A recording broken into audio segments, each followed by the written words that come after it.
When a duel is announced between the sons of Duke Vert to determine who will become the next successor and who will be a loser for life, no one believes in our boy. Because before this, he lost every single training duel and was the disgrace of the family. Even Cyan's personal maid suggests that he should just surrender. There's just no way he can win against a genius like Kranz. But our boy simply grips his rapier and locks in. The Duke announces the start of the duel, and Kranz rushes forward, completely sure he'll end it quickly. But to Cyan, his movements are as slow as a snail's. He casually steps aside, making Kranz miss miserably in front of everyone. Furious, Kranz attacks again, but this time Cyan humiliates him even more by knocking the sword out of his hands. Then he strikes his leg so painfully that the loser falls to the ground and starts crying. Now even the Duke is shocked. At this point, Cyan could simply place his sword at his opponent's throat and end the duel, but that won't be enough. In his past life, this bastard Kranz bullied our boy just for fun. So now Cyan makes sure Kranz learns who's the boss here and beats him to a pulp. So who is Cyan? He used to be the strongest assassin, carrying out countless missions to help his brother become emperor. But in the end, his brother grew afraid of his power and killed Cyan with the help of an entire army and a powerful mage. As he lay dying, our guy couldn't believe what a foolish life he had led serving that bastard. Then, in the next moment, he woke up as a child. Shocked, he saw his personal maid pushing him to go train instead of sleeping all day. And now that he's back in the past, he won't serve anyone except himself.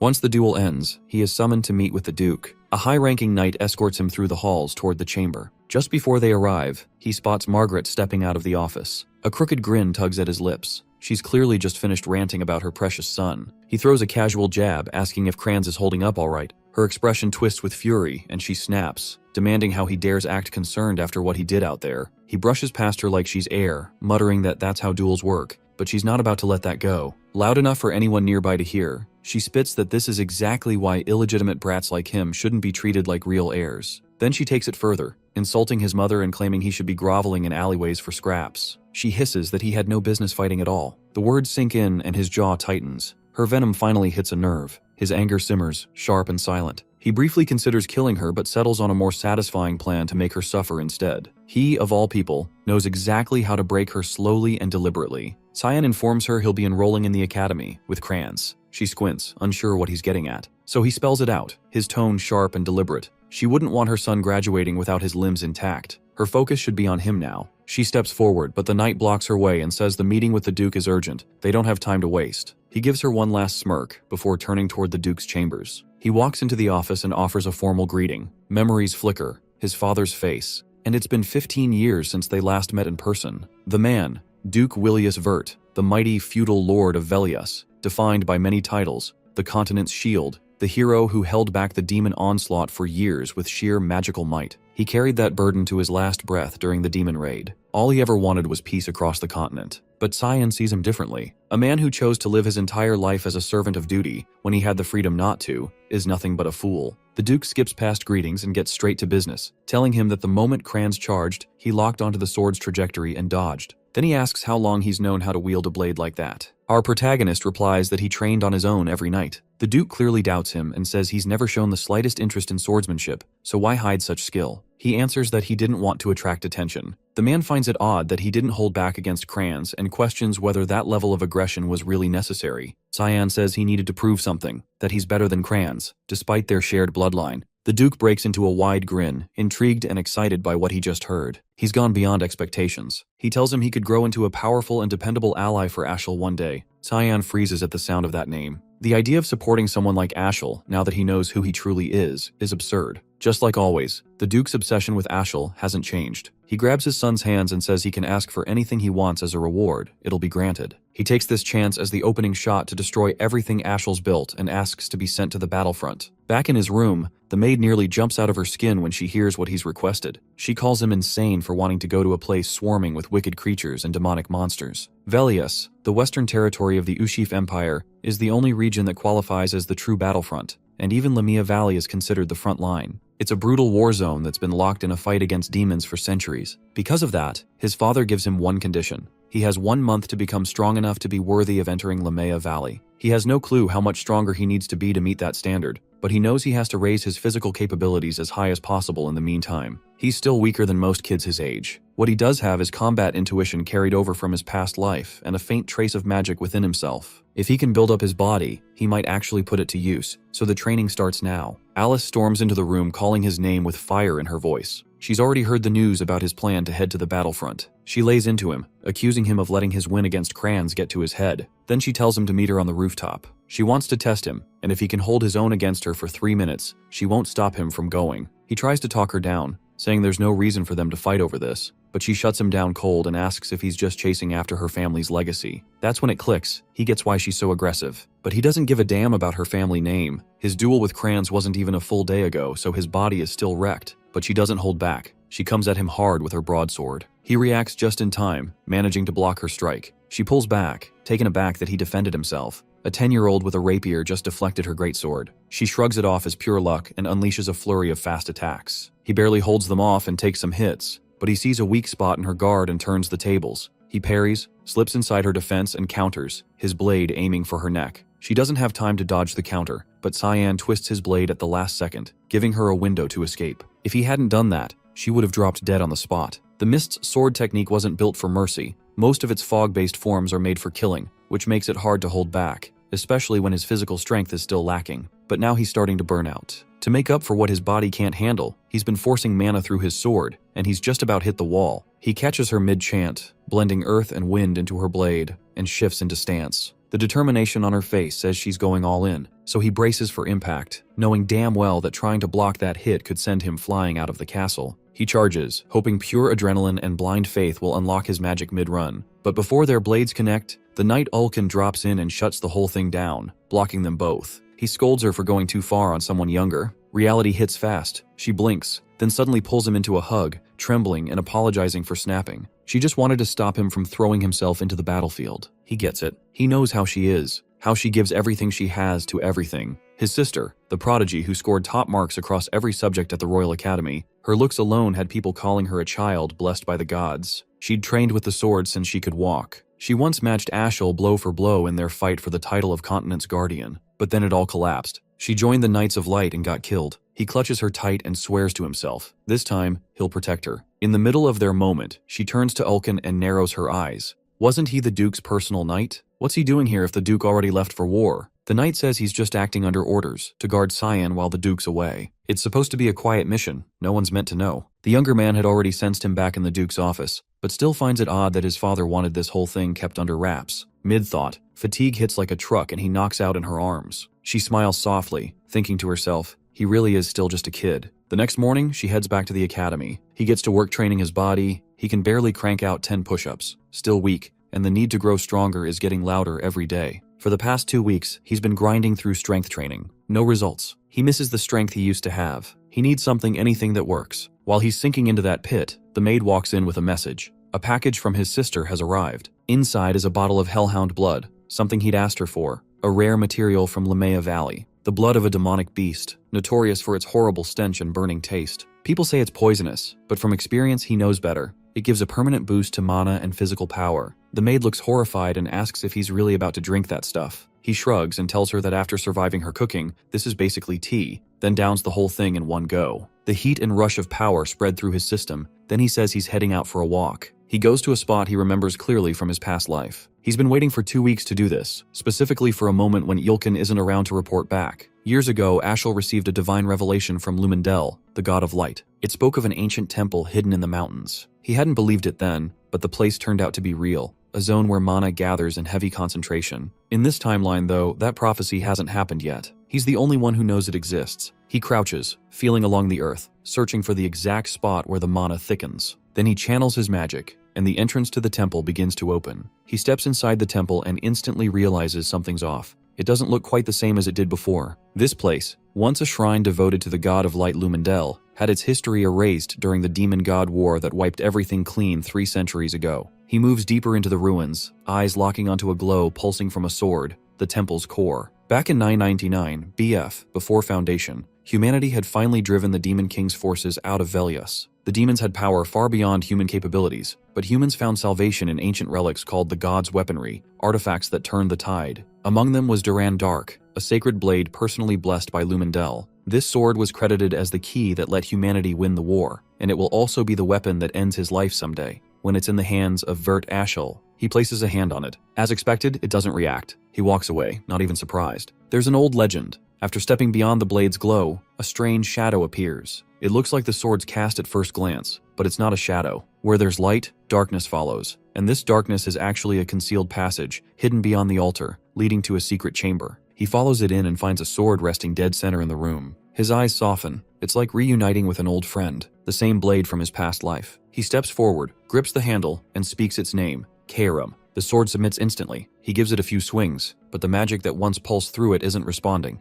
It must still be deep in hibernation. Even so, the rush of finding it again fills him with something close to joy. Then, out of nowhere, a voice echoes through the chamber, asking if he really feels no fear, whether he understands what it means to awaken the demon sealed in that sword. She says it's too late to back out now and lunges, aiming to take his body. But he grabs her by the throat before she can get close. He says she's acting way too reckless and wasn't like this before. The demon looks shaken. How can a kid touch her? He calmly reminds her that the blade belongs to him. She tries to push back, then freezes. She senses something, asks if he's the successor. Why does he carry Eru's presence? He repeats himself. He owns this sword. He inherited Eru's legacy, and she should kneel to her new master. She doesn't buy it, calls bullshit, and attacks. He sighs, realizing words won't work. The will of a demonic weapon always ends with it trying to claim the user's body. So he cuts the conversation short, flicks a finger, and slams her skull into the temple floor. He warns that if she doesn't submit now, things will get uglier. She growls, enraged, so he doubles down, pressing her even deeper into the ground to make his point. The pressure works. She breaks and finally calls him master. With that done, he figures it's time to head back. He's already been away too long.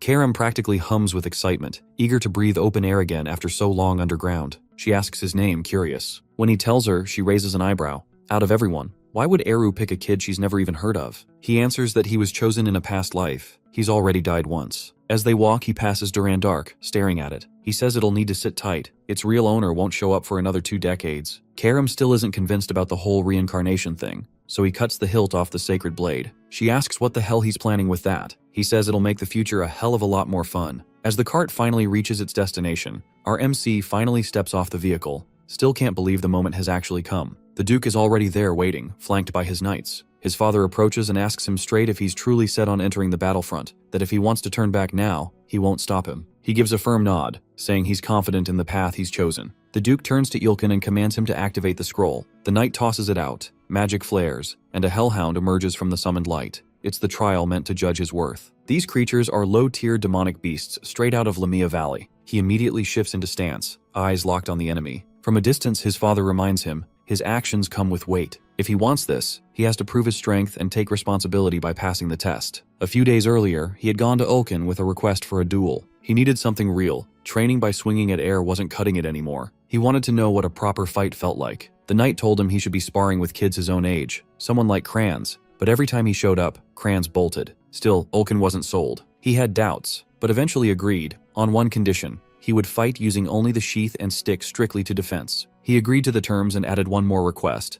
No matter what happened that day, the knight wasn't allowed to tell the Duke. Before he could say a word, our MC charged in with full force. The strike was blocked, but the weight behind it caught Ulkin off guard. He didn't expect a 10-year-old's blade to hit that hard. The kid circled relentlessly, movements fast enough to blur. Ulkin struggled just to track him. Then came a high slash from behind. The knight parried, but there was no room to breathe. Blow after blow came crashing down, every strike backed by full effort. He blocked them all barely. Eventually our MC stopped. As expected, he wasn't ready to win yet, but he thanked Ulkin for the fight and headed off. The knight stood there in shock. The fragile little noble he once knew had changed, grown way too fast. So now, watching him face the hellhound, he's convinced those beasts aren't going to be a problem. He watches it make its move, it charges. He dodges cleanly. Even with how far he's come, taking on a beast like this still pushes his limits, so ending it fast is the only way. The next time it lunges, he sidesteps and drives his blade across its throat, straight into its brain. It collapses immediately. As the blood pools out, he eyes it with a stray thought. How fun would it be to bottle up a few jars of this stuff? But people would probably lose it if they saw him doing that. His father claps, impressed.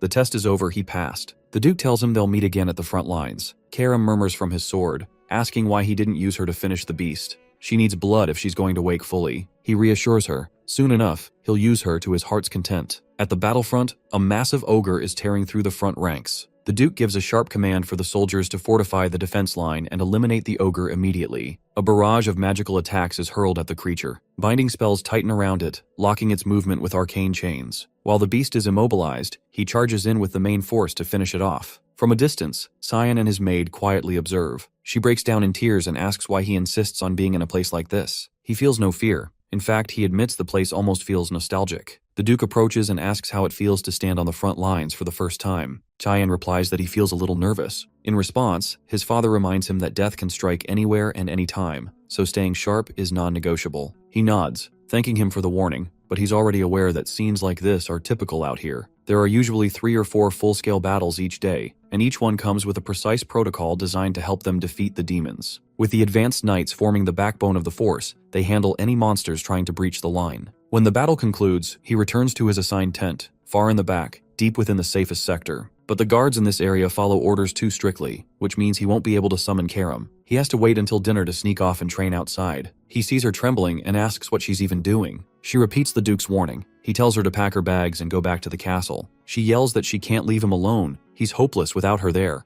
If she disappeared out of nowhere, no one would care for him. She walks out of the tent, saying it's time to eat. He doesn't like how she acts with him but lets it go. Later that night, once everyone is sleeping, he slides a plush doll under his blanket to cover for his absence. She asks if he's heading out to train. He nods, confirming it. She praises his commitment and says the Duke would be proud seeing him like this. He excuses himself and tells her to handle things and keep his absence quiet. Since it's night, the patrols tend to be tighter. Now is the best window while people are occupied. He cloaks himself in fog magic to slip through unnoticed. He recalls this place should still be crawling with monsters, the ideal ground for Karam. She smells the heavy scent of blood in the air and can barely contain her thrill. She begs him to let her cut down the beasts. He lunges into the hound pack, ripping through with a sweeping fog assault, tearing them apart without slowing down. He harvests the blood from the slaughtered hounds and drinks it, recharging his mana and body and feeding Karam the power to grow stronger. She starts to get impatient, wondering how many more beasts they'll need to kill to reach their goal. He tells her they'll stay and train here all night. The area will keep drawing in more monsters. Elsewhere, across the front lines, a group of knights is escorting a royal convoy through the mountain paths. The maid seated in the cart tells the young girl inside that heading to the battlefield is too dangerous and turning back would be safer. The child, with her gloomy look and smug tone, warns the woman to quit treating her like a kid before she pisses her off. She's supposedly the next heir to an empire. The maid apologizes for overstepping and brings up something she heard.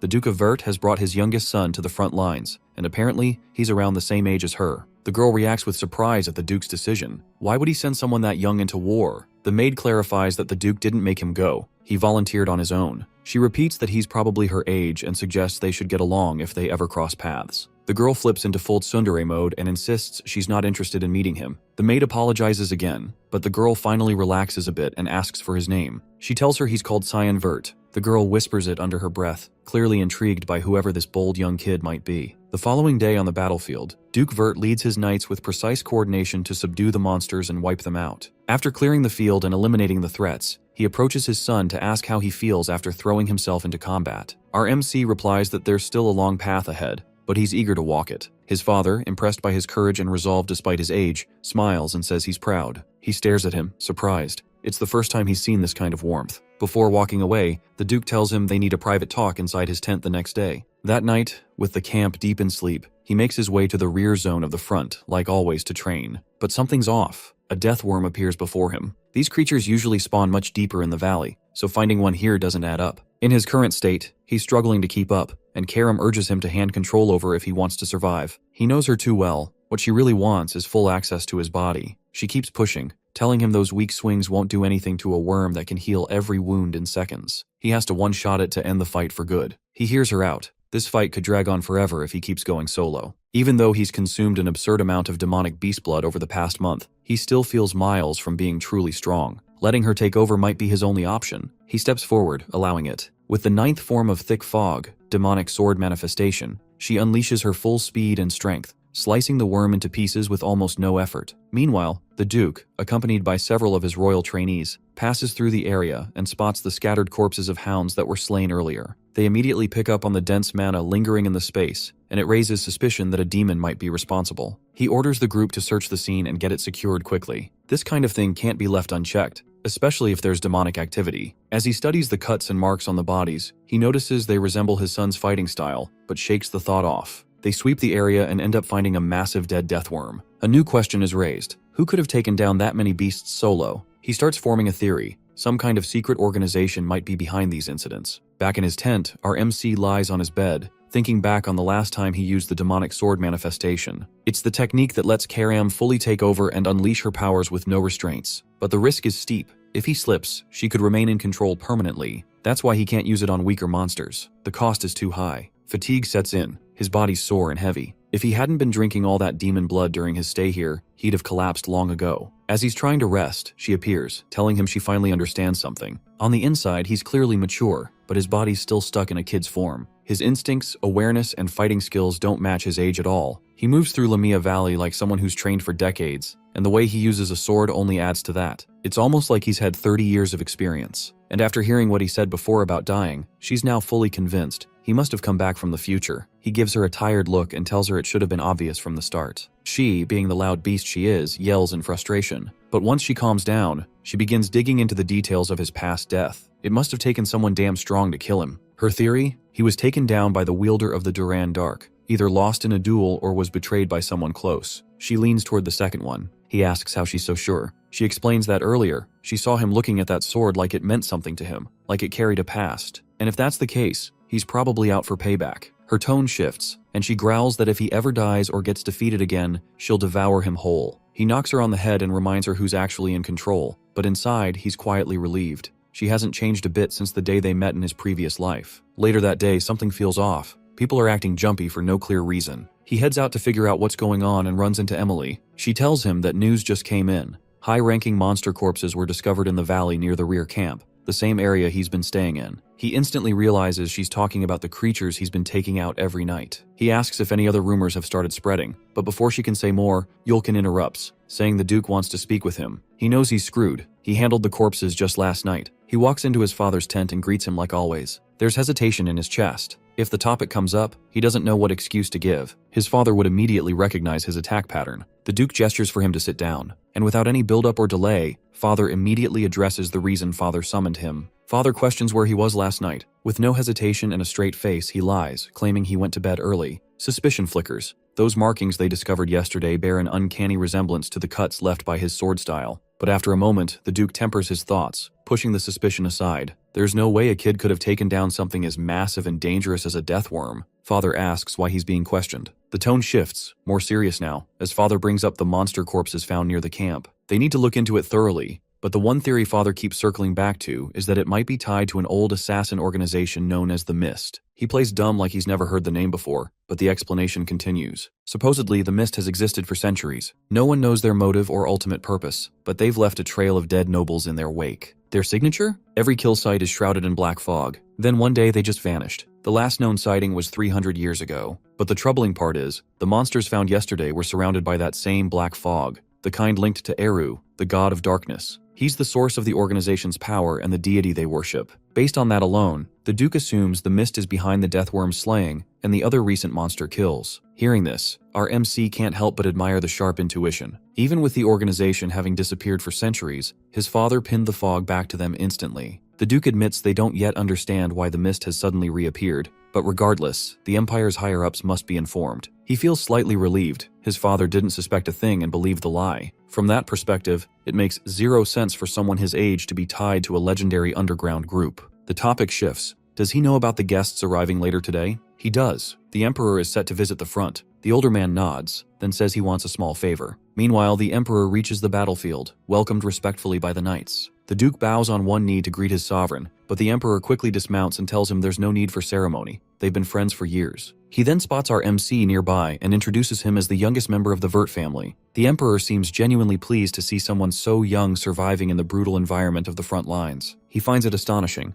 Now he understands why his father wanted him present for this visit. This was the first time he was being formally introduced as the Duke's son. Back in his past life, whenever the Emperor came by, he was always told to stay locked in his room. But now, he feels real happiness, finally being recognized publicly with pride. The Emperor then gestures to his young daughter, introducing her. The white-haired girl from earlier is none other than Arin Severs, the 5th princess of the Ushif Empire. He immediately identifies her. She's infamous as the tragic 5th princess. The favor mentioned earlier was about her. His father wanted him to ensure her safety. Since they're the same age, he could look after her, keep her company, and stay close. It would help to build a bond now, especially since they'll likely see each other again at the academy. He mentions it's a smart move to be on good terms with a member of the royal family, and hopes they'll get along. He isn't exactly eager to befriend her, but he gets where this is going. His father wants him to build the kind of bond he himself has with the emperor. Still, that's just not who he is. There's no chance they'd ever actually be friends. For now, though, he has to go along with it. He ends up walking beside her like he was told. She pauses by the river, eyeing it curiously, and asks why the water is red. He tells her it's called the Blood River. Name says it all. When demons get fatally wounded or lose their ability to fight, they instinctively crawl to this river. Eventually, the bodies rot, and the fluids run into the water, staining it red. The idea of a river full of corpse runoff makes her sick. She then asks where exactly the river flows. He enjoys the chance to spook her, saying it heads straight to the demon realm, and if she swims far enough, she might bump into the demon king. Their eyes drift to the sky, where a faint yellow glow appears on the horizon. He explains the light means demonic beasts are closing in. She panics, asking why demons would dare come this close to the camp. Meanwhile, up at the front lines, the Duke starts organizing for battle. He instructs the knights to focus on guarding the Emperor, then tells the rest of the army to shift west with him. The Emperor interrupts, declaring he won't sit back and let others shield him. He hasn't tasted real combat in ages and is itching to dive into the action. The Duke has no choice but to comply. They announce the Emperor is joining the charge, while the rest of the knights handle the incoming demons. The Duke then calls out for his son to join the others. He doesn't hesitate and moves to follow orders, but before he can leave, Aaron stops him and asks if he's really capable of fighting demons alone. He gives a nod, but she cuts him off, insisting she wants to come too. If he can go, then so can she. They're the same age. He brushes her off, telling her people die in this. Being the stubborn, loud kid she is, she yells that she still wants to go. He ignores her and calls for Ulkin, assigning him to keep her safe and take her somewhere far from the fight. Furious, she starts yelling insults at them for treating her that way. He walks up to her with that cold stare of his and tells her straight, if she keeps throwing herself into things like this, knights will die. Maybe dozens, maybe hundreds. Is she ready to bear the weight of that? Her eyes well up. That hit too deep. He turns and starts to walk away. Before leaving, he tells her to pack up and go home if she's just going to cry like a child. Back in the camp, high-level demonic beasts begin their attack. The Duke commands the army to prep for battle and wipe out every last one. The soldiers respond with fire and charge straight for the demonic snail. The ruler of Ushif, Emperor Dionys Varus, has taken 2 wives throughout his reign. The first, Diana Kazel, passed away years ago. The second, Cassandra Nepellis, currently serves as a royal judge within the Empire's court. Diana bore him 2 daughters, the Empire's first and second princess. Cassandra, on the other hand, gave birth to the 3rd and 4th princes, but then came Erin, the 5th princess, born not of nobility, but from a commoner woman. A child born out of wedlock, her existence has been treated like a blemish, ostracized and labeled as something unnatural, unworthy of royalty. Still, despite the constant humiliation and social scorn, she never let their judgment define her. She carried herself with the grace and presence expected of any princess, and she dedicated herself with intensity to her academic path. Even so, things eventually spiraled. She was later accused of turning her back on the empire and banished from the royal bloodline. No one knows for sure what became of her, but rumors suggest she caught some incurable illness and died alone on a remote island. That was enough to earn her the nickname, the Tragic Princess. He, for one, believes things could have turned out differently. Always thought she might have stood a chance at a decent life, if only she weren't so caught up in dreams and blind ambition. She drew too much attention. Karam constantly teases him, claiming her story practically mirrors his. Meanwhile, far across the war zone, the Emperor and the Duke have been making significant progress wiping out the monster swarms. Dion channels raw lightning through his body, slicing through the stragglers like they're nothing. He might hold the throne, but he's also earned a reputation as a terrifyingly skilled magic wielder. Creatures like these barely slow him down. Once the area is cleared, the 2 duck inside the command tent to rest. The Emperor pours himself a drink and offers one too, just to reminisce about the old days. The offer is declined. There's no room for Buzz's judgment on the front, so he shrugs and drinks solo. As the quiet stretches between them, he casually brings up a troubling matter. Several nobles have been killed lately, and word is spreading fast, unsettling both citizens and soldiers. The Duke immediately asks whether there's any link between the deaths. Patterns, strange signs. Dione tells him the common thread is corruption. Every noble taken out so far had a dirty record, and more importantly, every corpse showed signs of black fog residue. That makes his companion pause. He says he noticed the same kind of fog behind the camp just yesterday, which leads him to suspect that the black fog users have resurfaced. The Emperor agrees. It's definitely something they'll have to look into further. Then the topic shifts. He's heard whispers that Aaron is being blamed for the recent chaos, and it's starting to weigh on him. He's been trying to keep things from boiling over, but some factions are clearly looking to use the situation against her. He turns to the Duke, face open and serious, and asks for one thing. If something happens, if he dies first, He wants his old friend to watch over her in his place. The promise is made without hesitation. The Duke swears on his life to protect her, no matter what. And with that, the conversation draws to a close. Back in another tent, he's catching Emily up on everything that went down while she was away. She seems let down that he barely spent time around the princess. He tells her not to expect too much. She laughs, half serious, and throws out that he'll never get married at this rate. He brushes it off and steps out to return to his usual training. But outside, he runs straight into Aaron, standing there soaked from the downpour. She walks into the tent beside him and asks where he's heading next. Before he can answer, she tells him to stay for a moment. There's something she wants to talk about. She asks how long he's been stuck out here. He replies, nearly a month now. Not wasting time, he pushes the real question. Why did she come all the way here just to find him? But whatever she wants to say, she holds back. Emily's intense, almost unhinged gaze behind them makes her too uncomfortable to speak freely. He tells her to give them some space so they can talk privately, but she replies with a sarcastic grin, joking that they should all just have fun together. Once she's out of the way, Aaron begins by apologizing, admitting she hasn't been behaving like she should, hasn't lived up to what's expected of her. He accepts it without hesitation and admits he might have gone too hard on her earlier. Her voice lowers, weighed down by emotion. She says he's well liked by everyone, that he carries himself with more maturity than she does. He instantly notices the shift in her demeanor. She brings up the fact that he's probably heading back to the academy soon, but he stops her before she can finish. He already knows where she's going with this. She wants to ask if they can be friends once they're there, but he cuts it off. Looking her straight in the eye, he tells her if she came here looking for friendship, she's wasting her time and should walk away. Trying to hold it together, she says she wasn't looking for that, just hoping to be on good terms,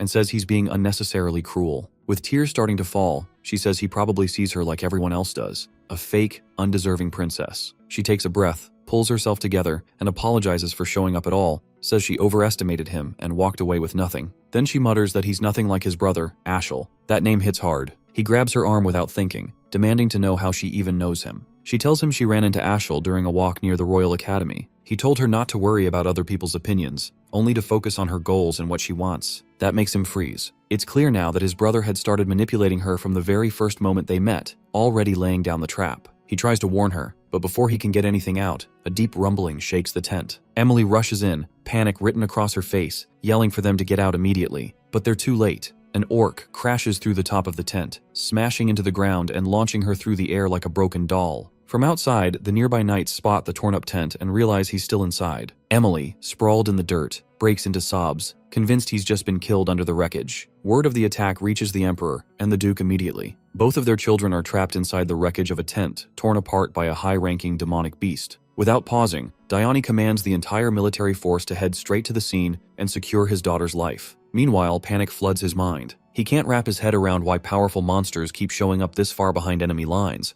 They're supposed to stay deep within the valley. Something feels seriously wrong, and he's starting to suspect he might be the reason behind it. Tears well in her eyes when she sees him alive, after genuinely believing the orc had killed him. But he managed to get out before the structure collapsed. There's no way he'd let an orc finish him off when he's slain demon kings in a past life. Beside him, she asks if the knights stationed at the camp are all right. Then she breaks down, overcome with guilt for coming here at all, knowing they would have followed her straight into danger. The knights approach and reassure her that protecting her is their sworn duty, and they're ready to die if that's what it takes. But the words are cut short when the orc storms back into the scene, grabbing one of them, crushing his body in a single grip, and hurling him across the field like nothing. Without hesitation, he steps in front of her, standing between her and any incoming strike. The orc immediately locks eyes on him, confirming the suspicion. These advanced monsters are being drawn specifically to him. He yells for the others to fall back and get her to safety while he holds the beast's attention. Emily grabs the princess and bolts, leaving him to face the threat alone. But his strikes barely scratch the creature. It's like the blows aren't landing at all. Confused and frustrated, he starts wondering what the hell is going on.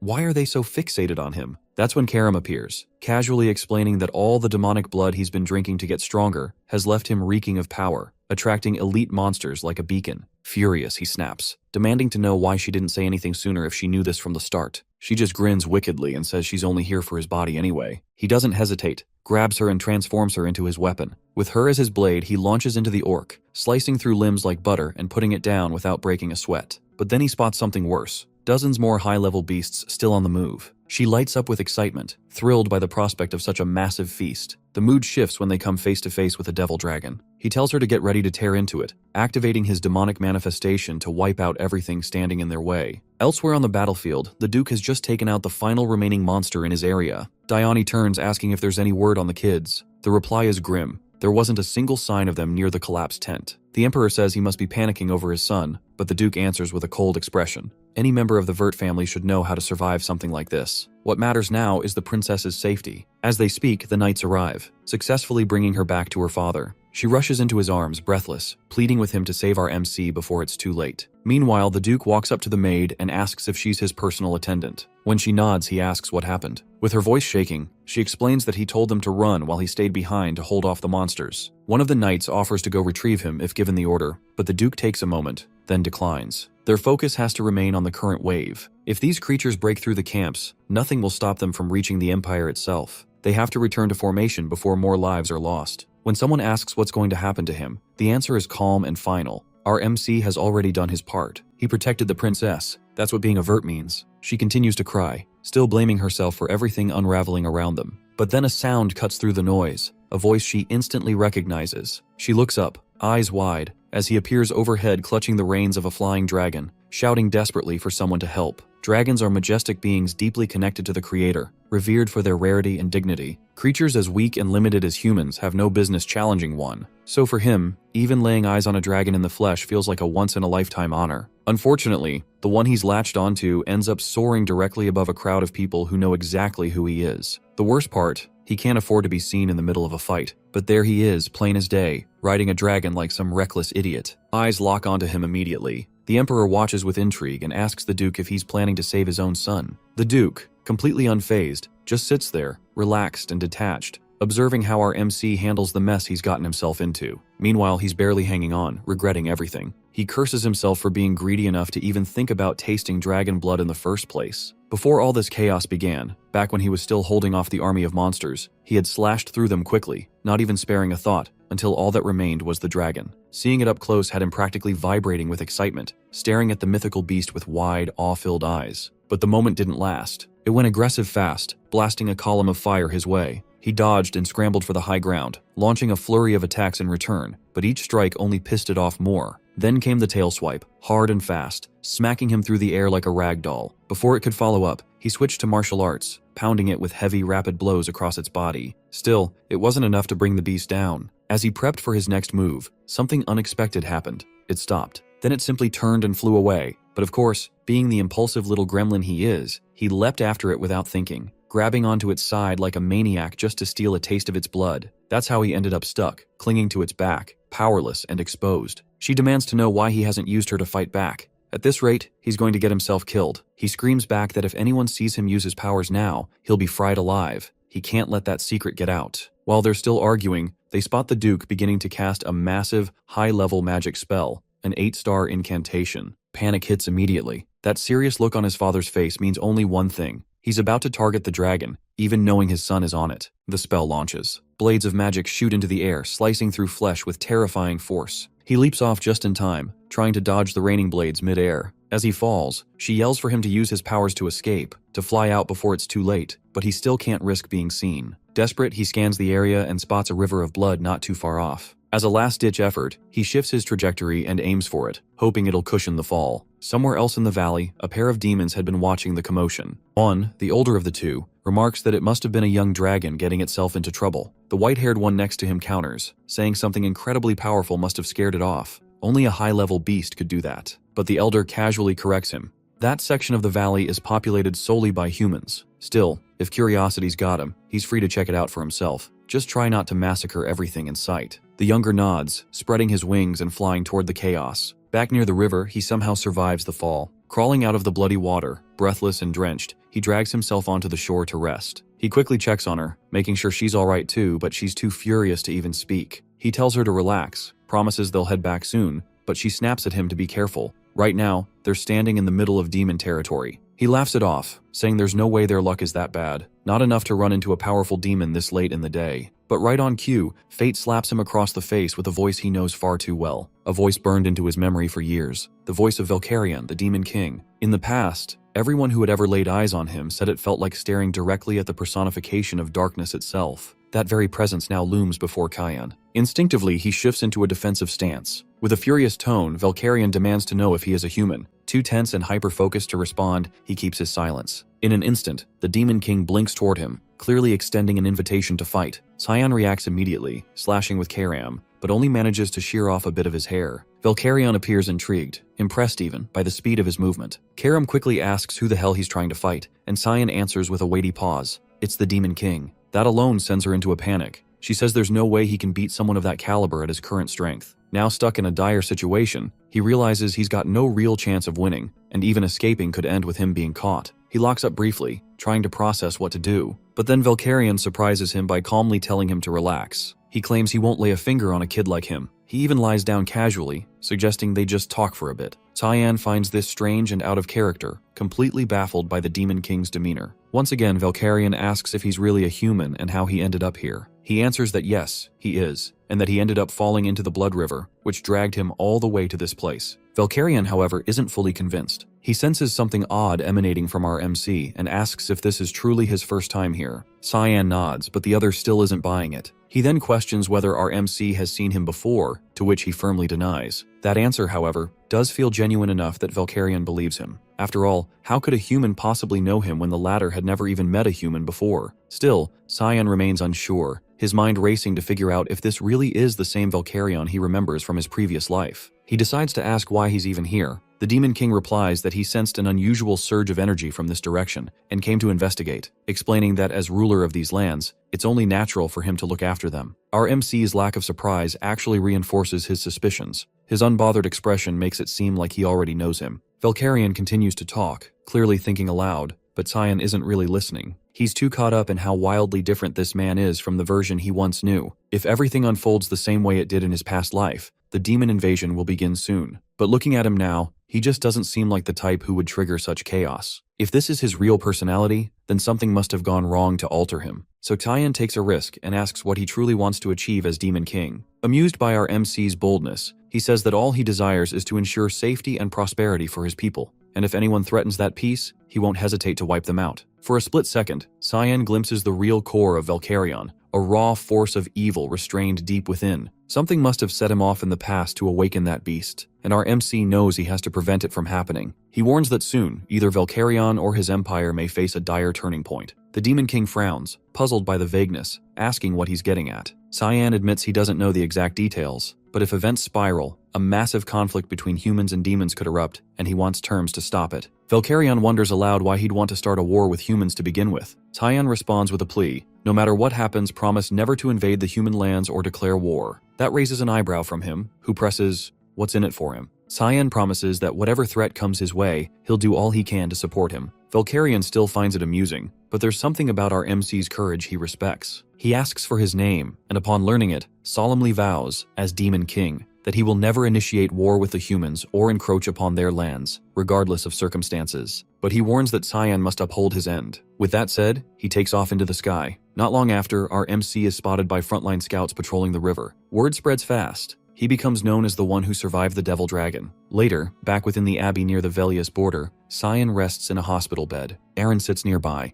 With flushed cheeks, she hesitantly gathers her words and asks him if he would be hers. Cyan can't make sense of what's unfolding around her. From the look he gives, she picks up that he clearly doesn't want to go through with it, and it hits her hard. Tears start building as she admits it actually tracks that he'd avoid someone like her, just a useless royal with no power to offer. Her reaction starts to wear on him, her mood, her desperation, the way she's laying it all out. It's beginning to grate. Deep down, he already knows she's got nothing practical to bring to the table, but her emotional mess is tugging at his patience. She quickly brushes her tears away and forces a smile, insisting she just needs to level up, get stronger, become powerful enough that someone like him might finally look her way and accept her presence. She locks in that goal, swearing she'll grow so terrifyingly capable that resisting her won't even be on the table anymore. Just before stepping out, she pauses at the door and throws a quiet thanks his way for not dropping dead on the front lines the other day. Some days later, off in the shadowed edge of the forest's rear border, a man slips through the trees, making sure no one's trailing behind. He pulls a cube from his pack, arcane and faintly glowing. The moment it's exposed, dark chains of cursed magic lash out, locking his limbs in place.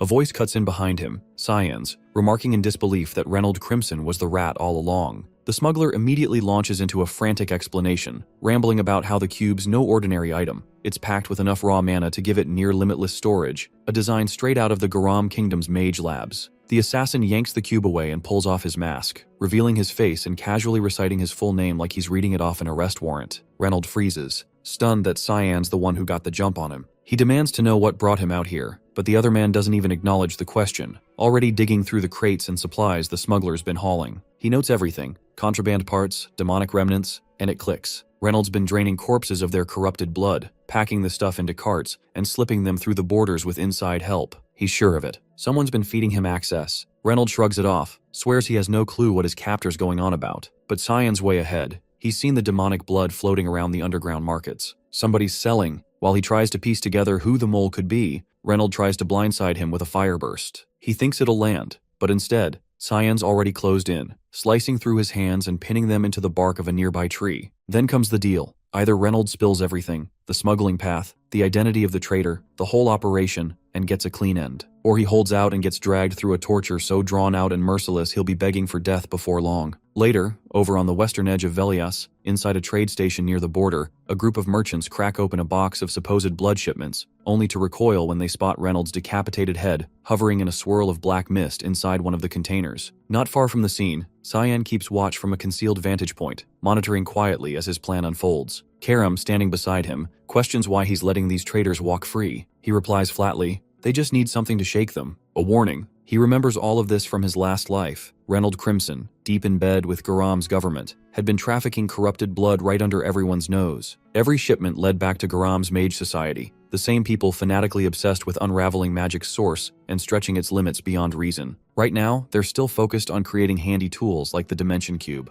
but he knows what comes next. Soon they'll push further, start crafting horrors with that blood, twisting magic into something far worse, and he's dead set on stopping that spiral. Karam throws in a jab, mocking him for suddenly doing the Empire a solid after swearing he was done with all that. Said he'd live for himself this time. Back in one of the estates owned by the Ushif, Ashel lounges in a room, having just wrapped up some private time with a woman. His attention perks up when she mentions something. Cyan apparently went off to the front lines, and he took their father with him. That's all it takes. Now Ashel's ready to pay his brother a visit. The bastard's been getting on his nerves lately, and he's not letting that slide. Emily lets out a loud cheer the moment she's finally off the front lines and safely inside the castle. The relief is real, and she practically shouts her excitement. She turns to Cyan, saying the academy's going to be a total upgrade compared to this grim place they're stuck in now. But he doesn't share that energy. His face says it all. He already knows what's coming, what's waiting inside those academy walls, and it's nothing like what she's imagining. Truth is, that place isn't the bright new chapter she's hoping for. It's a maze of backroom politics and shallow alliances. Envy fuels everything, and clout outranks talent. Actual learning takes a backseat to social climbing. She, on the other hand, is hyped because she's heard the academy's full of good-looking guys, and she's convinced it might finally be her shot at finding romance. Time passes, and eventually the entrance day arrives. Cyan reaches the front gates and on his way in, runs into Crayons. The moment the guy notices him, he bolts without a word, still spooked from the last time he completely wrecked him. Karam, confused by the sudden retreat, asks what's up with him. Cyan brushes it off, explaining he's just his half-brother. She comments that he doesn't really resemble the rest of the family, but he disagrees, saying he's not all that different from Alice. Once inside, the academy staff greet him, excessively polite, overly respectful, and he clocks something odd. None of them will meet his eye. Their behavior reeks of someone important lurking nearby, probably his father, the Duke, or maybe even his older brother. But he doesn't dwell on it. After grinding non-stop for the past year, he decides to take it as a win. Maybe this is what reward looks like. He moves through the hallway until he reaches his assigned room. Before he even opens the door, a familiar aura cuts through the space. It's strong, unmistakable. Ashel is on the other side. He already knows. And right on cue, as he pushes the door open, there he is, his older brother, standing there with a smug, "been a while" greeting. Cyan keeps himself in check, trying not to do anything reckless. Ashel comments that he probably doesn't even remember him. It's been years, not since before he entered the academy. That flicks a switch. Cyan snaps, fury rising, and moves to grab Karam for a counterattack, but she intercepts him just in time, urging him not to lose it, reminding him that one wrong move here could get him killed. He listens, barely. Instead, he greets Ashel through clenched teeth, saying he'd never forget his older brother's face. The elder laughs and ruffles his hair, pleased he still remembers. Then he strolls deeper into the room, casually mentioning that he's heard Cyan's gotten way better at fighting this past year, and that maybe now he might actually be of some use on the battlefield. Cyan bites back the disgust, says he's looking forward to it too, but the hatred in his eyes says something else. Ashel catches that glare and pauses, says he just dropped by to see him, nothing more. But Cyan knows better. He doesn't waste time on people he thinks are beneath him. If he's here, there's a reason. And oddly, that thought calms him down. Meanwhile, just down the hallway, Emily's lugging his stuff toward the room. She yells out, pissed he didn't come help carry it. But as she approaches, she freezes. Ashel walks out instead. He brushes right past her, telling her not to mind him and to just get back to work. Once he's gone, she vents her frustration, demanding to know why the hell Cyan didn't warn her he'd be here today. He doesn't respond, just tells her to leave him alone for a bit. He locks himself in the bathroom, leans over the sink, and throws up. The pressure, the tension, it all hits him at once. When he steadies himself, he turns to Karam, demanding to know why she stopped him earlier. To him, it made no sense. It was the perfect opening. She could have taken over his body right then. She shuts that down, says she didn't hold back because she was being soft. She just wants his rage to keep growing. The more twisted it gets, the better he'll taste. Cyan smirks, says he prefers her this way. Over in Ashel's private room, a butler enters with an update. As ordered, he's been tracking the second princess, and now he's found her. She's deep in the northern region of the White Elves' territory, Farina. Ashel raises an eyebrow. Farina's not exactly welcoming, especially to outsiders. But of course it's her. She's got away with people. Makes sense she'd pull it off. He tells the butler to notify him right away if she ever decides to return. The servant nods, but before exiting, asks if something happened during the meeting. He looks different. Happier even. Ashel laughs, shaking his head. Says it's actually the opposite. His mood's crap. All he can think about is that look Cyan gave him earlier. Sharp and heavy, like he was staring down a sworn enemy. He orders the man to keep tabs on Cyan from here on out. The butler promises to assign someone for surveillance and leaves. Ashel stays behind alone, still thinking. Still trying to figure out what the hell his younger brother might be hiding. Just outside the castle walls, a formation of royal knights waits in full gear, lined up to escort Cyan on his way to the academy. Emily lingers nearby, clearly downcast. She's not allowed to ride along with them, and it stings. He says his goodbyes and tells her to behave, wishing her well before stepping away. Right as he's turning to leave, she calls out to remind him not to get discouraged if people mess with him once he's there, and to take care of himself no matter what. Her words catch him off guard, not because of what she says, but because it proves she hasn't changed at all since his last life. Still the same, still kind, still exactly as she was back then. Like that one time when he was 8, down with a brutal fever, blacking out again and again with no one around to even notice. No one but her. She'd picked him up and carried him on her back, running all the way to the closest doctor. Stayed up through the night beside him, watching over him the entire time.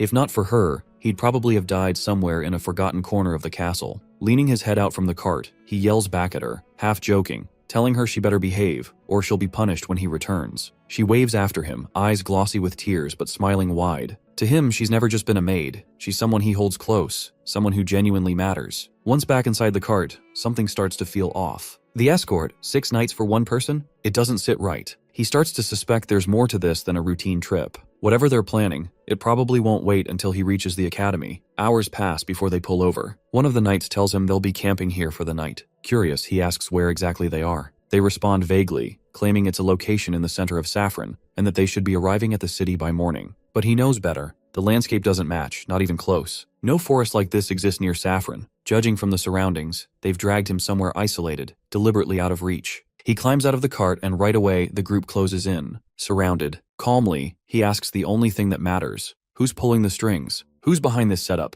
They don't answer. One of them simply tells him the only thing he needs to know is that he's dying today. A knight steps forward and moves to swing at his neck. He sidesteps effortlessly, then takes the man's head clean off in a single counter. Raising his sword, he levels it at the rest and repeats the question. They rush him all at once, but they don't last long. Within seconds, he cuts through them like dead weight, limbs and armor crashing to the ground. He leaves just one alive. The last knight, staring up in sheer terror, finally understands how he managed to walk away from a demon dragon encounter. The moment they accepted this mission, they were already screwed. He walks over, weapon still drawn, and asks again, who ordered this? No dodging, no delay. Panicking, the knight blurts it out. It was Mrs. Margaret. She's the one who issued the kill order. He doesn't kill him. Instead, they both return to the cart and resume the ride toward the academy. Along the way, the knight offers another piece of the puzzle. Apparently, Kranz had gone to Margaret and asked her for a favor. This hit job? Most likely his request. He grits his teeth. That's enough. He vows to settle things with Kranz later. The knight, looking dejected, asks quietly what's going to happen to him now. He responds flatly. He's useful for the time being. So for now, he can drive. Not long after, the outline of the academy finally comes into view in the distance. They've reached their destination. Back at the estate, Margaret completely loses it when word hits that the mission's gone sideways. News spreads that most of their men were found dead near the road,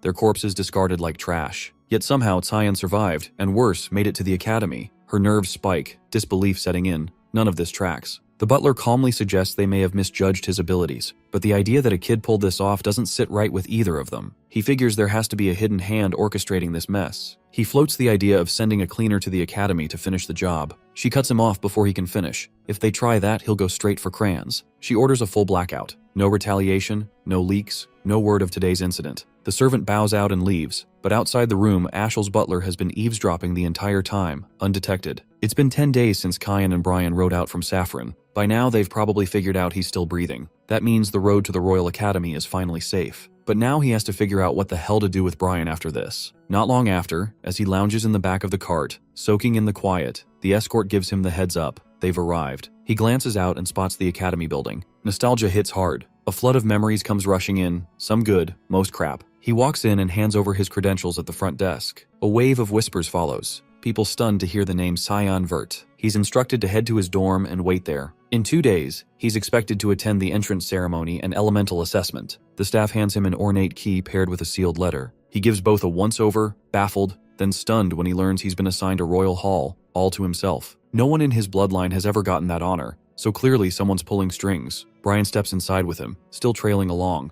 Sion turns to him. Now that the escort gig's over, it's time to settle things. The guy freezes, convinced his time's up. But instead of a blade, he gets a hefty sack of gold, payment for his work, more than enough to start over somewhere. Caught off guard, his eyes well up. He drops to one knee and begs to serve for life. The request throws Kyan completely. Why would anyone want that? So the man explains, his father always told him, if you ever find someone worth your loyalty, don't hesitate. The whole thing annoys Cyan. He thinks it's a stupid way to live. How can Brian be so sure he won't get betrayed down the line? The answer's simple. If it happens, it happens. Cyan shrugs it off and decides to skip the ceremony. He's going straight for the elemental test. Meanwhile, inside the dean's office at the Royal Academy, the man sifts through the latest elemental results. This year's batch brought in plenty of impressive candidates, like Aaron, who scored 2-star mana and shows a 50% alignment with the light element, and more beyond her. He's honestly impressed with what the kids are packing this year, but one name jumps out above the rest. Cyan. 2-star mana, S-rank physique, and most shocking of all, 92% darkness affinity. Not even his sister Alive Ver, the so-called child of God, hit those numbers. She only scored 88 in water when she graduated. He admits it's wild. None of the other prodigies match up to her little brother. Instructor Sarika points out that his element is still darkness. He knows, but she should also know that he was granted a royal hall on direct order from the Emperor. The kid earned it after saving Aaron from a monster attack at the front lines. Now the Emperor's thinking about marrying them off. He asks Sarika what she thinks would happen if the overlooked 5th princess married into the Vert family, known for churning out elite talents. The answer's obvious. Succession drama, empire-wide chaos, maybe even civil war. She cautions that pushing things too far could shatter the realm. But he brushes it off. No need to get ahead of things. He wants to see how this plays out, whether Cyan becomes the Empire's savior or its downfall. Elsewhere, Cyan paces the halls, going over his elemental results in his head. He's still stunned by the numbers. He only had 80 in his past life. He figures guzzling all that demonic blood must have given him a boost to 92. Out of nowhere, he runs into Kranz, who looks like he's seen a ghost. The guy clearly thought he was dead. Right next to him is a chubby jerk from back in the day, Popper Panarin,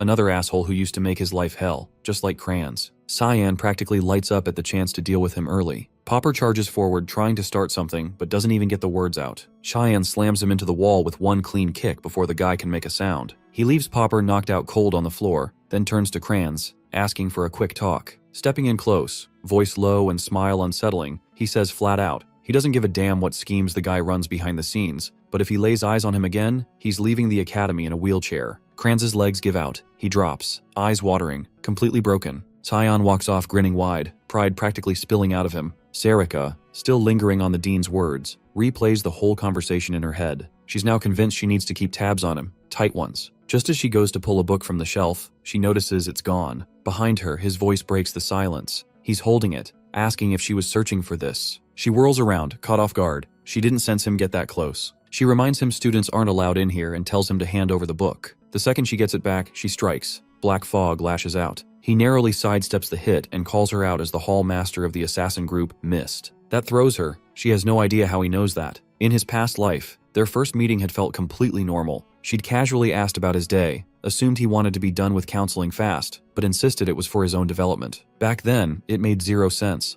What growth was she expecting from someone constantly humiliated by his own brother in front of the whole school? She'd admitted she found him intriguing. Not every day someone shows up with an 84% darkness element, but he'd always been told darkness wasn't worth much. She disagreed, said that was just because humanity barely understands it. His potential, she claimed, was limitless, and she was looking forward to seeing what he became. Her sweet tone and soft smile had fooled him completely. The whole instructor act? just a cover. She's hiding out in the academy, smack in the middle of royalty and nobles, while working as a real assassin. Her demeanor shifts. She tells him they'll continue this in her lab. He's a bit thrown off by how calm she is. Inside, it's just like he remembers. He takes a sip from the tea she pours and instantly knows she laced it. She laughs it off, but he shrugs. Poison doesn't work on someone who's been chugging demonic blood. He tells her she'll need a better recipe next time. She asks how the hell he knows all this, especially the fact she gets her orders from specific books in the library, the exact spot he went for. Now she's suspicious he might actually be missed too. He tells her there's no better proof than that. That pisses her off. He brings up how, before he left for Chatan, someone questioned whether one night would be enough. Nobles have been dropping like flies lately. He grins and casually asks when the purification project kicked off. She plays dumb, claiming she has no idea what he's on about, but he calls her bluff, says he's onto the assassinations. She warns he's going to regret running his mouth. They both gear up to fight. Fog thickens around the lab as she suddenly hurls the table at him. He doesn't dodge, just drives his fist straight through the wood, splitting it in two. He tells her he's already shown more than enough to prove who he is. No reason to keep this going. She ignores that and keeps the pressure on. Even if he was part of Mist, she'd know. She's the Hallmaster, and she's never seen his face. No way she's letting him walk. He draws Karam, slicing through every strike she throws with clean, quick counters, saying he'll give her all the proof she needs. That's when her eyes land on the weapon, the demonic blade. Only someone chosen by Eru can wield it. She freezes, rattled. He tells her he knows Mist is still searching for the successor. They can stop. He's standing right in front of her, and he wants her to take him to Eru. In a shadowy valley tucked somewhere deep in Lewin, Sarika pushes open a hidden basement door, revealing a tunnel that dives far beneath the surface. She finds it odd that Cyan doesn't seem remotely surprised that Mist's base turns out to be in such a grim, back-alley place. From this point on, she tells him, he's on his own. He'll have to walk to the altar alone, just like he wanted. He steps through the doorway, letting it shut firmly behind him. What lies ahead isn't ordinary space. It's a constructed realm formed from the god of fog's power, which makes the interior stretch far beyond what the entrance suggests. He already knows what time each group of Mist operatives appears. 2 show up at 4 p.m., 3 more at 11. As he walks down the dim path, a barrage of flying daggers comes at him out of nowhere. With a sharp swing, he bats them away cleanly. Honestly, this kind of violent greeting is exactly the sort of thing Mist would pull for new arrivals, though this might be a little much, even for them. A cluster of masked assassins leap from above to catch him off guard, but all they land on is his afterimage. He's already out of range. They throw another round of blades, but he isn't stupid enough to fall for the same gimmick twice. Hell, it didn't even work the first time. This time he swats the daggers back mid-air, sending them straight into the ones who threw them. They pause, clearly impressed by his reaction time and control. Now serious, they spread out and encircle him, ready to strike from every direction. He unleashes his fog magic, Bloodthirst Wave, a special mist-only technique that channels killer intent into a physical force to restrain opponents. The red mist wraps around their bodies, squeezing so tightly they can't even breathe. One by one, they crumple to the floor, passed out. But not all of them. One remains standing, unaffected by the spell. He clocks right away that this one is clearly higher ranked than the others. He gears up to cast Unshakable Roots, something more powerful, but the assassin blitzes in before he can finish, cutting him off. The attacker's mask falls in the scuffle, and it turns out it was Sarika the whole time. She inserted herself into the fight to personally test what he was really capable of. A total combat freak obsessed with powerful mages, she just happens to see him as the perfect target. He knocks her back using Karam, but she's still too hyped up to quit. While she keeps rambling about how skilled he is and how badly she wants to keep going, he abruptly takes off. He already knows what kind of lunatic she is, someone who fights for the thrill and doesn't stop until either she or her opponent drops. Only people who've faced her firsthand would understand. She's the kind that chases until one of you is dead. She sprints after him, casting a speed-enhancing spell to close the gap and launching an attack that he parries without much effort. Still, he has zero interest in throwing down with her right now. She slows and says he doesn't need to worry about people outside detecting his magic. This whole zone is sealed off, built by Eru himself. The outside world doesn't even know this place exists, which means he can go all out and use whatever he has in his arsenal without restraint. But she also warns that if he does, she might not walk out alive. Before he can respond, his legs give out, and he collapses right in front of her without warning. Then Karam materializes into her physical form, stepping between them. Sarika instantly recognizes her and bows in respect. The spirit demands an answer. Why the hell was she attacking Eru's chosen successor? Sarika casually replies it was all just a little test to see if he really was who he claimed to be. Karam is not amused. She's pissed and threatens to take over the fight herself. Before she makes a move, they both notice him on the floor, bleeding out and unconscious. When Karam enters her true form, it drains the life force of the host, and right now, his body isn't built to handle that kind of load. She cradles him in her arms, yelling at him like this is the last thing he needed added to his plate. Sarika, still grinning in that weird, creepy way, interrupts to say she's not going to reject the duel that was offered. He forces himself upright, barely holding steady, and asks why the hell she manifested without warning. Karam tells him to stay out of it and rest. She'll handle this round. Sarika lights up at the idea, thrilled to fight the spirit instead. They square off, and she's clearly loving the threat, acting like a full-blown masochist. Before they can trade blows, Eru's voice cuts through the realm, booming from a portal overhead, ordering them to knock it off and send Cyan to the altar. Finally, things might go as planned. He's about to meet the god of darkness. People from long ago speak of the god of black fog as a heartless force, one who takes lives without pause or reason. They defend it as an act of mercy, twisted in a way only they seem to understand. It was their will, their call, what they claimed to want in the end. They insisted no one else had the right to define right or wrong on their behalf, and if killing was the only option to protect your beliefs, then fine, so be it. Most folks label that mindset insane, totally unhinged, but in truth he has been shielding the vulnerable this whole time, which to Cyan just makes him a deluded fool. He steps through the portal, heading straight for the altar where Eru resides. The moment he arrives, he's asked if he knows who stands before him. He answers without hesitation, Eru, the god of black fog. Even though he's technically the chosen successor, the god has never heard his name before and wants proof, something solid to back the claim. But the fog energy already pulsing inside him says enough on its own. There are only two paths to becoming a successor. Either Eru handpicks you, or the Mist Stone does. Since the god doesn't recognize him, it can only mean the stone chose on its own, especially considering it vanished completely last year, which lines up even more with his identity as the next in line. Eru is honestly impressed that he managed to awaken Karam, let alone control her with such ease. And those eyes, sharp, focused, nothing like a kid's, tell him immediately this boy is from a time and place far removed from his own. Cyan once suspected the god had meddled in his trip through time, but Eru isn't the all-powerful being he used to be. His divine power has been long gone, and Cyan already knows that. Still, he came here hoping for better answers. Eru shrugs it off, saying it's actually worked out well. Less effort for him now that the successor found his own way here. Lazy as ever, just like Cyan remembers. But jokes aside, the god notices something off. His guest didn't come empty-handed. He can feel it, an object giving off a nasty aura. It's the hilt of the holy sword. He questions him. Wasn't the power of the demonic sword enough? Now he wants both? But Cyan has no intention of doing anything with it for now.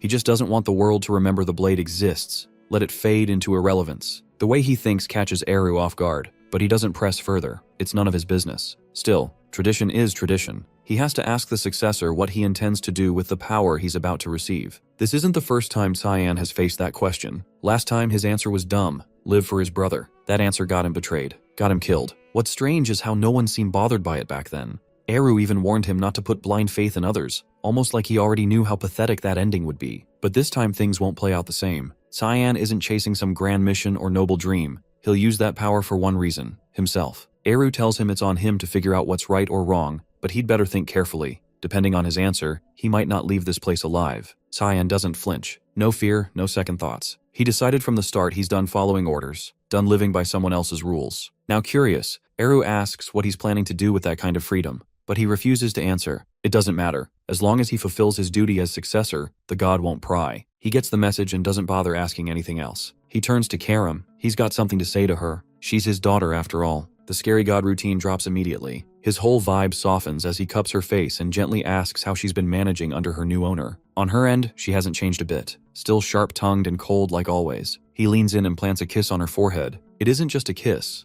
That touch snaps her into her true form, and it doesn't drain any of Cyan's mana this time because Eru gives her a portion of his own life force, allowing her to maintain that body without wearing him out. Then he jokes that she'll need a body if she wants to get freaky with her master. She absolutely loses it, yelling and tearing into him for saying something so disgusting. Honestly, they're kind of perfect for each other. Same chaotic energy. The following day, inside the royal hall, Brian asks what the hell is going on, but Cyan is just as lost, watching it all unfold. At the center of the room, Sarika and Karam stand face to face, tension building with every glare. The sword spirit tries to rile her up, saying it's suspicious how close the constructor and Cyan must be if she's sneaking into his room early in the morning. Sarika doesn't react. She just gives a calm smile and lets it slide. Still, the air thickens like two wild animals sizing each other up before a brawl. Midway through the awkward standoff, he dips, saying he's going for a walk, and leaves Brian stuck between them, right before things finally boil over. Outside, though still within academy grounds, Cyan perches high on a rooftop, quietly observing the students down below. No one can see him. It's his go-to escape spot. His peace doesn't last. The metallic tang of blood hits his nose. Down below, a group of older students are ganging up on a younger kid, beating the hell out of him.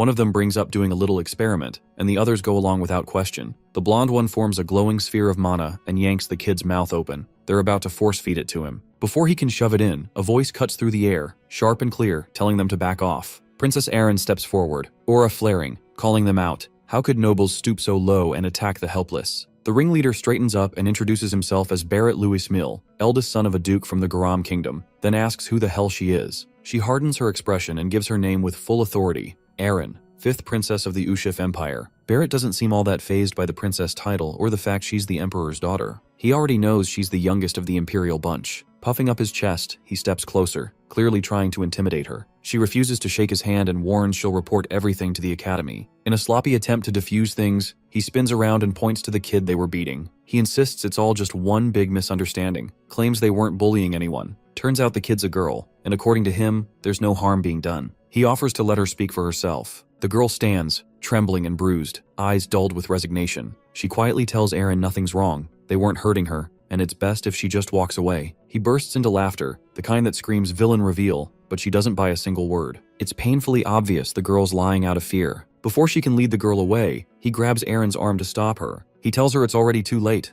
Leximus made her choice. Right as things are about to spiral, Cyan steps in, sweeping his legs out from under him and sending him crashing flat to the ground. The inflated aura vanishes instantly. One glance is all it takes for Cyan to recognize Leximus. Hard to forget someone you had a brutal death match with in a past life. She was the continent's top swordswoman, born in the Ushif Empire, but after messy events post-graduation, defected to Count Klein's house in Garam. That duel had been long and savage. He was ordered to assassinate her. Instead, he challenged her formally. He didn't gain a damn thing from doing it that way, but she'd earned it. She never used mana and still held the title of best sword user alive, so he faced her head on. No tricks, no sneak attacks. Back on his feet, Barrett dusts himself off and locks eyes with Cyan. He knows who he's dealing with. Word spread about a battlefield survivor who even stood toe-to-toe with a dragon. Rather than start a fight, he offers a spot in their game. It's called Mana Marbles, a twisted pastime where you jam mana orbs down someone's throat until their internal mana tears itself apart. They're no threat to Cyan, but he's not in the mood for a fight either, so he cooks up a scare tactic, forming a mana marble in his hand and building it until it balloons to the size of a damn cow, then calmly threatening to force-feed it right back. They take Leximus to the dorms to get checked out. She looks okay on the surface, but she'll need to rest a few days to let her internal injuries mend. Aaron stands beside the bed, proud and unshaken,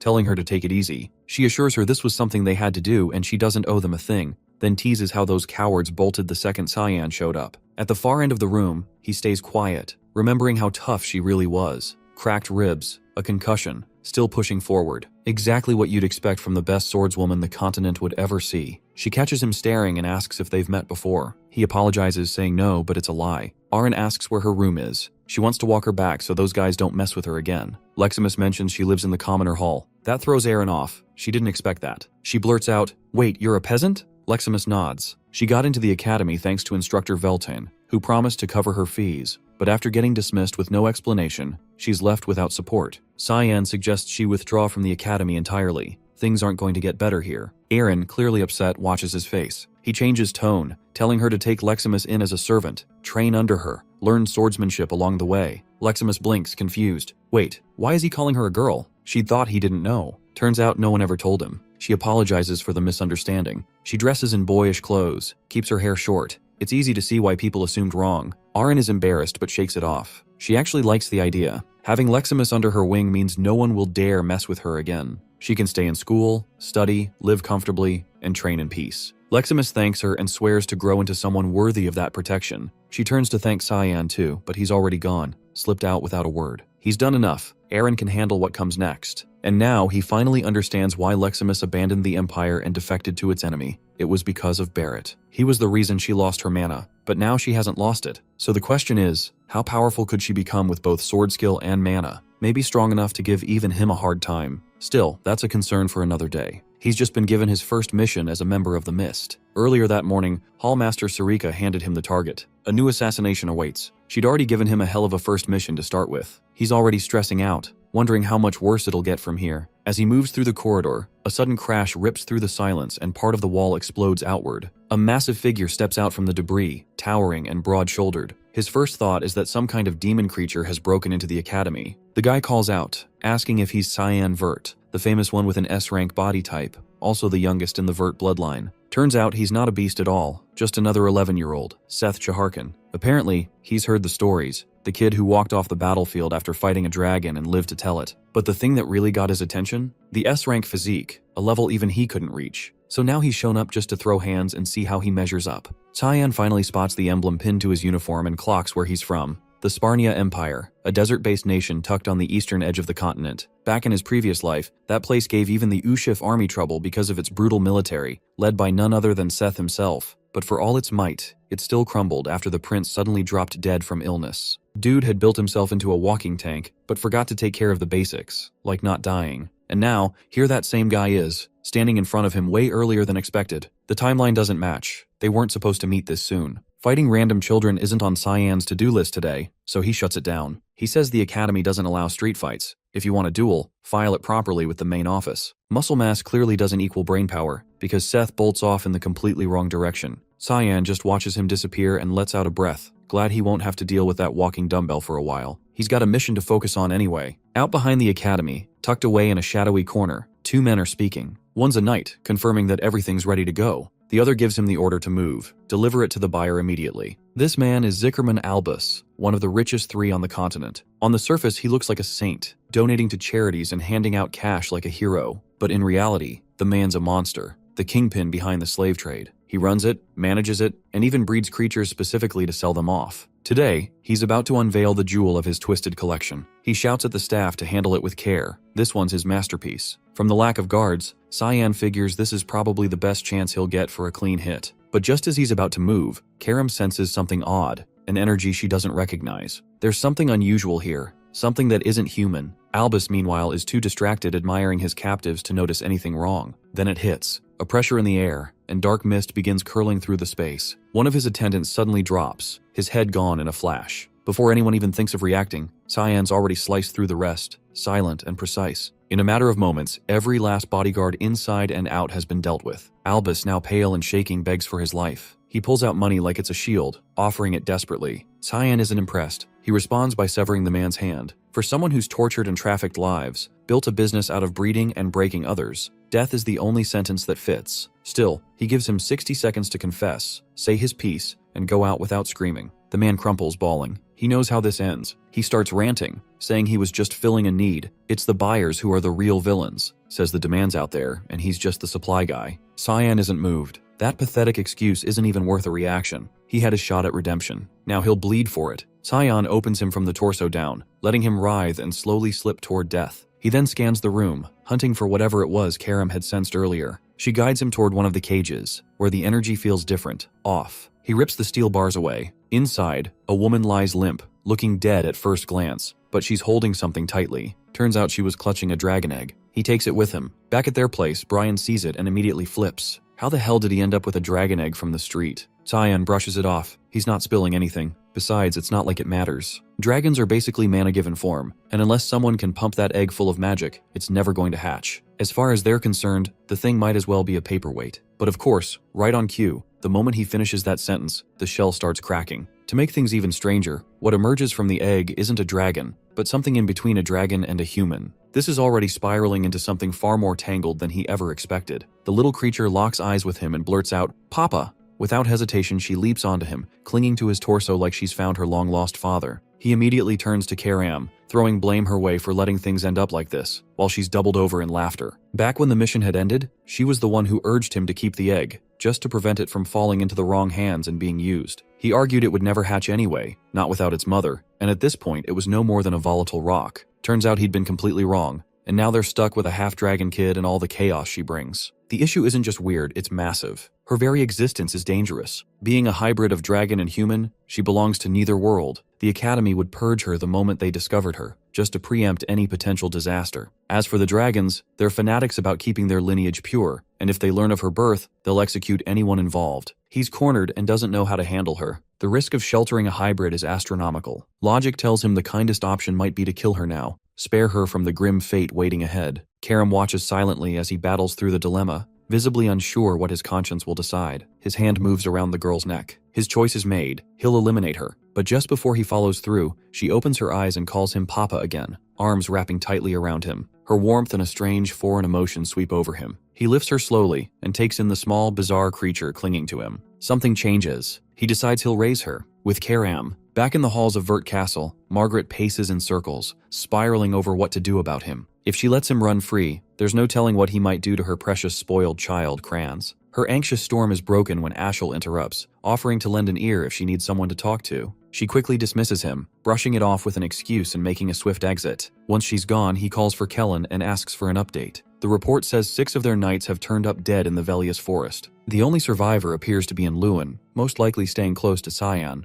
The person who orchestrated the assassination? His mother? The most recent update says he has been taken into a royal hall, but after that, all communication was cut. None of this surprises Ashel, and he's clearly let down that after all this time, they still haven't uncovered anything new. Kellen asks for permission to head to the academy personally. He promises to dig up something concrete. Ashel gives the go-ahead. Find out what Cyan is keeping hidden. Back inside his royal quarters, he's midway through feeding the dragon kid when Sarika barges in. She spots the child and starts questioning him, but he cuts her off and asks why she's even here at this hour. The reason is urgent. Disturbingly so. Seth has filed for an official duel. She's livid that things have escalated to this point. His actions are now drawing far too much attention. He hadn't actually thought Seth would pull it off, but the request went through. And worse, the duel is set to happen in just 2 hours. 2 hours later, they're both in the arena. Seth looks amped for the fight, though he's a little annoyed by the rules. They only allow swordplay and magic. No freestyle chaos like he prefers. He proposes they ditch magic altogether and fight with nothing but pure skill. The challenge is accepted. Seth launches into the first strike without hesitation. His speed is no joke, and Cyan makes a mental note of it as he blocks the blow with ease, undeterred by the force behind it. He knows strength alone won't win this. What he needs is precision, clean movement, and speed to dodge and counter everything coming at him. Seth pours everything he has into the barrage, but he can't land a single hit. Even though his opponent is only using a rapier, every strike is parried with tight, controlled movements. In one last desperate move, Seth speeds behind him to try and land a sneak attack, but Cyan doesn't even raise his sword. He flips the match in an instant, grabbing Seth's leg without him noticing and slamming him into the ground. Right before he hits the ground, he jerks himself upright and lashes out with a kick to break Cyan's grip. That quick recovery finally manages to catch his attention. The audience is absolutely locked in, watching what feels like a duel to the death. Seth rises, admitting he's lost the edge when it comes to swordplay. Now he's going all in. Whatever he's got left, he's throwing it. He shifts into stance, readying a high-tier spell. Off in the distance, the dean observes in silence, clearly invested in how this match unfolds. There's a glint in his eye, waiting to see how Cyan reacts to the next move. Cyan may hold an A rank in physical ability, but his opponent sits 1 tier higher, an S rank. If this were only about raw stats, the outcome would already be written. But Seth carries an ace. His mana rank's a rare 3-star, the highest among any student here. Sarika watches from the sidelines, holding back the urge to yell at Cyan for dragging things this far. Seth summons a magical fist, ready to strike. Cyan barely shifts, dodging it takes no effort. The spell is redirected mid-air, forced to track him, yet he still evades with ease, not even breaking focus. He's studying the way the caster works, and it's starting to click.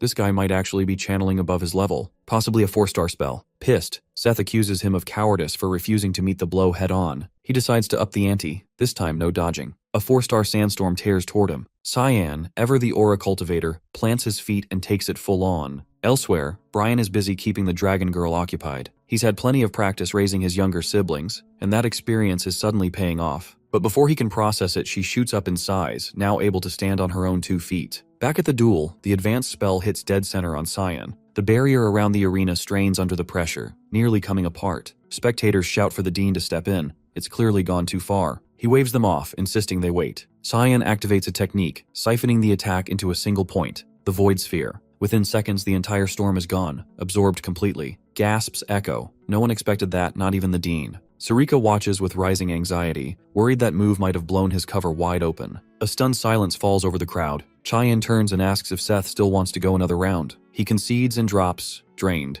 defeated in both magic and steel. Though frustrated, he takes it as fuel to push himself further. He walks over, hand extended, offering mutual respect, saying he hopes they'll meet in combat again someday. Cyan declines the handshake without a word. When he returns to his spot, he's hit with a shock. The dragon girl's not just taller, she's aged up in appearance too. Everyone knows dragons age differently than humans, but watching it unfold in real time is something else. She now resembles a 6-year-old human, and at this pace, she might look his age by the end of the week. She greets him with a bright smile, but all he can think about is how the hell he's supposed to raise her without getting caught, telling him flat out he won't be able to keep her hidden forever. She's still able to shield his identity, but covering for the girl is beyond her. Then she tears into him for putting on such a spectacle during the fight. She also spots how much the girl has grown during the short time she was gone. Still, it's his mess to deal with. He chose this, and now it's his to manage. But dragging something like this around is bound to put everyone at risk. He takes full responsibility for raising her, already placing a magic barrier around the room to make sure neither Karam nor the girl can be detected by others. That setup is solid enough to ease Sarika's concerns. Before heading out, she hands him a crimson envelope and warns him not to pull this kind of stunt again. Inside is a formal reprimand for causing trouble during the duel, and a threat that he could be expelled over it. The girl looks up at him, asking innocently if they'll end up living on the streets now. He reassures her with calm certainty. Nothing bad's going to happen. He'll sort things out with the school. He already knows the dean sent it personally, not the admin office, which likely means it's more of a summons than a punishment. In his previous life, he had once gone to that same dean to request entry into the Knights of Light. He had finally decided to follow his father's wishes, surrendering to his brother's commands. The dean hadn't supported the choice. He knew it wasn't a good fit, but he hadn't been able to stop him either. Right before granting entry, the dean had given him a warning, one that proved to be true. Nothing worthwhile would come from chasing that path. Whether he faced consequences or a miserable ending, either way, he'd come out empty. That's the reality of living like someone else's puppet. No matter how things turned out, the resentment would always circle back to his brother. That's what the dean told him the last time they spoke. But now, the situation's changed, and whatever the dean thinks this time, he's about to find out. Brian brings up a suggestion. They need to stop calling the girl Kid and just give her a name already. Without hesitation, he casually names her Nana. Brian snorts at how basic it sounds, but she lights up at the name, running in circles and repeating Nana Vert, completely delighted. Back in his office, the dean is still mulling over what happened during the duel. He already had high hopes for Cayenne,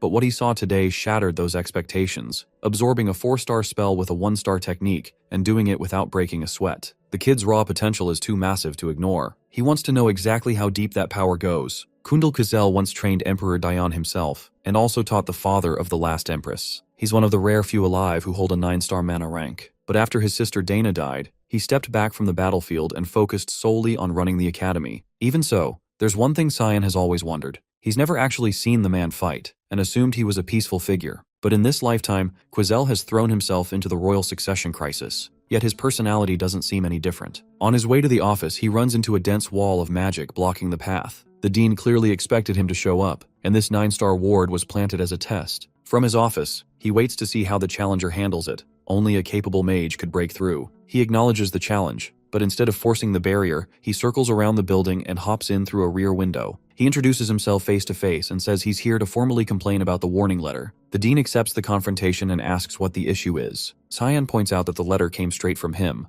but after seeing the tomb, he's certain now it was just bait to test him. The dean doesn't deny it. He admits the trial was excessive, but Cyan passed it, no question. Still, the warning stays. He repeats it. He's not retracting the warning. Cheyenne insists on asking something first. Does the dean want to expand the empire, or protect his family's legacy? The older man replies, calling it a gutsy question, but claims he doesn't care about either. Cyan isn't buying it. He presses further. If Emperor Dion dies and the 3rd or 4th prince makes a play for the throne over the 1st, wouldn't the dean pick a side? The dean's tone sharpens. He's clearly pissed, and calls him arrogant for pushing the question. He says Cayenne was a pawn for Ashel, but from where he stands, the dean isn't any better. In his previous life, he had been just another puppet for Ezreal, and nothing about the man in front of him seems any less controlled. The dean slams his desk, voice rising. Does he really think a century of peace is that easy to break? He thought Cyan was a prodigy, but now sees nothing but a naive idiot. Then he throws another question at him. Does he honestly believe the mother of the 1st prince and 2nd princess just died of illness? Does he think the 3rd and 4th princesses are fair competition for the 1st prince? The Napulis family, the one Empress Cassandra comes from, is notorious for hoarding power. That clan would do whatever it takes to stay at the top. In Cyan's view, peace in the empire is already collapsing, and once it does, the academy goes down with it. And the dean? He's scared. It's hard to believe a kid barely 11 is analyzing politics like this. He seems to understand the whole mess like someone twice his age. The dean asks what he wants from sharing all this. He says it plain, he wants to negotiate. He's willing to help preserve the academy's future and the safety of the dean's family, but he wants the warning rescinded in return. The dean just laughs. He casts a spell above, conjuring magical restraints that snap tight. Chains wrap around Cyan, locking his movements. Then the dean stares him down, wanting to know what kind of power he thinks he holds to even dream of offering a deal like that, because now he's going to learn what it means to screw up. The dean activates his spell, latching Cyan in place with his chains of judgment. Magic coils around him, restricting movement entirely. He looks confident, convinced the protagonist won't be breaking free from a 9-star spell like the Chain of the Tower. He quietly wonders if he might have given him too much credit, but that thought doesn't hold for long. Cyan calls on the Void Sphere. To his shock, the supposedly weak 1-star spell starts pulling in the high-rank magic. Cyan meets his gaze, asking if he still seems useless now. The dean admits it. He's impressed. And yeah, he'll revoke the warning. But that can't be the only thing the kid wants from this, right? Meanwhile, Brian has stepped out to grab food for Nana. He ends up buying a random collection of sweets, already picturing how happy she'll be devouring them. But something's off. The streets are unusually quiet for this time of day. He brushes it off, assuming it's nothing. That is, until he feels something strange coming from a shadowed alley. He calls out, telling whoever's hiding to show themselves. When they do, his eyes go wide. He recognizes them instantly. Before he can react, they take him. Back at the academy, after wrapping up his talk with the dean, Cyan decides to attend his final class of the day. He's there, but mentally, completely checked out. It's hard to stay interested in material he already mastered 30 years ago. He tries to sneak out mid-lesson. No assignments today, planning to head straight to training. Aaron catches him mid-exit, asking where he thinks he's going. Class isn't over yet. He throws out the bathroom excuse, hoping to slip past, but she's not buying it. Wrong hallway for that excuse. Leximus chimes in, reminding her to carry herself like a proper princess. She ignores him and presses Cyan again. If he's not going to the bathroom, then where? He tries switching topics, asking why she lets Leximus speak to her so casually in public. She shrugs, saying she only allows him to use her first name in private, then adds that Cyan should do the same, since they're friends now. He replies that he's just some nobody while she's the Emperor's daughter. She calls him too uptight. Before their exchange can go further, 2 upperclassmen step into view. Aaron freezes when she sees them. One smirks, saying it's been a while. Pavian stands in front with his brother Nerovian beside him. She bows politely, showing deference. Nerovian mocks her, asking why she's running around with peasants she once had chained up. Cyan clocks them immediately, the Neptune brothers, her half-brothers, and they're clearly not fond of her. Then they notice him. He steps forward and introduces himself as Cyan Vert, youngest heir of the Vert family. They nod, saying they'd recognize a duke's son anywhere, and mention they caught his duel earlier. It left an impression. They tell him next time there's a gathering, he should come. Might even become friends. Then Pavian turns back to Aaron, telling her flat out to stay in her lane, drop the arrogance, and remember her place. With that, they leave, dragging her pride along. Leximus looks over, confused, asking if those 2 were really her brothers, and what the hell's wrong with them. She keeps her voice calm, saying they're still family. She can't just abandon blood ties. Cyan disagrees. To them, he says, she's beneath dirt, less than a stranger. Blood or water, it means nothing without power. That's why they treat her like that, because deep down, they're afraid of her. This is just their way of keeping her in check, so she has no reason to hang her head. The words hit harder than she expected. She goes bright red, clearly moved, unable to believe he'd say something that kind to her. He returns to the royal hall and immediately notices something's off. No one's around except Nana. He calls out for Karam and Brian. Only Karam responds. He notices she's in fireball form, hovering. When he asks why, she says it helps conceal her energy whenever she needs to stay hidden, then asks what's so urgent. He says he needs her to track Brian. She pauses, focuses, then says she can smell blood, and it's coming from the direction he went. Elsewhere, Brian is getting slammed around by a group of thugs clearly working under Barrett. The man crouches nearby, sneering that Brian should have listened when they were still playing nice, but now they're done holding back. They're going to cut him up and mail the pieces to Cyan like a present, all because he dared act bold in front of him. Brian just laughs, unshaken, telling him he's still got nothing. That's the last straw. Barrett loses it and gives the order, kill him. Now, they raise their swords, ready to strike, but Cyan cuts in with a sharp question. What exactly do they think they're doing? Barrett freezes the moment he hears that voice. He knows who it belongs to. The S-rank mage turns his attention to Brian, who looks absolutely wrecked, barely able to speak. The eldest Louis Miles sees the moment as perfect. This might be his shot at payback. He growls out a threat, saying he'll rip out Cyan's organs. The other boy cracks a smile, welcoming the fight, then unleashes Thick Fog, 8th form, Assault, slicing the knights into bloody fragments in an instant. Barrett stands stunned, speechless as every mercenary he brought drops dead in seconds. There's no chance he can beat someone like that. It's beyond what his brain can process. Cyan's strength is too unreal. He tries casting a spell in desperation, only to get cut off by a brutal kick to the gut that sends him flying. The mage glares down at him, asking if picking on weaker people is what he calls fun. The would-be noble coughs and laughs it off, saying it's just one of his hobbies. He wants to know if Cyan's really going to kill him over that. Barrett, the eldest heir to the Louis Mile family, is effectively the shadow ruler of the Garum kingdom. His reputation for being twisted is well known. Beating people up was the least of his crimes. He once set a small animal on fire just for fun. Then came the moment he crossed the line entirely. He murdered a female classmate. His excuse? She was simply practicing magic. Eventually, the Mist issued a purification order against him. When Cyan broke into the Lewis Mile residence after the exile, he discovered piles of corpses, dead servants stuffed into the basement. He hadn't planned a quick death. He intended to make him suffer first. But then the criminal laughed, telling him to skip the drama and just get it over with. He claimed he didn't mind dying, said he'd already wrung all the pleasure out of life. Now thinking back on it, Cyan realizes that killing him like that wouldn't have been punishment. It would have been mercy. Barrett already got what he wanted out of life before dying. Just dying won't ever come close to repaying what he's done. The mage grabs him, pries his mouth open, and begins forming a marble of mana. The Louis Mile heir recognizes what's coming and suddenly panics, begging him to stop. He throws out threats, warning what'll happen if Cyan dares hurt someone from the Garam Kingdom's most powerful bloodline. But before he can finish, the sphere is jammed down his throat and swallowed. The victor tells him it's fine if he wants to hate him, talk trash, curse him, whatever. But there's one thing he better not forget.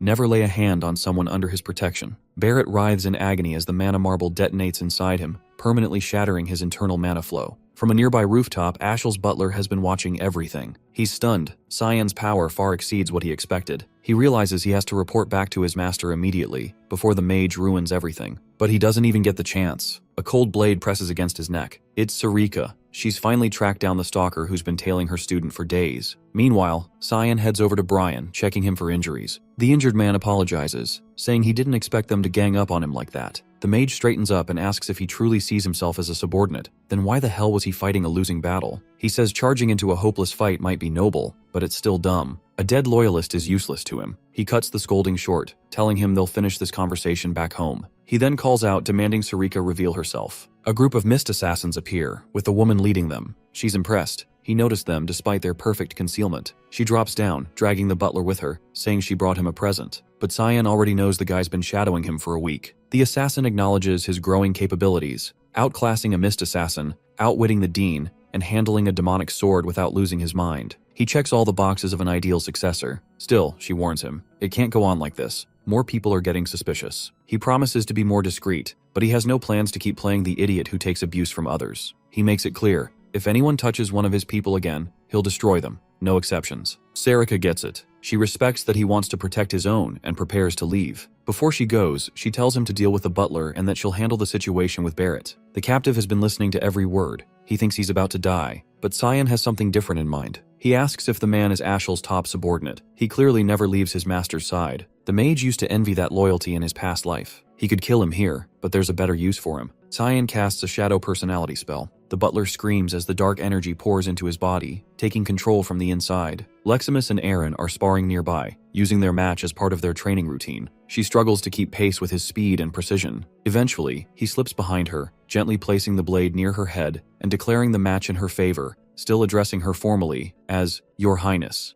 She yields, accepting the loss, but insists he should drop the title and just use her actual name instead. Elsewhere, they hear Brian groaning through clenched teeth as he trains with Cyan, who's been running him into the ground. He's taking hit after hit but holding up thanks to his high stamina and brute strength. Cyan's already considering he might be a decent asset down the line. He checks if Brian wants to pause for a break. The other boy brushes off the pain, pretending he's still fine and ready to continue. Not that it would have mattered. Cyan would have kept going regardless. He knows there's no telling when someone like Barrett might strike again. Brian needs to be prepared to hold his own. Brian brings up Kellen, asking if he's really alright after the spell was used on him. Cyan tells him not to stress about it. Kellen's with them now. He explains the spell. It hijacks a person's personality and puts them under external control. He's only used it once before, back in his previous life. Cyan questions Kellen directly, asking who he is now. The knight answers without hesitation. He's Kellen Diego, a guardian from Velias, assigned to monitor Cyan. He pushes further, asking who his master is at the moment. Kellen says it used to be Ashel, but that's changed. He wants to serve Cyan now, and asks to stay under his command. Cyan gives a sly smile and tells him to deliver his next message exactly as dictated,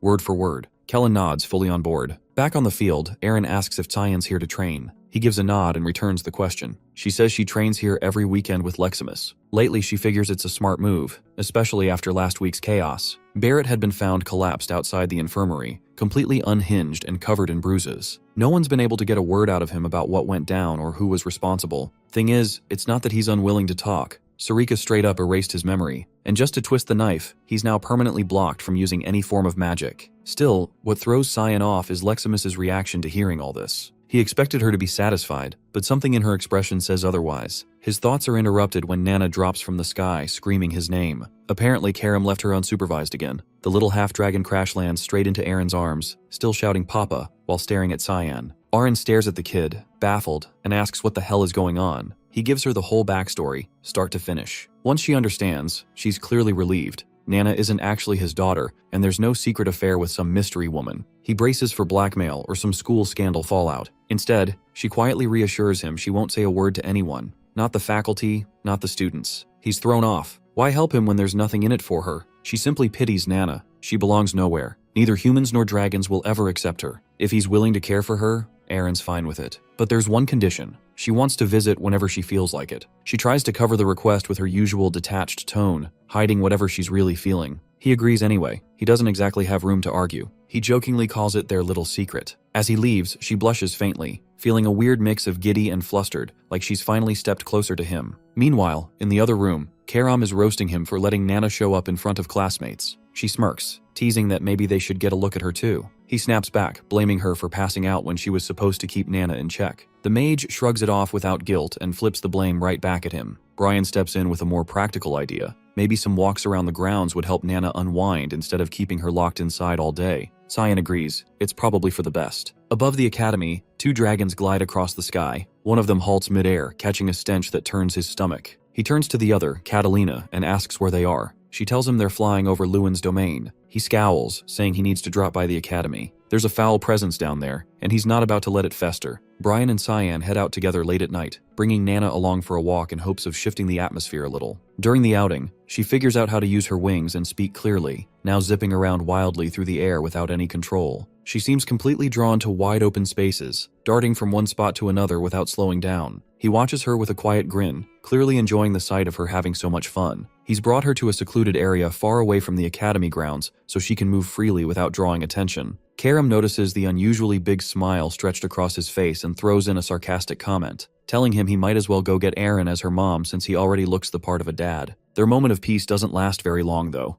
An intense, powerful presence suddenly cuts through the air toward them. Brian quickly reacts, bolting forward to intercept Nana and yanks her away from a fast-approaching attack, barely managing to save her. All three duck behind Cyan as two hostile figures make their appearance known. Two dragons, clearly of high rank, step into view, Lucian and Catalina. Lucian's eyes land on Nana, filled with pure revulsion, as both stare at her like she's an abomination. They demand to know if Cyan is her father, having recognized the demonic blade he's carrying. Karam doesn't appreciate the implication and immediately snaps back, only for them to fire off more insults, looking down on the group as if they're dirt. The tension spikes, and they're seconds away from fighting until Lucian signals Catalina to hold back. He says he's not interested in wasting energy on creatures beneath him, and there's no need to fight if they just hand the child over. Cyan doesn't flinch and fires back by calling him a lizard-faced piece of trash, which instantly pisses the dragon off. He blasts a beam of raw mana toward the swordsman, but it's sidestepped in an instant before he activates his demonic transformation. They both instantly recognize the aura.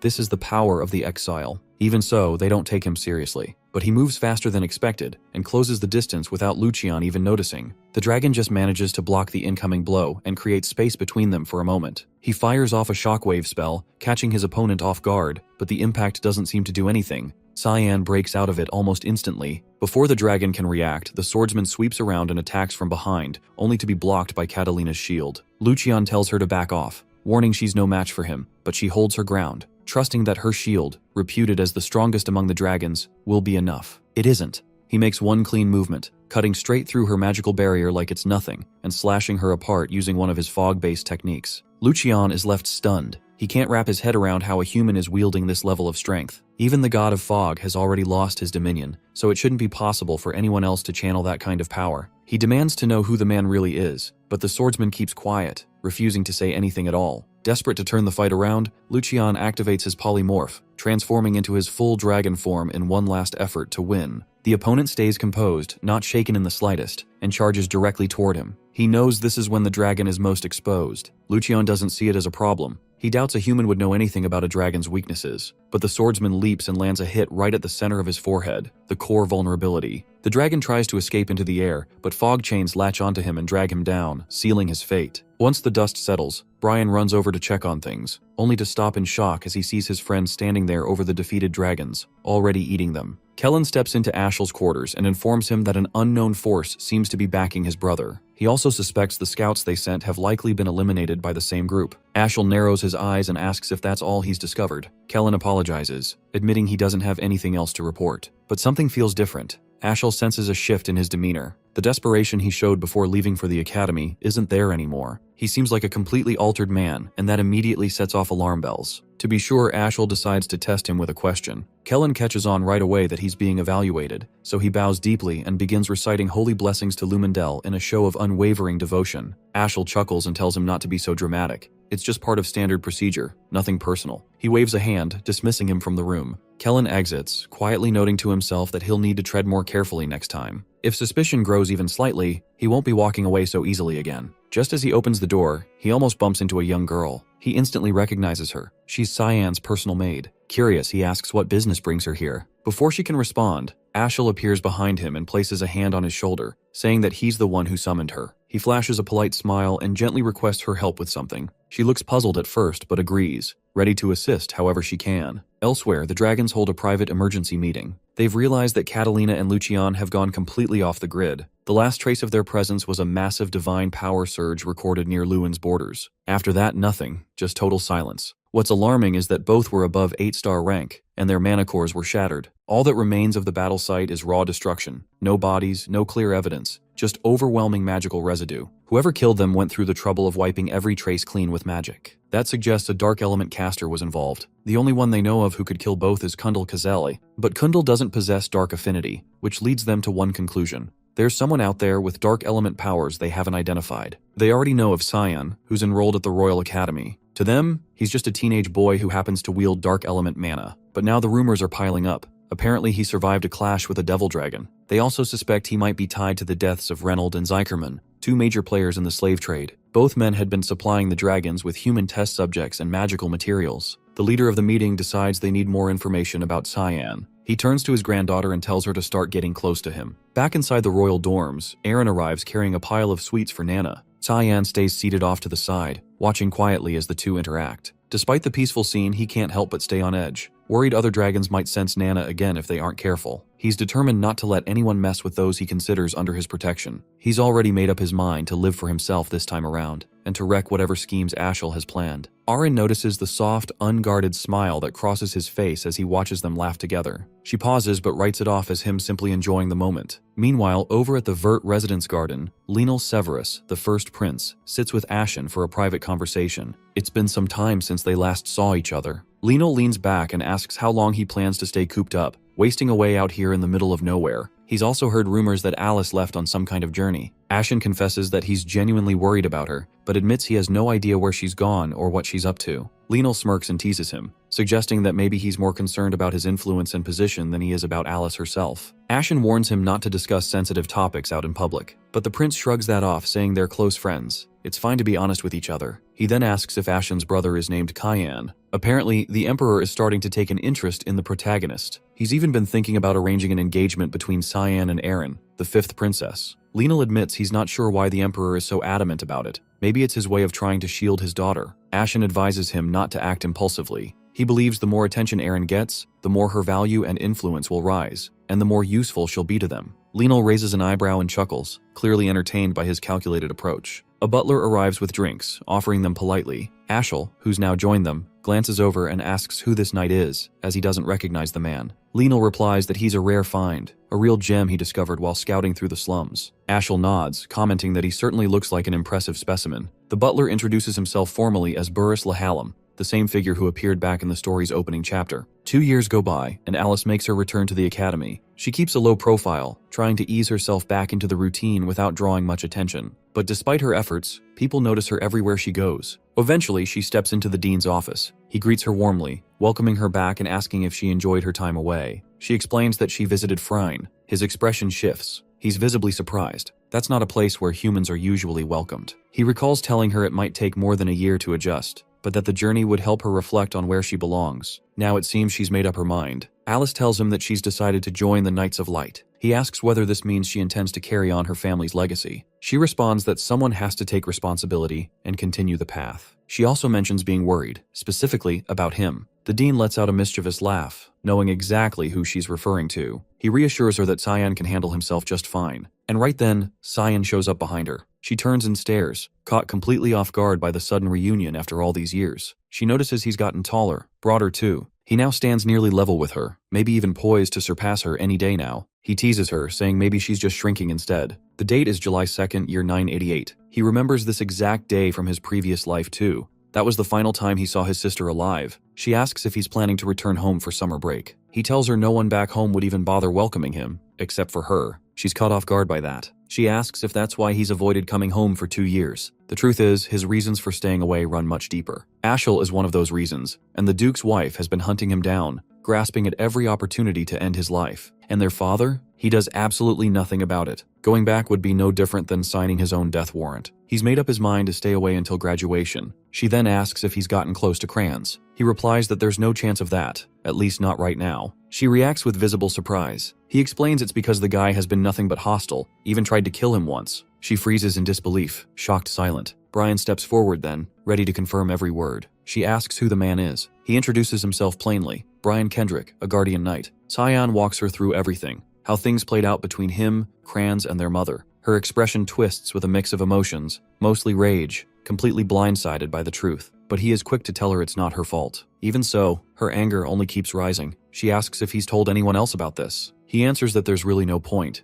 It's all in the past now. But Kranz shows no signs of guilt or even second thoughts. Alice suddenly throws her arms around him in a tight embrace. She says he doesn't have to bottle it all up, that she'll be his shield from now on. She makes him a promise that she'll watch over him going forward. She says she'd love to stay longer, but she's got somewhere she needs to be. She tells him to stay safe while she's gone. She even hugs the guardian, as a thank you for looking after him. He throws the knight a deadly glare, simmering with jealousy over his sister. They say their goodbyes and she heads out, but he can't shake the image of how pissed she looked. He hasn't seen her that furious in a long time. In his past life, during sword training with Kranz, he was getting ragdolled. The older boy told him to stand up and keep fighting, but he had given up and told him to stop. Kranz didn't care what anyone thought. He kept landing punches right to his face until Alice stepped in, ordering him to quit it. She'd made him apologize, wearing that exact same furious face she had just now. It was the only time he'd seen her that mad. Things at the Duke's estate are about to explode, and she needs to learn the truth about her family so he can protect her properly next time. Brian walks up, holding out one red envelope and one black. The red's from the academy, the black one from some janitor. He takes the black letter and flat out ignores the red. He figures the red one's from the palace. It's sealed with the imperial crest. He even asks what it might be. Cyan says the palace usually throws a banquet this time of year. But the black letter?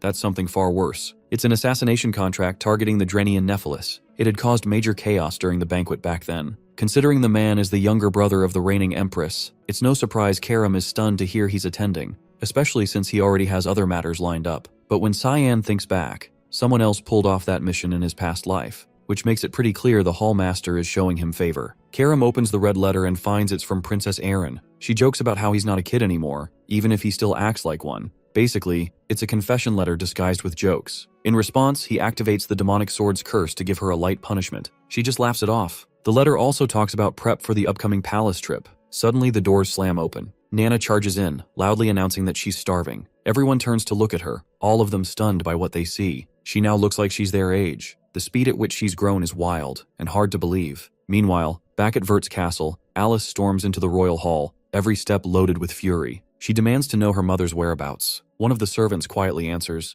"She's in her room, sitting there." Alice enters without hesitation. Margaret, her mother, greets her kindly, but she doesn't wait. She walks right up to her and slaps her across the face, with everything she's got. The guards rush in after hearing the screaming, trying to figure out what just happened. Margaret demands to know if her daughter has lost her mind, but Alice fires back that it's her mother who's insane. She accuses her of trying to murder Cyan, causing the woman to freeze for a moment in stunned silence before muttering a question, asking if there's any proof. That was the wrong thing to say. By asking for evidence, she's basically admitted to the crime. Alice snaps at her, furious that she dared to lay a hand on him without even having the courage to deny it properly. She screams at the guards to throw her out. 5 guards lunge toward the princess, but she flips back, dodging the rush, then launches into a barrage of attacks using both water magic and spirit arts, taking them down in seconds. The older woman stands there, wide-eyed, watching her daughter dismantle the guards alone like it was nothing. Alice walks right up and says that Cyan's guardian has come clean. He's confessed everything, including naming her as the one behind the assassination attempt 2 years ago. Even if Cyan has chosen to stay quiet, she won't be able to hide anymore. The accused tries to shift the blame, insisting her daughter shouldn't take the word of a commoner over hers, but Alice doesn't care. She calls her by her full name, sharp and cold, then says she'll inform her father, and once he knows, she'll see what real consequences look like. Alice leaves the dormitory feeling victorious, believing she's finally bested her mother. But the woman only grins behind her, amused by how clueless her daughter still is. Even after all these years, Alice hasn't figured out the truth.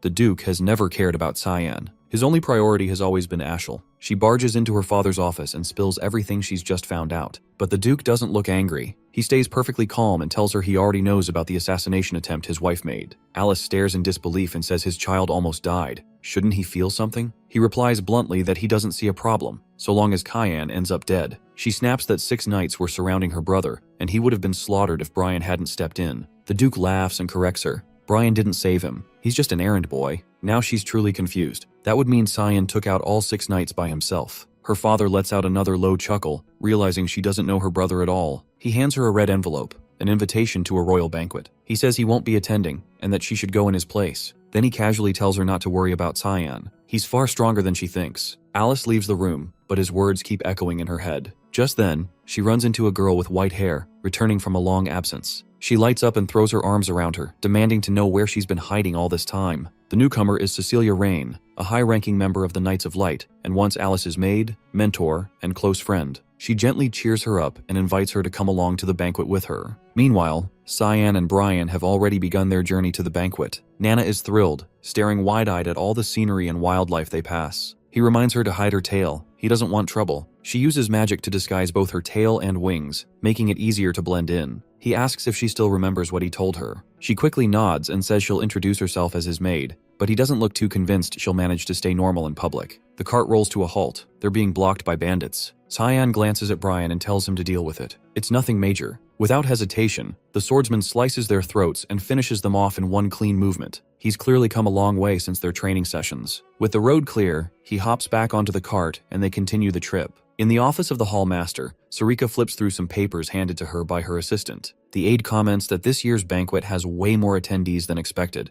Maybe they should delay the plan. Sarika refuses. The assassination of the Dranian Nephilis needs to happen now. The assistant hesitates and asks why she's so insistent. Sarika flatly states the truth. He's a predator who uses his magic to violate married women. Someone like him shouldn't live another day. And worse, he's also her fiancé. As she sorts through the papers, something catches her attention. A child she recognizes is on the guest list. She's a rare prodigy with perfect elemental affinity, 20% in every category, but her weak body keeps her from attending most classes. She's the granddaughter of the Garam Mage Association's head, Lunav Reaver. She's never made a public appearance before, so why show up now? The assistant says she heard the association leader personally ordered her to attend. That sets Sarika on edge. She's sure something's up. This banquet won't be simple. Back in the city, Cyan, Brian, and Nana are walking through the streets of a town they've just arrived in. Nana carelessly bumps into a stranger, but her innocent smile makes him forgive her instantly. Cyan makes a mental note. She needs to stop thinking the world is always nice. Suddenly, Brian notices something's off. Her eyes have shifted. She looks like a predator, dragon pupils back, radiating a strange hunger. She says she's starving, and they need to act fast before someone notices her aura. Cyan tells Brian to take her to the nearest restaurant. A few hours and countless dishes later, she's back to her sweet self. Good thing he brought enough money to handle her appetite. Just as he's relaxing, he senses an unfamiliar mana approaching from behind. A voice calls out, asking if he's really Cyan Vert. Cyan reels for a second. She knows his name. That alone puts him on edge. He keeps his tone guarded and asks her location. She doesn't answer.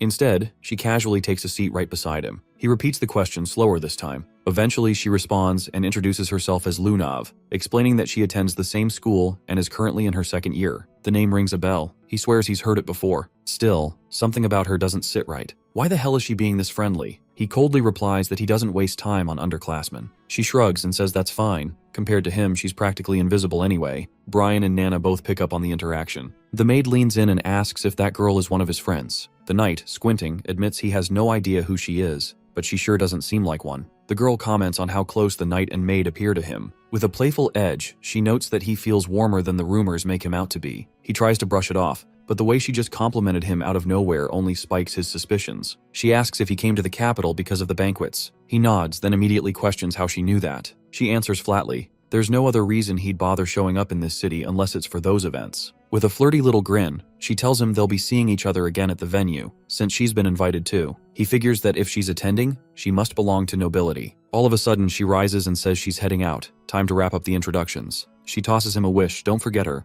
Then she drops her full name, Donald Rayner. And just like that, it clicks. He remembers her from before, granddaughter of the Gun Major Association president in Rain River. That man must have sent her here. In his former life, she died while studying at the academy. He can't tell if her death was from illness or the grotesque experiments the association had been running. This is uncharted territory. People he hadn't encountered in his past life are suddenly entering his path now, which means the future is in constant motion. And to top it all off, this is happening on Banquet Day, the day history will later remember as the Banquet of Blood. Elsewhere, Aaron gets dressed for the occasion. She glances at Luxemius and asks if she looks okay. He reassures her. She looks stunning, more beautiful than ever. Even so, she's not convinced about the outfit and switches into a new dress. Luxemius grins, teasing that Cyan's going to love it. Her cheeks light up, her whole face flushing red, completely flustered. It surprises her that he'll be there tonight, even though she's the one who sent the damn invitation. A maid enters holding an ornate box and presents it to her. It's a necklace, sent by her brother, Lionel, who insists she look her best for her future wedding. She blinks, caught off guard by the gesture, but doesn't dwell on it much. Finally, the banquet arrives. The atmosphere is lively. Crowds pack the place, laughter and chatter flooding the space. Cyan moves through the hall, eyes scanning for his target. So far, no luck. That's when he spots Kellen among the guests and quickly asks whether Ashel is here too. Kellen confirms he's currently with Prince Lewin, but before anything else, he has something urgent to say, urging Cyan to get out of there immediately. He pauses and checks what's going on. Kellen doesn't doubt the intel, but says that if Cyan stays, he and plenty of others could be at serious risk. Ashel had personally warned him to leave the palace before the event began, mentioning he was preparing something. Unexpected. That final piece falls into place. Cyan finally sees the full picture. The one pulling the strings behind the Banquet of Blood is Ashel himself. Kellen admits he couldn't stand the idea of him getting hurt, so he begged him to leave. But Cyan tells him not to worry, he'll be fine. Kellen, on the other hand, better watch his own damn back. He heads off, mulling over what kind of stunt Ashel is cooking up now.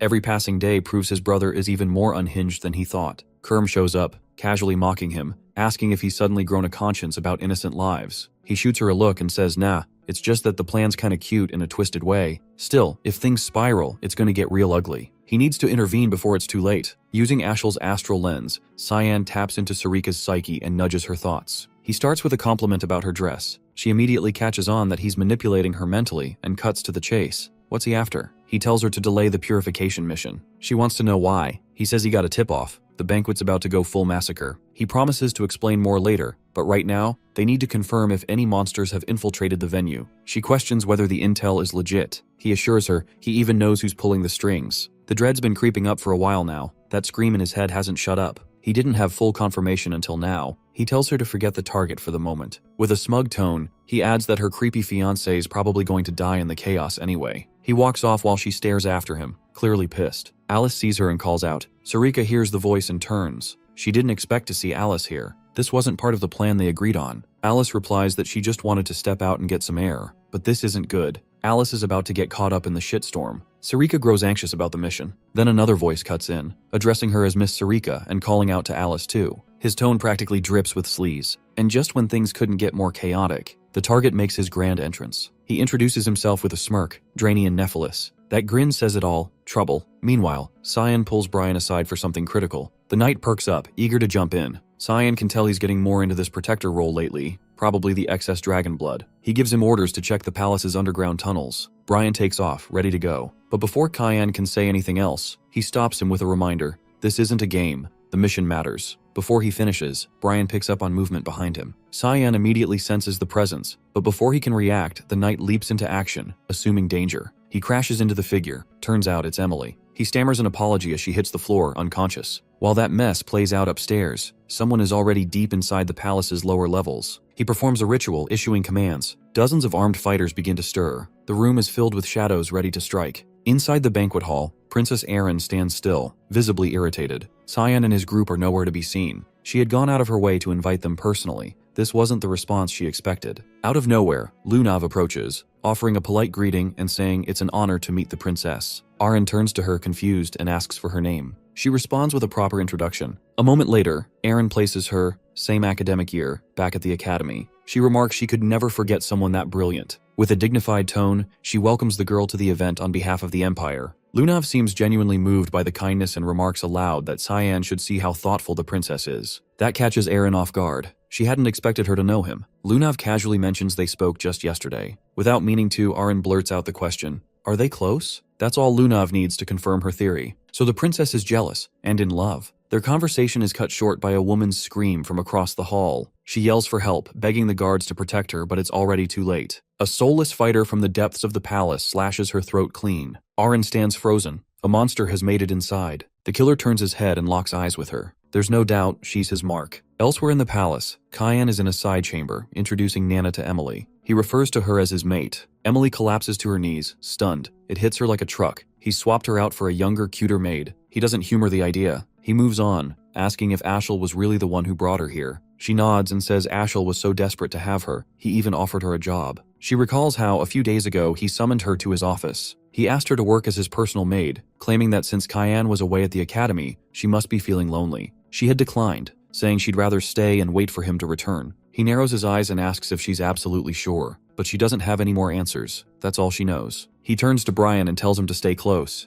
Emily and Nana aren't safe on their own. Brian checks if he's heading out. Cyan confirms it. Emily wasn't supposed to be part of this timeline. Now, with spies crawling around and Ashel clearly pulling strings, he sees the whole play. His expression turns sharp. Ashel's crossed a line. Without another word, he storms off, set on reaching Aaron and whoever else is in danger. After he leaves, Emily breaks down crying. She clutches a bow tie tightly, the same one Ashel had asked her to give to Cyan. As she weeps, Nana senses something off. The gemstone on the bow tie radiates a faint, unsettling magic. She stiffens. Something about it feels wrong. Meanwhile, in a private chamber, Ashel and Prince Luenel talk in hushed tones. They both know the mission is officially underway. After everything, the moment has come. Luenel's gift is about to be delivered. Ashel gives Boris a nod of approval, calling him surprisingly effective. The prince grins and says, "This is only the beginning. Their unit will become even more valuable from here on." They're not just disrupting a party. They plan to tear down this peace-soaked empire and remind it exactly who it needs. Back in the Grand Hall, panic ripples through the crowd as the monster's attack causes chaos. Aaron keeps calm, helping direct people toward safety. Lunav urges her to leave while she still can, but she shakes her head.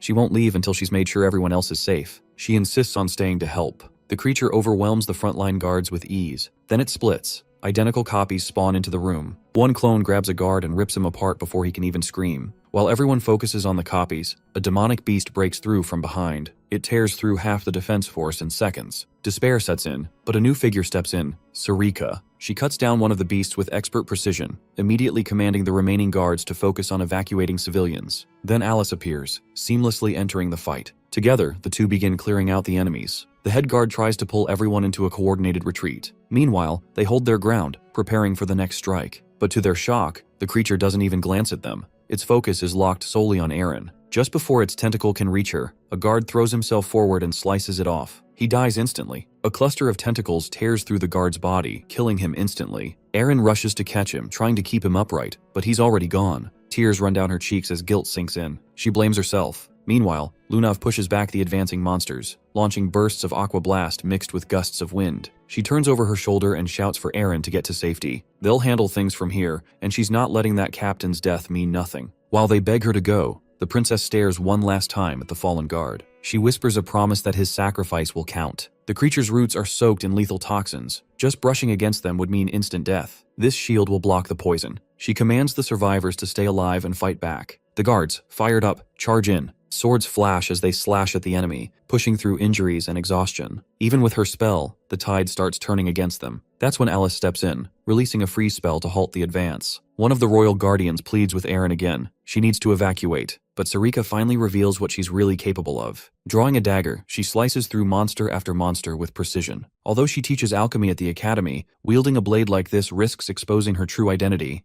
but that's irrelevant now. She shifts to her fog sword technique and slays the towering demonic tree beast. An assassin lunges out of nowhere, catching a guard off guard. The alchemist spins and splits his face in two. She yells to the remaining soldiers. There are still more out there, and they can't lower their guard. Her plan is for Elise to get the princess out while they hold the line. But something itches at her. This still feels wrong. Alice and Aaron sprint down a hallway, escaping the chaos. The princess's thoughts swirl. If this girl really is one of the Verts, that would make her Cyan's sister. The thought snaps her back to him. Is he okay? Is he safe? Their train of thought shatters as a skeletal creature drops into their path. The thing doesn't seem lost. It knew exactly where to find them. Alice eyes the monster. Her gut tells her she can't handle it alone. It's a nightcrawler, a high-tier one. They team up, binding it in place with chains and coordination. Hope sparks as reinforcements leap in. Maybe they still have a shot. The nightcrawler swings with a brutal left hook. Lunav leaps in, throwing up a barrier that absorbs the hit. Alice seizes the moment, already on its back. With a smirk, she launches her attack, declaring her name and promising he'll regret ever showing up. The strike lands hard enough to finish him on the spot. Back in the banquet hall, Sarika brings down the last creature with a strike of fog-forged magic. Something nags at her. She walks over to one of the assassins and pulls off its mask. A chill runs through her. They're not living beings. They're corpses, puppets reanimated through dark magic. It's a twisted resurrection technique requiring ridiculous amounts of mana and setup. With this many, it couldn't have been a solo caster. Someone big is behind this. But the why is still a mystery. Elsewhere in the palace, a squad of marionette soldiers descends on the Emperor. He wipes them out easily, but his body gives out. Collapsing, drained, and gasping, he looks up to find Ashel and Luenel already in the room. The Emperor thanks them for their support, unaware they're the ones orchestrating the chaos. Ashel hurries to his side, swearing loyalty. It's all part of the setup to win his trust. Meanwhile, Elise cuts down one more creature and runs into the next chamber, but it's no better in there. More puppet assassins flood in, relentless. They just keep coming. Emily informs Brian that Ashel has given Cyan a bow tie, but he had already left before she could hand it over. Brian finds it odd that Ashel would give him a gift and admits he has a bad feeling about it. She asks if something is wrong. He isn't certain but notes that Ashel has never sent Cyan any presents before. From what he's observed,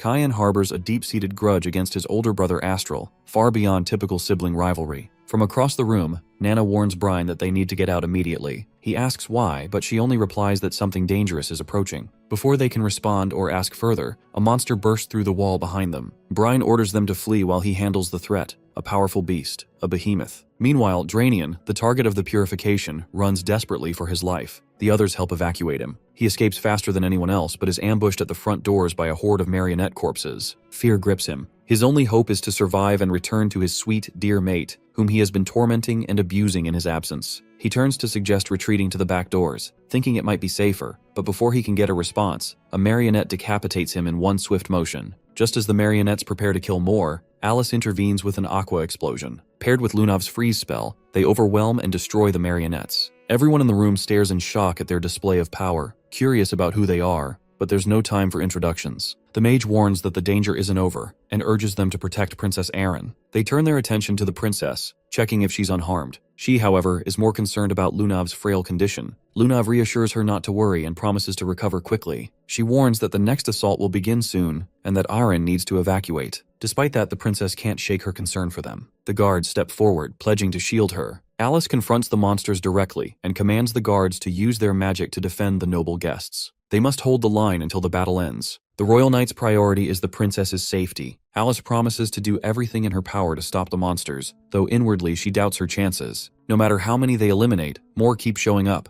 as if tracking them constantly. It seems they are being tracked through the gemstone given to Erin. Back to Brian, he faces off against the behemoth, doing his best to keep Emily safe and the monster at bay. For such a powerful creature to invade the palace, there must be a deeper plot. Until now, he had Cyan by his side to back him up, but alone, he must defend both himself and Emily. She places her full trust in him as a monster charges. He prepares to block the attack, warning her to stay behind him and not stray. He manages to deflect the strike flawlessly, surprising himself with how strong he has become. This boost of confidence makes him believe he might stand a chance to defeat the creature. He parries every blow, matching the monster's ferocity blow for blow. Emily asks if he's okay. He reassures her that not a scratch will come his way. Then, distracted for a moment, the monster lunges with its jaws. Brian won't be able to block this attack in time. Just when it seems too late, Nana leaps in, forcefully driving the monster away. She seems transformed, like a different person. Meanwhile, Erin and Alice continue battling the remaining marionettes. The princess raises a magic barrier to shield the knights, while her ally uses spirit water spells to immobilize the enemies. The fight feels endless. Whoever masterminded this is unknown, but clearly planned thoroughly. The knights will wear out eventually, and they need another strategy. In the heat of battle, a mask is knocked off, revealing the corpse beneath. Alice realizes these are essentially marionettes, reanimated by dark magic. To counter them, they need something that opposes dark magic. The first thought that comes to her is Lumendel, the god of light, and his light magic. If someone can wield it, they might have a chance to turn the tide. She calls out to Princess Erin, asking her to infuse her sword with mana. Erin replies that she can't. Doing so would break the protective spell cast on the knights. The guardian knight consoles her, saying they'll be fine without it. She hesitates but knows they have no choice. She proceeds to bless the sword with the blessing of light. Although combining 2 mana types is difficult, the princess channels the blessing of light into the blade. Spirit magic flows through the sword as smoothly as water, giving it a tangible mana form. Alice isn't fully confident this will work, but is willing to take the risk. On the other side, Cyan had already eliminated most of the marionettes in his path and quickly realized these enemies were nothing more than puppets and mandrakes. Apparently, he had begun assisting Ashel. This was also when Boris officially became one of Ashel's subordinates. Karim expressed surprise that humans still practiced necromancy-type dark magic, such an ancient and forbidden art. He acknowledged her observation and mentioned there was a particular individual who frequently wielded it. He explained how the use of dazed stones accelerated the monster's strength and that the mana within those stones attracted beasts. She confirmed she could sense the dazed stone's mana emanating from a specific direction. He urged her that they needed to move faster, warning that the palace was turning into a slaughterhouse, but before they left, he insisted on changing his clothes. Meanwhile, Alice, aided by Aaron, summoned the spirit Marion using light-type mana. Since mana types couldn't be combined easily, the spirit's existence was unstable and couldn't be sustained for long without risking bodily collapse.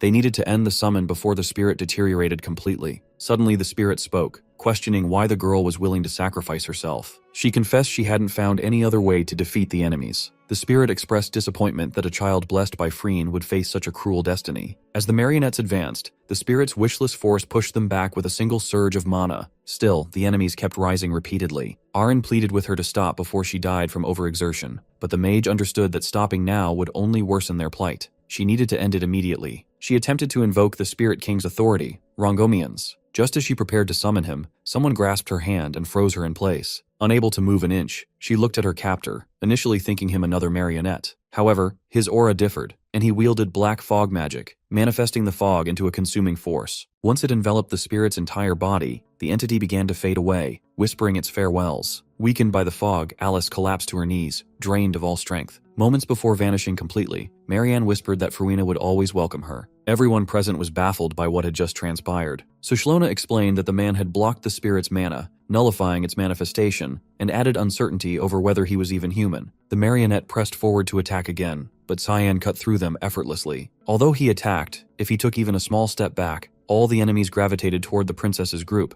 as if irresistibly drawn. He asked Karim if she sensed any mana around the group. She confirmed feeling demonic mana emanating from Aaron's necklace. He requested her help to clear the situation swiftly and cleanly. Using his creation space technique, he enveloped the entire room in a fog domain. Panic erupted as no one knew what lurked inside the fog or what threats might emerge. The marionettes began sinking into the mist, consumed within seconds. In moments, all of them vanished completely, leaving the space silent and empty. It was as if nothing had occurred. Both parties were intrigued and amused, wondering who the masked man could be. Suddenly, Lunav collapsed, unconscious from exhaustion. Cyan appeared behind Orion, attempting to remove her necklace. She sensed a vague familiarity but couldn't place him. He shattered the gemstone that had been attracting the marionettes, but the guards attacked, fearful for the princess's safety. Rather than dodging, his body transformed into fog, dissolving from sight. He reappeared beside Lunav, performing something on her, but Aaron counterattacked with her light stinger, also turning him to fog without harm. Employing psychological manipulation, he spoke, assuring them he meant no harm and was there to help. He had destroyed the druids, so the monsters should no longer be drawn to them. He urged them to exit through the front gates, assuring the path was cleared. The fog domain dissipated, revealing the original room. The guardians checked on the princess, but she told them not to worry about her and to assist Alice and Lunav. The mage confirmed she was fine and insisted they recover and leave through the front gate as Cyan advised. She silently resolved that ensuring the children's safety was her top priority, leaving the mystery of the masked man's identity for later. Lunav had sensed his mana and had concealed his presence. In a separate room where Emily and Brian fought the monster, Nana had already slain it and was now devouring its corpse piece by piece. Emily was horrified,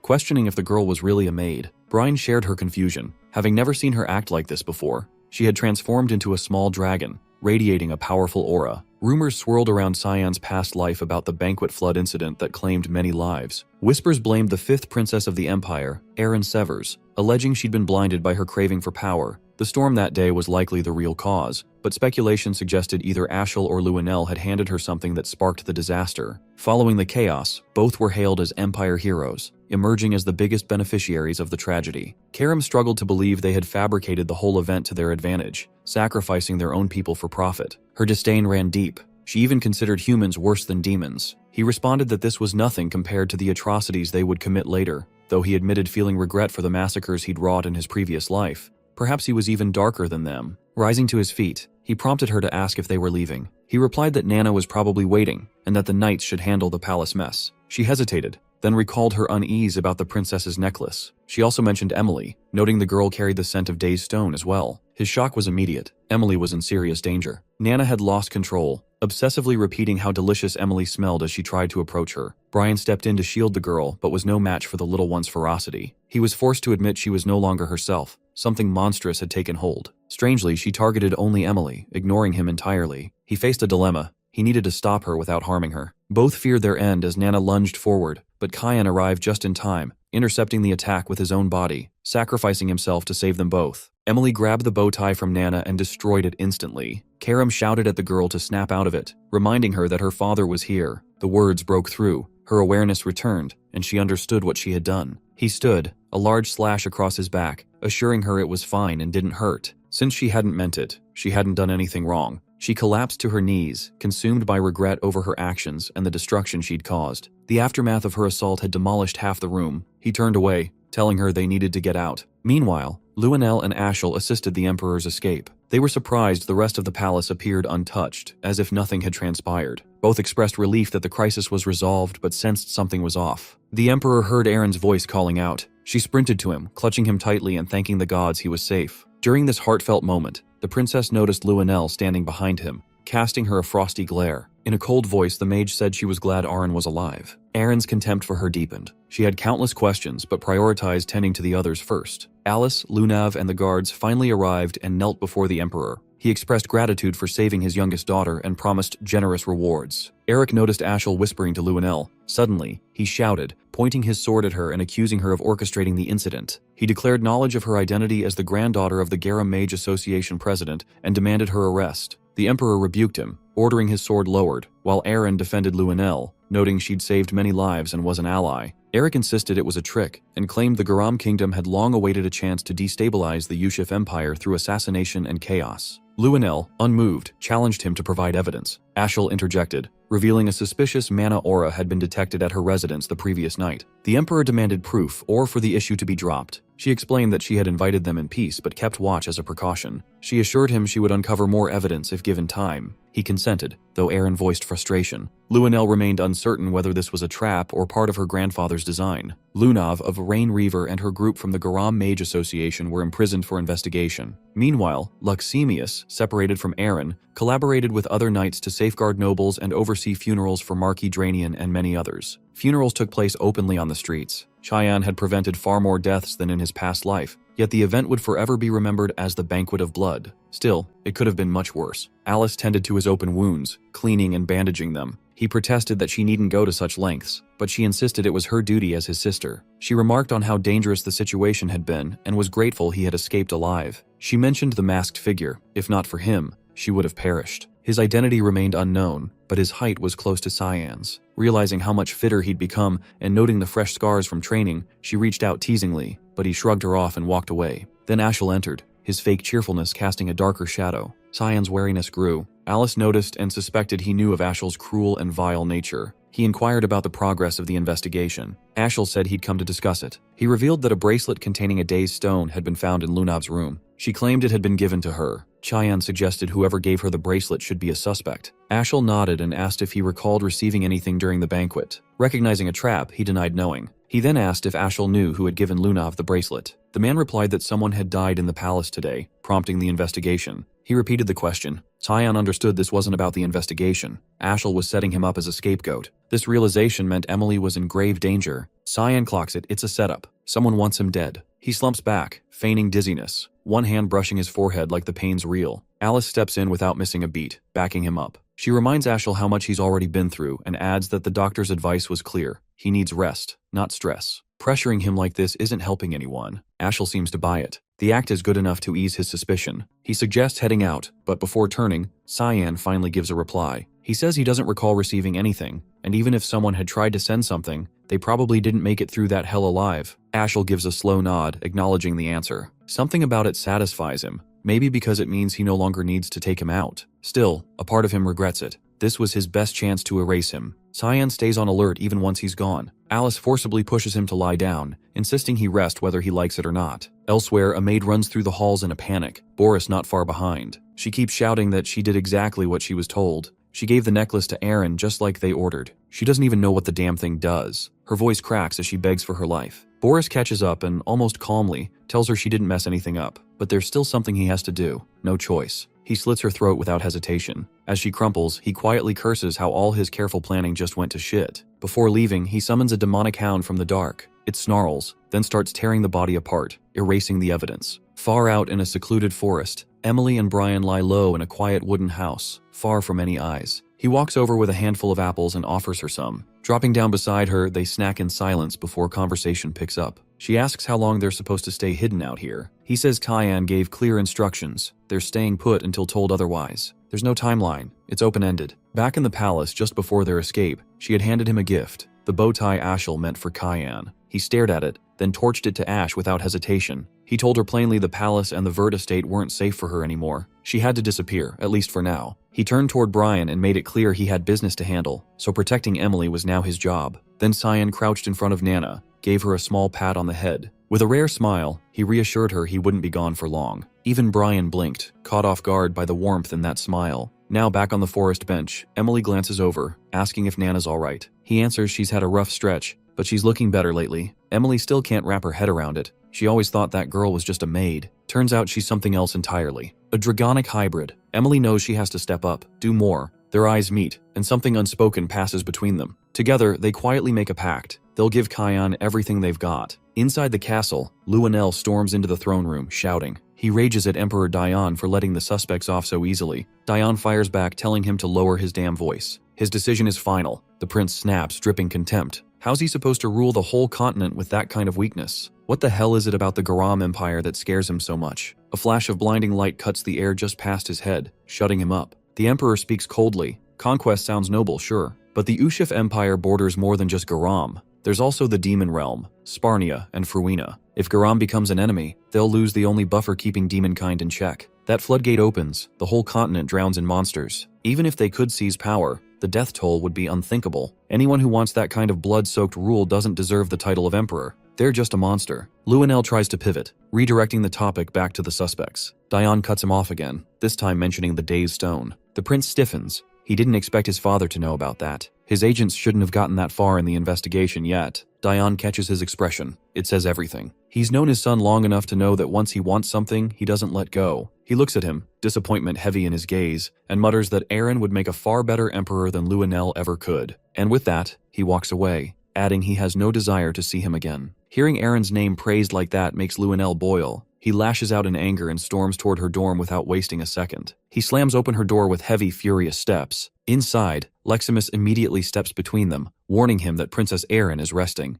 Luanel couldn't care less. He punches the guard straight in the face to shove him aside. Then he turns to his sister. She looks at him and asks, calm but wary, what reason he could possibly have for barging into her room. He gives a crooked, malicious smile, says he just wants to have a little chat with his dear, sweet sister. Leximus steps forward, firmly reminding Luanel that if he keeps pulling this aggressive crap, the princess will have no choice but to act, even if he is royalty. He doesn't flinch. That same twisted grin spreads wider as he turns to her and casually threatens to wipe out her entire bloodline over a few reckless words. But before it escalates, Aaron interrupts, voice steady. She tells him to cut the nonsense and asks why he's really here. Tilting her head slightly, expression unreadable, she asks if there's something specific he's expecting to hear from her. He falters, picking up on the shift. She's not the shaky, submissive girl he used to push around. The silence drags and she answers before he can recover. She hasn't received anything from him. That shakes him more than he'd like to admit. It's as if she already knows. A few hours earlier, she had met with the Emperor. He asked whether Luanel had given her anything recently. She told him no, nothing. Dione revealed that the necklace she'd been seen wearing once contained a Dazed Stone,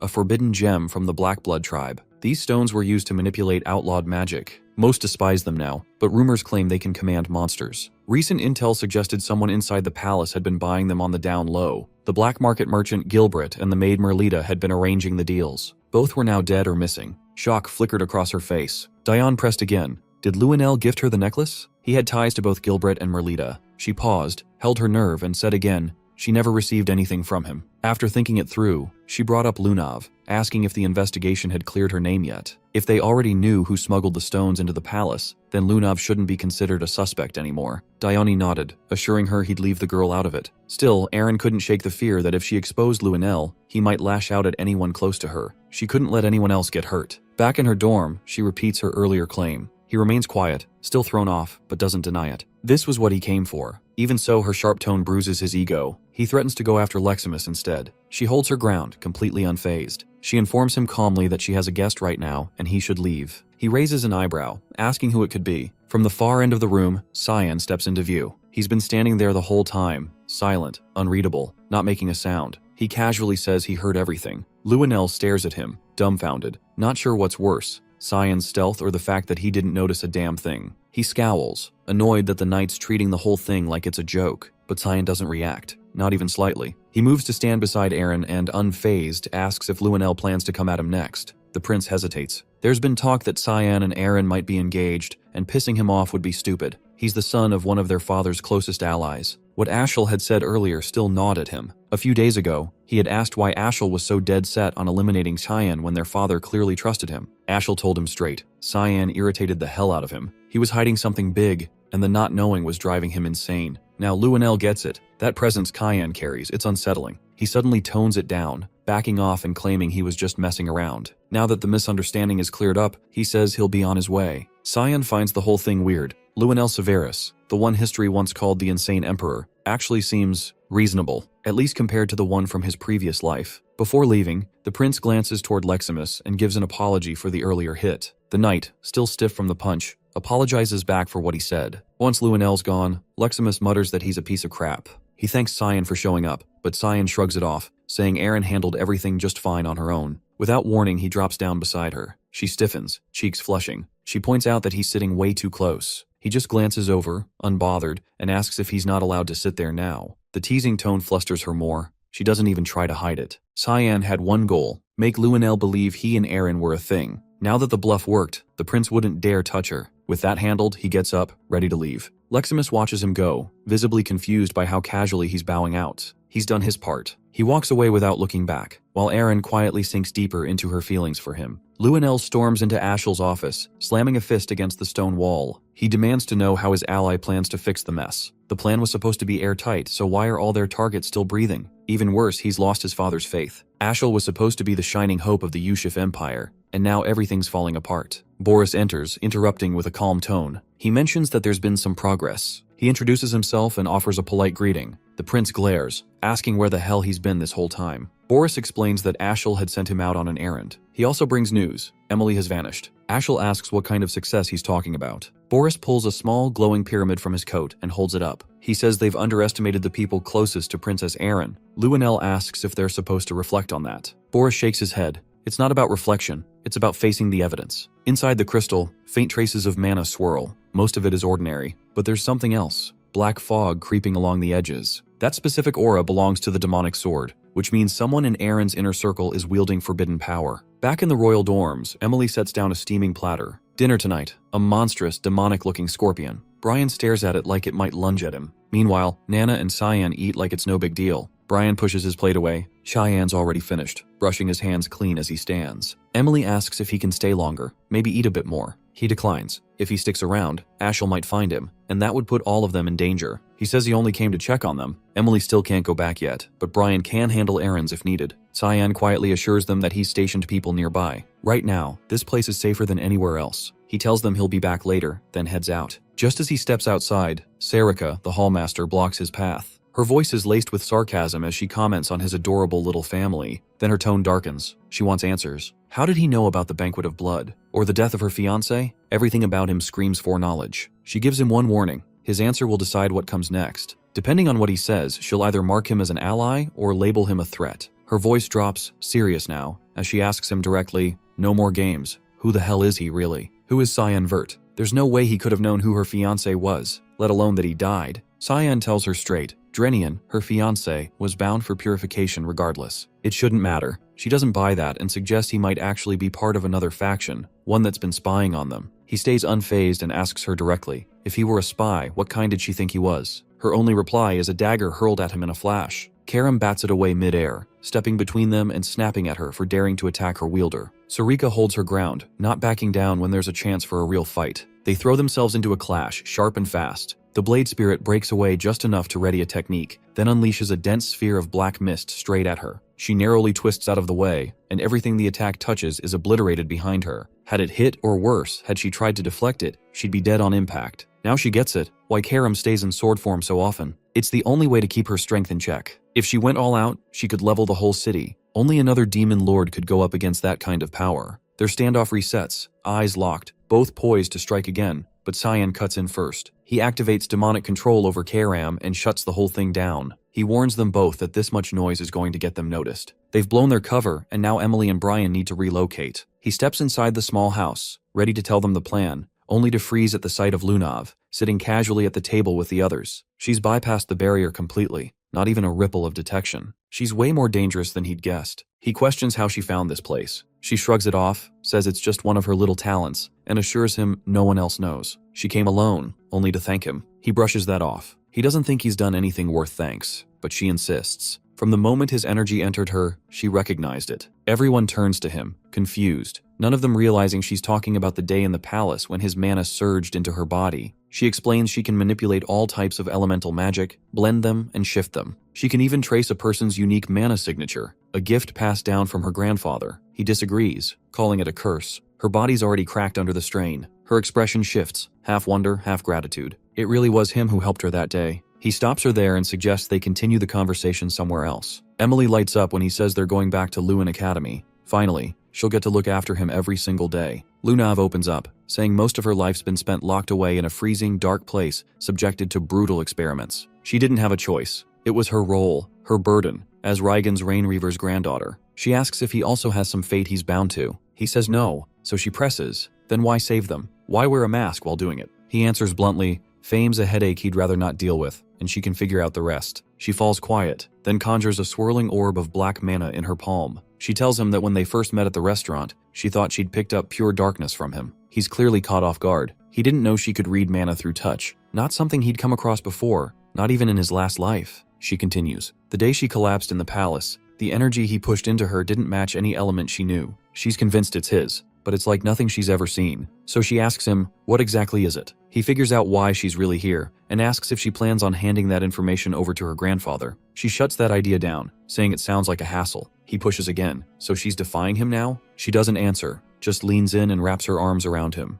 thanking him again quietly. Her body had become a volatile mess, like a boiling pot overloaded with all types of mana. Someone had slammed a lid on top, trapping it all inside. The heat built up until the pressure began to smother her life force. She'd been standing at death's door. All he had done was poke a hole through that lid, enough to let some of it out, just enough to relieve the pressure. In his eyes, she looked like someone else's pawn, and that hit a nerve, because she reminded him of who he used to be. He gently pushes her back and tells her she owes him nothing. He asks her to keep it quiet. He's gotta go. Just before leaving, he turns and warns her not to overdo it again. Next time, it might kill her. A soft look crosses her face. Now she's sure he really is a good person. Meanwhile, deep within the Garam Empire, inside Reigen's chamber, the Emperor's expression twists with fury the moment he hears the news about Lunav. His butler tries to calm him, saying no formal charges have been filed. But that's not what's eating at him. She still hasn't returned home. He orders them to track her down and bring her back, no matter what. Cyan and the rest of his group finish gathering their things, preparing to depart, and begin making their way back toward the academy. Among them,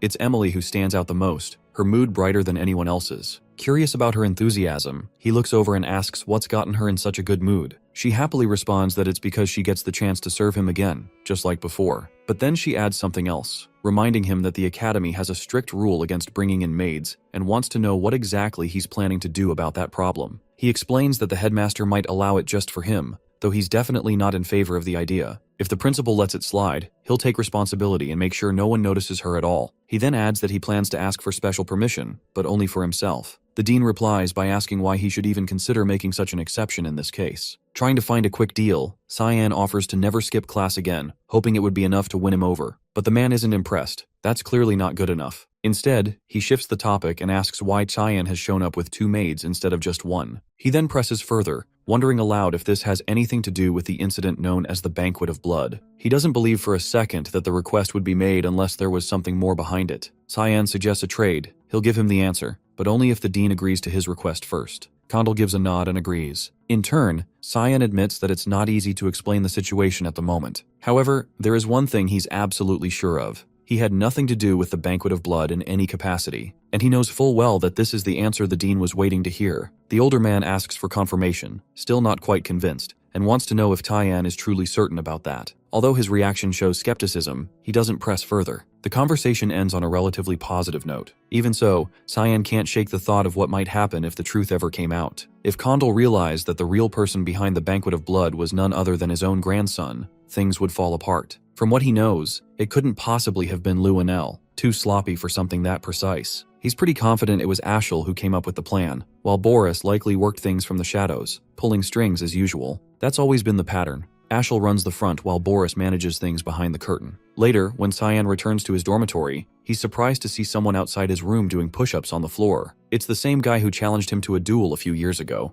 As soon as he spots him, the guy jumps up and immediately asks for a rematch. Apparently, he's been showing up every single day for the past 2 years doing this routine. Cyan doesn't even acknowledge him. He just walks past and enters his room without a word. Inside, he stops when he sees Brian lying unconscious on the ground. Turning to Emily, he asks what's going on. She calmly explains that Brian passed out after eating some cookies she'd given him earlier. She then offers Cyan one, asking if he'd like to try them too. He immediately shuts her down, telling her not to feed Brian anything again, ever. Dropping onto the couch, he's ready to finally get a moment of rest. But his mind won't quiet, already stressing about what kind of chaos his new group might bring. That's when he notices a white envelope sitting on the table. He asks aloud where it came from. Opening it, the first thing that catches his attention is that it's from Lunav. Before he can get past the first line, she walks through the main door in person, stepping in casually and asking how things have been. Without hesitation, she tells him she's officially run away from home. Meanwhile, not far away beside a quiet lake, two unknown individuals are having a private conversation. One tells the other that guards from the Garam Mage Association are already on their way, so there's no need for concern. He assures them everything has been taken care of. The older man speaks again, saying this is the only option left if they want to stop Reigen's Rainreaver from completely losing control. The woman responds without flinching, telling him not to worry about her having regrets. Even though Lunav was once her student, she feels no guilt over what she's doing. She's revealed to be Mela Aronis, a teacher at Lewin Academy. She tells him plainly she isn't so naive that she'd feel pity for someone like that. She says she'll go to the designated location now and adds that her team should have already reached Lunav by this point. Back with Cyan, he grabs her by the arm and drags her out of the town toward a bench just outside the city. Once they're seated, he demands to know how she managed to bypass the warding spell on the dorm entrances. She tells him she examined the spell's structure using her mana, then used her own spell to cancel it out. He stares, stunned. What she just described goes way beyond basic analysis. She can dissect and reproduce magic instantly. It's not just about scanning, she can flat out replicate. She then asks if he had time to read her letter. He hasn't. She showed up before he could even finish the first sentence. She admits she came early because she didn't want to wait for his response. He presses next, wanting to know if her grandfather sent her here. She freezes, saying nothing. So he pushes again. Did Reigens tell her to approach him specifically? She takes a breath and says that yes, it started that way, but not anymore. Whether he believes her is up to him. Then she shifts the subject and mentions something strange happening at the association. 2 dragons affiliated with them suddenly went missing near the Lewin region. On top of that, some smugglers transporting illegal goods from other countries were recently found dead.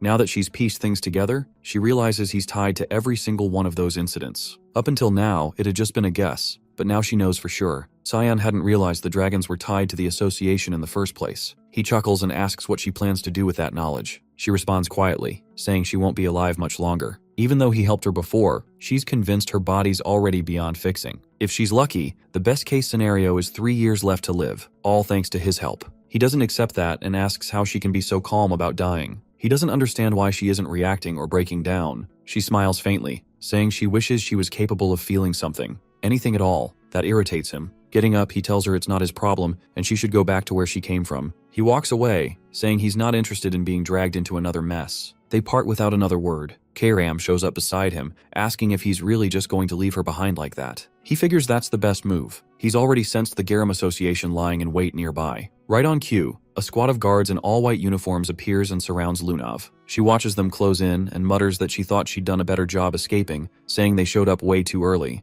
The guards order her to return with them, telling her that her grandfather is looking for her. She narrows her eyes at them, guard rising as suspicion creeps in. Something feels off. She points out that it's always Victor who comes to pick her up, not a bunch of unfamiliar guards. They explain that he's caught up with something important, so they've come to take his place today. That response confirms her doubts. She's never known anyone named Victor in her life, let alone from Garum. Without hesitation, she unleashes a gust of wind, using the brief distraction to bolt away. She manages to break free from their grasp and slip out of sight, but a hand touches her shoulder, and just like that, she collapses unconscious. Her escape fails. The abduction has worked. One of them gives the order to carry her to the carriage and move out. Meanwhile, Karam glances at Cyan and quietly mentions she's picking up signs of fighting nearby, clearly referring to those fake guards. He tenses slightly, now genuinely concerned they might not be affiliated with the Garum Association after all. The group brings the unconscious girl to an abandoned chapel hidden in the outskirts. Once they arrive, one of them notifies their teacher that the mission was a success. She assures them with eerie calm that the girl will serve a greater purpose. While the kidnappers hang around just outside the church, lazily keeping watch, something unnatural starts to creep in. Thick black fog rolls over the area, and before they can react, blades slice through the mist. Screams erupt from the guards as they're cut down in seconds. The whales reach inside the chapel, and the teacher calls out, ordering Ralph to go out and eliminate whoever's responsible. Outside, Cyan stands alone, surrounded by corpses, barely winded from the massacre. He knows that wasn't the main threat.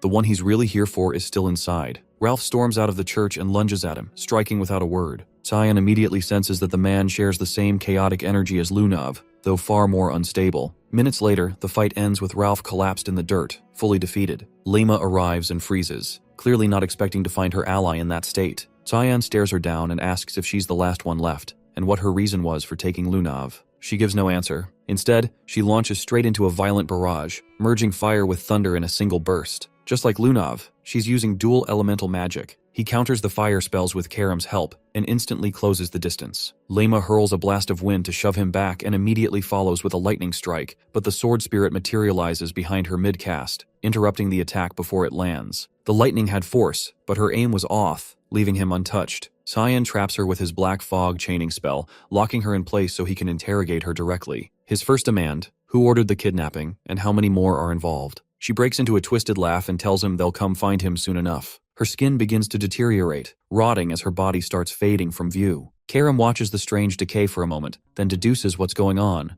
It must be the effect of a heart curb. That's a special artifact that traps mana in the heart, preventing it from circulating. It would also explain Lunav's condition. She's likely under the same effect. Lema raises her brows, startled by how much they seem to know, and demands to know how they figured it out. Cyan, voice low and cruel, tells her she'll get her answer in hell. He drives his hand into her abdomen and tears out a stone pulsing with magic. In his past life, he once discovered an ancient tome locked away inside a Garam research lab. That book detailed everything about the heart curb, how to activate it, control it, and how to destroy it. Karam quietly asks what he plans to do with the artifact now. He tells her to bring Lunav to him. She carefully lays the girl on the ground, preparing for what comes next. Cyan takes the stone in his hand, crushes it, and lets the released mana pour into her chest. If she's been bound by the same artifact as the teacher, this should be enough to shatter it from within. Inside the main building of the Garam Mage Association, Lunav opens her eyes with an odd sensation running through her. Her body feels strangely light, like some invisible burden has been lifted off her shoulders. There's something different.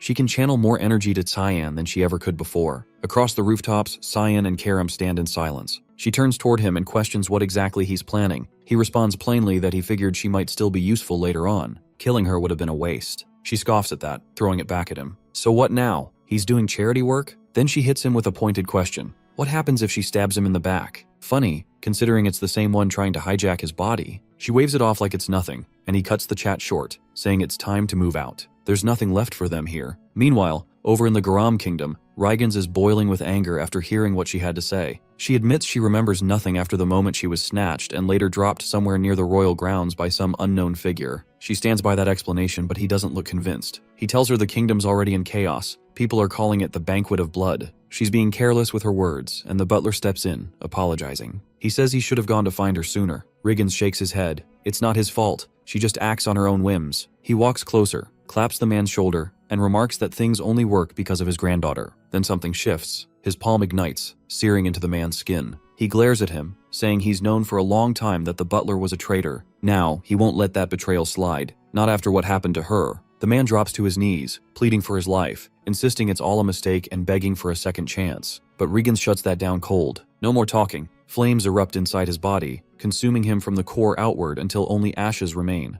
Lunav just stands there, frozen, shocked. Riggins turns to her and explains that the butler was one of the people who ordered her capture. Then he asks something else. Did she learn anything about Cyan? She lies, saying there's nothing notable about the guy. It's a weak lie and she knows it. He isn't buying it. His eyes narrow, asking what she really means. She tells him she was up late that night to meet Cyan. Their conversation didn't reveal anything special. That was it. He places a hand on her shoulder and says that's exactly the kind of answer he wanted. But then he asks again, what is Cyan hiding? Regan's knows he's one of the verts. That alone means he's got secrets or backup. With a straight face, she tells him he's just got a bodyguard and a useless maid at his side. Nothing that connects him to anything major. She pushes back, asking why he's so hell-bent on him in the first place. That question strikes a nerve. His mood shifts instantly, annoyed now. He says it confirms it. Cyan's definitely hiding something. Then he cuts off her questioning. She's a Rainreaver by blood. She doesn't need reasons, just orders. He tells her to leave unless she has anything important to add, and that she's not allowed to step outside for now. She stays put, gaze stuck on the pile of ash where the butler once stood. She's had enough. She's not just family, she's supposed to be a consultant in this house. Back at Lewin Academy, some buff dude's been loitering on top of Cyan's dorm roof for a while. 0 classes, just standing there. Cyan catches sight of him and immediately turns away, not in the mood for whatever that is. As he passes by a few students, he overhears them gossiping. Apparently, classes have been canceled for days and one of the teachers is missing. Then he hears a familiar voice, Erica. She walks up behind him and casually mentions that instructor Nella Aronis has disappeared, and she's got a feeling he's involved. She confronts him directly, asking why he killed her. He looks confused and tells her he's never even met the woman. He doesn't go to his lessons anyway. Nella Aronis had a rep as a powerful mage from Garam. Not unusual for Garam mages to hang around neutral grounds like Lewin, but rumor had it she wasn't a fan of the Rainreavers. That's why the Mist had eyes on her. Lunav's kidnapping wasn't part of her plan. They were about to make a move, but he handled everything before they could even act. Erica says she's the only one who knows any of this, so he doesn't need to stress. Instead, she hands him a new job. He'll need to lay low outside campus for a bit. He asks who'll take over Nella's spot while she's gone. She tells him the other instructors will rotate for now, but they're already scouting for a new mage. She figures the recruitment flyers are already out. Somewhere in the countryside, Boris is riding with a local farmer. He gazes out at the landscape and compliments the view. The farmer asks what brings him all the way out here. Boris says there's a position he's after. He heard it opened up recently, so he's rushing to apply. The farmer connects the dots quickly. He wants to be the new teacher at Lewin. Back in Cyan's upscale dorm, Emily is sprawled across the couch, practically dying from boredom. Karam isn't thrilled about the overcrowding and tells her to move off her favorite spot. They get into a spat, and she doesn't wait. She forcibly kicks her off the seat. Cyan steps into the room mid-chaos and calls her over. They've got a mission. Emily perks up, begging to go with him. But he tells her she's got a more vital role. Her job, make sure Nana never goes hungry. Ever. At first she's offended. It sounds like the dumbest task imaginable. Then she hears a deep growl from the other side of the room. Nana's already starting to shift, predator instincts kicking in. Emily panics, shoves a cookie into her mouth, and immediately reassures him she's got this. No problem. Feeding duty secured. He reminds her, don't give Brian any food yet. He's still recovering. She tells him she's already cooked and prepped. They're covered. Karam asks where they're headed. He tells her, Southwest Ushif Empire, Lambaster, a city built on blood, corruption, and coin. The strong rise, the weak vanish. Below its surface lies a massive underground arena, echoing with the roars of a bloodthirsty crowd. Tonight's fight? A no-rules deathmatch between two warriors, Zalbard and Zyber.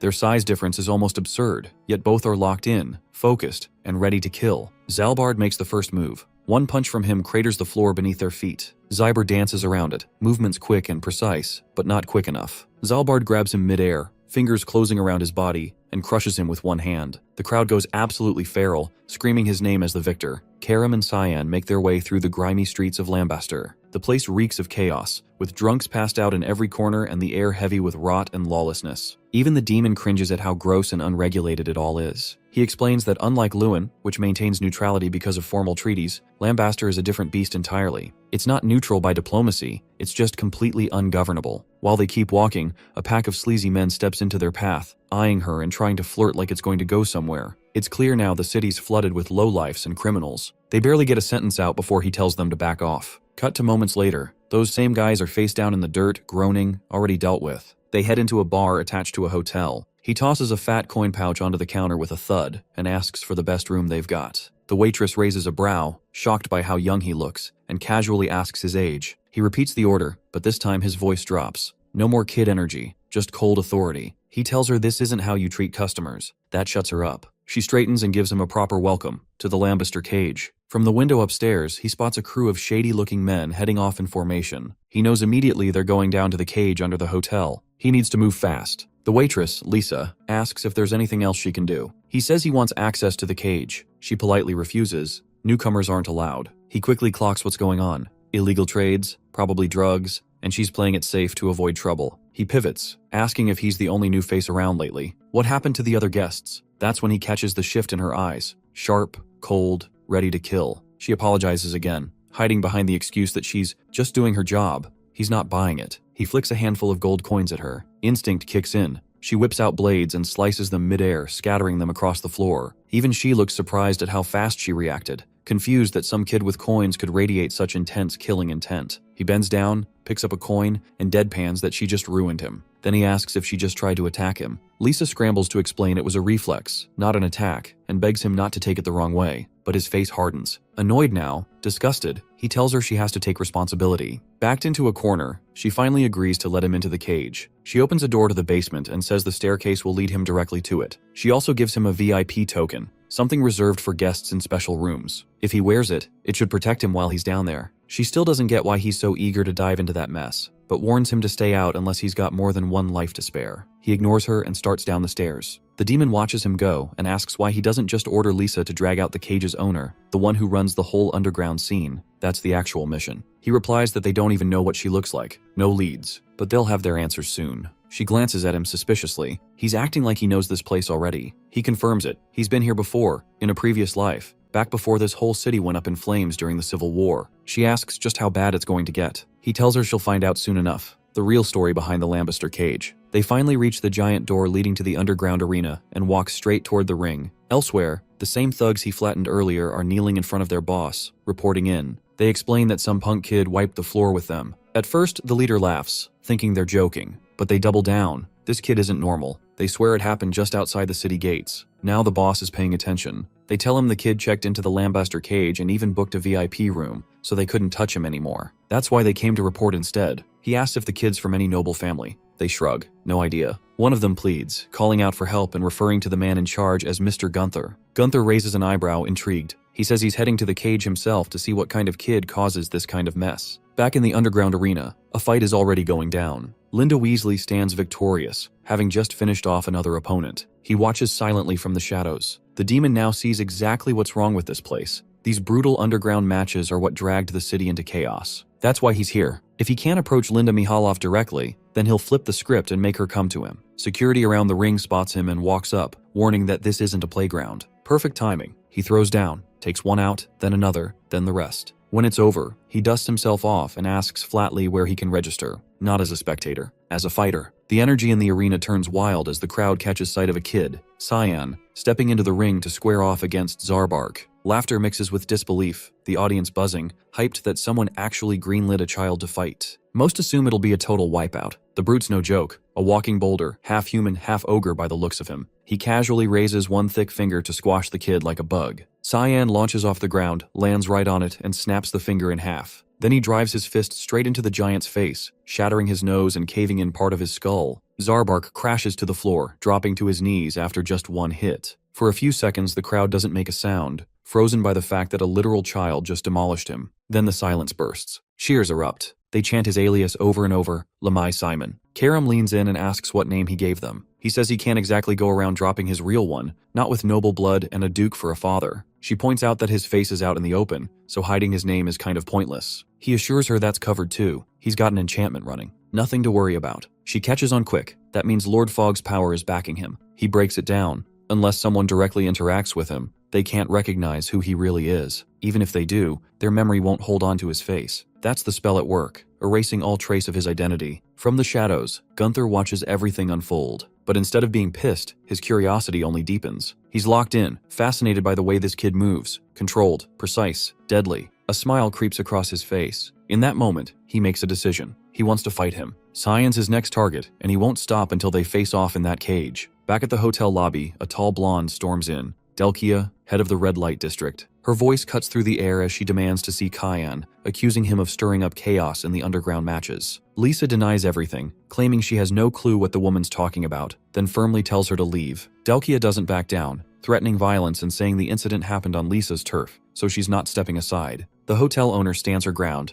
not about to let anyone cause trouble in her building. Tension spikes as the intruder's crew starts shifting, waiting on her signal to attack. Lisa's caught, torn between protecting Cyan or staying neutral. Then, out of nowhere, he strolls in like nothing's happening. Cool as ever, he casually asks if someone's been looking for him. The room goes still. No one even noticed he was there. He walks straight to Delkia, calmly suggesting they talk directly instead of bothering hotel staff. She turns to face him, and instantly her expression changes. It hits her like a drug. For a second, the world drops away. All she sees is him. She steps closer, takes his hand like it's the most natural thing in the world, and softly asks his name. He answers with the fake one, Lamea Simon. She swoons, completely under, saying it's a bold name for a face like his. Lisa watches from the side, clearly disturbed, muttering a warning to him not to go anywhere near Delkia. He shrugs it off, telling her he's got it handled. The blonde slips him a business card, voice dipping to a flirt-heavy tone. She says she'd like a deeper conversation next time, somewhere private. The card's for her personal lounge in the Room of Pleasures, and she hints at a free service. The offer is as clear as it is shameless. With that, she struts out of the hotel, still under his spell. Once she's gone, Lisa immediately scolds him. She's already heard he stepped into the ring and won. Word travels fast around here. He tries to make an exit, but she blocks him, warning him not to even think about going to the Room of Pleasures. He reassures her, those kinds of places aren't his thing. After he leaves, another woman appears out of nowhere across the lobby. Her presence sucks the air out of the room.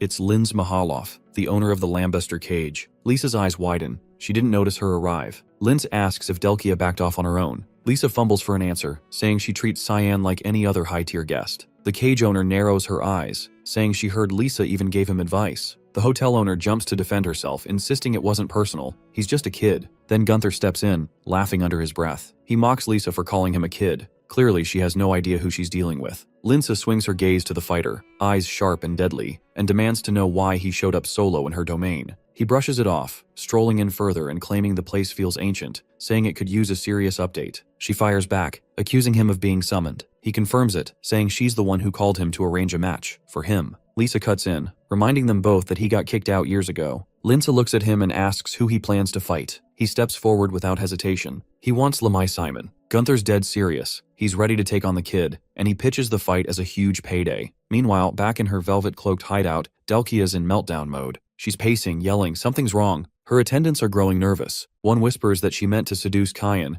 but now she's the one completely undone. The script's been flipped badly. Everyone in the room can tell she's obsessed now. She'll stop at nothing to get him back. Inside, she's been sitting at her desk for hours, trying to sketch his face over and over. But every time she gets close, her mind fogs. She just can't remember what he looked like. She knows she saw him. His features were right there, but they vanish the second she tries to picture them. Frustration turns to desperation. She whispers his name, his fake name, again and again like a prayer. Lamea Simon. To her, he's already hers, whether he knows it or not. Booze, women, and high-stakes games. The red light districts of Lombasa are notorious for indulging every vice imaginable. Cyan never willingly sets foot in a place like that. He expects trouble, but Delkia proves even more unpredictable than he anticipates. Her reputation for questionable appetites has always circulated in whispers, but he doesn't have time to dig into that now. He needs to investigate other regions for any trace of Linsa. As he cuts through a crowded alleyway, he bumps into a young girl and accidentally knocks her off her feet. She drops what she's carrying and immediately bows her head, apologizing in a panic. He blinks, confused, thinking she is saying sorry when he's the one who ran into her. Crouching down, he helps her gather her things, a bundle of cigarette packs scattered across the dirt, and asks if she is hurt. She shakes her head, still bent in a respectful bow, saying she's fine and thanks him for his mercy. He hands her the scattered packs, eyes narrowing, and wonders if she's selling them. She nods and says they're specialty smokes from the Gru Merchants Union, even offering to sell him one. He declines since he doesn't smoke, and he doesn't recall ever hearing of any Gru merchants. Before she leaves, he asks where she plans to sell the rest. She answers honestly that she'll be in the alleyways just west of the red light sector, and if she's lucky, she'll sell out before sunrise and be able to go home.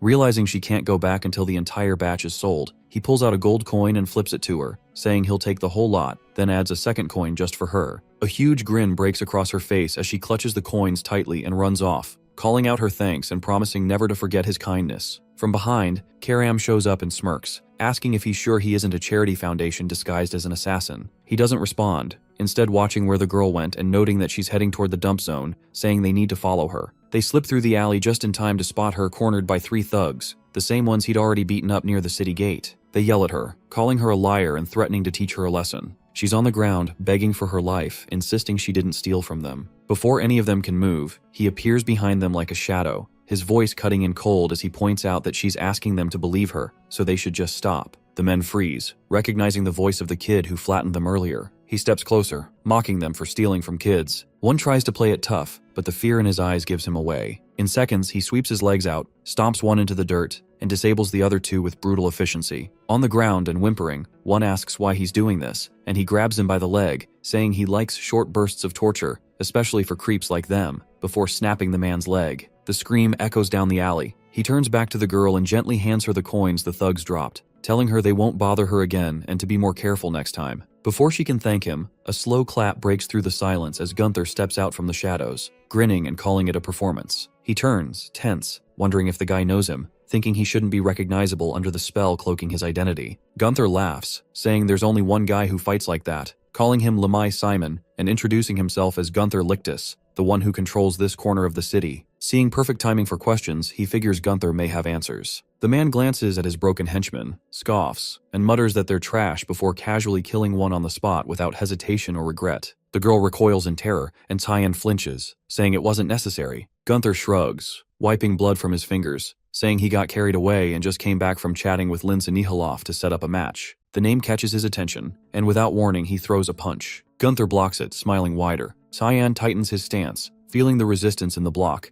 realizing this guy isn't just showboating. Gunther's fist comes flying back. He dodges by inches, and the ground behind him explodes from the force. Gunther leaps forward again, pumped full of adrenaline, saying his opponent is even better than he thought. He isn't fighting for dominance. He's fighting for fun, completely unhinged. Tyan tries to counter but gets caught, the heavy punch slamming into him and launching him into the dirt. Far away, in the pocket realm of the god of black fog, Sarika meditates in silence with thick clouds swirling around her. Uru's voice echoes nearby, noting the task she gave Tyan, but pointing out the name on the mission doesn't show up on the altar. His tone is curious, not angry, saying he isn't here to scold her but that she's pulled Tyan into something personal. She opens her eyes slowly and smiles, admitting Linz and Nihaloff is a threat they'll eventually have to erase and calling the mission a test. Uru questions her, and she confirms it's to see if Tyan is worthy of inheriting what they've built, or if he'll fall down the same path as Linza. Uru seems intrigued. Back in the alley, Tyan peels himself off the ground after taking Gunther's full force and surviving. Gunther is impressed, saying his opponent is still standing and grinning wider as his thirst for battle grows, urging them to keep going. He slams a series of heavy blows into Gunther, each one packing more force than the last. The impact sends the man skidding backward again and again,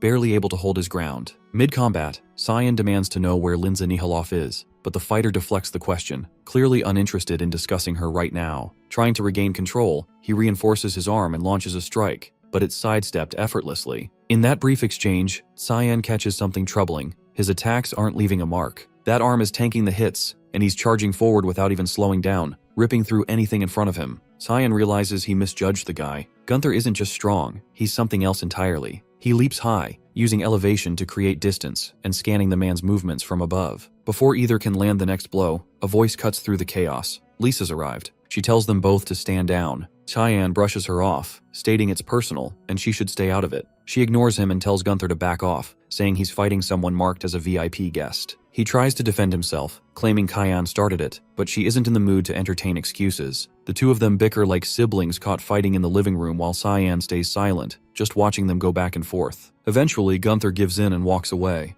but not without tossing a reminder that he hasn't forgotten about their fight. Once he's gone, Lisa turns to check if Kyan's okay. His expression says enough. He's far from pleased. She immediately apologizes for showing up late and for letting things spiral like that. He studies her for a second, then points out that she looks like someone about to ask for a favor. She's caught off guard, but he already knows. Gunther told him she arranged this fight behind the scenes, reaching out to the owner of the venue to make it happen. Tyan reassures her he doesn't mind fighting, but he wants something in return. The little girl from earlier should be given a job at the hotel. The news of the upcoming fight spreads fast, rumors flying as everyone wants to know how it'll go down. Over the next several days, he drifts around the area, occasionally stepping into a fight. He picks up some intel about the lambaster cage. Turns out it's not lawless. There are ground rules, no weapons, stop if the opponent gives up. And the most important one, no killing allowed. That rule's about to be thrown out. Match day arrives, and a commentator runs down the details. Both Tyan and Gunther are informed there are no rules for this fight, the change made by personal request of the owner. Tyan blinks, This is the first he's hearing about it. Gunther, meanwhile, looks like a kid unwrapping a birthday present. He's practically vibrating with excitement. Cyan doesn't even get a chance to ask questions before the bell rings. The match begins, the crowd roaring louder with each passing second, the arena buzzing with tension. From a hidden spot in the shadows, Linza Nihaloff watches silently, waiting to see what Cyan is really capable of. Gunther calls out mocking, saying if Cyan's scared, he can always pick up a weapon. Cyan doesn't bother replying. He doesn't need a blade to win. He shifts into a stance, surrounding himself with black fog magic. This is where the real fight begins. Gunther grins, finally facing a real opponent. Without shame, he confesses that killing humans gives him a rush. That's why he was permanently banned from the cage. Cyan hears him but doesn't flinch. Gunther lunges, throwing a clean punch toward his face, but misses completely. Cyan grabs his arm, moves like a shadow, then, without hesitation, slices it clean off. Gunther screams as his right side spurts blood, the severed arm gone in one cut. Cyan gives a quiet warning. If he moves too much, the black fog will finish the job. The silence says it all. He knows it's over. Cyan wins. The arena erupts, the crowd chanting his name, electrified by what they just saw. But not everyone's cheering for the same reason. One person watching from the stands isn't focused on the fight. They saw something darker. The black fog from that strike looked too familiar. There's only one conclusion. He carries the demonic sword. After the match, Cyan can't shake the feeling that someone wanted him in the dark about the no-rules twist. He's starting to suspect Linz knows exactly what he's trying to do. As he's deep in thought, the little girl from before walks over holding a beer, grinning ear to ear and saying he looked badass in the ring. She's already started working, serving drinks as an assistant at the bar. He notices her name tag, Louis, and figures that must be her name. He pats her head and tells her to give it her best. Then Lisa calls him over. It's time to debrief. Right away, she apologizes again. He gets to the point, asking why she didn't tell him it would be a no-rules deathmatch. She sucks in a breath and shakes her head. She didn't know either. The change was kept between the owner and Gunther. Cyan exhales slowly. This approach won't work. He needs another route. As he turns to leave, he stops. An old man is standing in the doorway, the same one he spotted earlier in the crowd. The man introduces himself as Morris, representing the Gru Merchant Union, and wastes no time. He's here to ask one thing. That sword? Is it the demonic sword? And if so, would he be willing to sell it? He gives nothing away, brushing off Morris's comment with a flat denial, claiming not to know what he's talking about. The merchant isn't buying it, saying there's no reason to keep up the act and that all he's interested in is the sword. Leaning in slightly, voice smooth, he adds, there's no shame in wielding something demonic. If anything, it shows style. Cyan doesn't reply, just watches him, eyes narrowing. Unbothered, Morris grins and says they'll cross paths again very soon. With that, he turns and exits, security detail flanking him. Cyan's thoughts drift to the Gru Merchant Union. He remembers now. That group didn't exist until after he killed Zickerman Albus. Lewis approaches, eyes glossy, and shakily asks if he's okay. He gives her head a gentle pat and tells her there's nothing to worry about. Then he faces Lisa. His expression hardens, eyes sharp. He wants something and he doesn't ask. He demands. He wants to meet the owner immediately. She freezes, stunned by the sudden shift in him, unable to find the words. Elsewhere, deep in the rundown backstreets of the city, Gunther is unraveling. His rage spirals, smashing everything in reach, wrecking the alley as if that'll fix what happened in the ring. People nearby try to calm him down, telling him to stop moving before his injury tears open again. He ignores them and roars the name Simon into the air, vowing to kill him. The helplessness is eating him alive. He got destroyed, and it stings. He needs a new plan, something that'll actually work. But nothing comes, not until a thought hits. Louis. Cyan's taken a liking to her, looked out for her. Maybe she's the key. Maybe he can use the kid to get to him. Later that night, with the hotel quiet and the guests mostly gone,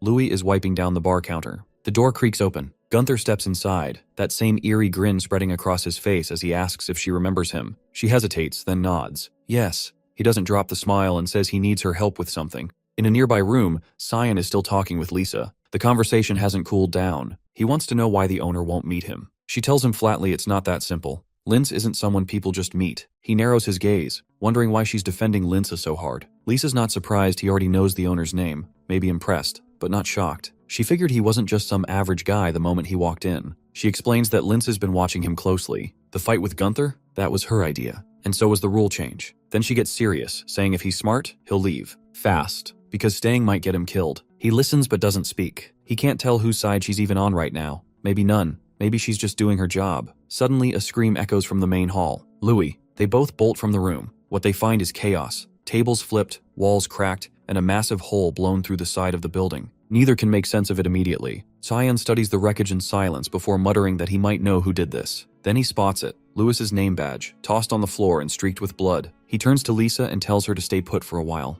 She protests, saying he doesn't even know who took her. He cuts her off, repeating the words but with ice behind them. He has a damn good idea who it was. Far from the hotel, in a private suite that hasn't seen sunlight in days, Delkia is slipping into madness. She's sprawled across her bed, sketch pads everywhere, each one covered in frantic drawings of Kyan's face. She stares up at the ceiling, face blank, whispering that she can't remember what he looks like anymore. Then a voice cuts through the silence, saying a woman's room shouldn't be this trashed. She shoots upright, demanding to know who entered without permission. It's Morris. He looks her over like she's something pathetic. She recognizes him instantly and asks what he wants. He says it's simple, he's a merchant, and he only shows up when he's got a deal to offer. Glancing at the drawings scattered across the room, he catches on quick that she's completely obsessed. Without wasting time, he pulls out a small glass bottle filled with murky liquid from the Garam Kingdom, the strongest paralysis potion they make. With this, he says she can have Tyan completely helpless. She takes the vial, expression unreadable, and asks what it'll cost. He doesn't flinch. All he wants is whatever Cyan carries. She can do what she wants with the rest of him.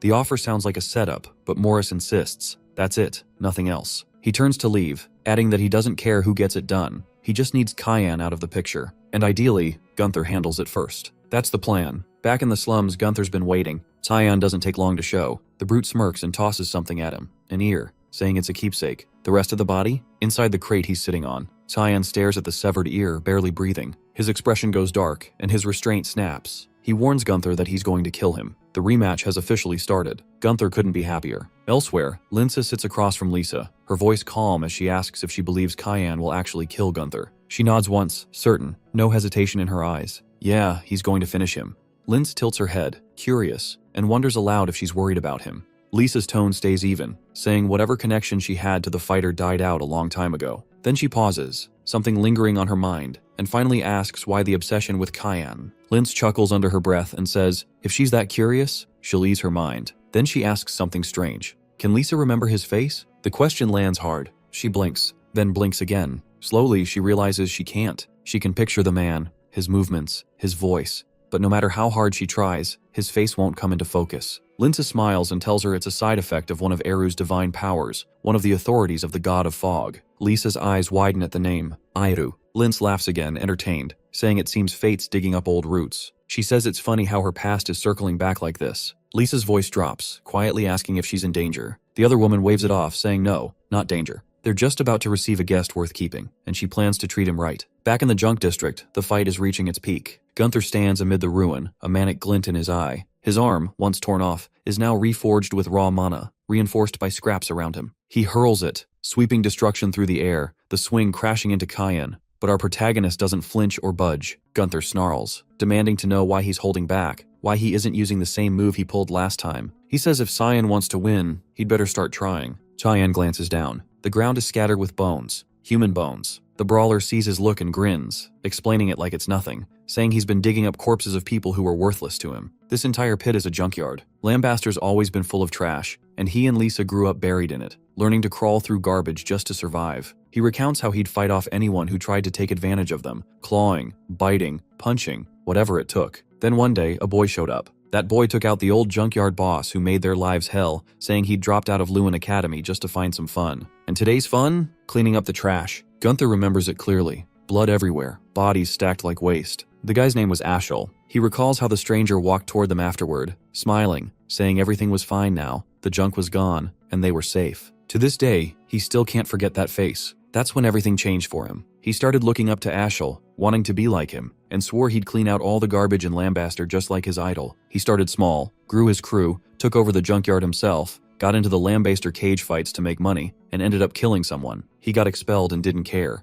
The guy was trash anyway, meant to be thrown out. That was the last straw for Lisa, who cut ties. Didn't bother him though. He'd already become one with the trash heap. He repeats the promise he made to himself, to scrape out every last piece of filth in this city. Cyan interrupts, telling him enough to shut up and fight. He points out that the last attack didn't leave a scratch, and if Gunther wants a shot at breaking through, he'd better push harder. The other man doesn't hesitate. This is what he's been waiting for. With a wild grin, he pulls mana from deep within, fusing metal, bone, and debris into a monstrous arm. In one hand, something glows. Cyan spots it instantly. An artifact. Old. Dangerous. Gunther smirks and names it. A gravity chamber. He activates the relic, and a field slams down around Cyan, air tightening like a noose as the gravity multiplies 20-fold. He drops slightly, boots sinking into the dirt like the planet itself is trying to crush him, then launches forward while his opponent's stuck. Karam's voice cuts in, offering backup, but Cyan refuses. No need. In the blink of an eye, he tears through the field and reappears right in front of the other man. Gunther barely sees it before the punch lands, sending him airborne and spinning. Cyan jumps after him, promising to shatter every piece of him, everything except the ear. He kicks him mid-air, then finishes with a crushing blow that spikes him into the earth. The impact rattles the entire zone, scrap metal bursting from the ground as dozens of shards pierce his body. He's not getting back up. Breathing ragged, he looks at Cyan and says he always knew this is how it'd end, but he's got no regrets. He mutters that Louis will probably end up like them. Like him, like Lisa, trash. That's just how things work in this city, rules set by the one in charge. Blood fills his mouth, but he asks for one last thing, for Cyan to stop that from happening. Our boy doesn't answer, just stares, stunned, then runs to the box Gunther had been guarding. Inside, Louis lies unconscious. Time passes. Lisa arrives with a group of guards, eyes sweeping the wreckage. She sees the corpse but doesn't react much, instead ordering her team to check on Cyan. They spot him right away cradling Louis in his arms. He tells them she's not hurt, probably just asleep. Lisa approaches and asks if he's okay. He keeps his eyes on the girl, saying there's nothing she needs to worry about, just take care of her. She asks where he's headed. He rises, setting Louis down gently, and says he's got something to clean up. Lisa asks where. His voice drops, cold and final.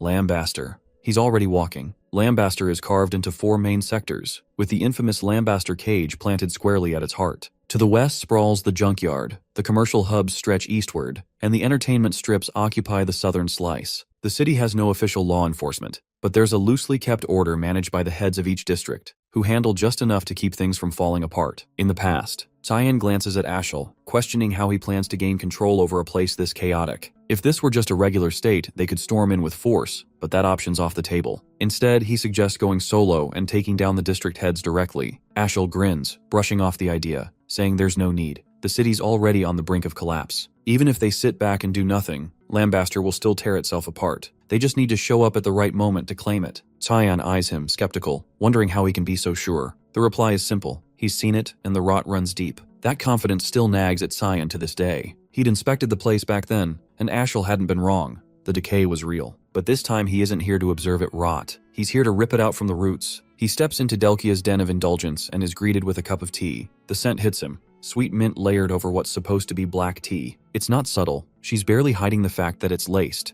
Pulling him into a hug, she watches closely, clearly waiting for him to drink. The aroma reminds him of a standard paralysis blend sold in Garam. She thanks him for accepting her invite, promising tonight will be worth his time. In that moment, he confirms she knows he's aware the tea's spiked. He locks eyes with her, finishes the entire cup in one go, then slumps over, pretending to pass out. A crooked smile stretches across her face. Finally, she's got him. Now he belongs to her. Meanwhile, in the commercial district at Gru Merchant Union, Morris receives word that the trap worked. A potter informs him a message just came in from the entertainment quarter. He lights up with satisfaction, though irritation lingers. Wasting the gravity chamber on Nanterre left a bitter aftertaste. He went through hell to get that from the Garam Association, but with Cyan captured, the demonic sword is as good as his. One of his guards warns things are going a little too smoothly, suggesting they check the place early. Morris approves, but warns them to keep their hands to themselves. Even though they're just doing their job, their eagerness annoys him. He suspects they're after the sword too. Instead of waiting, he hitches a ride in his cart and heads there himself. Pushing open the door to Delkia's chamber, he finds her lounging on the main bed, Cyan unconscious beside her. She teases that he's early and asks if he couldn't hold back a bit longer. She was just about to start the fun. He shrugs her off, saying he doesn't care about the body. It's the sword he wants. She replies coolly that she's already removed it from Cyan.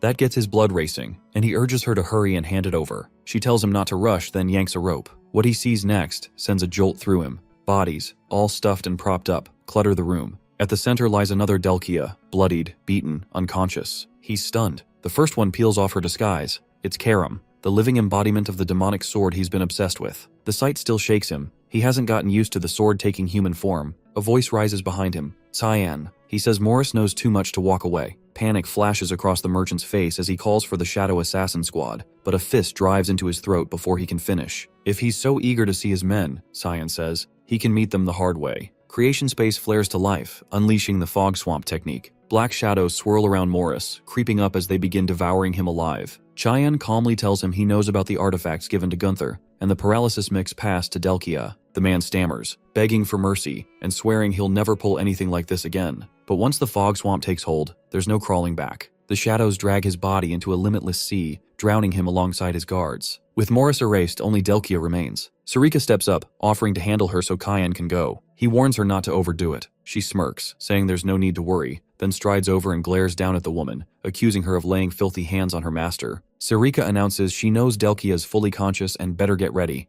because she's going to slice her into 1,000 pieces. The pleas come fast, but Sarika doesn't buy them. She slams her fist into her face, shattering her nose. Cyan steps out of the chamber. Halfway through the hallway, a ripple in the air shifts, and he senses a familiar mana. An instant later, the surroundings twist, and he finds himself in a different space. It's the fog doom technique, only this time someone else is using it. A voice cuts through the fog, mocking his stunned expression. She introduces herself, Linza Nihalov, one of Lambaster's district heads. The name stops him cold. This is the one he was supposed to purify, and it turns out she's part of the mist. She materializes in front of him, casually noting Sarika must have missed her. He thanks her, saying it saves him the trouble of hunting her down. As far as he's concerned, she's just another backstabber. He cracks a smile, saying he's not in the mood to fight, but danger spikes as he catches an attack just in time and knocks it away. What really stuns him, though, is that Lisa from the front desk is here, and she's siding with Linza. She goes in for an attack, but Cyan blocks every strike, keeping her blows at bay with sharp precision, and tells her to step aside. He states plainly that his objective is Linza,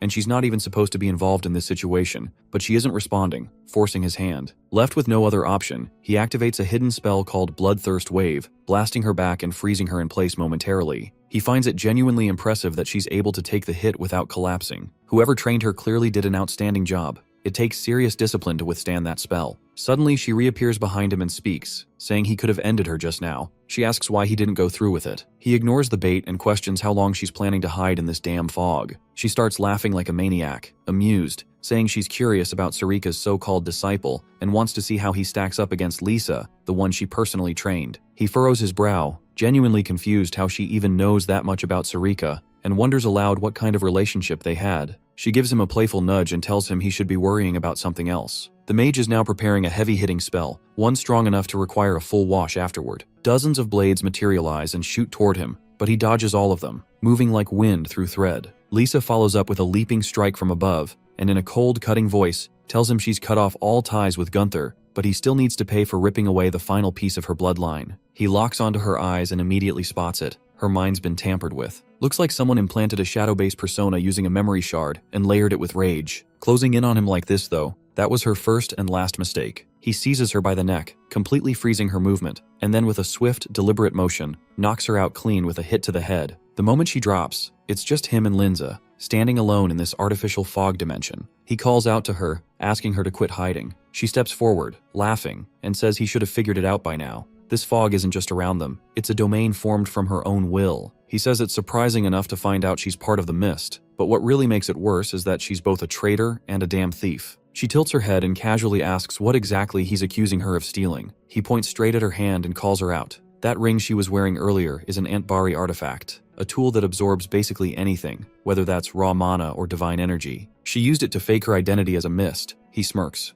ridiculing her without holding back, calling her nothing but a knockoff, a fraud wearing borrowed power. That pisses her off. Her composure cracks, and she unleashes a forbidden spell, but what she doesn't realize is that she's walked right into his trap. She taps into the power of the Black Fog God and summons Absolute Flag, her trump card. The fog bends into a sealed sphere, locking them into an isolated pocket space. Within this space, only she has freedom to move. This world is hers. But then, a new voice breaks in. Karam, sharp and sudden, calling out that she's finally located it. A tear rips open across the rail, and through that tear steps Kira, calm and ready, asking if Linz is really aiming for her master. Linza freezes completely, eyes wide in shock. She just watched someone slice open her domain like it was made of paper. She can't believe it. Kira's power is rivaling that of the Black Fog God. Her brain stalls trying to process it. Excluding Uru, there's only ever been one person who could pull this off, and there she is, the blade-turned being. With a calm, vicious glint, Kira playfully asks how many parts Linz wants to be cut into. She snaps her fingers and tears down the entire fog barrier with a single gesture. The woman stumbles back, mouth open, reeling from how casually Kira just walked in, yelling that there's no possible way this brat is the true heir. She insists it's impossible. 300 years and now some random kid shows up? No way. The demon leans in, speaking in a sharp whisper, asking what her deal is. He gives her a look and mutters that she's just throwing a tantrum. Karam boils over, rage spiking. She calls him a child again and follows it up by calling him a fake successor before dashing forward, ready to strike. He doesn't flinch. He grabs Kira, shifting her into weapon form instantly, and with a grin, comments that she's way too sloppy to ever pass as a decent assassin. Both of them activate a high-grade fog skill, Russian Fogstorm, and their weapons crash violently. But even in that clash, Linz has no real power to push back. He asks if she still doubts that he's the real one chosen. He says fine, if she still won't accept it, he'll just show her the real deal. As she stumbles, trying to regain her stance, he unleashes one of his highest-tier fog techniques. A massive orb of dense, churning black energy begins forming. The spell is called Adamant. The mana charges spiraling violently. Before she can even get a breath, the sphere launches toward her. Flashback, years earlier, at the Temple of Black Fog, Sarika looks at her and asks if she's really going to walk away now. The woman replies that she's sick of waiting for a successor who may never appear. She turns her back and asks if Sarika plans to kill her. The priestess calmly denies it, saying there are far worse people in the world, and no reason to kill her yet. Still, the second she senses the fog has corrupted her soul, she'll eliminate her without hesitation, and when that time comes, she'll also reclaim every piece of stolen gear she took. The woman shrugs, almost smug, saying no one even knows she stole anything, so there's no need to be nervous. She offers a farewell and says to stay decent, as if they were still friends. That was the last moment they shared. She left behind an empire's shadow and built a faction in secret, her goal being to create a system where strength got noticed. She didn't want to rot in silence waiting for someone else's legacy. She truly believed she could have been the chosen one herself, and now, this is where it ends. Half her body is burned away, completely gone from the blast. She didn't have a prayer of dodging it. She drops to her knees, breath shallow, life slipping. She asks him to pass a message to Sarika, tell her she was wrong, and finish it. He honors the request. Using her own fog, he dissolves what's left of her body in silence. No one sees their downfall coming. Not hers. Not even his. Following Linz's death, her domain begins to unravel and dissipate. As a result, it collapses into a space just outside the hotel, cutting down the time Cyan would have otherwise spent traveling. Lisa breaks the silence, asking why he let her live. After all, she had tried to kill him and clearly knew far too much about the mist. There was no logical reason for her to still be breathing. In a detached tone, he asks whether she plans to report what she knows. She firmly says no. That's enough for him. He says she's free to go. Bewildered, she asks what she's meant to do now. Before he can respond, the door bursts open and Louis rushes in, calling out her name in a panic. The girl is nearly in tears, saying how scared she was when Lisa suddenly disappeared. Lisa gently assures her she's fine, asking if she's hurt. Louis says she doesn't care about that. She just doesn't want to be left alone again. Lisa had been the kindest person she had ever met, and she begs her not to vanish again. Cheyenne tells her she's just found her new role. The district of Forva has no managers left, so she should take over and make sure Louis grows up better than either she or Gunther ever did. Lisa silently nods in understanding. He bends down and pats Louis on the head, telling her to listen to Lisa's guidance. Louis then asks if he's leaving. He confirms, saying he has to check out. Lisa follows with a question. Will he come back? He answers with a maybe, but deep down, he hopes he never has to witness what he saw in that place again. He heads back to the Fog Temple to follow up on Sarika's mission regarding Linz. When he arrives, she seems surprised that he managed to purify Linz Neolof. She asks whether it was difficult. He gives a dry response, stating she already knew how hard that mission was. Sarika nods and notes that he seems to have some questions. He asks about her past connection to Linz and whether she was ever part of the Mist. She confirms they trained together but left when she disagreed with where the Mist was heading. She even took the Hallmaster's ring with her, something passed down through the order. Cyan pulls the very ring out of his pocket. She tells him it was supposed to be hers, but she wants him to keep it. He's confused, since that ring was only meant for Hallmasters, but she says she no longer needs it. She's strong enough without such symbols. He admits he thought her true motive for sending him on that mission was to retrieve the ring. He hadn't expected this. Karam materializes nearby, remarking that Sarika probably resented Linz, which explains their dynamic. She says she was only keeping a promise, and that most people eventually break under the ring's power. He wonders aloud whether this is a test to see if he too would be corrupted. He asks if she plans to warn him like all the others, that if he succumbs, he'll be purified just the same. Then he questions whether she even accepts him as the next successor. Sarika grins slightly, saying she's simply watching to see whether he becomes a menace to humanity or a hero. Testing a successor is a tradition. She even admits Karam may have chosen wrong. The spirit reacts with anger, but Cyan remains composed. He understands what she means. Days pass. At Lewin Academy, in the dean's office, the administrator is in conversation with a newcomer. With instructor Nella's sudden disappearance, student anxiety has risen. He acknowledges the weight the new appointee carries, but expresses faith in him. The man responds calmly, promising to be understanding toward the students. This is Boris, the newly appointed substitute instructor. Once the meeting wraps up, he excuses himself to tour the academy, but the dean watches him go, sensing something odd in his demeanor. A moment later, Sarika enters the office, apologizing for being late. She was responding to the dean's earlier summons. Boris greets her, introducing himself formally. As he speaks, she immediately senses his ominous aura and the unmistakable stench of blood clinging to him. He radiates danger. The dean mentions that Boris comes from the capital and privately asks her to keep watch over him. Though polite and skilled, there's something unsettling about him. She agrees. That level of blood on someone can't be washed off. It clings, thick and permanent, like the scent of death walking in a man's skin. Later that day, inside the academy, a large assembly of guards has formed, standing in organized lines. The sheer number is staggering. Even Aaron is taken aback. She had heard the guard force had expanded since the banquets of blood, but this is excessive, overwhelming even. Suddenly, a voice calls out to her. She turns and recognizes Lunav, who approaches with a warm smile. They walk together, chatting. Lunav expresses her gratitude and happiness, saying she's been doing well lately, all thanks to Aaron's help. Aaron, being modest, returns the compliment, saying her friend has done a lot for her too. Then she introduces her to Leximus. The three chat and laugh together as they wander, but then they run into Boris. He introduces himself as the new instructor, asking specifically for Princess Aaron. She greets him with a polite smile, mentioning she's heard quite a bit about him. She inquires if he's teaching mana application. He then makes a casual request. Could she spare a moment? He claims it's nothing urgent. He just wants to assess her mana levels. He asked her to produce her mana sphere. Without hesitation, she creates and presents the sphere. Leximus and Lunav exchange wary glances. Something doesn't feel right,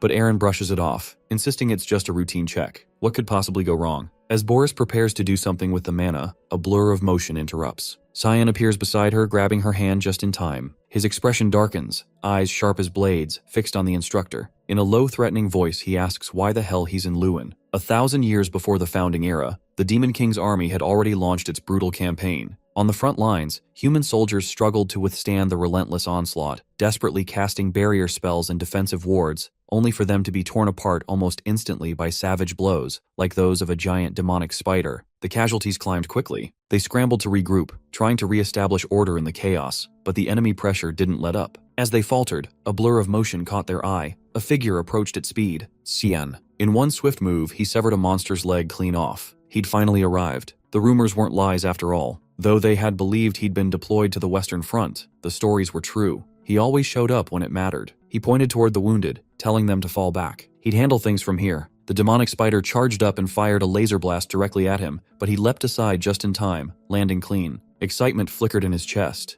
He'd hoped it would be a special class monster, but it was too slow to be worth the effort. Disappointed, he summoned the Void Sphere and obliterated the creature in one blow, vaporizing its head entirely. Moments later, he caught the sound of clapping. It was Boris, clearly impressed, grinning as he commented that no wonder Sir Ashel kept him close. He had assumed Cyan was stationed in the rear lines, same as him, but had come north after hearing this front needed reinforcements, only to find the situation already wrapped up. Cyan noted the obvious. These soldiers had been seconds from being wiped out. This war wasn't ending anytime soon. It had been a full year since the Vare family ordered the elite knights on the front to relinquish their power to Emperor Luinel. The monsters seized that moment of vulnerability and began their advance, resulting in an unbroken war ever since. All of it, a direct result of Luinel's greed. Cyan admitted that if Ashel hadn't personally asked him to show up, he wouldn't have bothered. Boris let out a low laugh, admitting he was pushing his luck by saying that aloud, but he understood. He was in a similar boat. Cyan assumed Luinel had sent him too, but the other man corrected him, saying it was his skill set that got him picked. Even so, his values aligned more with Ashel's than the Emperor's. Cyan tilted his head, asking what sort of skills Boris even had. Boris lifted a hand, pulling in mana from the surrounding air. Cyan watched as he pulled residual traces of his own magic, compressing them into a dense sphere. Something about the sphere's energy felt off. He studied it, then admitted there was something in him, maybe even what he'd been looking for. Looking back now from the present, that might have been the moment the hunt really started. He wouldn't let himself slip up again, which was exactly why giving mana access to someone like Boris was a terrible idea. Boris recoiled at the sudden shift in tone. The aggression caught him off guard, unraveling whatever plan he'd been running. Leximus stepped in, shielding Princess Aaron and snapping at Cyan to rein it in. Boris tried to smooth things over, claiming it was just a misunderstanding. As a newly appointed instructor, he'd only meant to assess student aptitude. Cyan wasn't having it. That was a weak excuse. He'd never heard of that kind of protocol, and he'd only just learned about the appointment. Boris shrugged, saying he'd step back if they felt pressured, adding a half-hearted apology if he'd made anyone uneasy. Cyan gave a curt nod, accepting the apology but telling him to get lost before things got worse. He kept hold of Aaron's hand as he said it. With no room to argue, Boris turned on his heel and walked out, thoroughly thrown off by the hostility. Lunav blinked, clearly puzzled, whispering to herself, wondering if she'd ever even heard of that instructor's name before. Cyan released Aaron's hand and muttered an apology for snapping, but she brushed it off, saying she understood and trusted he was on her side. Her cheeks lit up mid-sentence, and flustered, she grabbed Leximus's hand and bolted, muttering something about urgent business. Once they were gone, Lunav turned to him and asked if he knew Boris personally. He said not really, just barely. That surprised her. She'd never seen the guy before. He cut her off, warning her clearly, "Don't dig into him. Don't approach him. Stay the hell away." Later, back in his dorm, Cyan cast a candy waterfall spell, thanking Emily and Brian for holding things down while he'd been out. Brian perked up, but Emily looked annoyed, complaining that he kept interfering with her cooking. He smirked, teasing that he thought she liked being cooked for. She shot back that it felt like her job had been yanked out from under her. He turned toward Brian. Training time. They headed to the academy's practice field, but they were late. Someone else had beaten them there. Leximus was already mid-drill, her claymore nearly as tall as she was, moving like it weighed nothing. Cyan wasn't shocked. Impressed, sure, but not surprised. She was bound to be called the continent's top swordsman one day. He grabbed a wooden practice sword and told her to show what she'd learned. She paused, confused by the challenge. He rose to his feet and gave her a slight nod. First strike was hers. She hesitated. She had a real blade, he was holding wood. That didn't feel fair, but before she could finish the thought, he lunged at her. She barely managed to parry, rattled by how a wooden weapon could hit that hard. He adjusted her stance, correcting her form. Leximus grit her teeth and launched back at him, warning she wasn't going easy anymore. She charged at him, swinging hard, but he intercepted every strike without breaking a sweat, redirecting each blow with practiced precision. As he parried, he casually threw in a few compliments, admitting he was genuinely surprised at how far she'd come. His tone shifted as he started messing with her, poking at her rhythm, asking if that was really all she had. He told her to stop holding back, to come at him like she actually meant to kill him. She kept going, attack after attack, her breathing picking up. Fatigue crept in, but she refused to let up, still unable to close the distance or land a single cut. Desperate for an opening, she leapt high, aiming from above, but he cut her off mid-air, slamming her back to the ground. The spar ended with her on the floor, and his sword aimed straight at her face, making it clear who the winner was. He pointed out the obvious. Letting her emotions spiral opened up a dozen weak spots, all of which he had just exploited. She dropped her voice, admitting she didn't even come close to his level,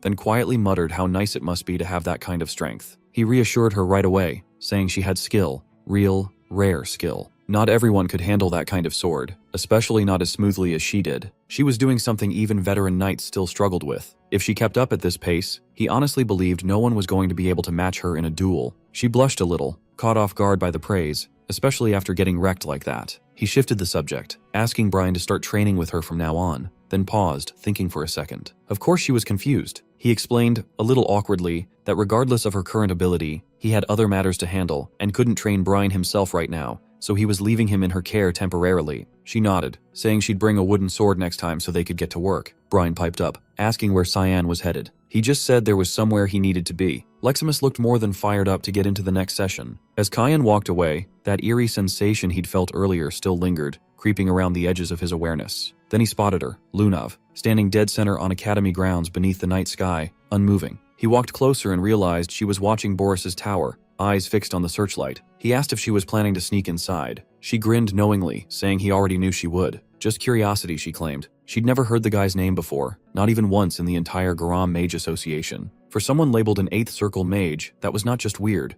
it was suspicious. That grin of hers didn't fade. She was clearly sticking her nose where it didn't belong and loving it. Then she turned to him and asked if he was coming too. It felt like he already knew Boris, maybe even hated him a little, enough to get involved. He exhaled heavily. She was dragging them both into a mess, and they both knew it. They waited for Boris to finally step out of his room. Once he was gone, Cyan led the way and cracked the door open with a spell. The room inside was stacked with books, dense with ancient symbols and magical writing. One glance was enough. They both thought the guy was a total academic freak. She picked up one of the texts and flipped it open. Most were heavy on old, forgotten spells, stuff that probably hadn't been used in centuries. Then he froze. He felt Karam slipping away from his body. He asked her where she was going. She answered from afar, saying she was heading to the rooftop, telling him to chill, they could keep poking around the lab. He narrowed his eyes, confused by her sudden departure. Before he could dwell on it, Lunav called him over. She'd found something, a strange, dusty volume older than the rest. From one glance, his expression darkened. This wasn't just any book. It was Hearthcrea, Boris's armor. Meanwhile, up on the roof, Karam lifted her head, catching a foul, almost rotten smell in the air. She muttered that it was already about to emerge. She called to it, Hearthcrea.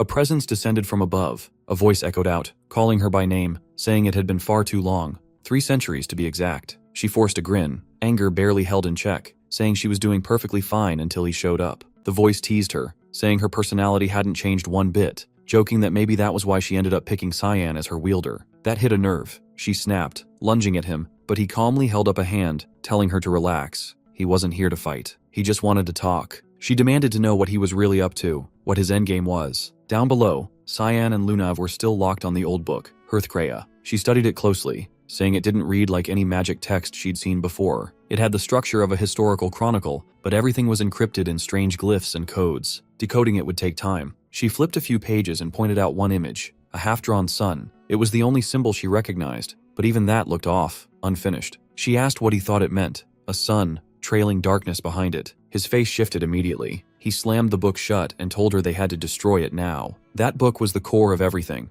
the banquets of blood, and all the disasters that followed. But before they could move, a voice cut in from behind. Boris, calm, cold. Cyan hadn't even noticed him coming, too caught up in the book's danger. Boris casually took it back, holding it in his hand like it was nothing, saying he'd been debating whether to drop by, but now they'd saved him the trouble. He called it an interesting coincidence, but spying, that's where the fun stopped. He lifted a hand and cast a spell, blasting Lunav clean through the window. He apologized, sounding almost sincere, saying Cyan didn't need to worry. She was fine. He'd only sent her back to her dorm. Now that they were alone, he said they should talk. He'd been curious about Cyan, about the version the world saw and the one hidden underneath. Cyan clenched his fists. This was bad. He wanted Boris dead right now, but Hearthcrea complicated everything. The timing was awful. Karam was still gone. Cut to Karam now lying stretched out on the roof tiles. Hearthcrea, or what was inside it, spoke again, asking what she thought it all meant. He told her that the one he served wasn't just powerful, he was chosen, blessed by a god. That meant she was already on the losing side. She didn't blink, didn't care, saying she was a demonic sword, not one of Lumendel's lackeys. She wasn't turning on her wielder just because some divine clown said so. He shrugged, saying that was fine. There were ways around that. If she took over Cyan's body, became the wielder herself, she'd be even more dangerous. She laughed, low and sharp, calling the idea stupid and asking what half-baked schemes they were even trying to run this time. Good versus evil, light clashing with darkness, creation opposed by destruction, dualities locked in an endless cycle of conflict. And as always, light wins in the end. That's how the story wraps up, just like all the others. It's been 300 years since the war between gods and demons reached its final blow. Life on the surface is thriving like never before, but gradually the world is moving on. The old legends are fading. Reverence has turned to apathy, and eventually, they came to a decision. After long debates, they agreed. Maybe what the world needed again was darkness. Darkness to make the light shine brighter. Karam scoffs at the reasoning. So what? She takes control of Cyan's body and goes berserk, and then Hearthcrea and Lumendel show up to end her and be crowned the new heroes? That's the plan? He nods, grinning, saying that's exactly it. She doesn't take it well, swiping at his face with disgust and calling his whole pitch complete bullshit. Hearthcrea sighs, clearly disappointed. He figured a demonic sword's fate was to one day possess its wielder and asks if she's changed somehow. Her temper flares. She snaps that they were the ones who labeled them evil in the first place. They never once tried to understand. They just handled their own crises and dumped the rest on others. He had hoped talking to her would be as smooth as it was with Eru, but clearly not. So he says farewell and vanishes into the night. She stays there for a beat, rethinking everything he said, and her resentment for Eru only deepens. Back inside the lab, Boris offers Cyan a cup of tea. He doesn't bother responding, cutting straight to it and asking why the man said he was so interested in him. The teacher chuckles, saying it's only natural for someone in his position to take an interest in his students. Cyan raises an eyebrow. He's not even in his class. There's nothing left for him to learn here. Boris casually asks if the dean or his father, the duke, know about that. Cyan tells him to stop dancing around and just say what he really wants to say. The mage drops the pretense, asking if they've met before. He says he's been getting this vibe since the beginning, like Cyan despises him, like he wants him dead, but he's certain they've never met. So he wonders if maybe our MC already knows of him. The answer is flat. No, he doesn't know him. What's more shocking is that no one knows him. An 8th Circle mage should be a household name. Boris says he just likes to live quietly. Cyan shoots him a cold look and asks where he's really from. The reply is evasive, claiming it's a small, obscure place he's probably never heard of. But Cyan sees through it. He's lying. He always has been. Even in a past life, he buried his origin deep,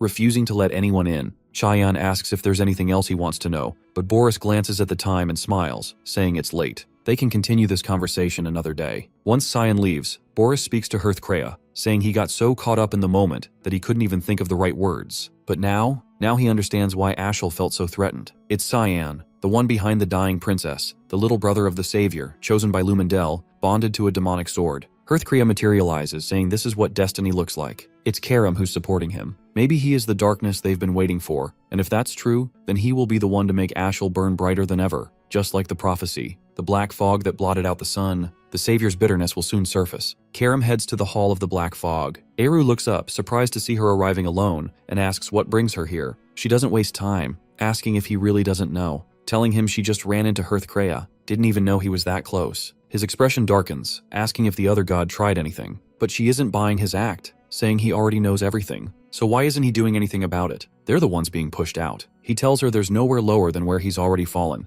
He has nothing left to lose. Her voice rises, saying they're trying to use her and Cyan. Eru asks if that's truly what she wants, to protect Cyan. Then he grants her the right, giving her an official decree. All the mist will move with her, she and Cyan together. She asks him if he's really not going to act himself, if something happened between him and Lumendel. He says every decision he's made for her sake. She turns away, saying she's tired of hearing his pitiful justifications. Skolden has turned him into a recluse, a coward, and she walks out of the hall. Elsewhere, a priest finishes a blessing over Alice. She's kneeling as a proxy of Lumendel, pledging herself to the great god of light. The priest asks if she's truly ready to become a beacon in this cruel world, ready to take the front lines, to fight, to die. He calls her by full name. She accepts the vow, pledging herself to Lumendel's cause. Her expression is composed, but her heart isn't fully settled. Is this really the path she should take? Lately, the Empire's been conscripting all its strongest into the Knights' solidarity, tossing them onto the front lines. Even during disasters like the Banquet of Blood, the Royal Guard had no way to respond. She's dreamed of joining the Knights of Light for years, but maybe what she needs to protect isn't out on the battlefield. Maybe it's somewhere else. A voice cuts in.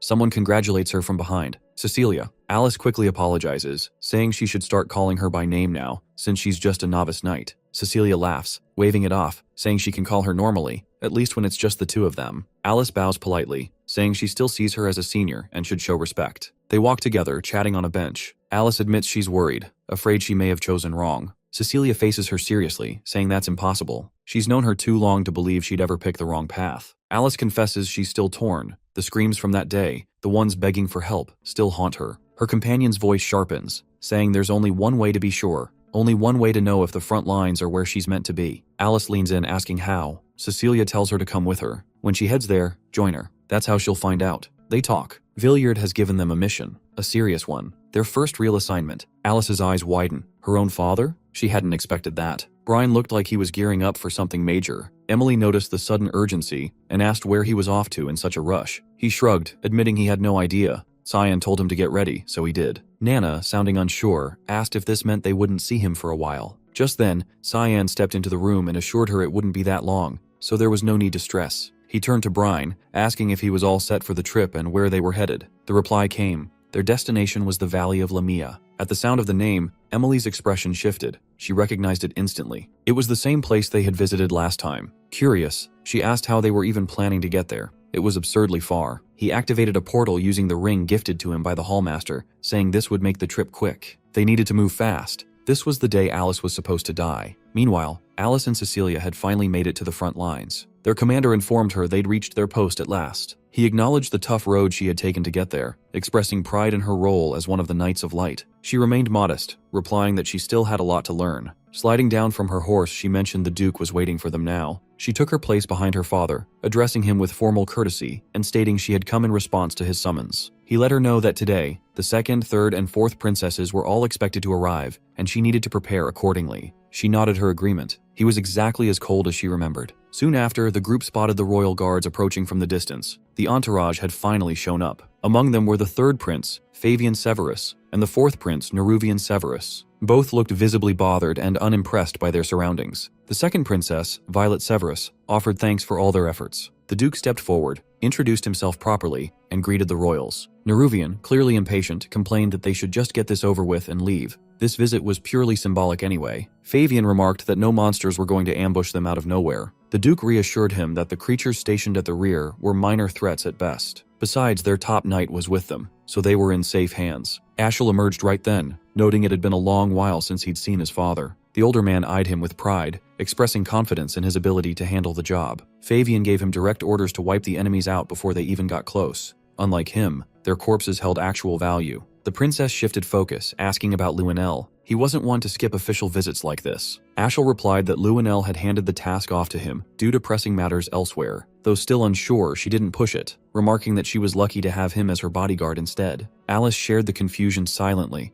Ashel was always seen guarding the first prince, yet here he was, standing beside the royal daughters. She decided to dismiss it as coincidence. He met her gaze, mentioning he'd heard she joined the Knights of Light at the top of her class. His stare carried a chilling, almost violent intensity, and he congratulated her. The look unsettled her. His eyes held a menace she recognized. It reminded her of her 9th birthday, or close to it. Back then, he had gifted her a magical scroll. It was a 4th star spell, far beyond what she could use at the time, clearly meant for later. Years passed, and once she gained her 4th star of mana, she recalled the scroll and prepared to activate it. But just before she could, Cecilia had stopped her, telling her it was a summoning spell, one that would have unleashed a mid-tier monster. If she had triggered that scroll, it likely would have ended with her dead. Now she couldn't shake the thought that he might have known exactly what would happen when he gave it to her. Her suspicions about him only kept growing. The royal convoy, along with their army escort, began moving toward the battlefield. Neruvian questioned why Luenel had sent him to them. Fabian muttered that the whole thing felt sketchy, maybe even deliberate. Someone like him getting slotted in as their personal guard? Definitely worth raising eyebrows. The princess cut in, reminding them that they already knew the kind of person Luenel was. If they didn't want to wind up dead, they'd better stay alert. Suddenly, the caravan ground to a stop. Everyone stepped out to check what was going on. They saw Alice sprinting toward them, panicked, yelling about screaming. An ambush had begun. They needed to get out now. The attack came from a rare creature, a Tsaraerk. The ground dragon let out a piercing roar, sending a wave that hurled soldiers backward. The guards didn't stand a chance. Alice rushed to pull the princesses out of danger. The beast's tail came crashing down, aiming to smash through the guard lines, but she summoned a mana shield to block it. The barrier gave just enough time for the princesses to escape. She couldn't believe it. How had a high-level monster ended up this deep into their secured territory? Something wasn't right. Down in the dirt, the princess heard Ashel speak up, vowing to protect them and urging them to come closer. And that's when it hit her. This whole ambush might have been part of his plan, a way to kill them under the cover of chaos. Right then, Cecilia arrived, launching her Wind Blossom spell to drive the monster back briefly. Alice grabbed the princess's hand, trying to lead her to safety. Something felt horribly off. Back when he looked at Violet, there had been real bloodlust behind his eyes. She glanced back and saw him standing next to the dragon like he belonged there. She shouted his name, telling him to watch out. A barrier flared up around Ashel, launching the monster backward with force. He clicked his tongue in irritation after noticing that both the princess and Alice had already slipped away. The creature lunged again, but he, now visibly pissed, leapt into the air and struck it down in a single blow. Elsewhere, Violet, Alice, and Cecilia were sprinting toward a safer zone. Suddenly, Violet stumbled and collapsed onto the ground. Alice rushed to her, checking frantically if she was all right, offering a hand and asking if something was wrong. The princess gave a faint smile and said she wasn't going down that easily. Before Alice could react, a blade drove straight into her body. Cecilia had attacked from behind, betrayal as brutal as it was unexpected. Shocked and reeling, she managed to gasp out a question, asking why her friend would do this. She crumpled to the dirt, a vital organ pierced, shrieking in agony. Violet stood over her, explaining that she was Ashel's younger sister. She had suspected something was off the moment she learned Luenel wasn't attending, especially given how obsessed he was with being part of everything. She believed this was all a ploy to quietly remove them under cover of chaos, letting others take the blame while they stayed clean. Alice tried to explain, insisting she only wanted to protect people, but Violet cut her off, saying she already knew how power-hungry the Verts and Luenel were. She mocked the idea of sitting still and waiting to be executed like a fool. She told her to spit out her last words while she still had seconds to spare, laughing as she added that maybe Luenel would swoop in and rescue her in time. She tossed down a scroll, an emergency teleport and summon spell, to warp both herself and Cecilia away. Left behind, Alice lay stunned. She couldn't wrap her head around what Cecilia had just done. Some part of her refused to believe the betrayal was real. Maybe it was mind control. Maybe there was another reason. Tears slid down her face at the thought that her closest friend had turned against her. She glanced around. The area was crawling with monsters. Forcing herself to rise, she whispered that she had to pull it together. This wasn't where she was going to die. She had to survive, and she needed to know why her friend had done this. Blood seeped from her wound, and she used it to enchant a spell, turning it into razor-sharp blades. Meanwhile, Violet and Cecilia reappeared inside a secured safe house. The princess looked much more at ease now. Cecilia was quiet, clearly trying to mentally erase any trace of Alice or their shared past. Violet asked why she'd spared her.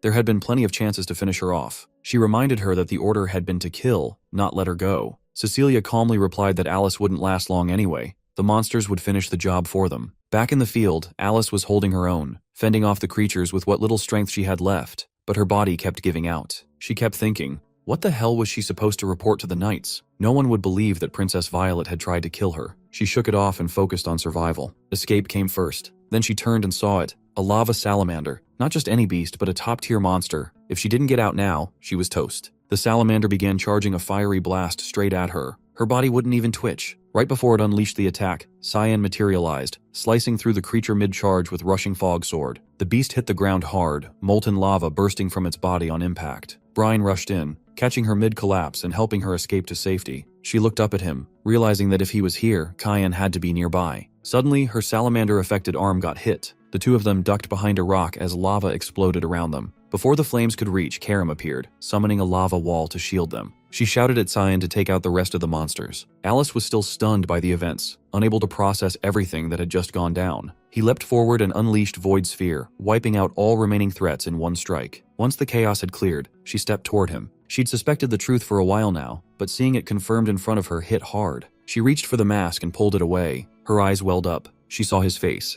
Brine stayed focused, hands glowing faintly as he tried to seal up the gash on Alice's side, while Cyan crouched nearby, attempting to walk her through the truth behind everything. He explained that Cecilia hadn't been acting on her own. She had been planted by Princess Violet from the start. She muttered that she hadn't realized until just now, and admitted bitterly it made her feel like an idiot. Even so, she still intended to move forward with her plan, to erase her family's legacy, no matter what. He cut in, telling her none of this was on her. The blame sat squarely on Cecilia, Violet, and Ashel. She blinked in shock, asking if Ashel had really been the one pulling the strings behind all this, and whether Cyan knew something about it. After all, this whole mess traced back to their father. He didn't hesitate. He was sure Ashel had pushed the idea onto their father, and she knew just how far he was willing to go when it came to him. She stared, puzzled, asking why someone would go that far for his sake. Cyan told her flatly it was so Ashel could be the one to shape the family's legacy as he saw fit. Her expression darkened, twisted with fury. She couldn't believe he'd go as far as murdering his own sister over something so meaningless. Her knees buckled, and she dropped down,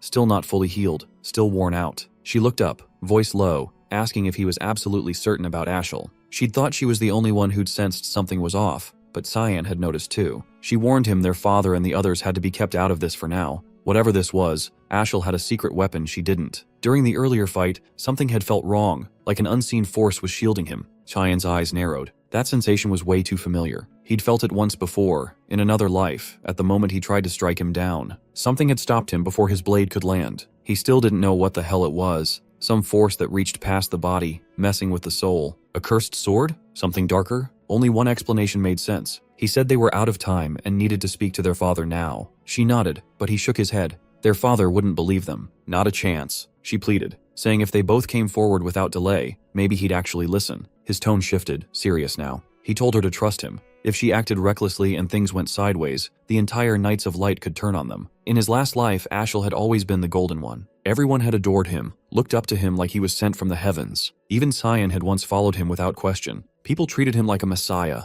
never doubting a word he spoke. But looking back now, Cyan couldn't help but think something about that had always felt off. The way Ashel had been adored, it wasn't just admiration, it was worship. And if some still questioned him, they never said a thing. Even their father, an emperor who died chasing his own dreams and fears, had trusted Ashel completely, not a shred of doubt. Cyan had clung to that trust too, right until the end. When the betrayal hit, he'd felt nothing but rage. And one nagging question kept digging into his mind. What the hell made everyone believe in Ashel so blindly? But the answer had always been right there. It was him. Cyan said it aloud. Ashel had become an untouchable icon, carrying the divine authority of the most revered god in human history. He was the chosen one, humanity's supposed savior. Meanwhile, on the rear end of the battlefield, the royal guards had formed a shaky perimeter around the princesses, trying to keep them safe. The girls stood frozen, shaken to their cores, unsure what to do as the ground rumbled beneath them. A massive earth dragon lunged forward, claws raised to strike. Then Ashel appeared, cutting in just in time to shield them. The dragon launched another strike, but he raised the shield of judgment, blocking the blast for everyone behind him. Then, in a blur, he shot toward its face and split its skull in one swift blow. The beast crumpled dead. He asked if everyone was all right. Cheers erupted, voices chanting his name filling the air. Even the princesses started singing his praises. Alice stared, stunned. She couldn't wrap her head around it. The savior? Chosen by Lumendel? Cyan, standing beside her, told her plainly.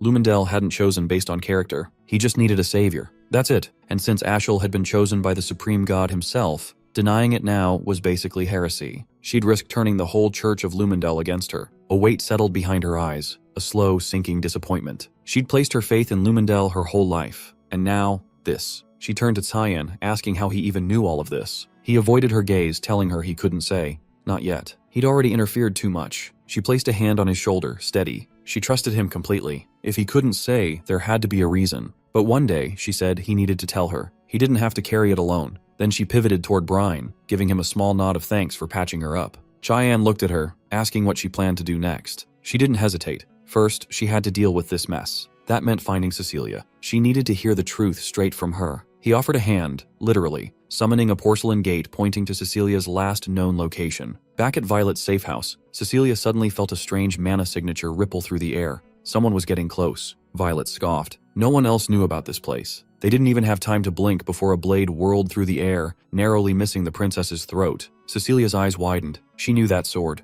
It was Alice's. While that played out elsewhere, Ashel arrived at the last known location of Alice and Cecilia. He picked up the remnants of a magic scroll and immediately suspected it had been used for teleportation. Without wasting time, he told the soldiers nearby to sweep the area and check if any shelter was close. One of the guards called out, motioning toward something, and brought up a question. Would Princess Violet be all right? They all turned to see a corridor littered with what used to be salamanders, now ripped to shreds. He issued a sharp order to secure both princesses without delay, then took off to investigate whatever had done this. Over at the safe house, Cecilia had been tailing Cyan for quite a while now. At first, she'd assumed he'd be incredibly skilled. His mana pressure and killing intent had been off the charts, but in the end, he was just a kid. Still, something felt off, like someone else was backing him up. To close the distance, she cast a spell that flung her forward, aiming to catch and strike him directly. But just before contact, he vanished right out of her range, slipping past her blade like smoke. She barked out a question, asking where the hell he'd learned to move like that. Nothing from her world matched it. He didn't respond, not a single sound. She pressed on, demanding to know about the sword and whether he'd saved Alice, but again, nothing. He stood there, wordless. Frustrated, she amped up her speed, attacking in bursts, slicing in from all sides as she circled him. She thought to herself that only a handful in the Knight's Order could keep pace with her, and this kid was managing it. When she leapt to attack from above, he slipped away again like she was moving in slow motion. That's when it hit her. He was faster. Not a little, a lot. And he still hadn't drawn his weapon. The fact that he didn't even bother made her snap.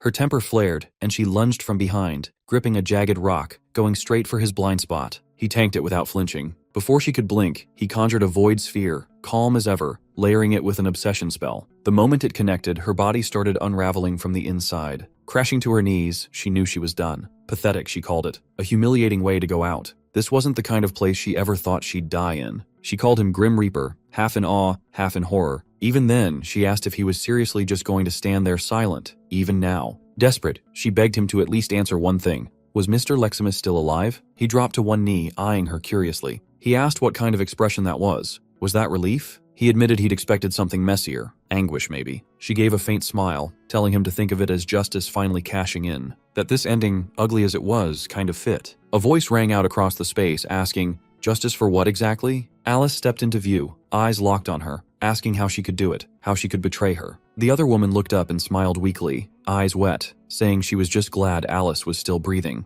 Alice screamed, cutting her off, demanding an answer. She wanted to know why she'd lied all this time. Years back, her village, just a nameless dot on the map, was wiped out by monsters. Every building gone, every person dead. She'd been the sole survivor. Barely clinging to life, she'd thought it was the end right there. But then came the sound of voices. A rescue squad combing the wreckage. They dug her out from beneath the collapsed rubble. Despite the shortage of supplies, the princess overseeing the mission had food and water rationed just for her. It was nothing short of a miracle. She had been pulled from death's door by either royal knights or rafters. She couldn't even remember which. And the one who took her in after that was Violet. From that moment, it felt obvious. When someone saves your life, you owe them yours in return. Later on, the chance to repay that debt finally came. A direct order from the princess. She was told to infiltrate the Vert household, keep an eye on them, and wait for further instructions. That's how she ended up planted inside as a maid, and through that, she got to know Alice. But now, looking back at it all, she wasn't sure it had been worth it. A part of her wished she'd just died with the rest of her village, buried with the rubble and silence. Then came that day. They'd all been standing by, waiting for someone to show up. Violet had pulled her aside and given the command, "Kill Alice." She was labeled a threat. Alice, stunned, asked why Violet would see her as dangerous. The maid answered without flinching.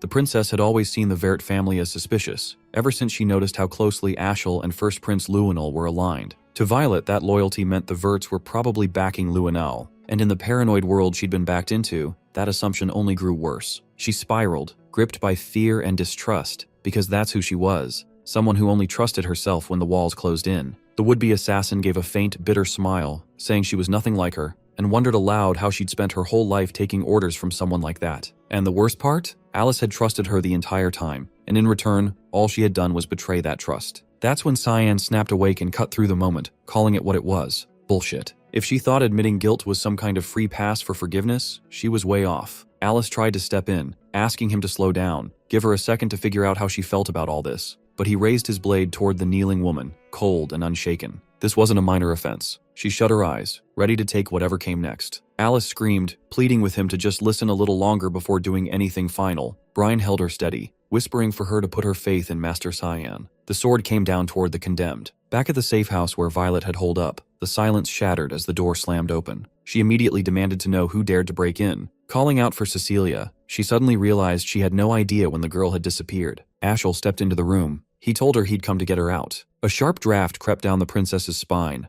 her thoughts snagging on one question. How the hell did he manage to track her here? She flashed a calm, almost mocking smile, noting how he was practically radiating intent to murder. With a sharp edge to her voice, she called him out for barging in uninvited, tossing in how insanely rude it was. He met her gaze, voice level and frosty, admitting outright that killing her was on the to-do list, and that Fabian, Neruvan, and she were all supposed to be casualties, taken out by the monster. She threw it back at him. There was no way in hell he could walk away from something like that without consequences. Her hand went for a teleport scroll, but he shredded it mid-move, coldly stating that he wasn't finished here. She asked if he was seriously planning to carry that scheme all the way through. He answered with a shrug of uncertainty. Maybe, maybe not. Her eyes scanned the room, and that's when she spotted Cecilia's blade jammed into the wall. He demanded to know where his sister was. She hit him with it. She killed her. She admitted she wasn't entirely convinced the girl was working with Luinen, but blood was blood, and that was enough. Still, no regrets. Then she flipped the question back. What now? Was he here to avenge her? He shut that down, saying he was rethinking the whole strategy altogether. He commented on her composure, how she was keeping it together while dealing with threats she didn't fully trust. Cutting off loose ends like that was a smart call, and he was honestly impressed. She wasn't like Prince Luinol, not even close. That rattled her. She stared, wide-eyed, unsure how he could talk about his own sister like it meant nothing, unsure what his angle even was. He stepped in closer, saying the whole thing was doomed anyway. He planned to report to Luinol and tell him straight up. It all fell apart. She instinctively moved back, asking what the hell he wanted from her. He proposed she side with Enon and join his plan. She raised an eyebrow, confused. Wasn't he backing Luinol? He threw her a casual smile like it was obvious. No one said they were allies. They were just in it for mutual gain, nothing deeper. She sat down on the edge of the bed, skeptical, not buying it. He answered without blinking. Believe it or not, Luinol was part of the plan. She smirked, asking if this was about taking over the Empire, because if it was, she wasn't getting involved. He turned his back, saying he didn't give a shit who ended up ruling. His real mission was bigger. Wipe out evil completely. Strip it from every corner of the world. She laughed under her breath, thinking he was full of crap. But something shifted in the air, and he picked up on it instantly. Evil had just made its presence known. A warped, malicious mana flooded the space, sending chills straight through his bones. Was it bloodlust? It sure felt like it. Whatever it was, he'd never sensed anything like it before. The room suddenly tore apart. Walls, ceiling, all of it, getting pulled into the churning dark energy of the manosphere, the void sphere. Ashel locked eyes on it, frozen. He waited, expecting something, anything, but Cyan didn't hesitate. He launched forward and struck. The other man reacted just in time, redirecting the blow at the last second. He demanded to know who Cyan was. The swordsman responded without blinking. He was the evil Ashel had been chasing, and also the one who'd bring his end. Their blades crashed together, the two of them clashing hard, ricocheting across the space with such force it sent shockwaves, even catching the princess in the crossfire. Ashel threw up a mana barrier around her, shielding her from the fight, and moved her away from the destruction as the safe house started to tear apart. The next hit sent him flying, thrown far off course. She called out, checking if he was okay, but he was barely keeping pace. Cyan's pressure was relentless. He pushed back with a full-force attack, loaded with adamant energy, and hurled it toward his opponent. Ashel followed up with an Escalon incantation, slicing the manosphere clean in two. The split protected them both, briefly. Cyan teleported behind him in a blur, catching him off guard. No time to counter, no chance to dodge. He went for a finishing blow, but right before the sword connected, a glowing shield activated and blocked it. Karam let out a guttural scream, like something had just torn straight through her. Cyan froze, thrown back by the force of the same barrier. The mage turned to her, watching closely. Something about this wasn't normal. He tried to steady her, assuring her he'd get through this, no matter what. Cyan stared at her, confused, asking what was happening. She barely got it out, saying it felt like her whole body was being shredded from the inside. Must be his power. It sucked for both of them. Ashel stepped closer, questioning why Cayenne backed off when he swore he'd be his end. Then he moved in again. The other man hesitated. Sure, he'd love to finish this, but now that he'd seen what the mage's magic was capable of, he knew he needed to retreat. He tossed something at them, Cecilia's sword and her bloodied shield. Violet reacted immediately, demanding to know what he did to her. He answered flatly. He purified her. Ashel studied him, asking if that was the endgame, wanting to know who gave the order. Cheyenne said nothing about orders, claiming the mist. That's who he was from. The ones who never forgive. He didn't do this because he was told to. He did it because it had to be done. And yeah, that confirmed it. The rumors were real. The mist was back. Before Ashel could respond, Cyan faded, his body breaking into air and vanishing like vapor. The mage's expression darkened, something heavier settling in. The realization hit. The mist had been sabotaging him from the beginning. Later, far from the battlefield, K-Ram was still curled up in pain. She admitted it. She honestly thought she'd die back there. Cyan asked if it still hurt that much. She nodded, struggling through the words, saying it was the worst pain she'd ever felt. Even if they wanted to take him down, they couldn't touch him. And this was way more tangled than she ever imagined. He said there might be a way through. Then he revealed it, Durandark's elemental stone, the purity of the gods. It was just a theory, but he believed this could give them a shot. She grabbed his hand, pleading with him not to do it. She knew the risk. This could kill him. He knew too. It was dangerous as hell, but it was the only viable path. He had people to protect, and he refused to repeat the mistakes of his past. If the enemy's strength was absurd, then he'd just have to become absurdly strong too. After a while, Cecilia finally prepared to depart. Before leaving, Alice handed her a small token, Marianne's token. Access to the spirit realm was tightly controlled, but with it, she would be able to enter Ferwina without issue. Alice warned her to stay alert. Tears spilled down the knight's cheeks as she thanked her profusely, voice trembling with apologies. Alice turned away coldly, making it clear she hadn't forgiven her, warning never to show her face again. Cecilia nodded, understanding the severity, and said she would be going now. Without another word, she left immediately. Nearby, Cyan and Karam had observed everything. The demon asked if he was certain it was okay to just let her walk away like that, insisting it would be better to kill her now. He responded that in his past life, he had already ended her. Reflecting on it, he realized it wasn't necessary. She was already shattered by the guilt of killing his sister. This time he had eased some of that burden. He was confident she would repay this debt eventually. Hours earlier, when he struck her, he had only wounded her shoulder. He remarked that she had died once just now, but he spared her life, warning he would collect his due later and instructing her to stay hidden until summoned. She remained puzzled about why he spared her instead of finishing her off immediately, as if he could see the future. It felt like he foresaw a moment when she could make amends, and if that time arrived, she vowed to pay him back with her life. Karam kept watching him, asking if he was unwell or something, noting how unexpectedly soft he had become lately. Alice approached, and Karam asked if she had already sent the night off. She nodded, crediting her for it. Alice apologized for being late, but thanked the demon for saving her previously. She thought quietly that maybe she could get along with the demonic sword.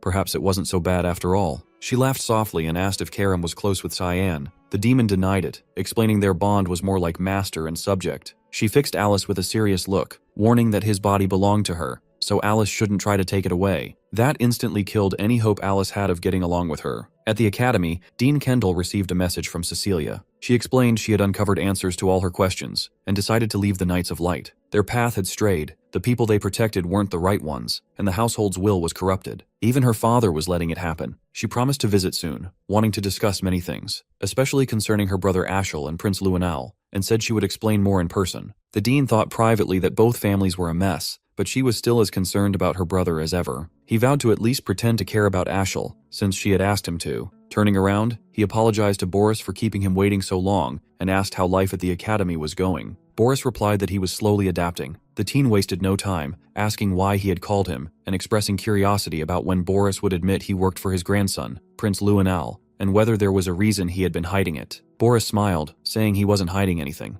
It simply didn't relate to his work there. The teen leaned in, serious, asking what purpose he actually had there. Boris answered that he was searching for someone. When pressed if he had found that person yet, he confidently claimed he believed he had. Kundal interrupted, telling him to stop and warning that if the person Boris was after was Cyan, he should give up whatever he was planning. Kundal's aura darkened ominously. Boris felt the threat but respected his determination. Afterward, he retreated to a secluded spot to write a message, noting he hadn't expected such a reaction from Kundal and commenting that Cyan had impressive connections, becoming more intriguing by the minute. He sent the scroll skyward. Hithkria asked what the plan was now, warning that if another human got involved, things would get harder. Boris assured him he knew, and there was no need to worry. Hithkria cautioned that Karam wasn't like him. She had a physical form. Boris comforted him, saying he just needed to sever her connections first, and that it was under control. Suddenly, Hallmaster Sarika answered his summons, asking why he wanted to meet. Boris thanked her for coming. She replied she had wanted to meet him as well. Rising, he mentioned he wanted to ask about Cyan,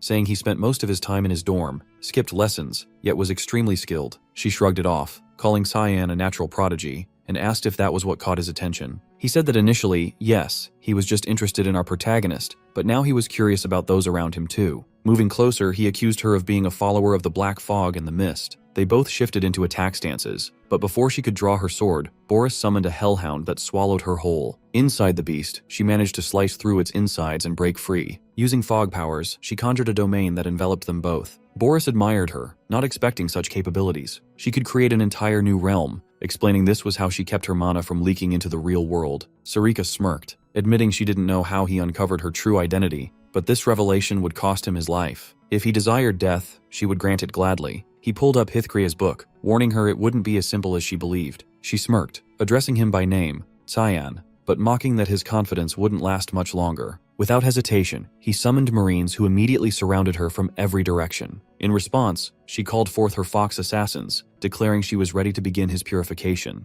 At that moment, a portal materialized inside the royal dormitory, and both he and Brian stepped through. Nana immediately lashed out at him, chiding him for how much she had missed him. She had grown noticeably larger since the last time he saw her. He asked how she had been doing, and she replied she had been training diligently with Sarika, just like he had instructed her to. Over the past weeks, she had been honing her skills under the woman's tutelage. About a week ago, he had requested Sarika train Nana to control her emotional breakdowns, emphasizing that the banquets of blood must never happen again. Nana had held up remarkably well, having slain countless monsters during her training. He patted her head, acknowledging how tough that must have been for Sarika, who was known as the best at managing instincts. She kept hugging him tightly, adding there would be no training today because Sarika had other plans. He inquired what those plans were. Karam stepped forward and revealed it was purification. Sarika had been ordered to purify Boris. He asked what she meant by that. Karam explained that since Boris was an instructor, Sarika, being one herself, should have easy access to him. He was confused as to why she would take such action, and questioned whether Karam realized the opponent they were facing. She sarcastically asked if he meant the scripture, mocking him and claiming neither Sarika nor Mist could handle that. He exhaled in relief, confirming she was aware of the decree, then asked when she intended to tell him. She laughed, saying she didn't think it was necessary. He quickly gathered his belongings, stating there was no time for rest or delay. His bloodline was the real danger here. He instructed Brian to handle things in his absence, and the man reassured him not to worry. Brian asked if they should stay put or leave, and he told him to take Nana and Emily to her new screens. Brian questioned if he was going to leave the girl behind or bring her along, but he patted her head, emphasizing it was too dangerous to remain here, so they all must leave as well. He promised to return once the situation was under control, but made it clear he was leaving everything else in Brian's hands for now. Meanwhile, Sarika struggled to maintain her defense against Boris. The more she looked at him, the more repulsive he became in her eyes. All of her fog assassins had been defeated, and the marionettes continued to reappear relentlessly. She finally realized the banquets of blood had been orchestrated by him.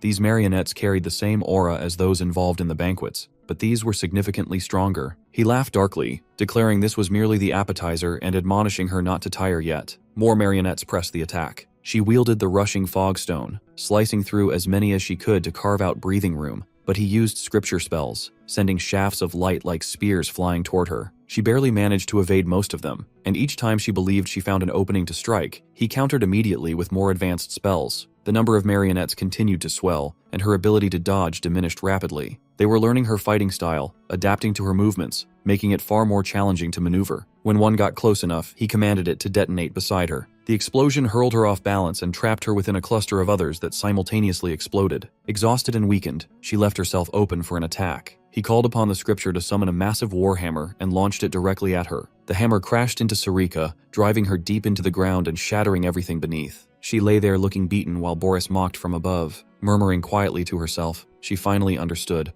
The marionettes could track an opponent's mana. These weren't ordinary puppets. She guessed his spellbook was the source of his power, something extraordinary given the mana she sensed. It had to be a divine weapon. He applauded her sharp battle instincts and extensive knowledge with a dry laugh, then shrugged it off, summoning a fresh wave of marionettes to assault her. Still, she refused to surrender. Rising instantly, she gathered mana and unleashed a secret fog technique called the Expansion. Her shadow grew, twisting into a demonic form, the Mammon of Greed. He froze, stunned by the sight, unable to grasp how she pulled this off. The mana he sensed from her before had vanished entirely. What new kind of mana was she tapping into? The demon swung a massive arm, crushing countless marionettes in its path. The puppets scrambled onto its body, trying to attack, but it sprouted more spikes, shredding them and absorbing their energy. He found himself at a loss. She had conjured a demon familiar whose mana surpassed all expectations, but it was a temporary shield. Now she was drained of mana herself, and even casting a simple spell would be nearly impossible. Flipping open his spellbook to strike again, he suddenly lost sight of her as she vanished and reappeared behind him, completely silent and impossible to detect. He activated Holy Protection just before she plunged a blade into his back. She unleashed a rapid barrage of strikes, slowly eroding the shield until it shattered. Before he could react, she slammed him to the ground, gripping his face and driving it into the dirt, leaving him helpless to retaliate. Just as she was about to slit his throat, an idea struck: to cast a spell without any incantation. She detonated the ground beneath them, propelling both into the air. He reacted quickly, firing judgment spears, but she dodged every one and teleported close, delivering a brutal kick to his face that slammed him into the earth, obliterating everything beneath. Gasping on the ground and struggling to rise, he heard a voice command him to stop the fight for today. Before he could react, she swooped down with a finishing strike, but the spellbook intercepted the blow. He reflected that they didn't have enough intel on her.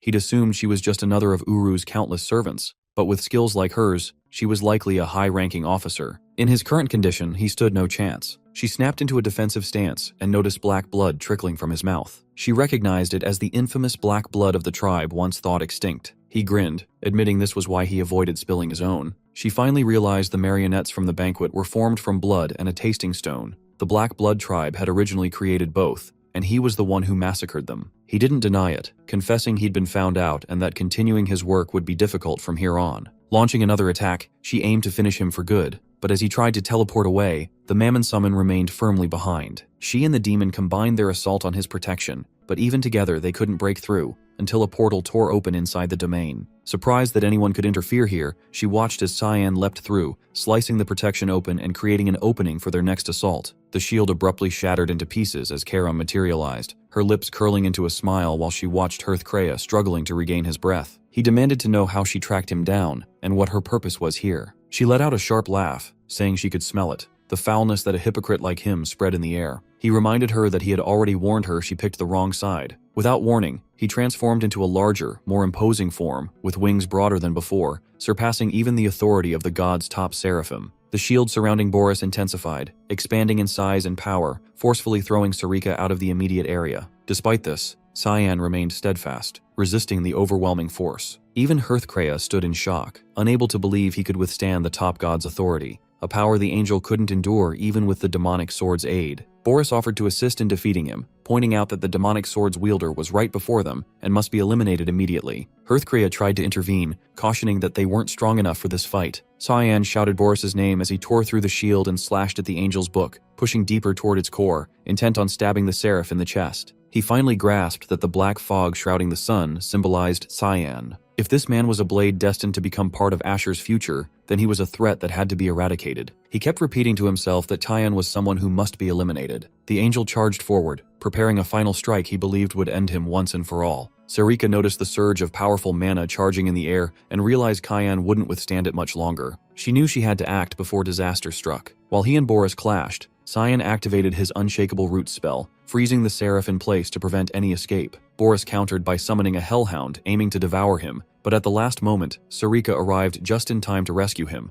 unleashing the secret technique called Unified Demonic Human Form. Moments later, a massive explosion erupted, shattering the entire domain around them. She remained unsurprised, sensing that this was the overwhelming force of a god's power weapon. Because they escaped, the purification mission had failed. Cyan rose to his feet, questioning why she had intervened, and she told him she had saved his life. He bent down to pick up Karam, asking if she was all right. She stayed silent for a few seconds, then said she needed some rest for a while. He knew she had probably experienced the pain directly, but had managed to endure it regardless. He promised himself that when the real battle came, he would have no choice but to use that weapon. At Brno, Commerce City near Lewin, Alice moved through the crowd searching for someone until she finally spotted the Academy's dean. She had doubted he would appear, but here he was. They found a cafe to talk somewhere more private. He mentioned it had been a long time since he left the academy, and she replied she was equally surprised, given he rarely left the school grounds. He explained it was because of the letter she had sent. The situation seemed serious now. The will of the household wasn't the main issue anymore.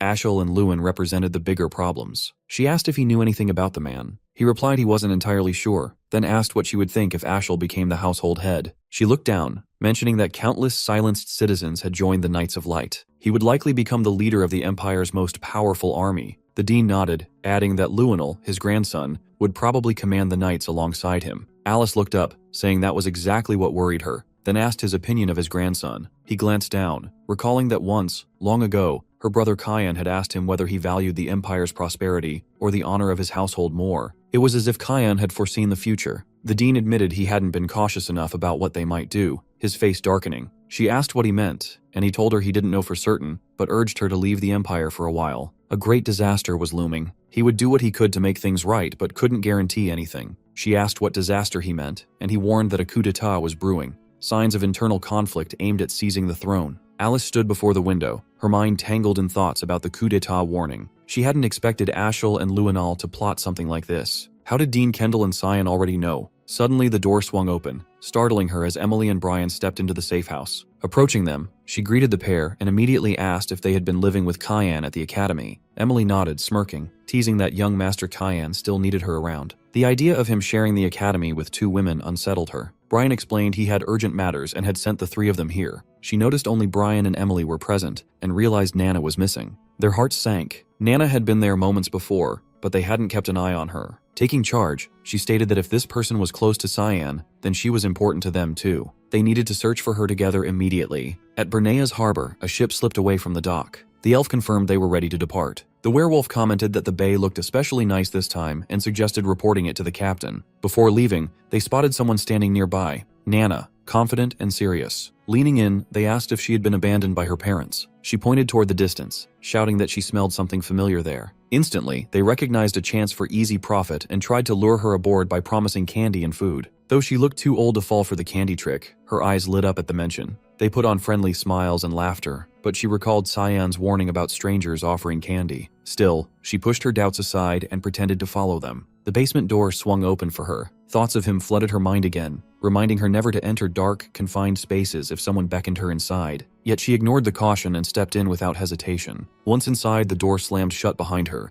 The elf and werewolf exchanged smiles, feeling lucky to have claimed another prize. Her eyes scanned the basement, but no candy appeared. Instead, rows of cages filled with trapped children stared back. Realizing she'd been deceived, tears welled up. Then she caught the same scent as before and followed it until she found another cage, housing a chained, terrified dog-like creature, a high-ranked monster called Red Ganon. She reached out, gently patting his head, asking how he ended up here and if he wanted to be freed. He barked affirmatively. Without hesitation, she bent the steel bars of his cage. The children behind her pleaded to be released as well. Turning, she flashed them a sinister, twisted grin. Meanwhile, the elf and werewolf approached the captain, announcing they were ready. He commended them, saying departure from the harbor was all that remained. The man introduced himself as Red Ganon, Merchant Unit CEO Tolino. The dwarf asked if they would negotiate their sales again. Tolino nodded, explaining Maurice had gone missing, which meant the Grey Merchant Union was finished. Without having to pay Maurice's fees, they expected increased profits. Plus, the Garam Association paid premiums for younger kids, so bonuses were on the horizon. The dwarf recalled Albus was the first, and now the Grey Merchant Union had fallen. He confessed a bad feeling, trusting his woman's instincts that never failed. They looked at him, puzzled. "You should just be more cautious," Tolino advised, telling them not to overthink. They had a Knoll champion backing them. As they spoke, a pig exploded on the horizon, emerging from the ship. Suddenly, Nana dashed in front of them, shouting, "Bad adults!" with fury and hatred blazing in her eyes, declaring she could never forgive them. Tolino screamed in surprise and confusion upon realizing she was a draconic human. She pointed at all of them, accusing them of being liars and bad adults. They grew angry and launched their weapons at her, but none were enough to bring her down as she punched and kicked each of them, beating them one by one.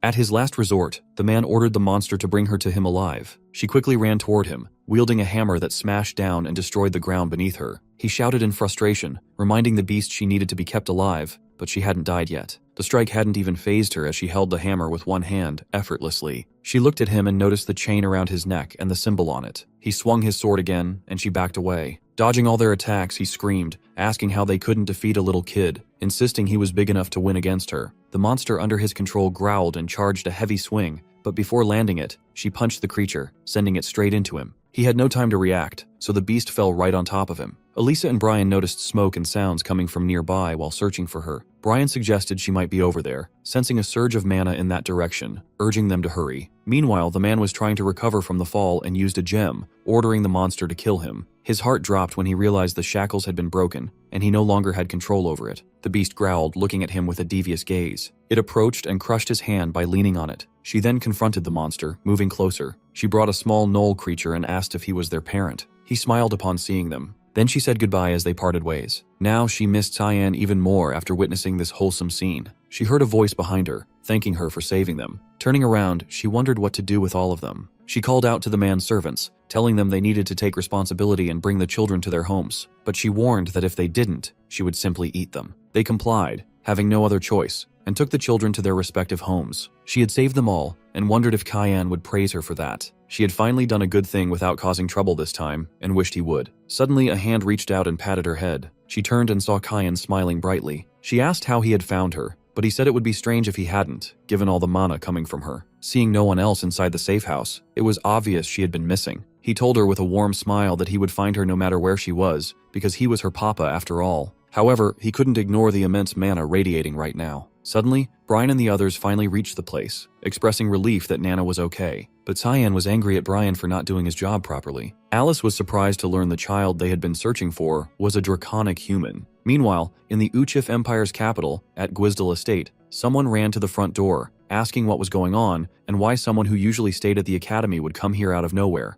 The dean entered the estate with servants bowing respectfully to him. The blond man asked what had brought him here, referring to him as his father. The dean, wearing a serious and angry expression, told him to talk, noting it had been a while. They have gone to a private room. The dean has told him it has been 2 years since he relinquished his position as duke, which is why he has not intended to intervene in how things have been run. But he has asked how the fees for the estate have dropped so drastically, while the funds being sent to the emperor's family have increased so significantly. He knows very well that the current emperor's family has been sending exorbitant amounts of money to them every year. Their political standing will be degraded if they do not pay such amounts, and then they will place their own person on the throne. He has shouted, asking if he does not want Luenal to become the emperor. The dean has slammed the table, saying that it is enough, and asking if he really believes Luenal has the qualities of an emperor. The man has answered that it does not matter as long as it is someone from the Quizel family. The dean has told him it is just like when he married his own sister off to the emperor, but he will say no more and orders that all support to Luenal be cut off. Rising from his seat, he says he will be heading to the palace. Meanwhile, Velius from the Third Estate has been standing by his coffee table, reading a letter. They have finally found the owner of the demonic sword.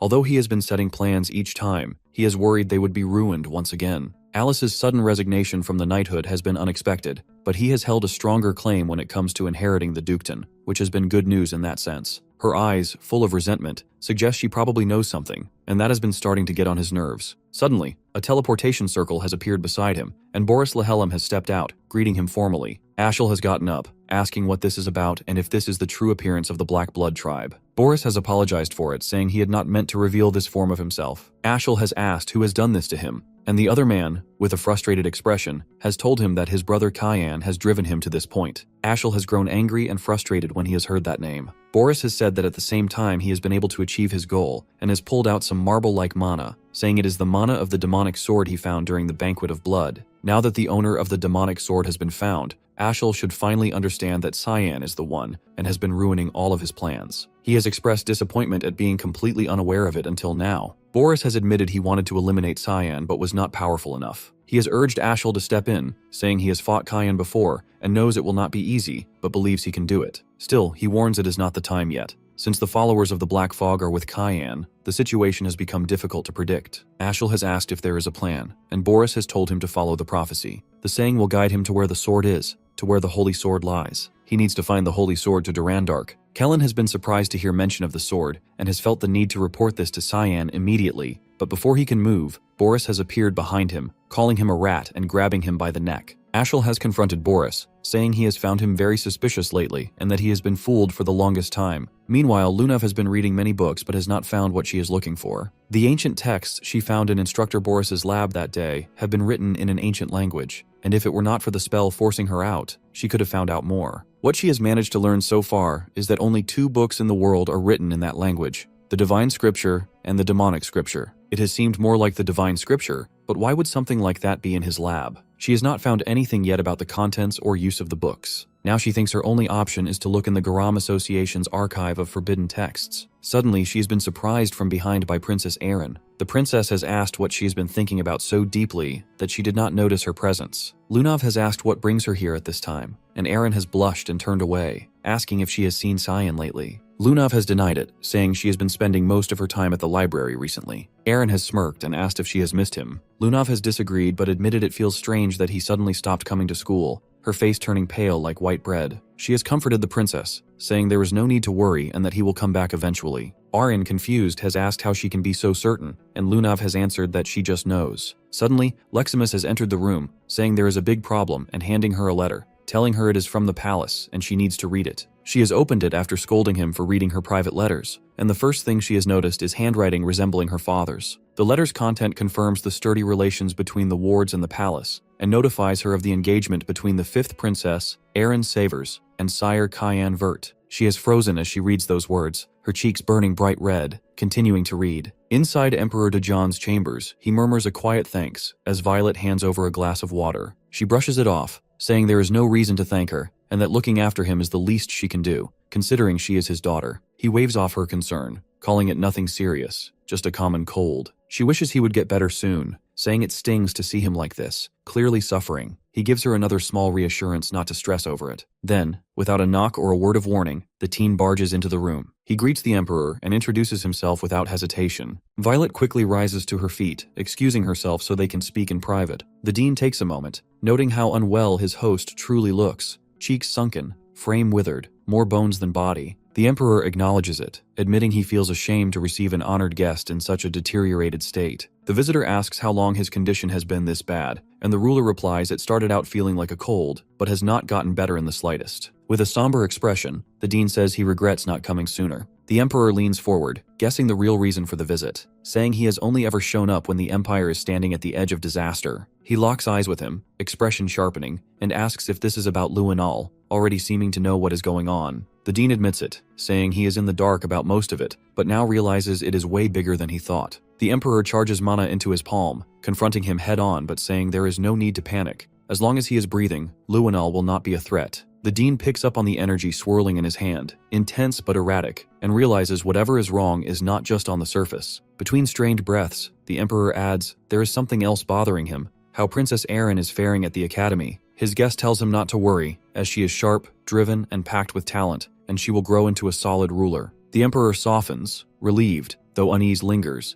as she has always been fragile and quick to tears. Still, he is glad she is doing well. He mentions how much she has changed after meeting a certain boy 3 years back, Cyan, and believes that boy will stay close to her. For that reason, he has decided to have them marry. The Dean offers a knowing smile, which surprises him, who figured that would be news, but the teacher already saw it coming the moment Cyan was recommended for the royal dorms. The Emperor lets out a low laugh, then asks for his honest opinion of the kid. Without skipping a beat, the Dean flatly replies that he is a disaster, cutting class more often than people eat, and never once seen opening a book. In all his 5 decades of teaching, Cyan is the worst student he has ever had. That leaves the Emperor second-guessing the engagement plan, but the Dean changes the tone, saying our MC might be awful academically, but is gifted in ways that matter, and with him around, no one would dare lay a hand on Erin. The Emperor finally exhales, comforted by that, before asking what is really eating at him. His guest stiffens and, after a long pause, confesses he is afraid of what might happen if blood gets spilled between his children. While that conversation unfolds, Violet, having exited the room, bumps into Luinal. He demands to know if she just came from seeing his father and grandfather and what she was doing there. She barely glances at him, saying he should go see for himself and ask them directly. He tries to stop her, saying he is not finished,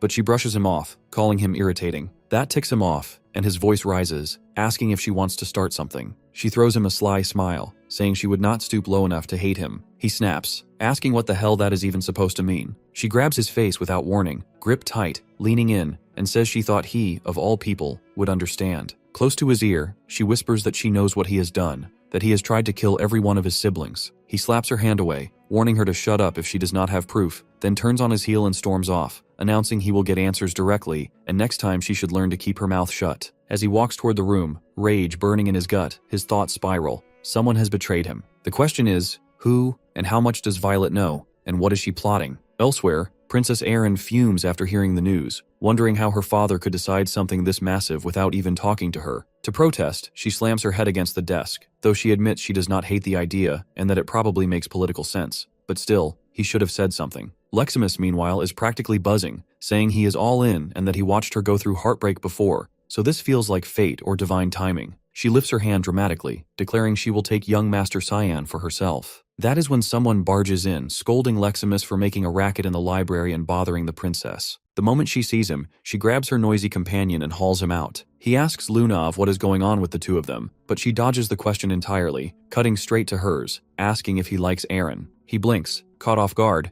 and immediately denies it, saying mentally he is in his 40s while she is still a kid. So hell no, that would be gross. She smirks but says nothing. He notices a pile of books spread out over the table and asks what they are for. She explains she is digging into clues from the scripture they spotted in Instructor Boris's lab, which turns out to be written in some ancient dialect. He tells her she probably will not find much here, and if she really wants to learn more about the Holy Scripture, she will have to check the archive of forbidden texts. He points at one of the books, asking if she has read that one. She flips it open and says it is just a travel journal. He draws her attention to a specific line and quotes it: "A mountain packed with sand trees, where demons defeated in the divine war lie buried." Then he asks if she has any idea which mountain it might be. She blushes, admitting she does not know, and asks what that has to do with the scriptures. Cyan's expression hardens as he tells her he is not searching for the holy texts at all. He is after the demonic ones, the Lemmiharam. She looks at him, stunned, mind-spinning, unable to grasp how he knows the titles of both the holy and demonic scriptures. Those names are supposed to be tightly held secrets, known only to a select inner circle within the Garum Mage Association. She quickly says she doesn't know anything about it, apologizes, uneasy. He doesn't press further,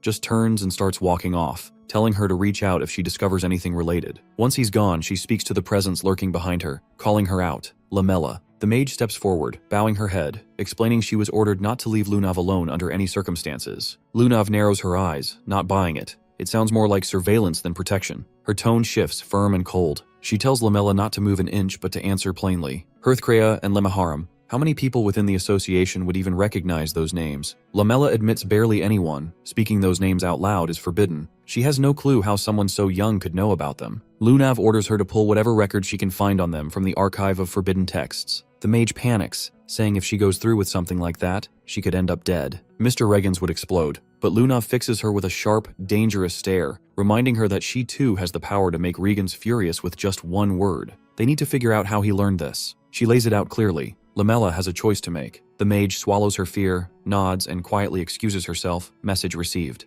Lunav turns her focus back to him, planning to question him herself. Whatever he's hiding, she needs to get closer to find out. Sometime later, he walks alone, still mulling over the cryptic phrase, "a mountain full of trees and sand." He thought maybe Lunav would have a clue, but it turns out she didn't. Guess he's on his own for this one. Then a voice breaks his thoughts. Someone beside him comments he looks like he's got a storm brewing in his head. It's Seth, offering to listen, saying he's a man of high empathy and emotional depth. His whole look has changed, more polished, more socially acceptable. Cyan stares, thinking this must be it. Seth's finally lost his damn mind. He tries to leave. He doesn't have time for this right now. Seth's all brawn, no brain, not exactly what he needs at the moment. Then something clicks. Seth's from the desert. He stops, turns back, and asks if he's ever come across the phrase, "mountain full of trees and sand," or the name Lemmiharam. Seth laughs, saying it's been a long time since he heard that name. That was the first opponent who ever made him taste defeat. He was just 6 when it happened. He had wandered into some nameless ruins chasing strength. Back then, he didn't have the bulk or the skill. Lemmiharam?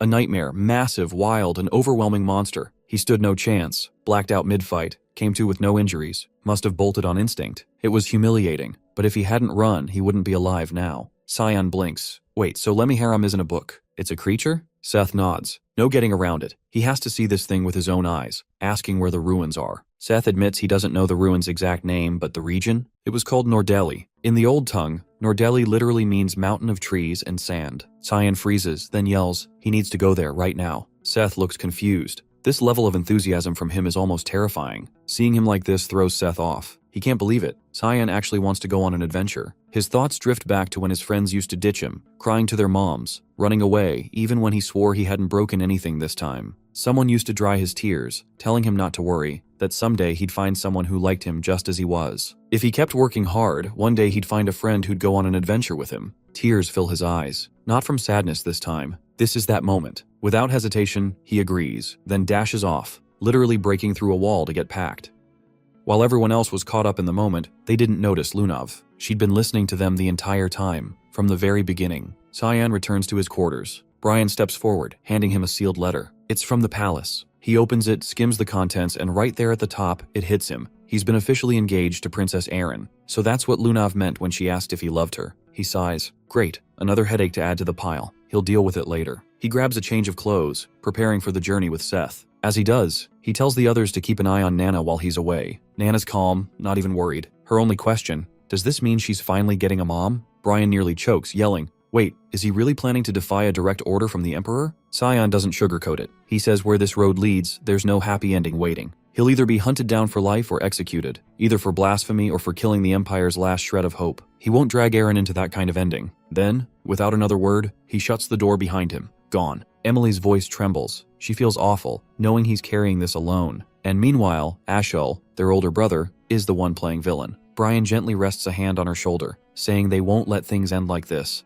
They'll give everything they've got to help him. Just then, Nana speaks, but her voice is different, eerily calm, slightly deeper. They turn, startled, and freeze. Her face has shifted completely. She now looks exactly like Cyan. She's shapeshifted. Meanwhile, he and Seth have already crossed into the southeast region of the Sparnia kingdom. Their destination lies to the north. They're flying, literally, on a magic carpet Seth calls Alamut. It's fast, blazing fast. What should have taken days only takes half a day. He glances ahead, voice serious. Does Seth really remember where they're headed? The desert warrior shrugs confidently, saying there's no need to stress. The path's still clear in his mind. All they need to do is get through that dust storm up ahead. Cyan looks toward it and immediately knows this isn't just some harmless gust. But Seth brushes it off. It's just your average Sparnian dust storm. He just needs Cyan to trust him. They black out, and when their eyes snap open again, they're past the storm. Clear skies now. Looks like they made it through the dust wall intact. Seth's awake too, no injuries, just groggy. Cyan glances over and asks how much further they've got to go. His gaze shifts forward, catching sight of something ahead. Seth confirms it's the ruins. Visibility's still bad thanks to the sand,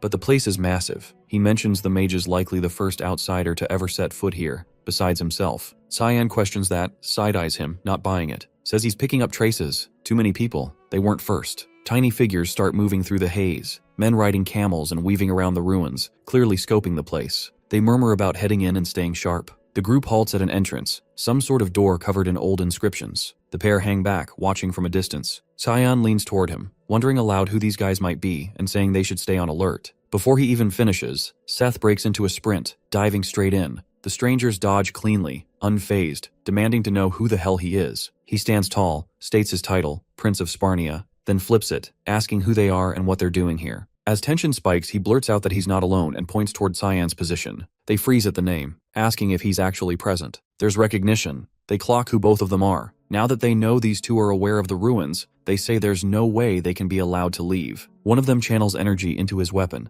electric sparks racing along a spear, then lunges at the prince with the charged blade. Seth responds instantly. His hand moves, sand rises, and a defensive mold catches the incoming mana, flips it, and launches it back. The redirected strike obliterates the door behind them instead. The attacker completely whiffs, rattled. He whips around to call his backup, but freezes. Cyan's already dealt with the entire group. Frustrated, the man surges with power, mana flaring around him, but then a voice cuts through the tension. Stop! Cyan instantly recognizes the tone. Lunav steps out of the dust and walks toward them, saying the group's with her, calm but firm. She looks to the guy with the sword and tells him to lower it. He does more than that, dropping to a bow and apologizing, clearly not realizing they were her people. She turns to the mage, asking how he's holding up. He skips the pleasantries, grilling her about how she even knows this place exists. She smirks, teases him, says she could smell him from a mile off. The guy nearby clearly doesn't enjoy the flirting. Elsewhere, Nana has fully shifted her appearance. Now she's basically Cyan's clone. Clothes, posture, everything. Sarika's trying to explain, saying it's a polymorph spell, meaning the girl's nearing dragon maturity. It's not perfect yet, but she's close. Dragons usually use it to disguise their true forms. She adds that Nana's likely never even seen a fully grown dragon, so her reference points are limited. Sarika looks around, wondering aloud where Cyan disappeared to.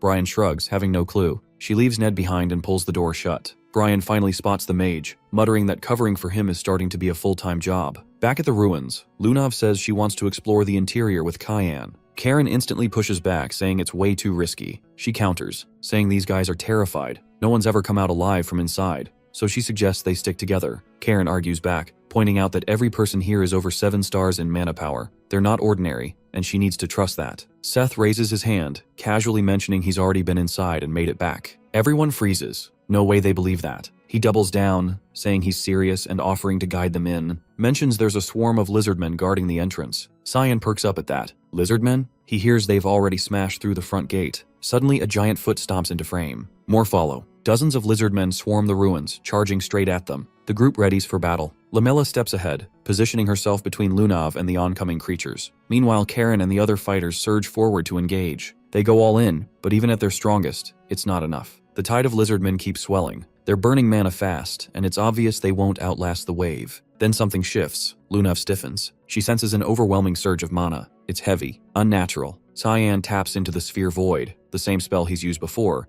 but this time he fuses it with division magic. In a flash, every lizardman drops. The battlefield goes silent. Not a single monster left. The entire horde gone in a single strike. No one moves. They're stunned. He just wiped out a squad of high-tier beasts in one hit. Seth breaks the silence, irritated, complaining the wipe happened before he could even get his moment. Cyan shuts him down, telling him to quit whining and lead the way instead. The swordsman pivots and heads into the ruins. Lemela watches the structure around them, noting this isn't just a regular ruin. A place like this wouldn't have its own defense system unless it was something else. She explains the whole area is built from condensed mana. That makes it a dungeon. They step inside and come across another sealed door. They try to break the enchantment, but nothing works. The spellwork is unfamiliar. Karen suggests brute force might do the trick, but their attacks don't even scratch it. Seth starts to snicker. The fighter gives him a look, then tells him to handle it if he's so confident. The man casually flicks his hand, and a subtle pulse of mana unlocks the door instantly. But what's waiting on the other side isn't a hallway. It's a monster. Huge. Seth steps forward, warning the others to stay back, saying he'll handle it. He charges mana into his fist, fires off a grand cannon spell, and obliterates the creature in one clean hit. They press on, deeper into the dungeon now. It's not just monsters, traps too. Unpredictable, complex, dangerous. There's also a strange entity, pure mana, not even remotely human. Cyan's never seen anything like it, and every door they encounter only responds to Seth. They start piecing it together.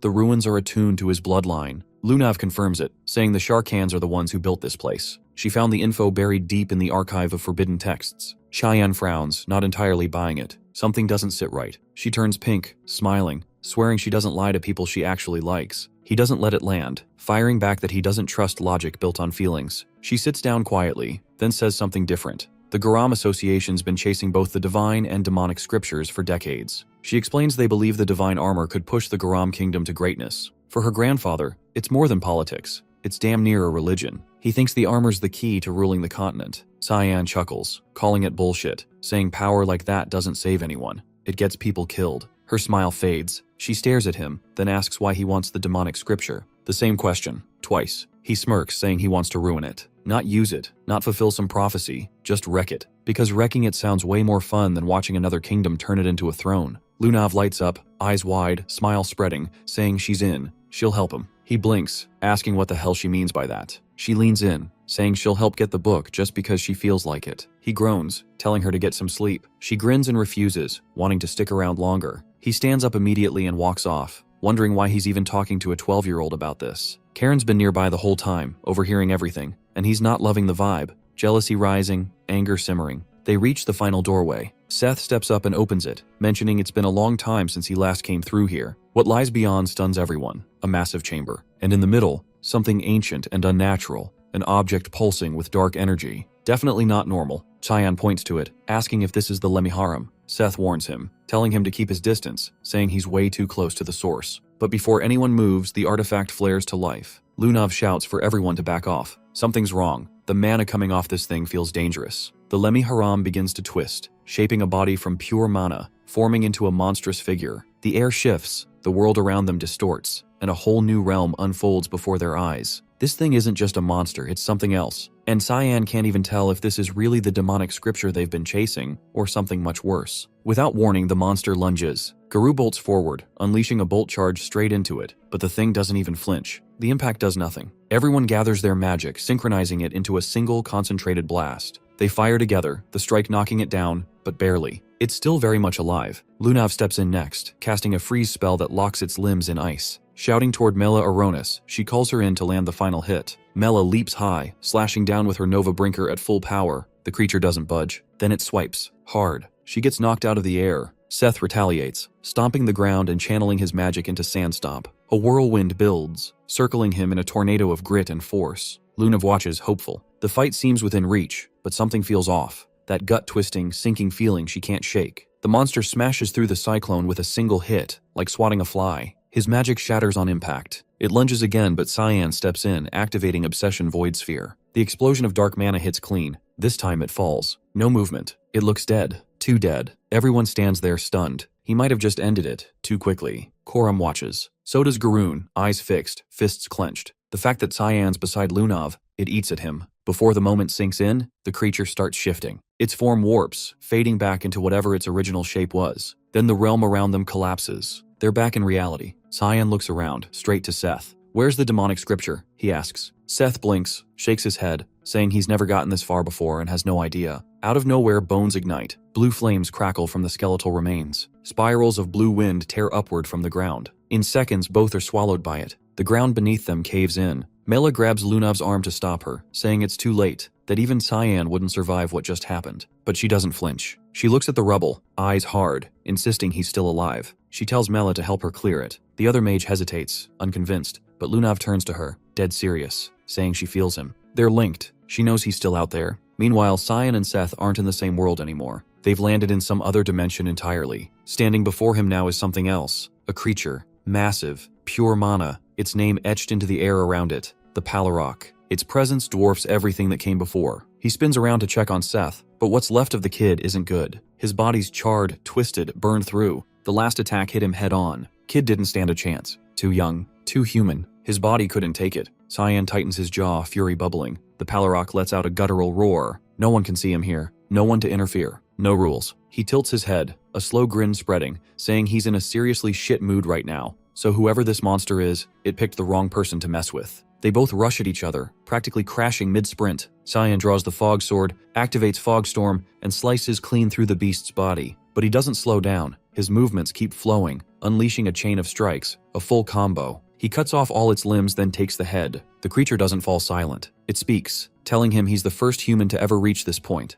But none of that matters, because in the end, he's going to lose. It explains that death's off the table for it. Regeneration is constant. He'll run out of stamina before the monster runs out of lives. He responds immediately, casting Obsession Void Sphere. The swirling magic devours the creature whole. Then he steps in and lands one final strike, splitting it wide open. At its core is a marble of glowing blue mana. But before the moment settles, the monster rebuilds, its body reconstituting like nothing happened. It laughs, saying he could keep cutting forever, and it still wouldn't matter. The longer it goes, the more drained he'll get. He shrugs it off, saying he doesn't mind, calls it good training. He tells the creature to keep regenerating forever if it has to, because he's not stopping. Above them, back in the rubble, Lunav and Lamela are still digging, trying to find where Cyan and Seth fell. Lunav notes that if there's some kind of magic barrier keeping the ruin intact, they're stuck. Nothing they do from the outside will help. She quietly wishes Seth was with them again. Karen approaches, checking on her, asking if she's hurt. He tells her he's found a way out, that they should move while they still can. But she doesn't budge, says she's staying. Period. He blinks, asking what she's even saying.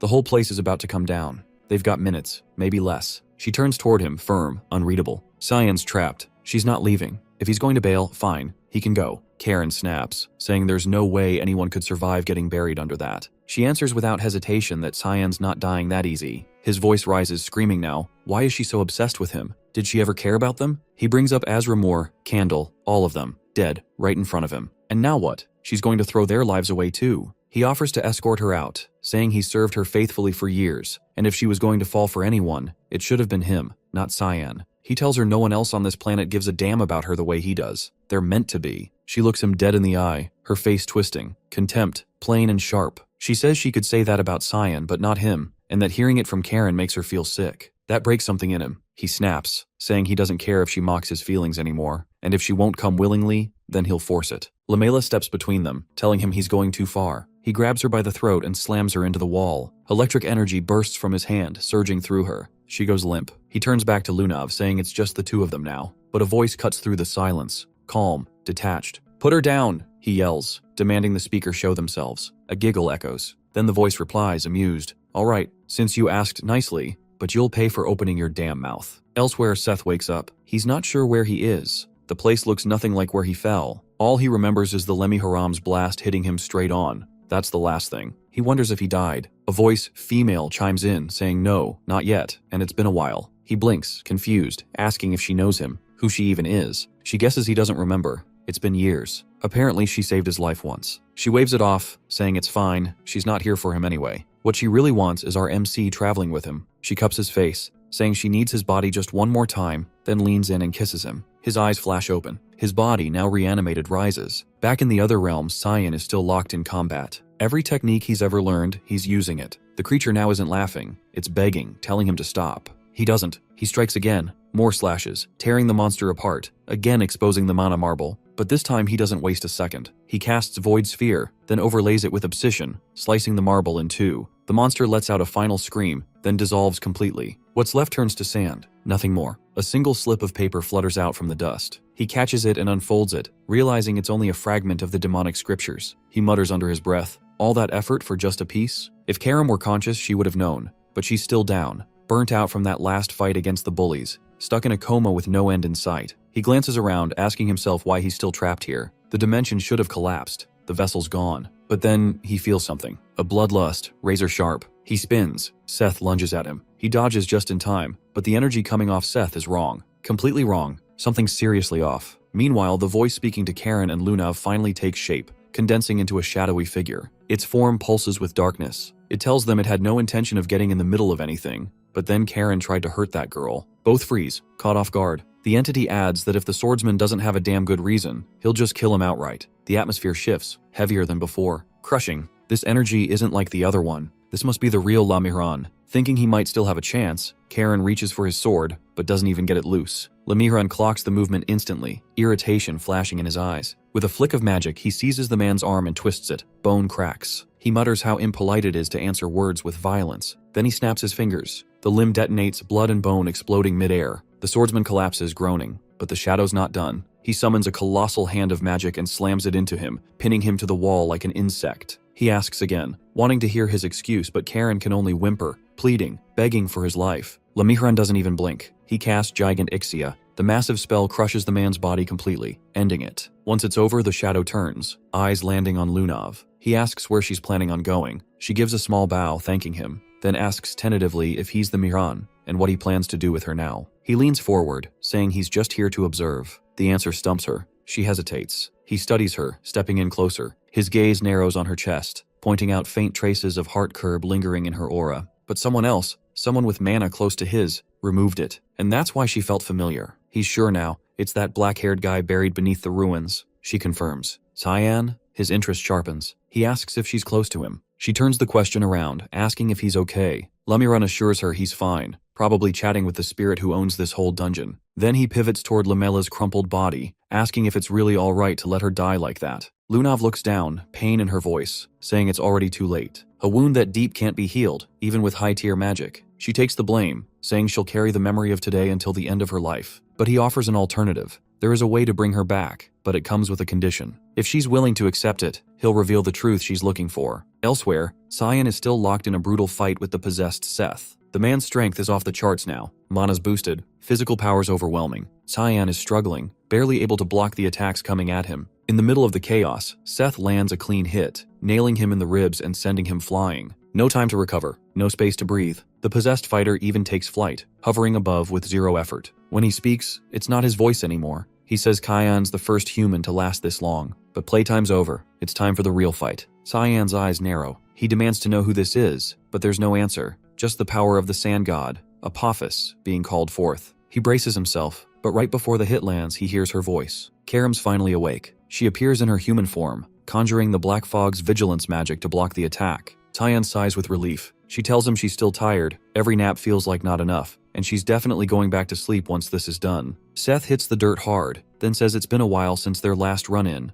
back during the God-Demon War. Karam doesn't hold back, snapping at her. Acting friendly now won't undo the crap she pulled with her master and hijacking a human body for fun? Not cool. She calls her by name, Sabalom, the sand god. Karam gestures to the tattoo burned into Seth's chest, saying it's the crest of the Chaharkan tribe, the ones who serve Sabalom, and accuses her of interfering with mortals just for her little desert cult. Sabalom shrugs it off, teasing her, saying she's just playing around with her master and Karam shouldn't be so possessive. Cyan watches, baffled. These two are talking like old frenemies. He cuts in, asking why the sand god is guarding the demonic scriptures. Karam answers for her, explaining the place isn't hers, She just loaned it to the tribe that worships her. They built the shrine, and after the war, she took Lamiran in for safekeeping to keep the divine armor out of the wrong hands. Then she leans closer to Cyan, asking point blank if he's after Lamiran. He doesn't hesitate, says he needs to kill someone, and for that, he needs the demonic scriptures. Even she's thrown. She didn't expect that answer. She asks again, "That's all you want?" He levels his gaze at her, saying if she gets in the way, he'll kill her too,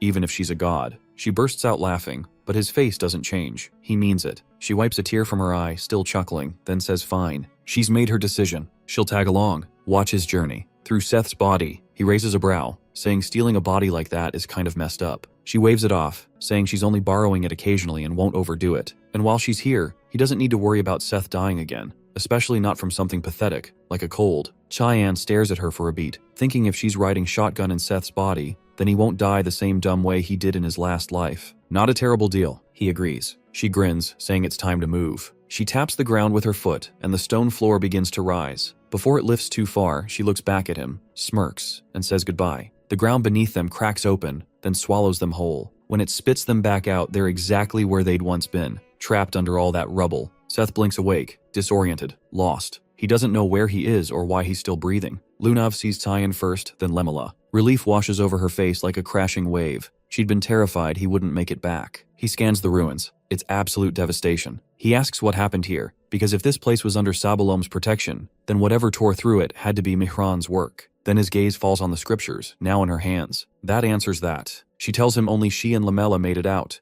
Everything else a blur of chaos since he vanished. Seth speaks up, urging them to leave, saying something's messing with his head. Some woman's voice whispering warnings over and over. She keeps saying this place is going to collapse soon, and it won't stop. Sabalom's still inside him. Cyan gets it now. With Lunav in possession of the demonic scriptures and Sabalom tethered to Seth, there's nothing left keeping this dungeon together. And so it begins to crumble. She gathers them, telling them to stay close. She's casting a teleportation spell. He hesitates, saying the distance is too far, too risky. Then it hits him. She's not casting a basic spell. She's about to use a 9th star teleportation spell. His eyes widen. Right as the whole place begins to fall apart around them, she casts it. A second later they're gone, and safe. Elsewhere, Nana is deep in her own training. She's been practicing her morphing magic, transforming herself into Cyan. No horns, no wings, no tail. A perfect match, down to the exact way he stands, blinks, breathes. Hours later, she walks into class. Everyone turns in surprise. Cyan? Here? But it's not him. It's her, giddy, living out her dream. She's curious what her dad's life feels like, picturing him spending his days surrounded by loyal friends and passionate teachers. Leximus and Aaron look her way.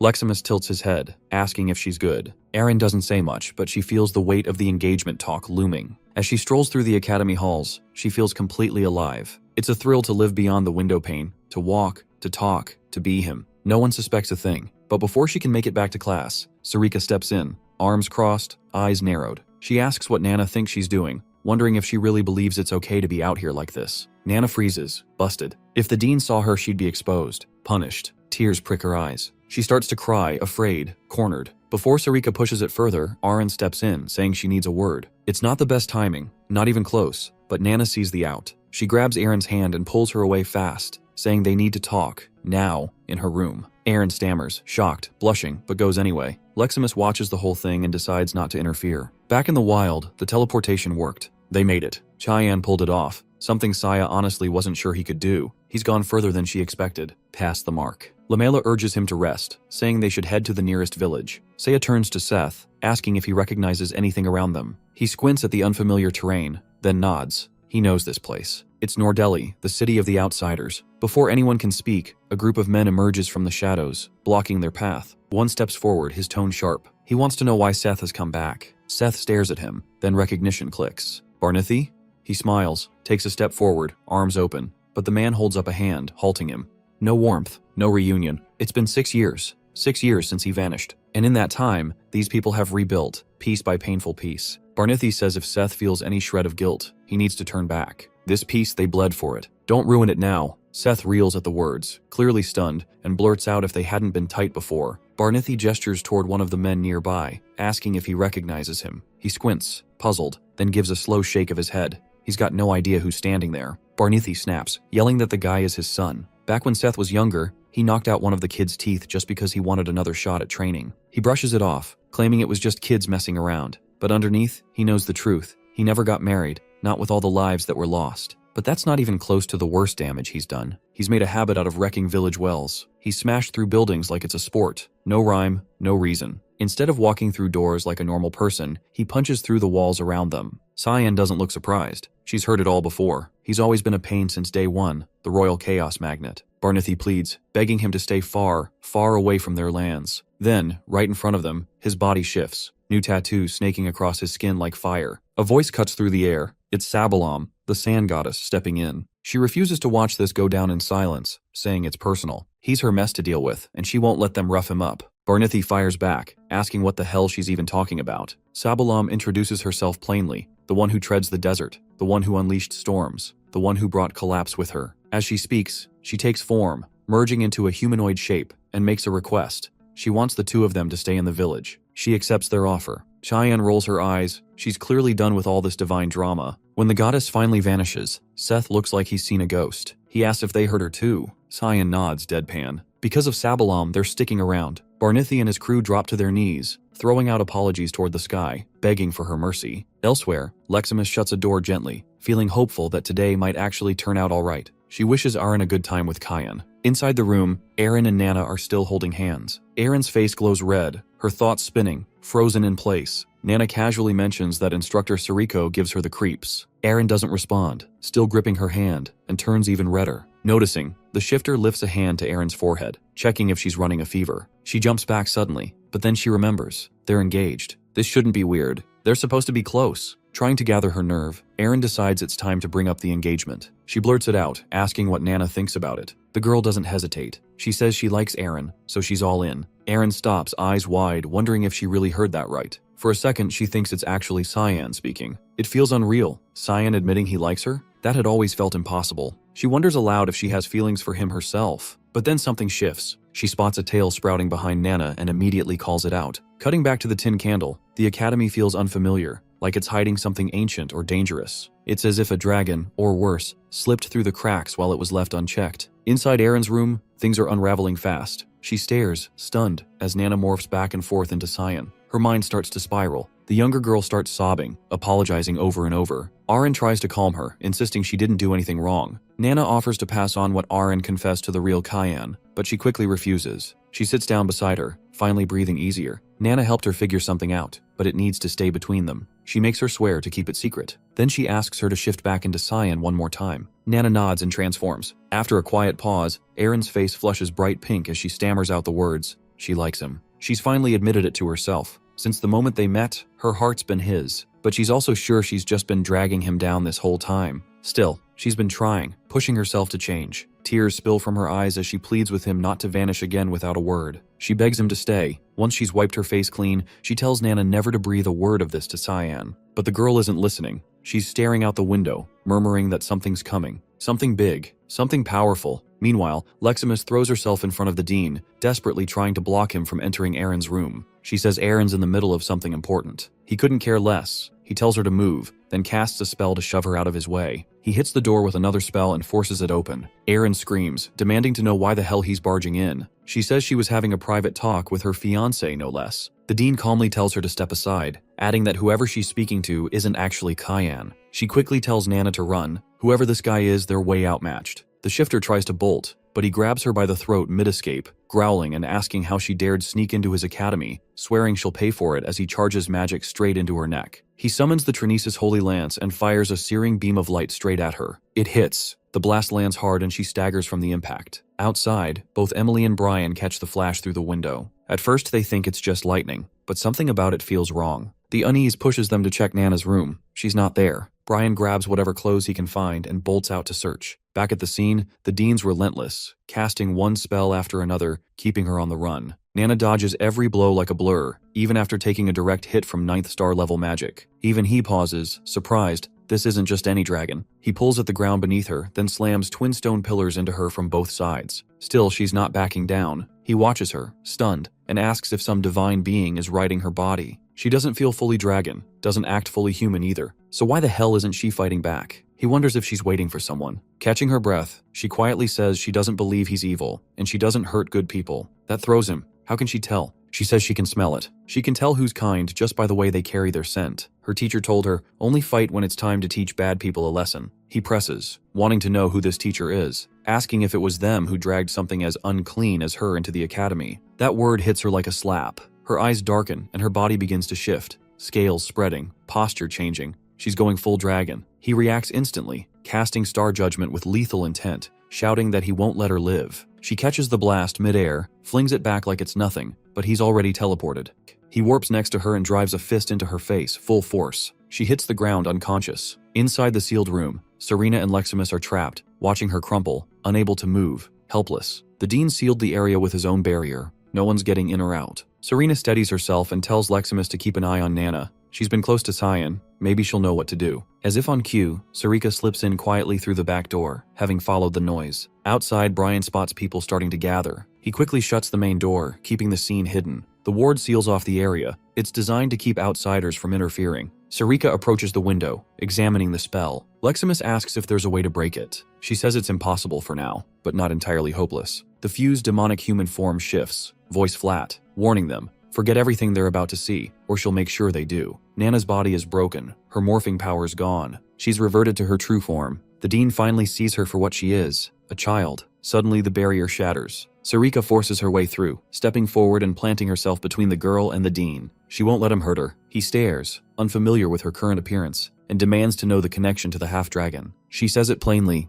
Nana is her student, and she'll take full responsibility for what happened. His tone shifts, cold, decisive. He tells her this isn't about responsibility. She needs to move. He's ending this now. Nana rises weakly, voice trembling, apologizing. She swears she's not a bad kid and begs him not to punish Sarika. Tears stream down her cheeks as she cries out. He looks at her. For a moment, she reminds him of his daughter. He turns away, rain pounding harder outside. He says she's clearly hurt and needs healing, then tells Sarika to bring her to his office when it's done. The mentor shifts back to her regular form and thanks him. He warns her not to be grateful yet. They'll be discussing the consequences soon. Meanwhile, somewhere else entirely, the crowd roars. Seth is officially crowned, now worshipped as the vessel of the goddess Sabalom. Cheers erupt around him. Seth stares blankly, confused by the crowd's cheers and the fact that he's dressed in makeup and women's clothes. Barnithi steps up, beaming, saying he always had faith in him, that he knew this day would eventually arrive. Seth's expression twists into frustration. He yanks at the outfit, ripping it apart, yelling for them to stop with this ridiculous charade. Cyan watches the whole thing unfold from a distance, lips curled in amusement. Behind them, Karam appears, cutting through the mood. She mutters that she has no idea what Sabalom's endgame is. She suspects the goddess is using Seth to monitor them, but what for, she can't figure out. The mage replies calmly that gods aren't allowed to meddle in the mortal realm. They've left her temple. She can't touch them now. Karam shrugs it off and warns anyway. She's possessing his body. That changes everything. He better stay sharp. And, she adds, they're not the only ones being watched. Lunav bursts into the room, surprised to see Cyan already there. She lights up, asking if he's been waiting for her. He nods, saying they need to talk. He asks how Lamella's doing. The girl tells him she was worried. The injuries were severe, but Lamella's pulled through. Another day of rest and she'll be fine. The internal wounds are already healed. Cheyenne brings up the teleportation spell and advanced healing magic. She sighs, realizing why he wanted this conversation. It wasn't about her performance. She was expecting him to ask how she managed to get her hands on Lamerum. In the dean's office, he leans forward, questioning Sarika on how Cayenne managed to sneak a dragonic human into the academy. The instructor looks confused. How does he already know? He says it was obvious. The way Nana endured his spells, only someone like Cyan could handle someone that powerful. She asks, unsure what he plans to do. He says he needs to talk to Cyan, though he already knows how that'll end. Cyan will sweet-talk his way through, and the dean will end up giving him free rein. Sarika starts to say she'll take full responsibility as his instructor, but he cuts her off, asking if that means she's planning to resign. He moves on, stating coldly that good and evil are already defined by the world, and what's evil is always tied to the ominous, something she should stay away from. Sure, she might carry that darkness inside her, but she was trying to protect someone. She may believe that side of her is who she truly is, but it doesn't matter. She's with the Mists now, and that's still better than pretending to be pure. She blinks, surprised by his words. He turns away, saying the Empire's headed for disaster. He tried to stop it, did what he could, but fate doesn't care. As he walks away, he rests a hand on her shoulder. When the moment comes, she needs to step up and do what she's meant to do here at the Academy. He leaves her standing there, stunned and unsure what to make of his warning, this looming catastrophe, this mysterious role. But just before stepping out, he turns back to ask one last question. What does Nana like most at night? Later, in the infirmary, the dean quietly enters while the girl is still recovering. He looks at her, and something in her face triggers a memory. His daughter, Diana. He whispers an apology and asks for her forgiveness. His expression softens with a quiet smile. He doesn't know why he thought of Diana, only that he misses her deeply tonight. He gently strokes her face, lingering there for a moment. Before leaving, he places a piece of candy on the bedside table. Elsewhere, Cyan and Lunav continue their talk. He starts to say something, then stops himself. She tilts her head, confused. She thought he needed something. He turns away, telling her flatly that he doesn't need it. Not exactly, and she shouldn't worry herself. Unless she's planning to take it to the Garam Association. Lunav shakes her head. She'd never do that. He meets her gaze, cold and sharp, telling her not to let anyone take it from her unless she wants to die by his hands. He excuses himself, saying he needs to return to the academy. She can come by later with Seth. After he's gone, Lamaram speaks up. He asks if she really likes him. She nods without hesitation, then asks if he understands what Cyan's trying to do. She calls him Lem. He says he doesn't fully get it yet. He's still learning about Cyan too. He steps closer. She tells him she's all in. No matter what it takes, she's going to help Cyan. He says she's free to do that. As long as she honors her end of the contract, his truth is hers. Then he raises an eyebrow, asking why she keeps calling him Lem. She grins. Lamaram is just too long. Meanwhile, Brian hasn't stopped training since the Dean's attack. He's haunted by what Anstetica told him. He followed every word, gave it his all, and still, it's not enough. He's not talented, and he knows it. He blames himself for being weak. He has to get stronger so he can be of use to his master. Lost in that thought, something dark steps into view. A shadowy entity confronts him, demanding to know where Cyan is. Brian says he's not here right now, but he senses it. Thick, suffocating mana radiating off the figure. He quickly activates an artifact, raising a barrier around them. He attacks, telling the creature to back off unless it wants a fight. Brian blocks a sword strike with his combat counter, slashing through with a counterattack. He manages to wound it, but the thing doesn't slow down. It charges him again, unleashing a flurry of chain strikes. Whatever it is, it's definitely not human. Again it demands, "Give me Cyan." Brian lands a clean hit, right to the face. The helmet shatters. The figure's identity is revealed. He recognizes the intruder, Kellen, a former subordinate of Ashel, but his appearance has changed, drastically. Cyan has finally reached the moment to leave the village alongside Karam. She has asked if he intends to go alone, and he has told her that Lunav can return with Seth once Lamella recovers. But he himself has found no reason to remain any longer. She has given a sly look, wondering if he's fine with Lunav being upset. He has assumed she wouldn't care much. Karam has let out a tired sigh and claimed he's destined to end up alone. He has responded without hesitation. Solitude doesn't bother him. The second he has stepped into the teleportation portal, he has landed right in the chaos, caught between a clash erupting between Kellen and Brian. He hasn't been able to grasp the situation. Blood has covered the younger man, who's already taken a bad hit, and Kellen's appearance has completely altered. Brian has shouted a warning, urging him to stay alert. This hasn't been Kellen anymore. The former warrior has lunged forward, aiming to strike, but Karam has reacted fast, calling on the Russian fog storm and tearing him apart in seconds. Brian has looked completely stunned, barely believing how effortlessly the mage has handled it. All he's managed to feel is that he's become nothing more than dead weight. Cyan has turned toward him, pointing out the severity of his wound and advising rest. He has done enough while Cyan's been gone. Now it's his turn to take over. Cyan has approached the fallen Kellen, breathing hard, asking whether he's still conscious. Using what little strength has remained, the man has warned him to stay cautious. Ashel and Boris have already gotten their hands on the holy sword. The news has shocked Cyan. In his previous life, they hadn't reached it this early. The situation has begun spiraling faster than he's ever calculated.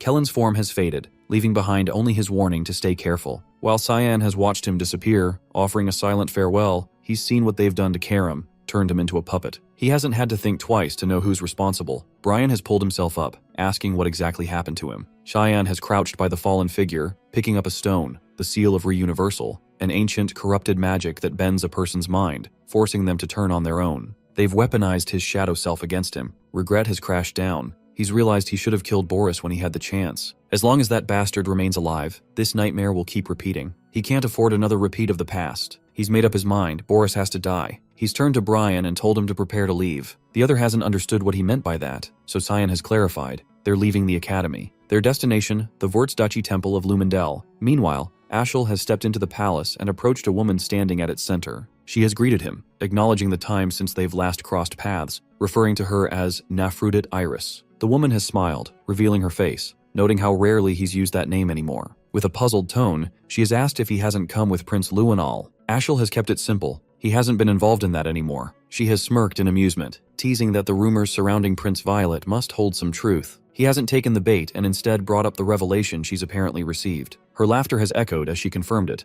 The holy sword rests on the hill where the scenery of the Guardian can be seen. She has speculated that this scenery must be linked to the estate of the continent's guardians, which is why she's wanted to meet him. She's believed no one else would know its most likely location better than he does. He's admitted he's had a guess. Still, a question has nagged at him. Why has it been located so close? She has stepped nearer, saying that the truth doesn't always lie far off. That's what Lamenter's love has felt like. At the same time, Cyan has faced the Dean, presenting a stone and asking if he's recognized it. The older man has immediately identified it. Cyan has explained that he's discovered it inside the academy, but before he's finished, the Dean has cut him off, assuming he's tangled himself in more trouble again, dabbling with forbidden magic. Without giving him a moment, the Dean has also asked how long he's planned to hide a dragon in his room. The realization has hit Cyan. He's completely busted. The Dean's anger has exploded. He's shouted that Cyan's behavior has been insane, and that he should leave if this is how he intends to act. Cyan has agreed, admitting things will get worse if he remains in the academy. The older man has slumped back in his chair, surprised at how compliant Cyan has been acting, and asked what's gotten into him. Cyan has explained, the seal of reversal belongs to someone behind the banquet of blood. That person has to be stopped, and he's the one who has to do it. Otherwise, innocent people will keep getting dragged in. The Dean has sensed the rage simmering inside Cyan, wondering what has driven him to this point. After a moment's pause, the man has picked up the stone again, preparing to share something unusual. He has asked Cyan if he knows what closely resembles the stone, something called the Day's Stone. There's a theory that both originate from the same source, tied to the Black Blood tribe. Though that group has been thought extinct, rumors still whisper of a few remaining in the slums of Exilium, near the capital. Cyan has been taken aback, asking why he's only hearing this now. The Dean has handed the stone back, telling him to stop carrying everything alone and that he needs to pay attention. The century-long peace that's held the world together is unraveling, and if they fail to protect that one piece, the academy itself will be lost. The older man's voice has gone firm. He must play his part, and the Dean will play his. In a memory from years past, during one of their older conversations, the Dean has warned him he wouldn't find anything good in that place. Whether he faced trials or destiny, it wouldn't serve him. That's what it's like to live as someone else's weapon. Now Cyan has understood those words. His past life has held nothing good. Stepping out of the room, those words have lingered. Don't shoulder it all alone. He has wondered if this has been the real advice the Dean has given him in this life. As he's walked through the corridor, Sarika has appeared, asking whether he plans to leave and whether he intends to kill Boris. She has been listening the entire time. She has stated that Cyan was always going to be a target. He's asked if she plans to join him. The instructor has declined, saying she would like to, but she's had to stay behind and fulfill her role, especially now that the Dean knows her truth. Cyan has asked whether the older man has discovered her real identity, but she has realized that he's known from the beginning. Karim has appeared, pointing out that the Dean hasn't earned that title for no reason. He's not someone to underestimate. Sarika has said that he probably has a plan, but she's leaving Boris to Cyan. And as a parting note, she's asked him to pass a message before killing him. Tell Boris to go to hell. Cyan has acknowledged the request, assuring her Boris will suffer hell long before reaching it. In the fields near the very duchy, Ashel has found the entrance to the Duran Dark Sword. It has been surprisingly close to the estate. After hours of traveling, he's asked her if it's really the Holy Sword. Both have been struck by the glowing aura and visual force of the weapon. He's taken hold of the blade and called its name. Eris has felt uneasy about how crookedly it's embedded in the ground, but has assumed it's probably fine. Suddenly, a woman's touch has reached him, claiming him as the heir to the God of Light and her master. With a flick of her finger, she has hurled him into the air. Anger has flashed across her face. She has cried out in frustration, saying he's taken too long to return. Tears have spilled as she shouted at him, calling him a fool and berating him for leaving her behind. She has pointed at him, promising she will never forget and never forgive what he's done. Once he managed to stand, he realized the figure in front of him was nothing more than a child. Ares had taken form within the space, clearly not an ordinary presence. She must have originated from this blade. She must be the spiritual embodiment of Durandark. Her appearance was a surprise. He had never imagined her looking like this. With tears still falling, she motioned to herself and blamed everything on Ashel. Then her voice broke into a scream, wondering how he even knew, as if he'd walked into this moment with the foresight of a prophet. She explained that the wielder of the demonic sword had stolen her power and demanded that Ashel retrieve it as soon as possible. Back at Lewin Academy, Cyan remained by Nana's bedside while she continued to rest, recovering from the last battle. Relief quietly settled over him. She hadn't been hurt too severely. She had survived an encounter with the most powerful mage on the continent, and that fact alone left him astonished. She had reached a point where she no longer relied on him. While he reflected, Brian entered the room, his first words apologetic. Chian looked at him with confusion, but the knight confessed that he'd felt like a disappointment, never good enough to call himself his guardian. The young mage fixed him with a plain look and told him to do better. Rising from the chair, he said there was a destination he needed to reach. Brian asked where he was headed, and Cyan mentioned a location on the outskirts of Lewin, leaving the rest for Master Sarika to explain. He instructed the knight to go on ahead, he'd catch up later. The shift in Brian was instant. He lit up with energy and determination, ready to take on whatever came. Just before leaving, Cyan turned back to acknowledge him.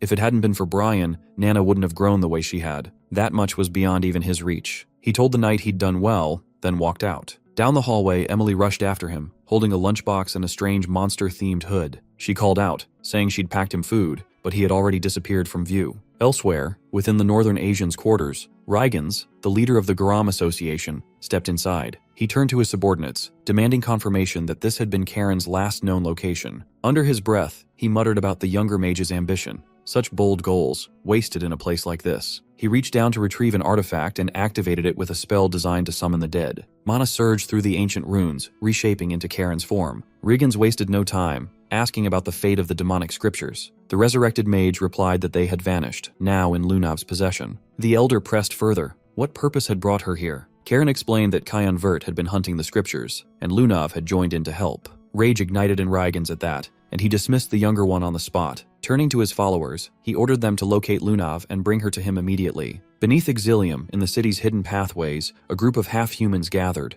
They'd been collecting a rare type of mana stone, one too volatile for normal humans to endure. Only creatures like them could handle its power. A half-panther laughed, making a joke about how the city had earned its name, the City of the Dead. A bunny-eared hybrid cut him off, urging caution in his words. Mr. Boris had been waiting for them. Before any of them had a chance to react, Cyan emerged and instantly took down the four-armed one. The others snapped into position, preparing to retaliate, but he sliced through the flames with precision. Their caution turned into full-on defense, but he summoned the fog storm again, cutting straight through the half-panther. Only the bunny remained standing. Cyan stepped toward her, asking for the one he was looking for. She recognized him instantly, Cyan Vert. In panic, she triggered a massive fireburst, destroying the entire space in an instant and blasting him back. Far from the chaos, Lunav sensed a sharp jolt. Something had gone wrong with Cyan. Carmilla and Seth noticed and asked what had happened, but she brushed it off, claiming it was nothing. Seth, trying to shift the mood, showed off his enchanted rug. He explained that it was Lunav, the name passed down with the rug through generations of the Shahar Khan family, the Arawats. It could take them to the academy in a matter of seconds. But the young woman had already carried one of her own,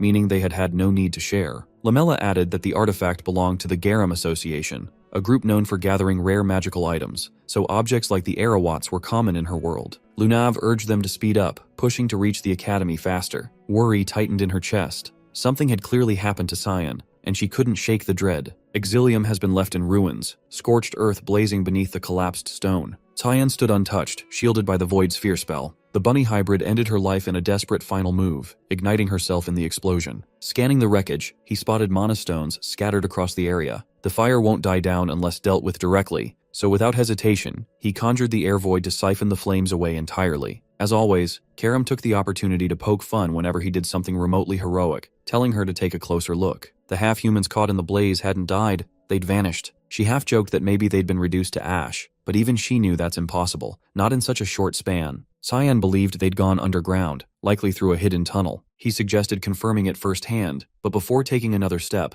a crowd formed behind him. A gathering of beasts, hybrids, and other creatures blocked the exit. Their demand was direct. A human like him had no business here. They told him to leave the city. Karam questioned their attitude, irritated they'd turned on someone who'd just extinguished a fire that could have burned them alive. Cheyenne brushed her off, stating simply that they'd never wanted him here. This land, once a quiet beast village, had lost its peace long ago, shattered during the chaos of the god-demon war, when the demon dragon Leviathan invaded. Though the dragon had been defeated by Ligvez, the hero of the light god, the aftermath left a worse curse behind. Its decomposing body birthed the mana stones, whose energy twisted everything. Residual power turned Exilium into an abandoned wasteland. The aroma of that mana mutated those left behind, birthing beast hybrids like the ones now in front of him. They survived by mining the very stones that cursed them, all while harboring bitterness toward the humans who cast them aside. One of the half-humans stepped forward, trying to force him out by violence. Karam casually suggested wiping them all out, but she decided it wasn't worth the effort. Too much work, too little payoff. They left instead. Not far off, the bunny hybrid handed the mana stones over to the panther. None of them had perished, not even the four-armed one, who regenerated, his neck fully restored. If not for Boris's enchanted bow, they wouldn't have survived the earlier battle. The mage materialized then, asking whether his involvement had caused them harm, and informing them that Cyan had reached the area too, apologizing for the chaos. They dismissed his concern, saying there was no need. In their eyes, he'd been the aggressor, attacking first. They hadn't realized who they were dealing with until it was too late. As far as they were concerned, Cyan was no match. Boris feigned guilt, but they encouraged him, claiming that without the funds he funneled from his palace work, they would have starved. Now's their chance to return the favor. They had his back. He told them not to overdo it, making it clear he'd be the one to settle things with Cyan. The Panther lifted the box of mana stones and handed it over. It wasn't a huge stash, but enough. Boris took the box and slammed it down, releasing the stones. The impact triggered a ritual, magic lighting up the ground beneath him. Earth confirmed they were short on time. Someone had already discovered them, closing in. In that instant, while their focus was elsewhere, Cyan launched another attack, but the Panther intercepted him mid-strike, flinging him back. He grinned through it, surprised they were still alive. The Panther grabbed him and barreled through the wall, dragging him outside. Boris turned to Earth, saying this had been the only viable way to beat him,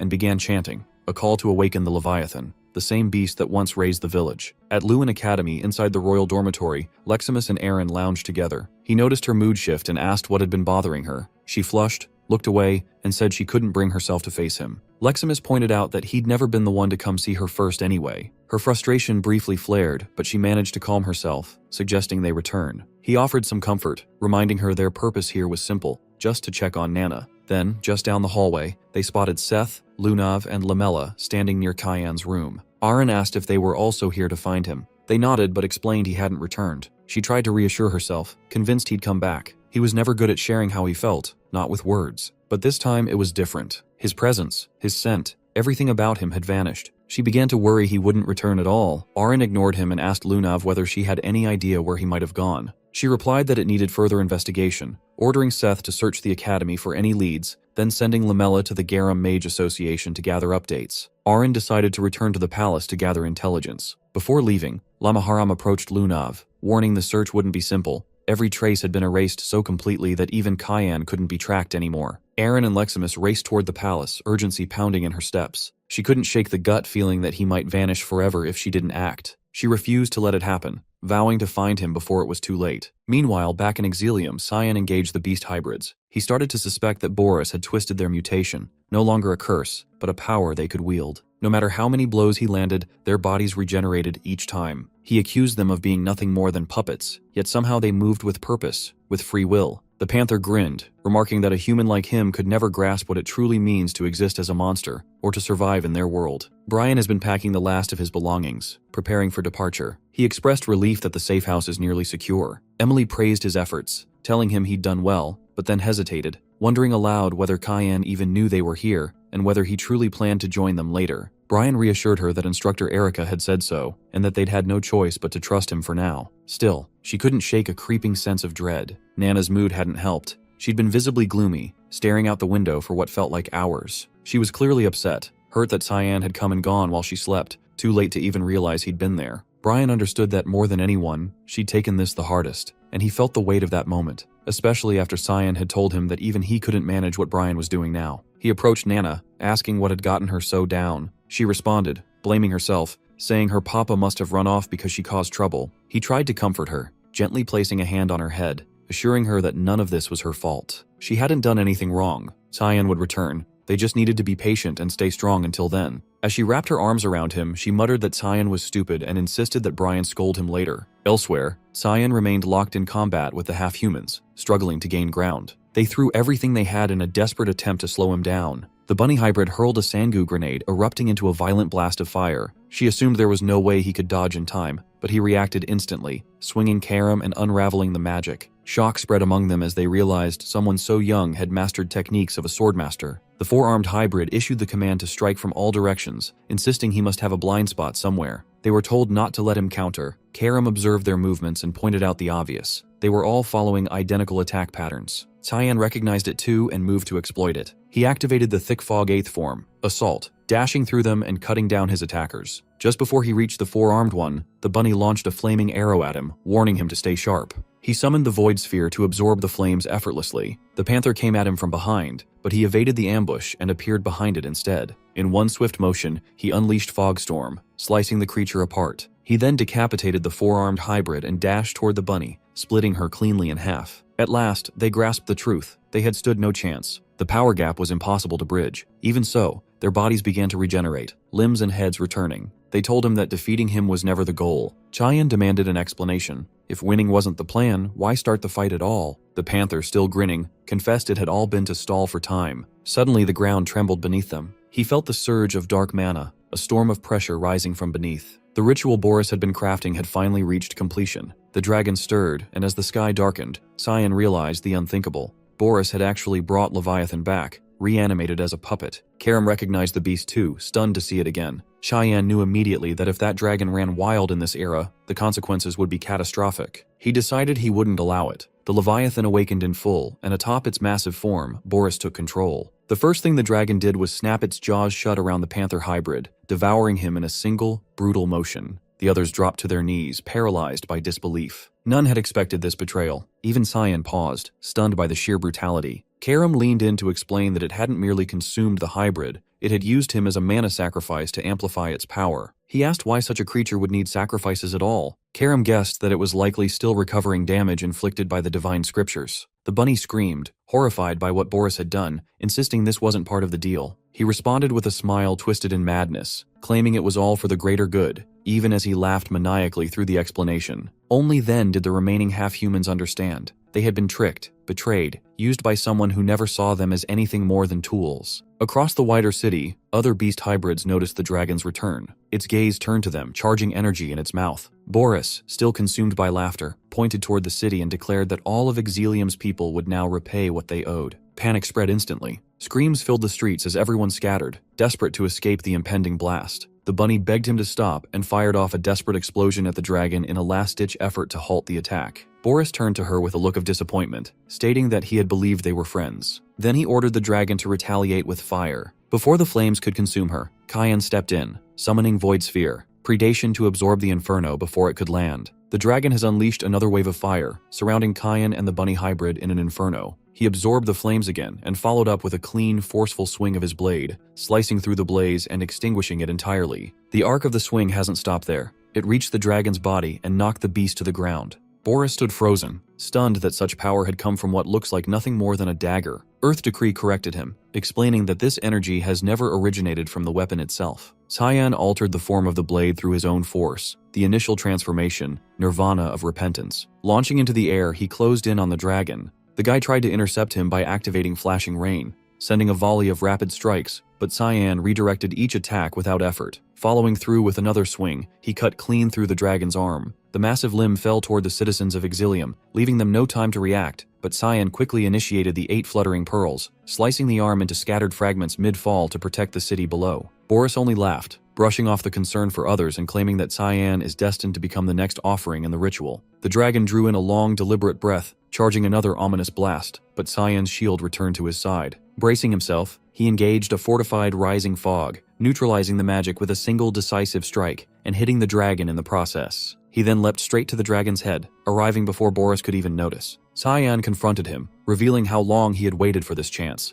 There would be no escape this time. Summoning his ultimate technique, Black Fog, Arc Adamant, an annihilating spell capable of leveling entire cities, he landed the attack before Boris could react. Meanwhile, Lamaram and Lunav continued their search for him until Lamaram suddenly picked up on his energy, declaring that he had located him. Lunav asked whether he'd pinpointed the exact spot, her eyes catching on the transformed appearance of her companion. He gestured to the map, stating the coordinates with certainty and naming the location, Exilium. She recognized the name and questioned why he would go to an abandoned slum. Lamaram admitted he wasn't sure but had sensed an ancient dragon there. He was vaguely familiar with it, but would need to see it firsthand before saying anything for certain. Lunav's concern deepened at the mention of a dragon that ancient, but he downplayed it, insisting she shouldn't stress. It was barely more dangerous than an overgrown lizard compared to Cheyenne's strength. At that moment, Lamela stormed in with a group from the Garam Association. Lunav asked for an explanation, and the leader told her that the Garam faction suddenly forced their way in and announced that the president had summoned her. She must go with them now. Lamela leaned in quietly, confessing she had a bad feeling about all this and would try to buy some time.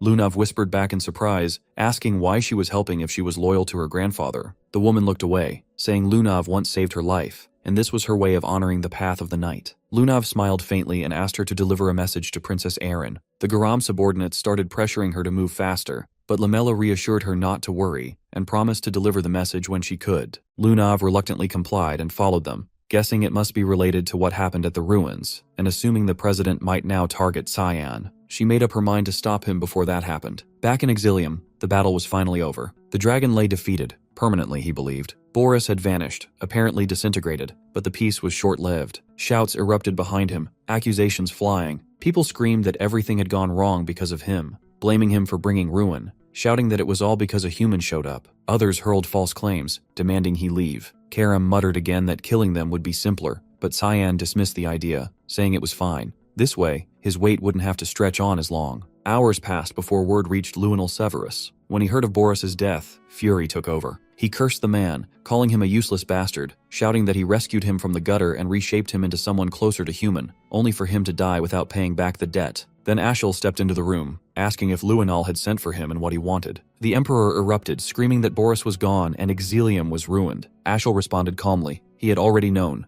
Luinal demanded to know why Ashel hadn't come to him the moment he found out, but the other coolly replied that he had business elsewhere, something more pressing than Luinal, and now he was confident he knew who caused the downfall. The Emperor frowned, puzzled how Ashel could know, but the mage dodged the question and told him to prepare for departure. Their next stop was Luin Academy, and he was already making arrangements. Luinal asked who they were going to see, but Ashel told him to wait and promised to explain on the road. Humiliation settled in. Luinal realized that Ashel held the reins, and he was the one being pulled along. Elsewhere, Boris turned out to be alive, barely. Dragging himself across the ground, broken and gasping, he soon lost his strength and collapsed. Cursing his luck, he mumbled that resurrecting the dragon was a failure and admitted his shame. Had the plan worked, he could have healed himself. Nearby, Earth Decree, severely damaged, spoke to him, telling him it was all right. There was still an offering nearby, one strong enough. Boris looked up in fear, asking what it meant and what it intended to do, but the being told him not to be afraid. This was the will of God. Then it consumed him,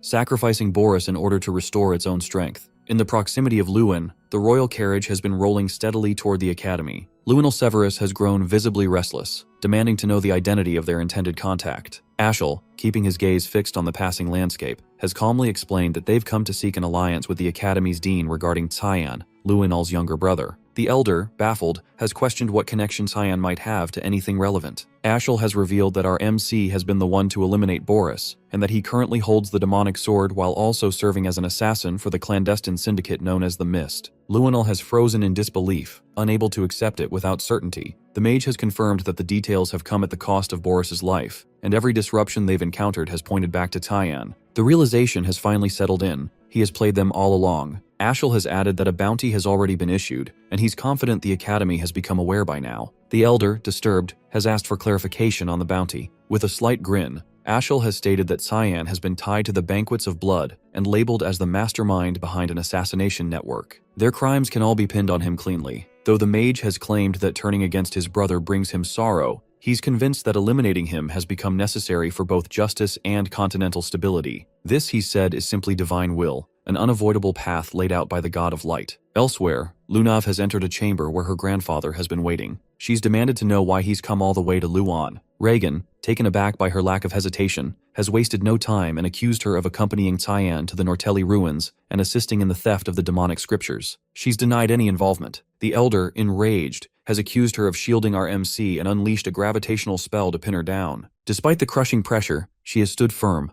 challenging the baseless assumption. Her resistance has surprised him. She's endured mana intensity far beyond his expectation. He's reminded her of her future within the Garam Association, warning her not to be ruled by sentiment. He has then amplified the gravity, forcing her closer to the floor, but she's had enough. She has cast the spell away and declared that he won't extract anything from her. He's hesitated for a beat before snapping his fingers, triggering an enchantment. Tendrils of magic have erupted from the walls, ensnaring her. He's declared that she won't even get the chance to regret this. She's asked whether he intends to kill her, but Regan has insisted that the association's future can't be discarded. Strange glyphs have flared along his arms, runes of Narasha. She's recognized his attempt to fracture her mind. The Elder has vowed to erase the memories he finds useless, hoping to resurrect the version of her he once preferred. Meanwhile, Ashel has been stationed outside Cyan's royal quarters. He's sensed our MC's presence along with his allies. Turning to the Holy Sword, he has asked whether she can trace his location. She studied the sealed door and declared it wiped clean. Someone has purged every trace. Her mood has soured at the knowledge that this has been the residence of the one who insulted her,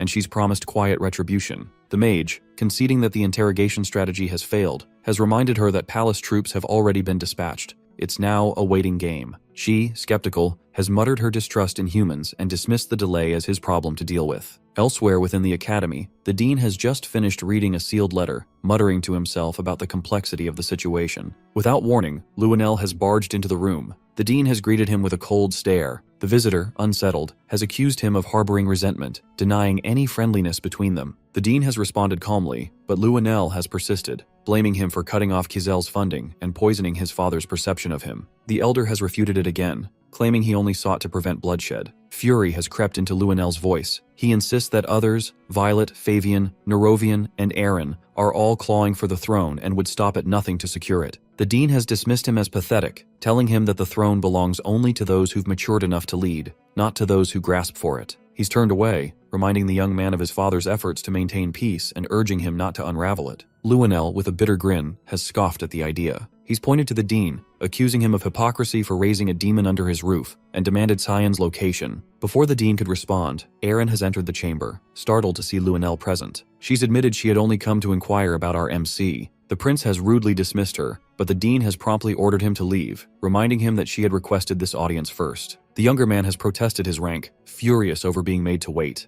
The dean has attempted to mediate, but the argument has escalated until Ashel has walked in and announced that the dorm has been found completely vacant. He's declared that Cyan now poses a threat to the Empire and urged the dean to cooperate. Aaron, horrified, has asked what he meant. The mage has explained that our MC has been implicated in the Banquets of Blood and the Exilium disaster, backed by a web of eyewitness testimony. He has turned to the dean again, asking whether the palace has sent him a letter. The elder has confirmed it with a grim nod. Aaron has burst into tears, unable to reconcile the accusations with what she's known of Cyan, insisting he could never commit such disgraceful acts. Ashel has informed her that a bounty now weighs on his name. Beyond the academy's reach, in a quiet outskirt village, a crowd has assembled around a worn-out wall displaying a freshly tacked-up poster. The youngest heir of House Hertz has become the subject of gossip, whispers of crimes, and speculation on whether he might show up here next. As the crowd has dispersed, Cyan has stepped forward to collect the poster himself. Karam, standing nearby, has commented that the portrait does him more justice than real life, and asked whether he's pleased with the outcome. Our MC has let out a wry smirk and said that he is. Now, Ashel will come chasing him, craving the Empire's most expensive bounty, just in time to try and play the hero. In the snowy plains of Rowena, Alice hears Cecilia urgently calling out to her. Cecilia rushes over and shows her something shocking, a report claiming that Cyan is the one behind the Banquet of Blood. After seeing this, Alice can't believe it. Moreover, Alice insists that Cyan would never do something like that, to which Cecilia explains that she saw the news while patrolling and doesn't know what they should do. Alice realizes this is probably why Cyan told her to leave earlier. He must have known something bad was coming. Instead of panicking, Alice tells Cecilia that they should focus on their training, to which Cecilia is surprised by Alice's calm response. But Alice explains that even though she's not completely sure, she trusts that Cyan will handle things in his own way. Right now, she believes it's more important for her to become stronger, so she can be ready to help him when the time comes. Marion, who's nearby, praises Alice's determination and tells her to continue training. Alice agrees and goes back to her practice. On the other hand, Lunav finds herself trapped by the grandfather, who's trying to rip Cyan away from her mind. Lunav's grandfather warns that resisting will only make things more painful, to which Lunav cries out, refusing to let Cyan be taken from her. Suddenly, something strange happens, and the surroundings shift into another realm. The grandfather is shocked. A powerful figure, Lem, appears and warns him that he has entered a forbidden territory. Lem radiates dark mana and reveals the terrifying power of the demonic scriptures, Lemiharum. The grandfather realizes Lunav had these demonic scriptures all along.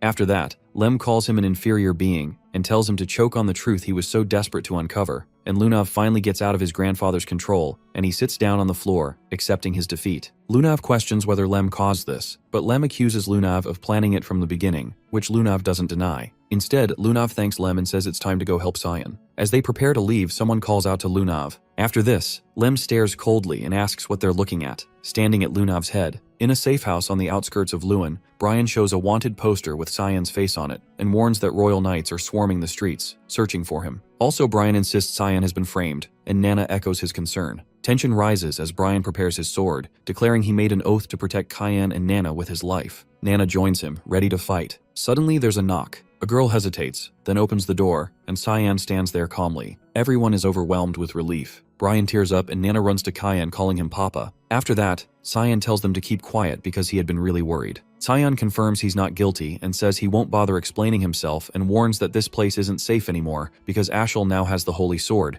and it won't take long before he finds their location. Cyan says the only option now is to hide inside his other dimension because the entire empire is turning into his enemy. Brian, emotional and firm, declares his loyalty will never shake and promises to protect Cyan no matter what path he walks, to which Cyan accepts it, though the girl thinks Brian gets too serious sometimes, and Nana urges him to hurry. With that, Cyan turns to Lem. Now that the distractions are out of the way, Lem smirks, ready to go wild, but Cyan reminds him there's something specific he needs to do. Lem seems thrilled that whatever it is, it sounds exciting. Lunav's grandfather fumes in frustration after learning the truth that he always believed Cyan had the demonic scriptures, but to find out they were with Lunav all along shocks him deeply. A subordinate rushes in, apologizing for returning without the others, and explains that everyone else was defeated by Lunav herself. The old man angrily realizes that Lunav completely outsmarted them. The subordinate anxiously asks what their next move should be, to which the grandfather thinks that Lunav now has the scriptures, and if they continue chasing Cyan, they'll inevitably run into Lunav. Meanwhile, the scene shifts to a quiet night near a tall building. Cyan stands boldly under the moonlight, facing a group of soldiers who came to capture him. Suddenly, Cyan speaks out, almost taunting them, and calls for their attention, acknowledging their presence with a smirk. Then, with absolute confidence, he challenges them, telling them to catch him if they can. The academy feels strangely quiet now, almost as if something important is missing. The spot where Cyan once sat seems to echo with emptiness, and even the surroundings feel like they're grieving his absence. Seth sits there feeling down, wondering if Cyan will ever return. After everything they went through together, Seth can't understand how Cyan could just disappear like that, because the thought weighs heavily on him, making school feel dull and meaningless. Just as Seth starts losing hope, Lunav bursts into the scene with excitement and tells Seth that she found Cyan and urges him to come with her right away. After hearing this, Seth is shocked but quickly lights up with hope, because he also can't help but notice a small, adorable creature resting on Lunav's head. But before he can ask more, Lem steps in and tells him to hurry. Without wasting a second, Seth agrees and decides not to overthink and lifts Lunav in his arms, smashes through a wall, and follows Lem's lead. Also, Lem assures them that the destination isn't far, asking them to hold on tight as they speed toward Cyan's location. Aaron is shocked to hear the news that Cyan is in Exilum. In fact, Lamella tells her that Lunav wanted to pass on this message before she was taken away by Mr. Reigans. After this, Aaron quickly decides to ask Dean Kundal for help, while Lamella quietly takes her leave. But just after Lamella departs, Aaron hears something unbelievable, that Cyan is being blamed for the Banquet of Blood, accused of destroying Exilum, and even being labeled as a member of Mist, a dark organization tied to the evil Black Fog. Aaron feels crushed because she realizes she truly didn't know much about Cyan at all, and now everything seems like a lie. All her training, all her effort to grow strong enough to stand by his side suddenly feels meaningless. Indeed, Cyan seems far out of reach now, like he's in a place of darkness where someone like her can never follow. The helplessness makes her feel even worse, and despite being a princess, Aaron feels completely useless. Just then, her grandfather Dean Kundal questions her gently, asking how much of the news she actually believes, to which Aaron, holding back tears, says firmly that she doesn't believe any of it because Cyan has always supported Aaron and always been kind. Aaron knows deep down Cyan could never do something like that. Dean Kundal gives her a nod that if that's what she believes, then there's no time to waste and they need to move quickly. Elsewhere at the same time, Cyan is surrounded by a crowd of enemies and challenges them all at once, clearly unimpressed by their movements. Redbeck, the Academy's top student known for his exceptional stamina and mana ranks, steps forward and believes he can finally bring Cyan down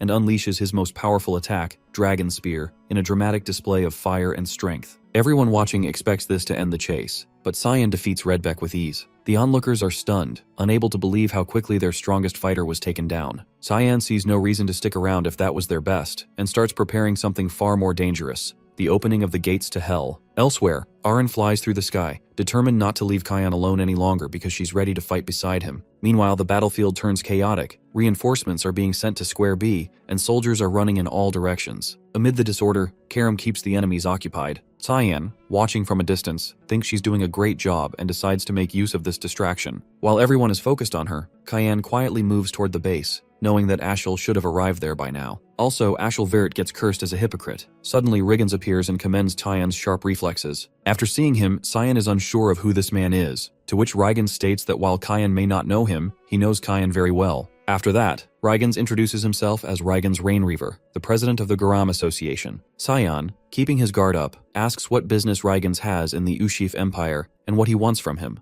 to which Riggins appreciates Cyan's directness, noting it's a trait he shares with his father. Without wasting any time, Riggins presents his true motive, that he wants Cyan to marry his granddaughter, Lunav. After hearing this, Cyan is left completely dumbfounded by the unexpected proposal. Regan's offers more like forces Cyan to join the Garam Association, since most of the incidents, like ruining the excavation of the ruins, halting the smuggling, and cutting off connections with the dragons, were all his doing. Moreover, his granddaughter is head over heels for him. Despite the undeniable offer, Cyan decides to turn it down, saying there's no way a 9-star sage can't bring a fruition. He's sure that Reigans has some ulterior motive involving Lunav and him, which he won't allow. Reigans is furious but promises that if he can't have him, then nobody else can. Honestly, Regan sounds more like a crazy ex-boyfriend. At the Brno estate, the report that all the knights were knocked out by a mere kid infuriates Lunel. But a bigger issue arises. The Garam Association members ambush their knights and are currently locked in battle with them. Lunel throws the messenger aside and orders that they all be killed. He laughs madly, convinced it's a provocation from the Garam kingdom. Then, he commands that the Knights of Light be sent if reinforcements fall short. The messenger is shaken, as the Knights of Light are the front lines of the demon realm.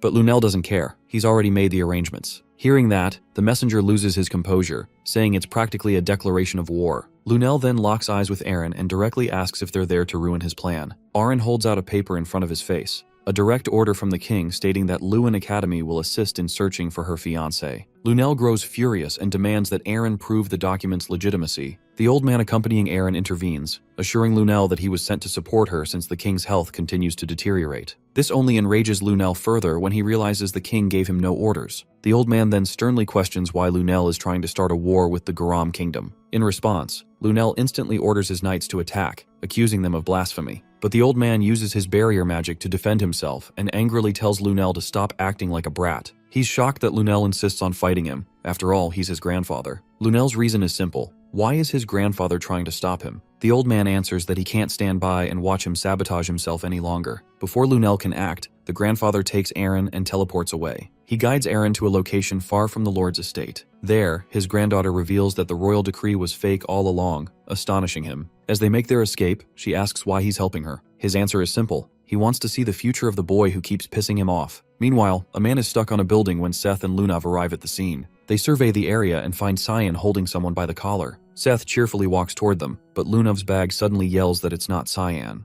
Alarmed, she stops Seth and the fake Cyan smirks. He's impressed that she could tell because she's a demonic scriptures owner. The fake Cyan reveals his true form, the demonic sword Karam. Seth is shocked to see his old buddy turned into a girl. As Karam explains how the plan unfolded, they sense a powerful aura passing nearby. Lunav quickly realizes it's her grandfather's aura. From the bag, a shadow emerges, remarking that Reigans sure is fast and assuming that Cyan must be there too. He decides to take them to him. Karam mocks him by calling him a halfling, though still impressed by his strength. Meanwhile, a group of knights hears a loud thud, assuming it's an explosion coming from the direction they were headed. The ground starts shaking, and they think it's an earthquake, until they see Seth and Lunav advancing. The sight alone is enough to make them wet their pants. Ashel sees the explosions from the distance and tells his guards that's where the traitor of the Empire, Cyan Vert, is. He tells his guards that their duty is to eliminate evil in the world, raises his sword, and asks them to follow him on his hunt for Cyan. The knights cheer for him in unison and follow him behind. The Holy Sword reminds the successor that he needs the powers back to fulfill his duties. Some guards gossip that rallying the knights against his own brother is what can be expected from a Vert. His fellow tries to warn him that someone might hear, but the guard insists that there are already enough rumors. He explains that the rumors say this battle won't end in Brno and they'll be charging into the palace next. The guard hopes the rumors are false, but his fellow shows him around to see how ominous all the other knights are. Meanwhile, our protagonist pins the fighters into the wall. Those watching him are shocked to see his demonic energy. He hurries them to came at him. The fighters feel insulted, but right then, Reigans flies in. He now understands why his enemy is so important to Lunav and realizes that he can't let him live. Reigans summons the meteor. Everyone around sees the 9-star spell and runs for their lives while our hero stands fearlessly. Cyan stands staring at the spell coming down. He now understands how evil his opponent is, seeing him not care about his subordinates. As the meteor rains down, the people run for their lives but stumble into Seth. He pushes them all away with the tornado, and Lunav walks in, hurrying him to get to their friend. At the battle, Reigans stands tall above his meteor. Suddenly, our hero breaks through the spell with his Void Sphere Obsession. He then uses the Division spell. Reigans is impressed with his use of the Void Sphere but diminishes it instantly. Our protagonist is shocked to see his spell countered so easily, and Reigans reveals his Caligorna's bead. He reveals that the bead's oblivion counters the Void Sphere. Our hero is shocked to see his opponent with such a rare artifact. Reigans then uses the bead's Soul Harvester. Suddenly, Lunav steps into the fight, ordering her grandfather to stop. She tells him to deal with her if he really wants her demonic scriptures, and tells him to stay away from Cyan. Karam tells our hero that he found some bet and that he feels his brother is close. Seth tells his friend that he heard about him being framed and tells him to leave the fight to him. Our hero wishes his friends good luck and leaves to face his real enemy. However, Reigans refuses to let him off so easily and sends his soul harvester after him. Suddenly, Lunav uses the seeds of restraint. A crown manifests on Reigans' head, and then Lunav casts a verbal promise fulfillment spell. Reigans screams in pain and drops his beads. The soul harvest on our hero's tail disappears. Reigans is confused, wondering how his granddaughter planted the seeds of restraint in his head. Lunav explains that she did it when he entered her head, and reminds him that that's why he should stay away from her. Reigans reminds her of the consequences, but Lunav has already prepared for it, and now she intends to show her grandfather the truth he desperately wanted. She proceeds to show him the power of the truth that he desperately sought. Meanwhile, the guards are shocked to see the patrol team running back. Our hero cuts through the patrol teal with his rising fog spell. The knights see him coming and draw their swords out.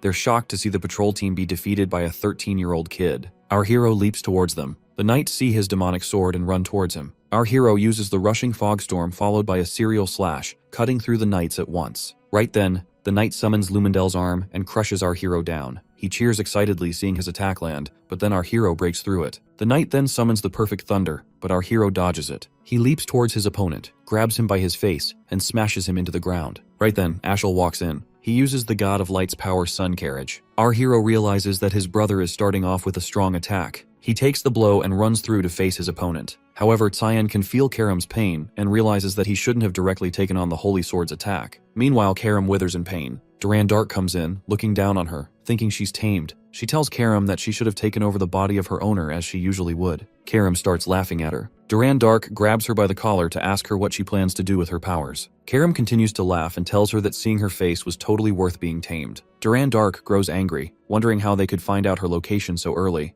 but Karam tells her to just enjoy the battle. She offers to make a bet on who will break first, her or Duran Dark's heir. As our hero uses the demonic sword manifestation, Ashel feels the atmosphere change. Our hero takes a swing and an explosion goes off. Ashel is surprised to see his brother destroy the power of the holy sword, and the power of the demonic sword is released. Our protagonist then uses the Dance of Black Blood technique. However, Ashel still feels confident that the power of the God of Light cannot be surpassed. Our hero mocks his opponent's shock at the demonic sword clashing with the holy sword. Ashel is shocked to see the other half of the holy sword in his opponent's hand. Our protagonist challenges him to take it if he can. Ashel orders his brother to hand it over, but Cyan refuses to just give it away. Duran Dark gets angry, and Karam warns her successor against his opponent. Ashel uses the holy sword manifestation. Our protagonist feels the holy power, and Karam tells him to stay away from the attack. Ashel then uses the God of Light's power. A blinding light takes over. Our hero dodges the attack, and Duran Dark reveals to her heir the half power of the holy sword and orders him to bring the other half back to her. Ashel takes a swing, but our hero dodges. He then uses Rain of Flash, but our hero dodges that and retaliates with Assault. As the two enemies continue to block and attack each other, our hero can feel his sword crumble. Karam assures him that she can endure, and that even if she dies, she will take Duran Dark down with her. However,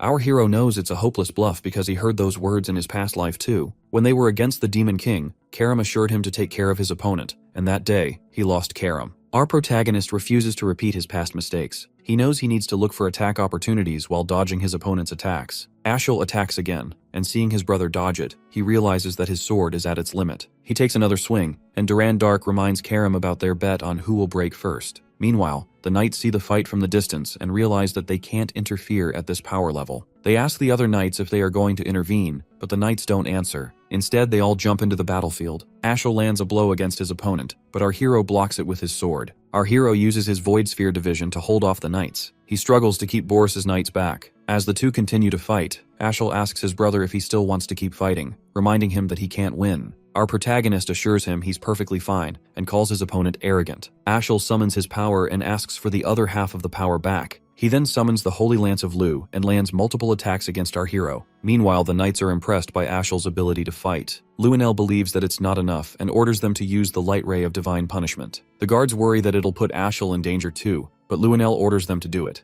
On the other hand, Lunav continues to torment her grandfather and thinks that the fighting is enough now. She stops hurting him, and Seth tells her that he's done too because the subordinates are too weak. However, Lunav knows Seth is just strong with a god's support and the people aren't weak. Seth acknowledges that it was the woman's help too. Lunav thanks the woman for her help. The woman takes her hood off and apologizes for jumping into the battle too late. but Lunav assures her that she was on time and she helped defeating the association members quickly. Suddenly, a spell appears in the sky and Lunav realizes that the magic weapon is being activated. Seeing that the weapon is used only in wars, she realizes that they're trying to get Cyan. Luenel stands before the soldiers, activating the magic weapon. He feels eager to get rid of all the people who look down on him. Ashel and our hero are surprised to see the magic weapon. Ashel uses the Border of God and destroys the weapon. As the whole place starts to collapse, Luenel tries to run for his life, but the walls crash down on him and bury him. Suddenly, Aaron jumps in and tells Ashel to stop and tells him she is going to take Cyan. As the 5th princess of the Ushif Empire, she orders him to put his weapon down. Dean Kundal steps in and restrains all the blood monsters, realizing that Ashel and Luenel could be related to the Banquet of Blood. Ashel breaks Dean Kundal's magic spell, leaving him shocked. He then releases his Godstinger attack at the Dean. Arn screams for Dean, and Cyan tells her to leave because he worries she'll just get in his way. However, Aaron refuses to abandon her fiancé, even though that's not the engagement our hero agreed to. Ashel thinks that the princess is seduced by his sibling and thinks it's his responsibility to save her. He uses the God of Light's supreme authority, the Halo Bringer. Our hero recognizes the ultimate skill of Lumendel that can slay even a god.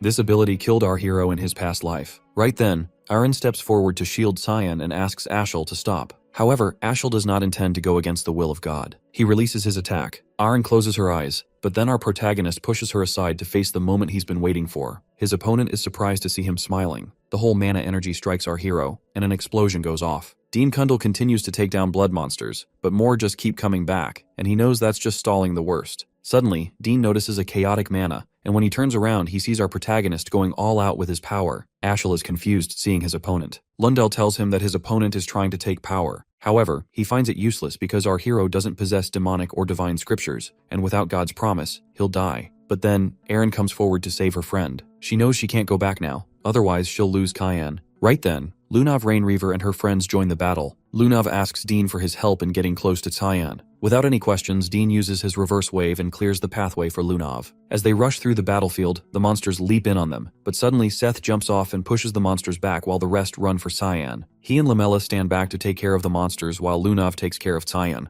Lunav hurries at Lem as Cyan's mana continues to weaken. Princess Aaron and our hero stand side by side, struggling to hold their ground. Ashel is surprised to see the demonic scripture arrive. Lunav and Lem jump past him and quickly run to Cyan. Lunav hurries to Lem to help their friend. Lem didn't expect our hero to be in this state, trying to kill himself, but he wonders if he had already seen them come. Lem thinks our hero knew he and Lunav would come. He uses the old god's promise to help our protagonist recharge his mana, and the sudden burst of energy leaves Ashel shocked. Ashel is shocked to see his opponent's power. Our hero decides to end things here. He unlocks the other realm and puts Lunav down. Lumendel warns Ashel against his opponent's power. Our hero puts his friends down and tells Lem that he now plans to kill his brother. Lem asks if revenge is really important for him to take on a curse because our hero doesn't know the state he's in. He warns our hero that he'll have to pay a price worse than death for the seal on his chest. The sword now realizes that this was always our hero's plan. When planning this whole thing, our protagonist wondered if Lunav would appear if he fought. He asked Karam to bring her to him. Karam wondered how our hero is so sure that she will come, and he answers that she'll come because she's a stalker. Our hero leaves the princess and Lunav to the demonic scriptors. Lem realizes that the prophecy has come true as he watches the pawns fight each other. As our hero raises his demonic sword, he feels something different about his opponent. He realizes that Ashel's powerful god can no longer protect him. Meanwhile, Lamella uses her glare slash to cut through the demonic monsters. She's surprised to see that the monsters have stopped regenerating,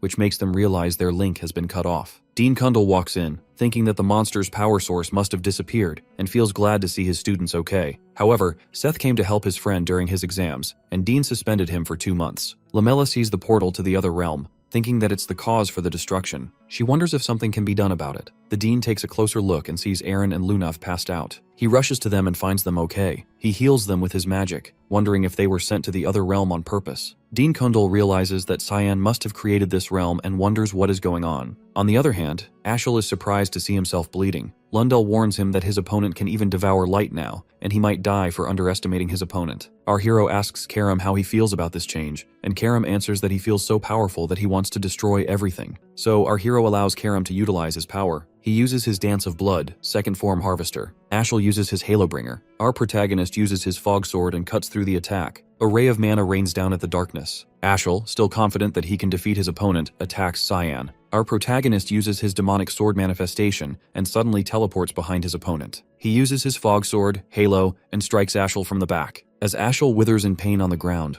our hero enjoys his enemy's misery. To end his brother's ill fate, he takes a final swing. As the chaotic mana rains down on him, Ashel remembers his mother telling him that he was fated to be the savior. She claimed to receive an oracle from God when birthing him, and said that her son was blessed with so much talent. Ashel's mother was killed in front of him by those who called her a witch. People who were responsible were caught and executed, and that was the only time he had seen his father so mad. His father executed the people himself, but that was still not enough. Ashel believed that evil things should be cleansed from the roots. Poor people or people with inferior genes were those who could fall easily to evil because they would threaten those who had everything, like his mother. However, in his last moment, Ashel realized that it was he who was inferior. Cyan uses his demonic sword union, the God Eater, and lands his final blow. The mana rains down on his enemy, and Ashel screams in pain as the mana decimates him. As he lies defeated, Ashel asks our hero a question. He always saw Cyan act as if he knew the future. He found the holy sword and the demonic sword first, and ruined his brother's plans with the banquet of blood. Ashel wonders why his brother had always hated him. Our hero tells his brother that he knows he must be wishing that he had killed his brother when he noticed the potential. He always hated Ashel's thinking.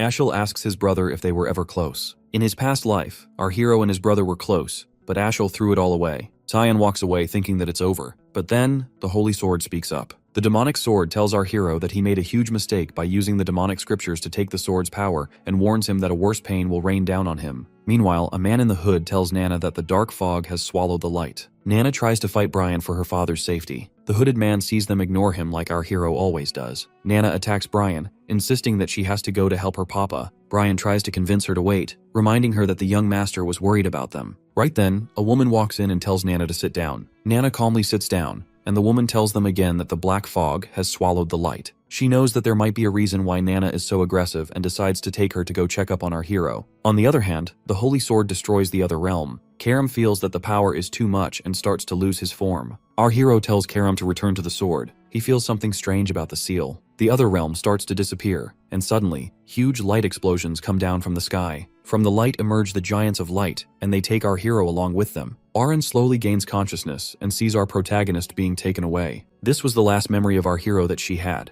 The Giants of Light disappeared fast, and Prince Lunel and Ashel were also missing. The Knights of Light were arrested for going out of line, and the incident that could cause a revolution was stopped. However, Brno, a center of trade, was now turned to ashes. Meanwhile, Aaron wakes up back in her palace, worried about Cyan. Laximus informs her that Lunav has recovered already, and Cyan is missing along with Luenel and Ashel. Aryan feels upset that she couldn't protect her fiancé, and Laximus starts crying that he wasn't with the princess. Aryan consoles him that he had other things to do and asks him how it went. He explains that the king is a lot worse than they thought. Viliarth stands by the king's side, feeling sorry for being late. He feels like he neglected his children while only focusing on the front lines. He's upset that his first son used the Knights of Light for his personal use, and the youngest became the worst murderer of the era. Viliart feels that he would have made up for his mistakes with his life if the king hadn't given him the duties. Ulkin tries to console him, but Viliart thinks of himself as the worst father ever. He blames himself for neglecting his children after their mother's death, thinking that they would learn to be independent. But instead, the two sons made different choices. One chose glory, and the other sought his own growth. As a result, Brno ends up in ruins, and his family's bloodline is at risk. Viliarth asks about Alice. Hulken answers that no one has seen her after the Northern Gates, and Kraz has gotten into religion and become a monk. Right then, Violet walks in, thanking Ilkin and Viliarth for their service to the king, and tells them that she's brought medicine for him, hoping that the king recovers soon. But the king doesn't seem to show any results. Viliart is impressed by Violet bringing her father's medicine by herself. She pretends to care for the king, wishing for his quick recovery. But after Viliarth and Ilkin leave her alone, she makes the king drink her so-called medicine to put him to sleep forever and rule the empire herself. It turns out that she killed Luenel first. At the battlefield, Luenel was heavily injured, feeling humiliated that they couldn't even kill one kid. Violet tells the guards to look for the injured in the area. He sees her and screams for help. Violet walks up to him and tells him that she has to clean up her brother's mess. Luenel orders her to take him to the palace to get treatment, but Violet refuses to do that. Instead, she plans to clean up after killing him and just tell everyone she couldn't find his corpse. Luenel screams helplessly, but the guards obey her call and kill him on the spot. Back at the palace, Viliarth and Ilkin are both suspicious of Violet's medicine. Ilkin finds her medicine's color and the bottle's shape similar to the elixir Marchand's Sanctification, but he finds the mana very similar to what he felt in the demonic realm. Viliart orders Ulkin to keep an eye on Violet, and strictly tells him to make reports no matter how busy it gets at the front lines. He refuses to let Aaron's security be at risk. After the incident in Brno that killed so many people, everyone worked together to reconstruct the estate. Prince Luenel and Ashel were reported missing, and there were so many rumors of what happened. However, people remember it a bit differently. They believe that Luenel and Ashel died trying to stop Cyan, who went crazy from an evil power. The people saw the battle clearly. They saw how pathetic Ashel looked with the heavenly wings, and how the demon called Cyan took him down. At the end, Cyan brought down the rage of the heavens and met his death at the hands of the Divine's missionaries. To stabilize the chaos in the Empire, Violet took over the throne in her father's place, who had grown too weak. Everyone could agree on that decision thanks to Violet's charity work. Auron knew a different story than that, but she chose to stay quiet because she believed that her silence was the only way to protect our hero, whom she believed was still alive. At the Lewin Academy Great Hall, Erin chooses the magical text as her path. Sarika hands over the diploma to Erin and announces her graduation from Lewin Academy. Dean Kundal is surprised to see that Erin chose the magical text instead of the sword or wand.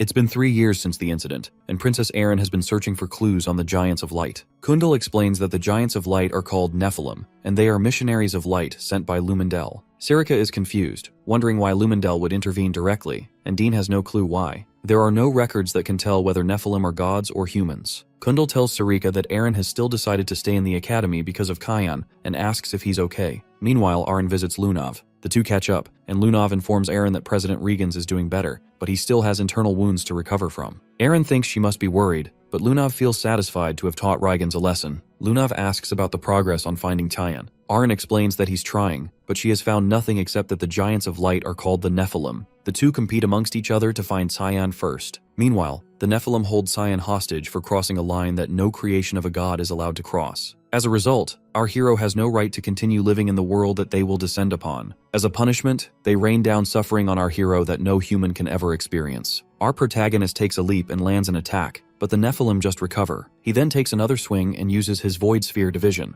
However, his power is useless before the gods. As Cyan lands back on his feet, Seth steps in. The Nephilim punches our hero and sends him flying. As Kundal holds up a barrier, he feels a strong aura from just the existence of the gods, and he realizes that he can't leave Lunav and Auron here. Suddenly, the Nephilim are shocked as Seth starts to transform, and our hero introduces the sand goddess Sabalom. The goddess threatens to teach them a lesson for laying their hands on her successor. Sabalom tells our hero that the prophecy has been fulfilled, and orders our hero to get out, because he can't win against the gods right now. Our hero asks why she's helping him and how it could benefit her, but Sabalom doesn't want benefits because she just needs our hero to keep his promise. Qian is confused, not remembering the promise. The goddess reminds him that he promised to kill the gods and whoever got in his way. Our hero is shocked to realize that the goddess took his promise. She hurries him to leave because she can't hold on for so long. The Nephilim try to attack Cyan, but suddenly Nana jumps in to protect him. As she fights against the gods, our hero tells her that he ordered her to wait. However, Nana wants to help him. Our hero wonders who brought her here, and right then, his hallmaster walks in. She orders everyone to protect the successor, but our hero knows they can't hold off. However, she knows our hero can't even move. Cyan realizes he can't fool the hallmaster. He can't move a finger, and Karam is sleeping too. The hallmaster orders Nana to go. Nana picks our hero up and makes a run for it. They open a portal and escape through it. After our hero and his friends escape, Kundal wonders what he's supposed to do with the giants. Suddenly, the Nephilim start to disappear too. Seeing how they all disappeared after Cyan left, the Dean thinks there must be a seal on our hero, and he realizes that he can't be exposed to the public even if he's framed as a traitor to the Empire. Meanwhile, at Ushif Empire Palace's conference room,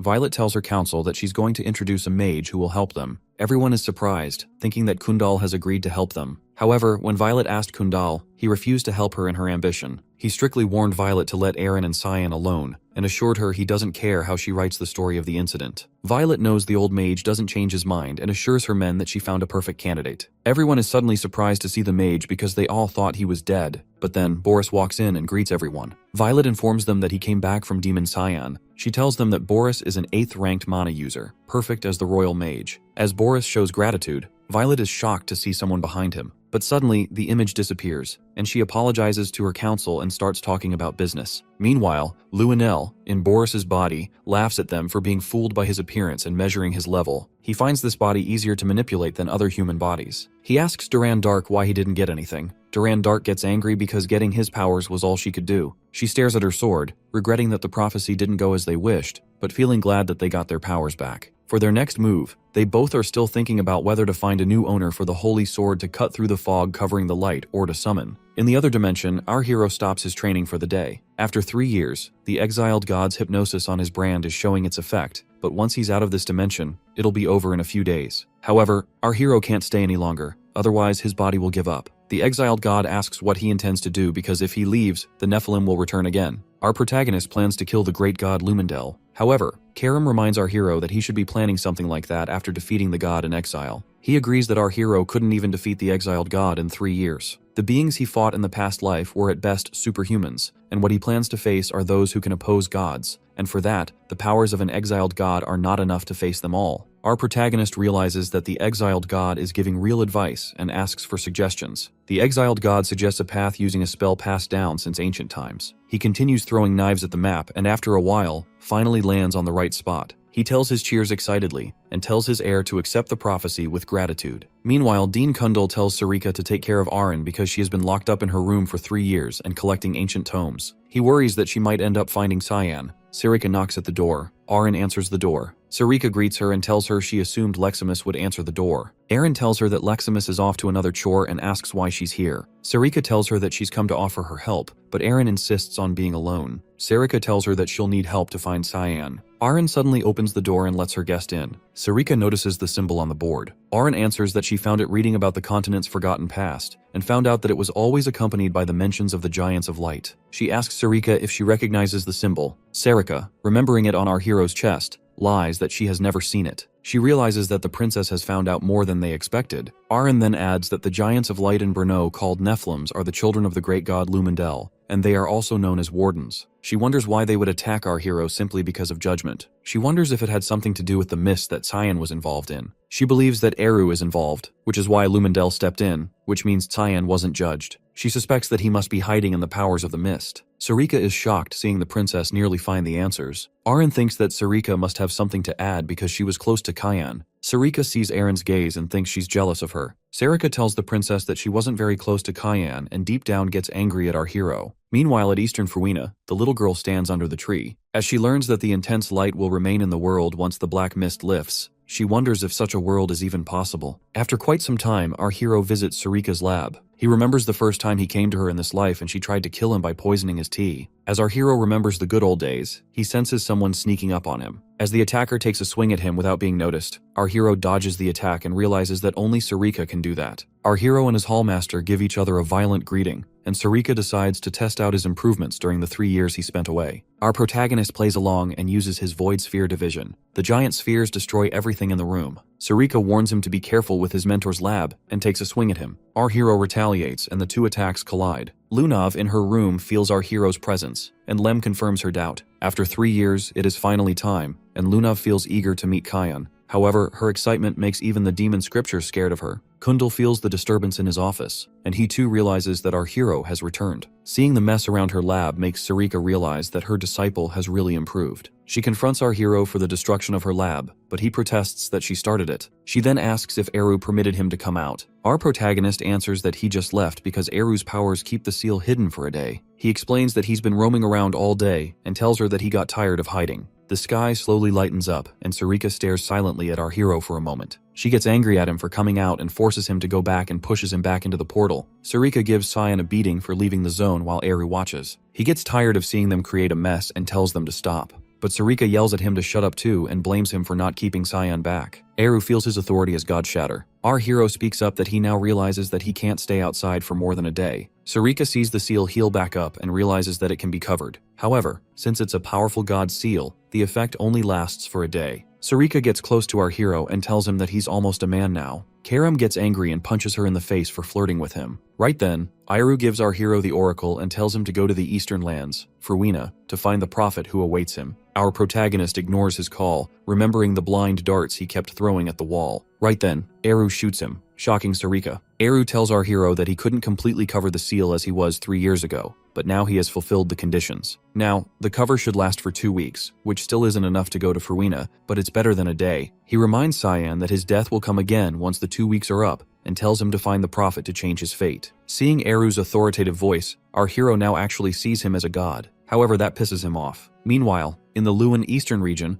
a guard feels eager to go home, and the other man tells him to not complain so much. He reminds the young guard that it's for the good of the Garam Association. The young guard says that not a soul comes here ever since the incident with President Rygans, but the old man reminds him that they can't ignore the vast magic network system and risk the resources falling into the hands of Ushif or other forces. Suddenly, they see our hero standing in front of them, asking for the warp gate. The guards realize that their opponent is not an ordinary person and draw their swords out. The The guard considers letting his hidden powers out and tells our hero that he's responsible for his fate next. However, a moment later, the guards are knocked out, and our protagonist walks in through the gate. The Warp Gate is an artifact that Reigen's Rainreaver often used. It will be our hero's first time in this life to see it. It's his only way to go to Fruina and back in just 2 weeks. Karam feels the mana leaking from the artifact. Our protagonist explains that something like this didn't exist 3 centuries ago. If an energy source with concentrated mana provides energy, then the mana paths made with runes complete the spell. Karam is impressed with humans' ability to find shortcuts. Our hero sets his destination to north of Fruina. The Warp Gate opens the gate and a gate opens. Our hero opens the door and sees Fruina on the other end of it. Our protagonist walks through the gate and asks Karam if he's ever been to Fruina.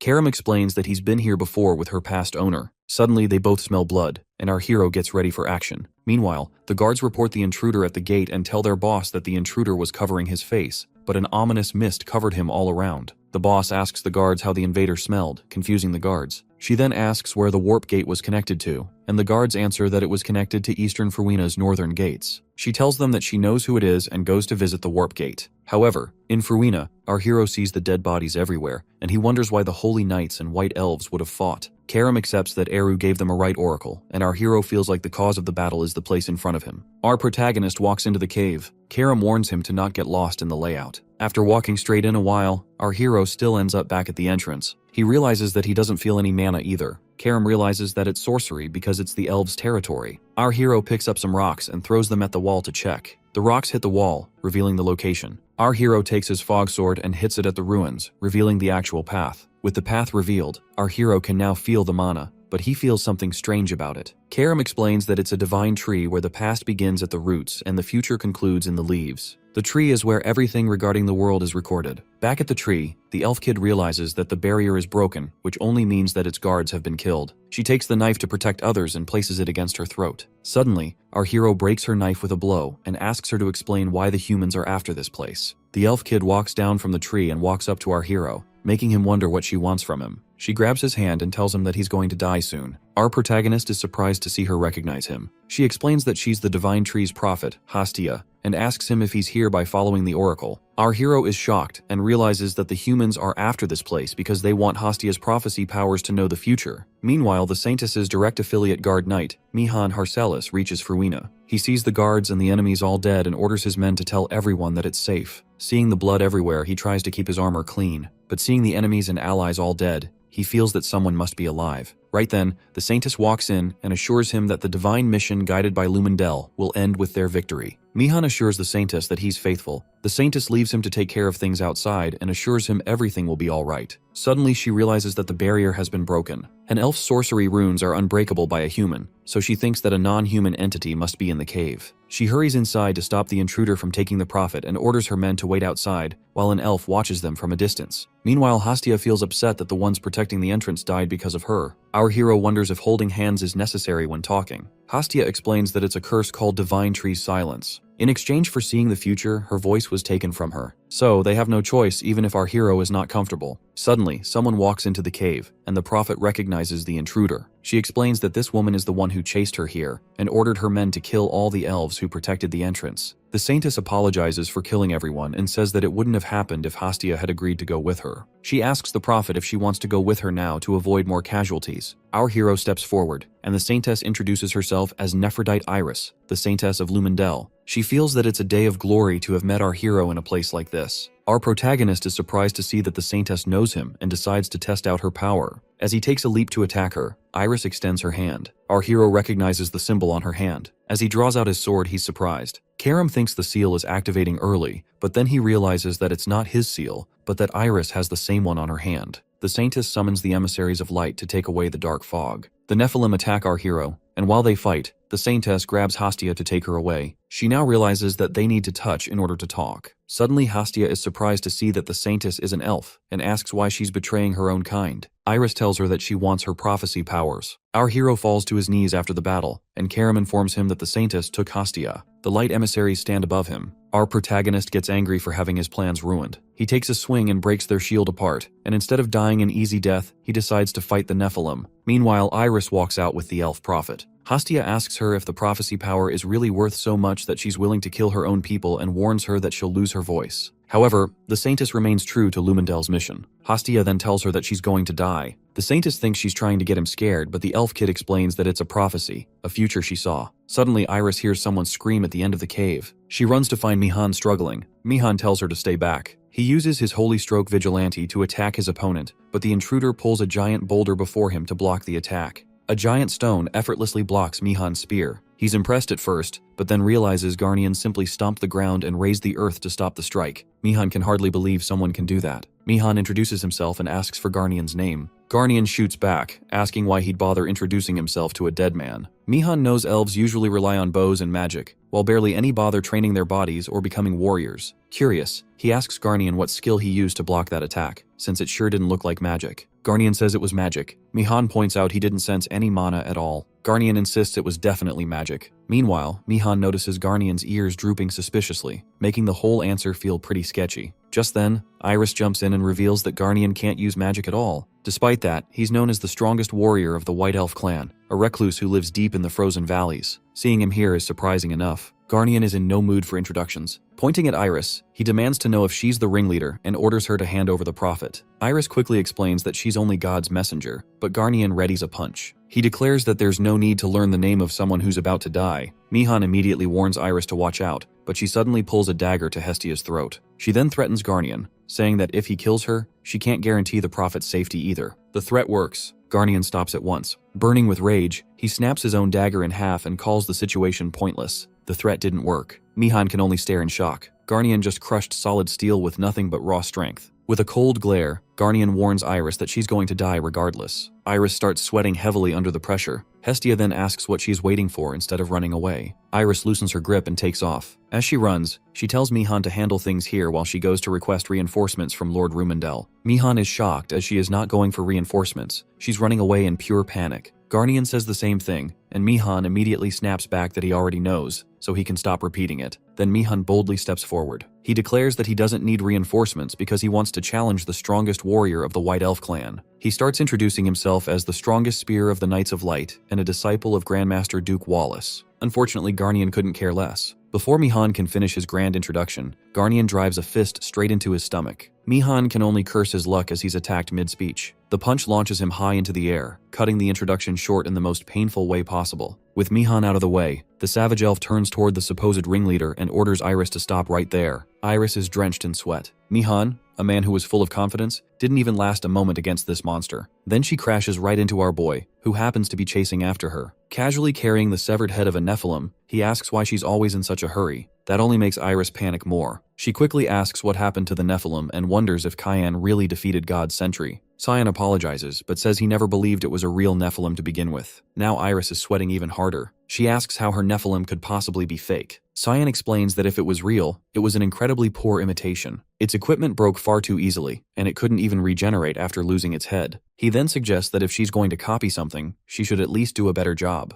Iris is left stunned. She can't understand how the power granted to her by Rumendel could be nothing more than a fake. Karam can tell that Iris was completely clueless the whole time, but then she suddenly calls Cyan's words blasphemy. A strange pattern appears on her glove, and she declares that she'll prove her power by doing it again. She never gets the chance. Before she can activate anything, our boy drops her with a clean kick and knocks her out cold. Grabbing her by the arm, he prepares to take her away for questioning. Then a new problem appears. Hestia suddenly clings to him, and Cyan realizes he almost forgot she was there. She's in tears, saying she was terrified because of the Titan earlier, but now she's relieved to see him unharmed. Unfortunately, the trouble isn't over. Garnian suddenly appears behind Cyan at ridiculous speed and throws a kick. Cyan narrows his eyes and tells him to back off, but Garnian attacks anyway. Cyan blocks the kick with one arm. Even so, he's forced backward. In fact, he's sent sliding across the ground. His arm trembles slightly as he realizes something alarming. Garnian pushed him back using nothing but raw strength. Seriously, what kind of elf is this guy? Garnian demands that Cyan hand Iris over. Before things escalate, Hestia jumps between them and insists that Cyan isn't an enemy. Only then does Garnian take a closer look. He realizes the person he's attacking is Cyan Verte and asks if he's related to that child. That single question catches Cyan completely off guard.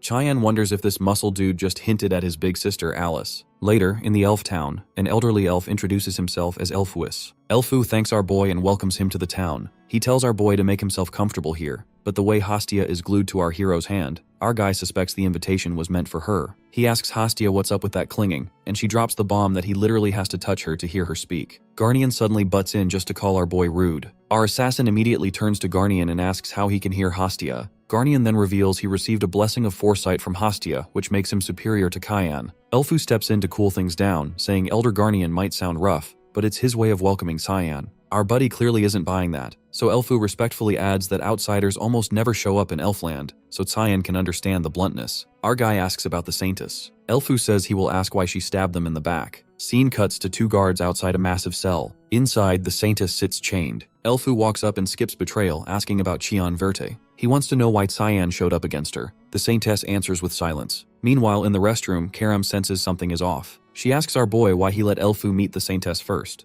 My guy shrugs and adds that the Saintess, a key figure of the Night of Light, is a white elf, so it only makes sense her own kind gets the first look. Karam shifts back to human form and pushes the unease. She flops onto his master and casually drops a bomb. Nephilim was fake and had a creepy dark skeleton in its head that looked like an ancient giant, like a puppet. That gets our hero up fast. His mind starts racing with bad ideas, and now both of them are on the same page. Something feels very off. Back in the cell, Elfu repeats the claim and asks if Cyan is Black Fog. He finds it odd that the one who crushed Rumendel was that outsider. He asks if this follows the Oracle plan. The Saintess replies that even a short while ago she believed it, and never doubted the voice she heard was Lord Rumendel's. She turns her spellcasting hand as she says she is no longer sure. Garnian tells her it is too late for excuses. She has already killed countless of their kin. Elfu asks why she is called Nephrodite, when no white elf uses that name. Elfu demands her true name. The Saintess is about to reveal her true name, then a voice speaks to her. I hereby bestow upon you a new prophecy. Her eyes widen as it calls her name. Elfu wonders if she's okay because her face has certainly turned pale. Out of nowhere, a surge of mana slams into them, so Garnian snaps at everyone to stand back. The voice commands the Saintess to kill. The eyes on her hand glows and she summons a giant skeleton, forcing Garnian to pull back. The monster is so big the huge cell breaks with its explosive force. However, Garnian still maintains a composter, but the skeleton beast mere arm is the size of the entire door. The summoned beast is a boss-level titan. It roars to scare the enemies, but Elfu commands Garnian not to get distracted and save the townspeople. Right then, the building started to crack. Garnian curses as it starts crumbling. One huge boulder is about to fall off a few folks, but Garnian pops out of nowhere and lifts it up with sheer strength. Everyone starts to evacuate and Elfu presses them to move fast. Meanwhile, the Titan is asking for the Prophet's direction, but it sees no one. It plans to destroy the whole place to force her to come out. Before he begins, a fog blade slices its head in one sonic strike. Then, an attack of 8 fluttering petals completely subdued the Titan, and of course, it's Cyan. He made a boss look like it was spawned by mistake. Historia feels the building shake and runs outside, sensing a huge surge of mana. She freezes at the sight of an ancient giant barely functioning and wonders what happened to Sir Cyan. Meanwhile, our lad is fully convinced the Saintess will not summon that useless Titan again. Karam points out that summoning a beast in such a tight space is basically suicide. Our boy wonders if the Saintess is even alive, then realizes she is since he can still feel that nasty holy power. Karam questions what could push her this far, and our boy says she just wanted the Prophet that badly. Karam then adds that if she went this extreme, even risking her own life, someone must be pulling the strings. So our boy heads straight to the Saintess and asks if it is the same bastard they are thinking of. When she does not answer, he nudges her to get up and realizes she is still alive. She barely opens her eyes. Our hero leans in and tells her to speak and name the bastard who gave her that fake giant. Answer him and he will make her death less painful. She finally says her real name, Neria. Our hero just scoffs like who even asked for that. The Saintess goes on. 100 years ago, she was a prophet candidate chosen by the divine tree. She believed she wanted it more than anyone, but failed in the end. That failure broke her, so she left the frozen land and wandered. She got tricked and sold as a slave again and again, and kept running until she met a group of armored men, the Holy Knights of Rumendel. Around then, she started hearing divine prophecies, and became a saintess after a blessing appeared on her hand. Our boy calls it all fake, just a setup to sell some holy dream and stretch her life like a tool. He grabs her hair and says he only cares about the voice she hears. That shocks her. He tells her that voice is no oracle. She asks what it is supposed to be. Our hero switches his tone and tells Boris to quit hiding and show himself already. The Saintess almost gets chills. Suddenly, a man appears lounging on a throne. He says as expected you never disappoint Black Fog Tyan Verde. Then he casually drops that Boris is already dead, and he is far older. Our hero is confused. The ancient guy just snaps his fingers and says they will meet soon and he will be waiting. Suddenly, the glow in the Saintess' eyes fades as she screams in pain and then collapses to the ground. She dies just like that. But the real concern is the ancient being our boy knows nothing about. Our hero asks her if she knows anything. Right then, Hastia comes sprinting over and she latches onto our boy, thanking he is still alive. She admits she was honestly worried something could have gone wrong with him. Soon after, Elfu arrives too and says he now feels even more indebted and thanks again. Hastia says they both did well, adding that it is actually comforting that the two of them are elders of their kin. Garnian drops his usual comment, and this time our hero interrupts, asking Hastia how Garnian is even able to understand her. She explains that Sir Garnian is her guardian, the warrior who is chosen to protect a prophet. Guardians are granted a blessing that allows them to communicate with the prophet even from a distance, known as the blessing of foresight. That same blessing also helps the guardian onto the path they are meant to take. Our guy thinks for a moment, then says he does not fully get it but still wants to become a guardian. She pauses and asks if Chayan means he wants to be her guardian. Garnian cuts in at once and shuts it down hard. Chayan fires back, asking who he is to decide when it should be the prophet's call. Garnian says this is not something a human decides on a whim. Our guy just stares at him. Garnian tells him to come along, done arguing. Even Elfu quietly says it is better to follow stubborn Garnian. As our guy follows him, they end up at a frozen lake tucked in the middle of the mountains. Garnian tells him this is where he trained, guided by the blessing of foresight. The test is simple: beat him. Our boy scoffs and calls it easy, saying no matter the rules, he is still winning. Garnian gets irritated and moves in instantly, attacking without hesitation. Just as he closes the distance, our boy shifts back. He leans his body just enough to slip past the strike. One hand touches the ice for balance, and in the same motion, he drives his leg straight into Garnian's gut. Garnian takes the hit and feels the pain, but still pulls back for a punch. Our boy quickly realizes this guy just absorbed that kick. In the very next moment, Garnian's punch crashes down and shatters the ice, but it hits nothing. Our boy is already gone. The frozen lake cracks. Garnian is left sweating, realizing Tyan dodged it clean. What he does not realize yet is that Cyan is already above him, ready to drop the next hit. Cyan deliberately throws a lighter punch at Garnian's face, though it still smashes the ground apart with explosive force. Garnian asks if Cyan pulled that punch on purpose, figuring a direct hit would have straight up killed him.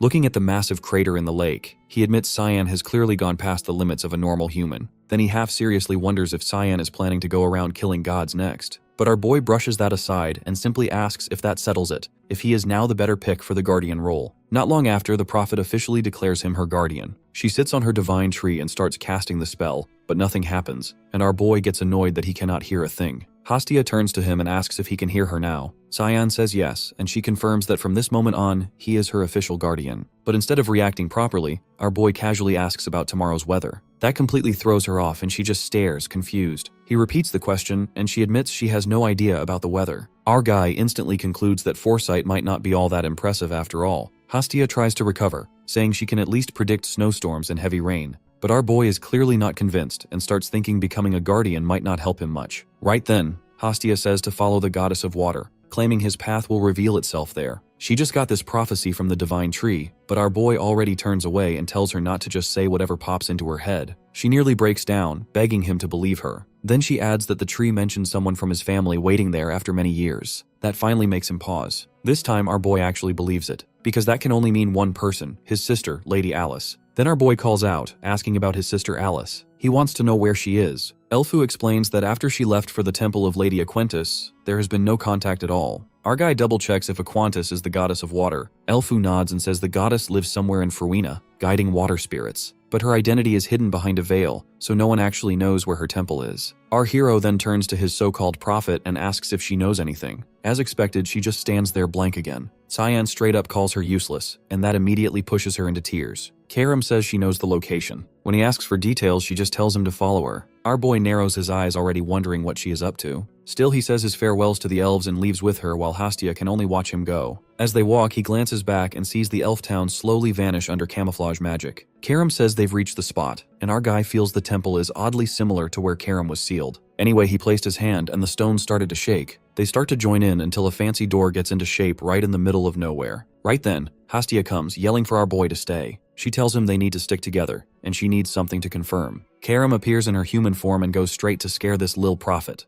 Hastia started weeping and shaking in horror, wondering if this scary lady is the true form of a demon blade. Karam makes even menacing faces to scare her away. Meanwhile, our boy just reaches the door, leaving them behind. They immediately beg him to wait and run behind him. Inside the maze, the paths twist endlessly until Hastia says to follow the water to find the way. Cyan doubts her, so she insists she is a prophet, which only reminds him she cannot even predict the weather. While they argue, Karam just stands there like a glitched NPC since she cannot hear Hastia at all. They reach the waterfall and it is way bigger than expected. The entrance sits on the other side, but there is still no path across. Then our boy suddenly warns them about incoming danger. Hastia tenses up while Karam cracks her knuckles ready to throw hands. In the swirling water, a red-eyed monster glides below. It rises and towers over them, clearly trying to flex its ridiculous size. Our boy asks what this thing is, and Hastia says it is the ruins guardian of the relic serpent. Meanwhile, Karam is already stretching like she has been waiting all day to fight. She summons her sword and says this will not take long. The serpent locks onto her and gives chase. Its long body helps it hound Karam nonstop,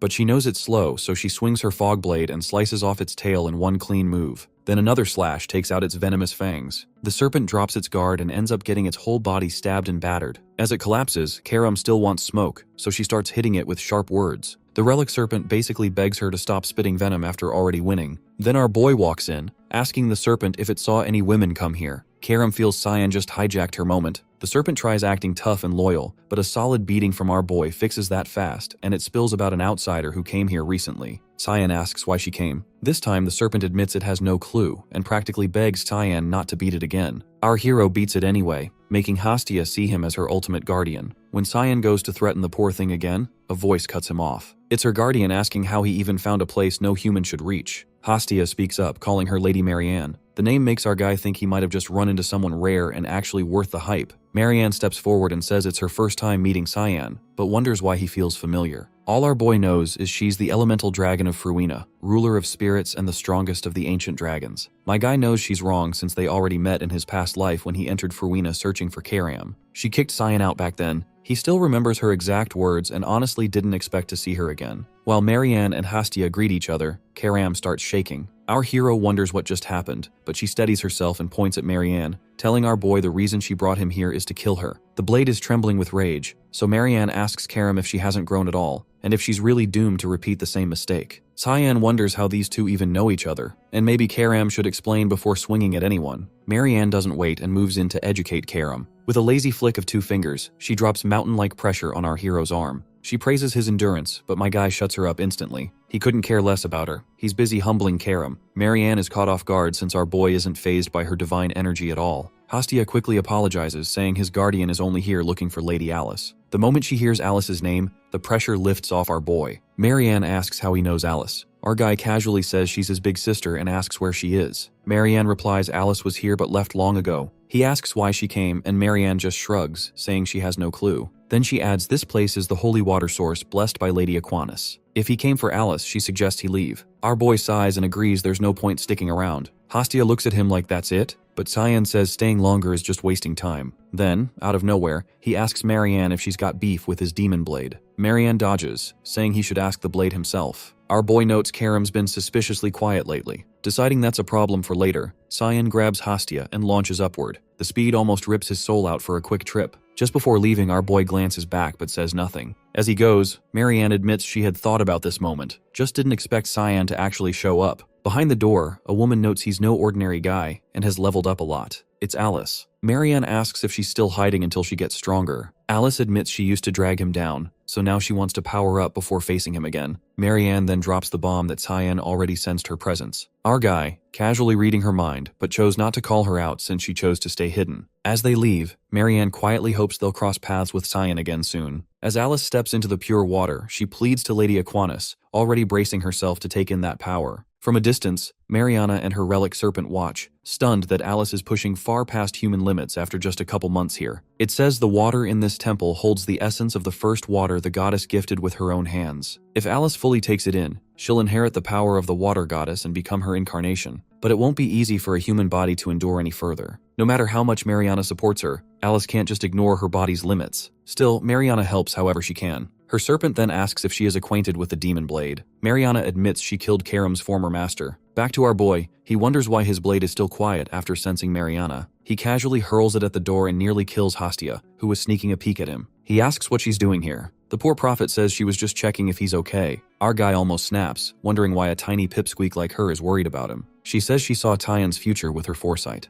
Our hero instantly asks about tomorrow's weather, and she's blank as usual. Not impressed, he tells the little prophet to go take a nap. But Hastia is dead serious, saying she saw a giant clashing with Cyan in battle. Cut to Eru, casually sipping coffee while Sarika worries, clearly jealous of that lazy vibe. But Eru figures this chill attitude is exactly what makes a god a deity. She sighs and says he used perception manipulation on Cyan's brand, but if he's even a little late, things could go wrong fast. Eru smirks, saying she still doesn't trust Cyan that easily. She says it's way too soon to let their guard down. Cyan shrugs and says he'll just prove her wrong. She asks what he means by that. Eru casts a spell and says those 3 years training with Cyan weren't for nothing. The scene cuts to our boy walking, thinking it's pretty disappointing to leave empty-handed. He came here for a profit, but there's no way he's dragging that young elf into his fight. Suddenly, Mariana appears, asking if he is leaving. Our guy wonders if the elemental dragon came just to honor him by seeing him off. She says she is here to send him off by force. He smirks and says he can leave quietly without trouble. She says that is a relief since he is unlike his blade. Our hero asks how she knows his demon blade. She figures he's not on good terms with his blade and tells him to ask for it himself. He's confused, so she adds he might need that demon blade very soon. Right then, a shock hits his body. He drops, thinking the brand has already kicked in. Mariana says the spell she cast when they first met is fading. He asks if the perception trick is gone and if the sky is changing. She smirks and says it means his end is near. Our boy instantly fumes at Eru.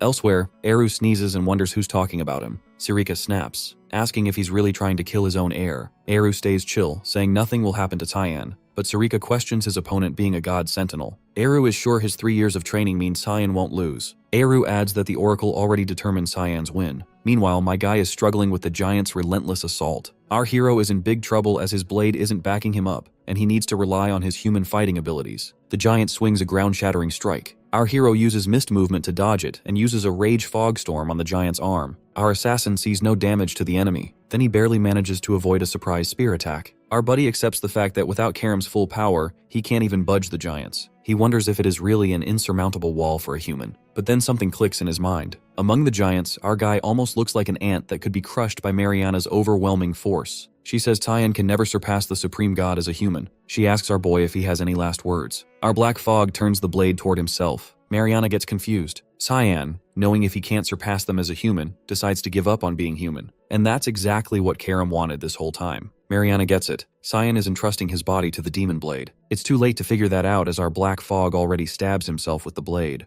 Hastia gets chills and senses something happened to Cyan, which takes over his body. Cut to the heated combat ground, the 3 giants already positioned tight. We see Karam enjoy her first breath in Cyan's body. The next second, a powerful strike hits one giant, giving it no time to move. One giant goes down just like that. She loves the taste of this brute strength. The other 2 giants take defensive positions. Karam evolves way above her expectations, and it's all thanks to our black fog. Hastia rushes barefooted to see Cyan. In a flashback, she sits on a woman's lap talking about the blessing of foresight. The woman tells Hastia the divine tree favors the guardian to protect the prophet, not wander off. Hastia wonders if Garnian found his way to her. The story reveals she is the 11th prophet Frisia. She says Garnian earned his path the hard way, and foresight only pointed it out. Hastia loves the idea of being a prophet and telling people their path. Frisia replies it comes with a heavy burden, and you cannot reveal every future. Hastia asks if some futures are off limits. Frisia says anyone with authority of a dead god is unreadable. Pick one as your guardian, and even your own future goes dark, so choose wisely. Hastia says she would never pick someone that hopeless. Now she feels like an idiot for doing exactly that and cannot even find him here. She spots giants fighting, sees her boy, and realizes they are from foresight and must be stopped. Marianne cuts in and tells her to drop it or die trying. Hastia asks why she is here. In the middle of the chaos, Marianne says the giants were sent by the god of light Rumendel to punish thine who was branded. Cyan tried to defy fate, gave his body to a demon blade, and if he wins things spiral out of control, so stop him at all costs. Hastia suggests helping Cyan. Marianne calls it foolish as the foresight she got from the divine tree belongs to the goddess of water. Joining now means the water goddess meddles in the light god's execution. She asks if Hastia can bear that risk since it could ruin Frisia and her kin. Hastia lets go of Marianne's hand and Marianne says she made the right call, leaving it to fate. Back in combat, Karam unleashes a fury of strikes. Second giant drops and one is left. Karam knows the drill. She taps the authority of the god of black fog with arch adamant and hurls an energy spear. It rips through the last Nephilim and wipes it out. Karam flexes, then remembers some unfinished business and shoots Marianne a look. Hastia calls it foolish and blocks the Karam attack with a water barrier. Marianne tells her to stay out of it. Hastia tone flips and she hushes Marianne, saying she needs a word with the demon blade alone. Marianne hears Lady Aquinas in her voice. Karam strains against the goddess of water until she tells her enough. Karam shifts into Karam her real body as she realizes it is Aquinas. The water goddess says thrashing around will not fix the past. Karam tells her to stay out of it. She has every reason to want revenge. Aquinas tries to cool her down, saying her current master would never die that easily. She presses her forehead against Karam and says she will tell her about the path. After some time, Cyan opens his eyes and sees cute little Hastia. Before he asks, she tells him he felt unconscious fighting the giants, and Marianne moved him here. Our boy lies unconscious for almost half a day. All he remembers is handing over his body to Karam and nothing else. Now when he sees his blade, there is no response from it again, which starts to annoy him. Hastia eyes him and asks if he's really Cayenne. He fires back with a casual question about tomorrow's weather and boom, instant trust. Then he says he's leaving. She wastes no time and asks to tag along. Words out, the battle rumors already hit the elven lands and made Elfu uneasy. Mariana handled it and put Xian's protection spell back up like nothing happened. Garnian wants the threat like Cyan to be neutralized once for all, but Mariana shrugs since Cyan is leaving Farina anyway. What she can't wrap her head around is why Lady Aquinas even stepped in. Then boom, a massive presence crashes in and Marianne feels the pressure from miles away. Elfu asks what's going on. She just takes off. No answer, sensing Farina is in trouble. Elsewhere, a new character surfaces calm and scary strong. She says she'll land right on target since Cayenne's scent keeps getting stronger every step. Mariana walks up to the newcomer and says she's only the second human to step into Elfland. She summons a sword and makes it clear she won't repeat herself. She accuses the stranger of carrying ominous energy and orders her to leave immediately. Lunav fires back, asking if this is how she treats first meetings, then says she'll leave once she finds the person she's after. Mariana narrows it down, asking if she means a certain human. Lunav asks if he had a smell. Mariana is lost. So Lunav leans in and asks if he smelled like a huge pool of blood in a dark, damp basement. Mariana is even more confused. Lunav adds it's an oddly tempting scent. That settles it for Mariana. This one is trouble. She points her weapon and says she's too late since she felt that child leave just now. She warns the guards to stay sharp and not let that profane half-demon Rem slip in. Lunav clearly has a point, and her guardian suggests listening to Mariana. Its name is Rem. Rem admits Mariana is not someone she can handle alone. She's an elemental dragon, a rare ancient favorite of the world. As Mariana flies off, Rem mutters that it's surprising she's still alive. Lunav shrugs and says you never know. She then asks if Rem knows so much because he's lived that long. Rem says that's only half true since experience stacks over time. Lunav wonders if a human like her could ever reach that level. Rem says it's not impossible, maybe through necromancy. Lunav looks like she might actually consider that option. Cut to our hero returning home while Sarika is busy grabbing Eru. She's shocked Cyan slipped past the Nephilims. Eru starts to praise the clean escape, but Cyan nails him with a snowball right to the face. With a dead serious look, Cyan cracks a joke and Eru realizes the young boy got better at jokes. Our boy asks Eru why he dropped the perception trick. Eru casually says he just wanted to see how much his air improved. Cyan, annoyed, says that's not a good excuse to toss him into a death trap. Eru then asks why he and his blade seem so out of sync, but Cyan is clearly not in the mood. Later, after hearing the story, Eru notes the fight must have been pretty wild. Both Cyan and Sarika silently agree that's on him. Cyan adds Karam has been quiet since then, and wonders if she's asleep. Eru says she likely shut herself off completely and won't wake soon. Plus, she's holding some strange energy. He can't say when she'll return, but Cyan can still use the demon blade, so no issue. Cyan shrugs it off but admits it still bothers him. Sarika then spots a kid behind him and asks what he dragged in. Cyan bluntly says it's an elf and asks her to take care of her. She snaps, asking if she looks like a daycare. The small Hastia tugs her clothes and politely introduces herself. Sarika shuts her down instantly, telling her not to interrupt elders. Hastia panics and apologizes fast. Still irritated, Sarika demands why he brought a prophet kid who should be meditating in the mountains. Cyan says she can see the future, so she might help. Eru suddenly dotes on Hastia, calling her cute and saying she's welcome anytime. Sarika explodes, telling him not to invite more trouble when he already does nothing. She rants that she's buried under the mess he left and losing patience daily, so no more burdens. Cyan quickly agrees, already thinking this won't end well, while Eru happily plays with Hastia anyway. Cut to a stoic statue. Boris reflects that people are painfully simple, loyal to those who hurt them, and he finds it outright disgusting. A woman approaches, annoyed by the meeting spot. He calmly says she has done well to come this far. She reminds him she is a ruling princess and warns him not to waste her time. Boris says he came to honor the dead. She asks who. He drops it plain. Cyan Vert kills the saintess. The blonde recalls the center sent people to Fruina to check ruins. Boris shrugs, says this is only the start. Cyan's blade will turn on the empire that cursed him. Then he asks her where it all ends, since she holds the empire now. She cuts to the point. What do you want and where is he? Boris says he does not know where Cyan is, but he wants full support for a ruin expedition with top Imperial Knights. He believes something big waits there. She agrees easily and guesses the place is the Romar ruins. Boris is surprised. She says someone else is heading there too and asks if he wants to join them. Cut to Princess Erin saying she is ready to leave for the Romar ruins. An old man warns her the plateau will be harsh. She says she has made up her mind. Something there is tied to her past. He hands her a book on the plateau and worries out loud. She thanks him and tells him he has done enough. He still insists on sending someone with her. Later, Reshmus greets Aaron and mentions the books. A voice cuts in, saying if Reshmus is coming, this trip might actually be fun. It's Sarika, excited to travel with her own students. Yet she sighs inside, wondering if this is just a daycare. Transition to Hastia. She has been with our boy for 2 days and still hasn't received a single oracle. She breaks down and regrets choosing someone so hopeless to be her guardian. She even starts doubting her own foresight, wondering if she is even fit to be a prophet. As she lies there in despair, she hears someone nearby angrily asking why his fortune turned out unrequited. An ugly woman snaps back that fate cannot be changed, and if he keeps annoying her, she will have him thrown in jail. The guy ends up weeping while the woman bluntly tells him to go earn more money. Hastia watches him leave and then quietly steps into the tent. The woman asks who she is. Hastia introduces herself and asks if she is a prophet too. The woman confirms it and quickly guesses that Hastia is dealing with some kind of problem. She casually shuffles her cards and says she can read everything through them. As she lays the cards out, she asks Hastia to pick one. Thinking the granny is kind of cool, Hastia eagerly grabs a card.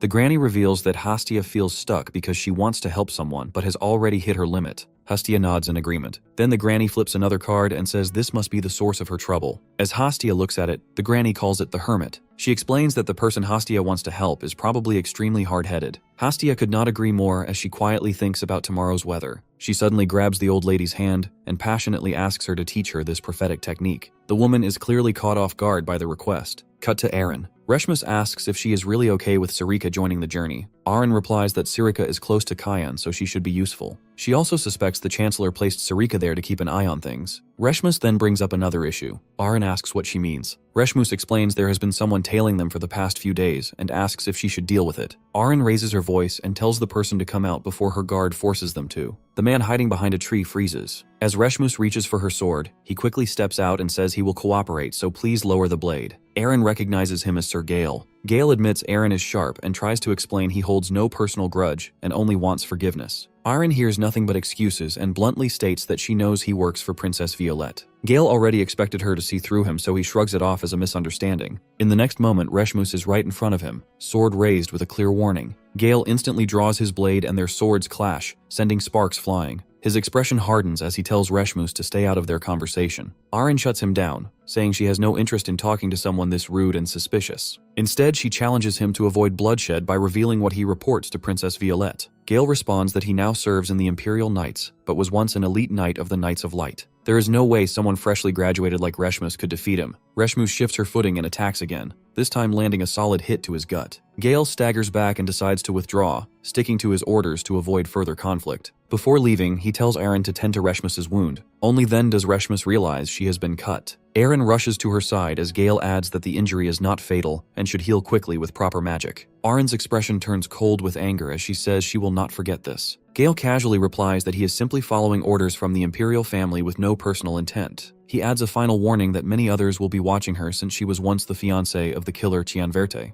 That pushes Aaron over the edge. As Gale walks off, Reshmus apologizes, but Aaron tells her this was never a fight she could have handled alone. It is then revealed that Gale had risen to the level of Swordmaster within the Knights of Light. Only a handful in the Empire could stand against him. A little later, once he is far enough, Gale suddenly collapses, trembling from the pain of Reshmus's strike. She had nearly caught him off guard and he barely managed to defend. She was even about to release her sword aura. He never imagined someone as skilled as Reshmus would be serving Princess Aaron. As he struggles back to his feet to report this, our assassin silently appears right behind him. He turns, sensing something behind him, but it is already too late. Our assassin has moved first and struck, leaving him wounded. Gale does not know if his opponent is an Imperial assassin, but he feels far beyond his level, and every instinct in him screams the man's movement and timing are deadly precise. Gale reacts fast and activates Predator of the Abyss, lunging forward in a desperate counter. But our boy meets him head-on with Fogblade Flash. The clash is instant and decisive. Gale's skill is completely erased, and in the next moment he sees his own arm, cleanly sliced off. While Gale cries in pain, our hero asks him why a loyal vassal of Duke Vert is working for Violette. Gale asks how Cyan knows him, but that's not what our boy. He removes his mask and demands an answer. Gale is shocked to see him,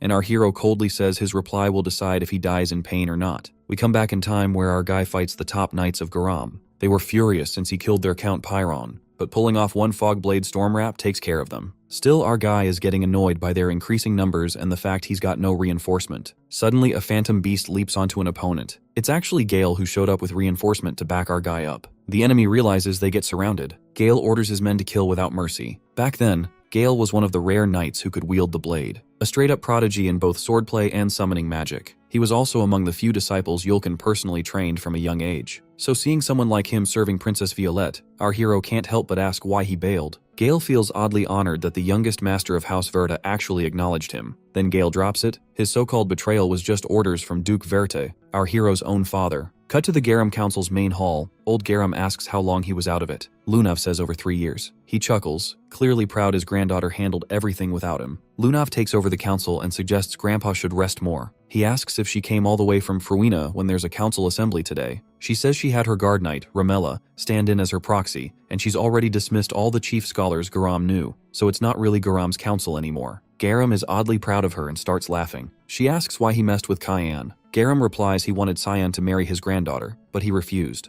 Lunav almost loses her sanity, but Garam clears it up, saying with Cyan he could have taken over the entire continent. Now he believes she can control Cyan with Grandpa's intervention. Lunav just glares at him, which reminds him of something interesting. He asks if she's been gathering information on necromancy. She says that's the real reason she came and asks for a proper book on it. Garam tells her all books on necromancy were burned out of fear of its return. Lunav isn't buying Garam's story, so Garam warns her that the end of necromancy brings only chaos, even death for the wielder. She then shows her own power, making it clear Garam has nothing to worry about as long as she stands with him. Garam likes the answer and brings up Grimoire. He keeps books long thought lost and dares she has not read any here. He brings a book and hands it over to her. It's a necromancy book. He says he once thought of leaving her the whole library someday. But this is not early inheritance, since she is the type to get whatever sparks her curiosity. Lunav agrees and says she would have gotten it sooner or later even without his help. Dean Kundal turns serious. He warns her not to be consumed by that curiosity and not to end up like her father. Then he tells her she has what she wants and should leave so he can rest. The scene shifts to the Empire's secret lab, where someone suddenly rushes in with alarming news. When Murray demands an explanation, the man reveals that the bastard has appeared once again,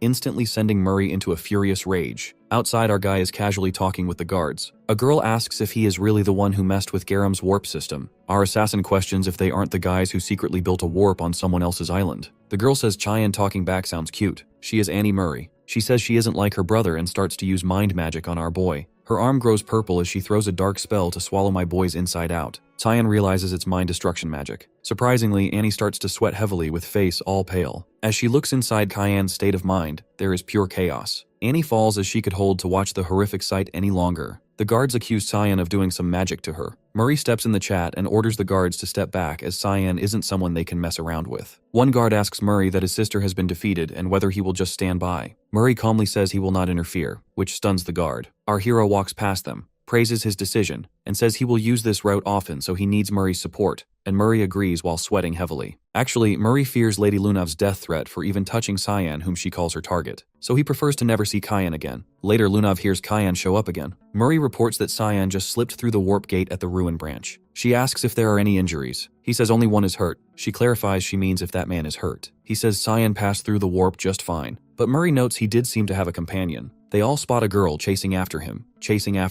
Lunav immediately asks where he warped to. Murray says it was the Romar Plateau. As our boy arrives, he remembers Gale telling him Princess Erin had headed to the Romar Plateau. His mission was to keep an eye on Erin and report everything directly to Duke Verte. Our hero had asked what Gale's real goal was. Gale had said he wanted to uncover the truth behind everything happening. The Duke believed the Emperor's worsening condition was somehow connected to Princess Violette. He also believed Princess Erin was in serious danger, especially now that Violette was tightening her hold over the Empire. Cheyenne had asked why Gale cared so much. Gale had replied that it all came down to a promise. When our boy pushed him for an answer, Gale explained that Duke Verte had rejected every request from the imperial family to deploy the Knights of Light. He always claimed they had once been abused as personal soldiers. Cyan had wondered if that could get the Duke branded a traitor. He could not understand why someone so obsessed with protecting his family would take such a risk. Gale answered that it was because of the Duke's loyalty to the Emperor. The responsibility he carried for his children mattered more than anything else. Cyan had pointed out that it still sounded like a theory. Gale replied that he had fought beside the Duke for over 10 years and understood him better than Cyan. Our hero then cut him off and asked the real question, why Princess Erin was heading to the Romar Plateau. Gale had no clue either, but he mentioned that Romar was rumored to hold ruins containing methods capable of killing a god. Cyan had grown uneasy and wondered why Erin would ever need something like that. Gale was not sure either, but he thought she might have been trying to find Cyan. After all, he had been her fiancé, and maybe she truly loved him. Gale said Erin had been secretly obsessed with gathering information on Cyan. While watching him, she had learned a few things too. Cyan had asked what she discovered. Gale replied that she found out Cyan was not a demon. The real ones pulling strings were Eshelvert and Prince Ruinel. My guy had brushed Gale's findings off as useless, but Gale reminded him about the accusations placed on him and still offered to help despite his terrible condition. Our boy had felt guilty, so he asked Gale if he would ever be able to use a sword again. Gale casually laughed and said he still had his left arm. Now back in the present, our boy feels bad for what he did to Gale, but then he suddenly stops and calls Hastia out for hiding nearby. She asks how Cyan noticed her, and he replies that her sneaking skills are trash. Hastia gets annoyed and asks that if he already knew she was there, why did he not invite her along earlier? Our hero shrugs and says it does not matter since she is going to follow him anyway. He even mocks her for being useless even with her oracle, which instantly pisses Hastia off. She claims she can predict anything and instantly lays out her cards. Then she tells him to pick one so she can answer whatever Cyan wants to know. Cyan honestly does not expect her to know witchcraft. He wonders if that idiot god actually taught Hastia something useful for once. Still, he decides to play along. He picks the knight card and casually asks where they should head next. Hastia says a group of warriors gathered somewhere ahead, and the place holds the clues Cyan needs. Cyan can barely believe these dead highlands actually have people living nearby. Later, they really do find a guild. Hastia smugly brags about her flawless foresight, but our boy stays ice cold and says even a broken clock gets lucky twice a day. He fixes her hood properly before entering a guild. Cyan quietly scans the area around him while Hastia shrinks a little since everyone there looks rough as hell. Cyan quickly realizes they are mercenaries, though they might still be easier to handle than they look. Then some thug walks over and starts mocking Hastia for looking so pale. The second that idiot reaches for her, a sonic slash slices through his fingers. While the guy screams in pain, my boy calmly tells them to start talking. The guild head instantly shows up and praises our boy's fighting skills. But the second he reaches out for a friendly handshake, he gets a dagger aimed his way. Rick quickly clears things up, saying he only wants to talk and has zero interest in Hastia. Later, they sit around a table loaded with food. Rick asks if this is their first time here because they clearly are not tied to any guild yet. Then he casually offers them a spot in their rusty sword guild. Our hero shuts that idea down without even blinking. He asks Rick if any weird phenomena happened around here. Rick looks a little disappointed in our boy, but he explains that around 3 years ago, strange mutations started appearing near the Ramia Valley almost like demonic beasts. That is when mercenaries flooded the area since civilians kept getting caught in the mess too. Then our boy brings up the ruins, and Rick immediately asks if he means the Romar ruins. Rick says this is not the kind of topic to discuss with half the room listening in, so he takes our boy outside. But the moment they are alone, his whole tone changes. He asks who Cyan really is behind that shady mask. Add in the questions about the ruins, and now Rick is wondering if Cyan might actually be a spy from the Garam Council. Our hero throws Rick's suspicions in trash by overpowering him in a single move, then coldly warns him that if he does not start talking, he is going to lose his head. Rick explains that the Romar Plateau originally had no beasts or even weeds growing around it, but 3 years ago the ruins started leaking some strange energy. After that, twisted life forms began appearing as all kinds of monsters. Once the civilians started getting slaughtered too, the Empire finally sent troops to contain the mess. Now Rick's group guards the area surrounding the ruins. Our hero asks if Rick is secretly the Knight of Light keeping a low profile instead of fighting inside the ruins. Rick ignores the question and says Duke Verta has not been cooperating lately. Then he suggests Cyan travel with his guild since he can guide them through the area himself. Rick also warns them about the monsters nearby, though he casually mentions they sell pretty well to men. Cyan wonders why their blood carries power similar to demonic beasts. Rick suddenly gets weirdly embarrassed and mutters what else could it possibly be. The moment he explains they boost stamina, our boy instantly makes sure Hastia does not hear that disgusting nonsense. Later, while waiting for the guild members, Hastia asks if Cyan really trusts those mercenaries. Cyan flat out says no. He only agreed because they looked easy to manipulate. Then Rick returns with the Rusty Sword Guild and introduces everyone. First is Marina, a poison assassin. The giant carrying an axe is Malbec, and the bored-looking flame mage is Alts. The whole group keeps staring at Hastia in a way that feels incredibly shady. Rick once again assures them his guild members are way more reliable than they seem. Our boy dryly reminds him that Rick himself is still coming along with them. Rick then leads everyone through a broken pathway and says it is a shortcut leading straight to the ruins. Our boy immediately catches the nasty smell of blood and becomes certain there are rotting corpses nearby. Little Hastia starts feeling sick too, so our boy quietly tells her to listen carefully. Hastia notices Cyan is using mind link magic to speak directly to her. He warns her that the moment he gives the signal, she needs to shut her eyes and ears immediately. When she tries responding, he repeats himself in a dead serious tone and warns her that otherwise she is going to puke her guts out. As they continue deeper inside, Rick mentions they have gone so far underground that even sunlight cannot reach this place anymore. Meanwhile, our boy notices the blood stench growing stronger with every step they take. Then Rick suddenly says they have arrived. They stand before a disgusting pit overflowing with corpses, and our boy asks if this was Rick's plan all along to dump them into a graveyard full of bodies. Rick drops the act and grins, saying Cayenne will die while the virgin elf stays useful to the guild. Malbec suddenly jumps from behind, trying to end it in one swing, saying it is already too late for him to react. He brings his axe crashing down on Cyan's head, but weirdly, our boy doesn't even flinch and calmly says he knew everything from the start. The axe slams into the ground instead, and in that instant Cyan's body melts into black fog. Malbec instantly realizes he picked the wrong target and starts to feel real dread. At that moment, Hastia drops down and shuts her eyes and ears tight. Our hero activates the authority of the god of black fog. In a single move, he slices through Malbec and a nearby guard, then vanishes again inside mist-like shadows. Rick shouts to capture the elf. Marina grabs Hastia fast, but she tells her to run, which only confuses her. What she sees next is a raging fog storm tearing through everything in its path. Hastia remains untouched while Marina drops dead. Rick orders his mage to buff him and prepares to strike, but the mage cannot even track what is attacking them. Then Cyan's blade cleanly slashes Rick's cheek. The mage's staff falls, and when Rick turns, Altz is already coughing blood after being struck down by Cyan. In seconds, Rick is the only one left standing. Our hero spares him for now, saying he still needs him to find Romar. Rick stands frozen, staring at the masked figure in swirling black fog, wondering if he somehow offended a mist god, while our boy uses the skill of shadow persona. The mist seeps inside Rick's eyes and completely controls his mind. Later, they enter the ruins and finally see the massive Romar ruins. Staring at the abandoned place, Cyan says the place may look dead now, but once it was packed with people. The rumor fits too, since this used to be a temple for the goddess of death. If she was powerful enough to kill gods, then the other gods probably kicked her out themselves. Just then, Rick asks if Cyan has any orders. Acting weirdly polite, Rick tells him to just say the word. Even Cyan looks slightly annoyed by how fake nice he is acting. Hastia whispers that the man feels completely different now, but Cyan tells her to relax since he is on their side. Our boy then orders Hastia and Rick to head back into the cave. Rick instantly complains and asks why he has to go back there again. Cyan casually replies that he does not need a reason and tells him to guide anyone coming this way somewhere else. Rick asks again, so our boy bluntly tells him to send people the opposite direction and avoid fighting if possible. Back at the guild, the members are still furious. The bald guy is especially losing it after Cyan chopped off his hand. He swears he will get revenge personally. Then someone mentions that Cyan apparently left this morning with the Rusty Sword Guild. Another guy jokes that those dudes are basically slave drivers. The bald guy says revenge will feel pointless unless he handles the masked guy himself. Then he suddenly remembers Hastia and mutters that she looked like a white elf. Everyone knows how insanely valuable she is. Even the dagger Cyan carried looked suspiciously rare. Now the bald guy is regretting being careless because all of that could have been his. Then someone from behind asks him to explain more about the raven-haired man.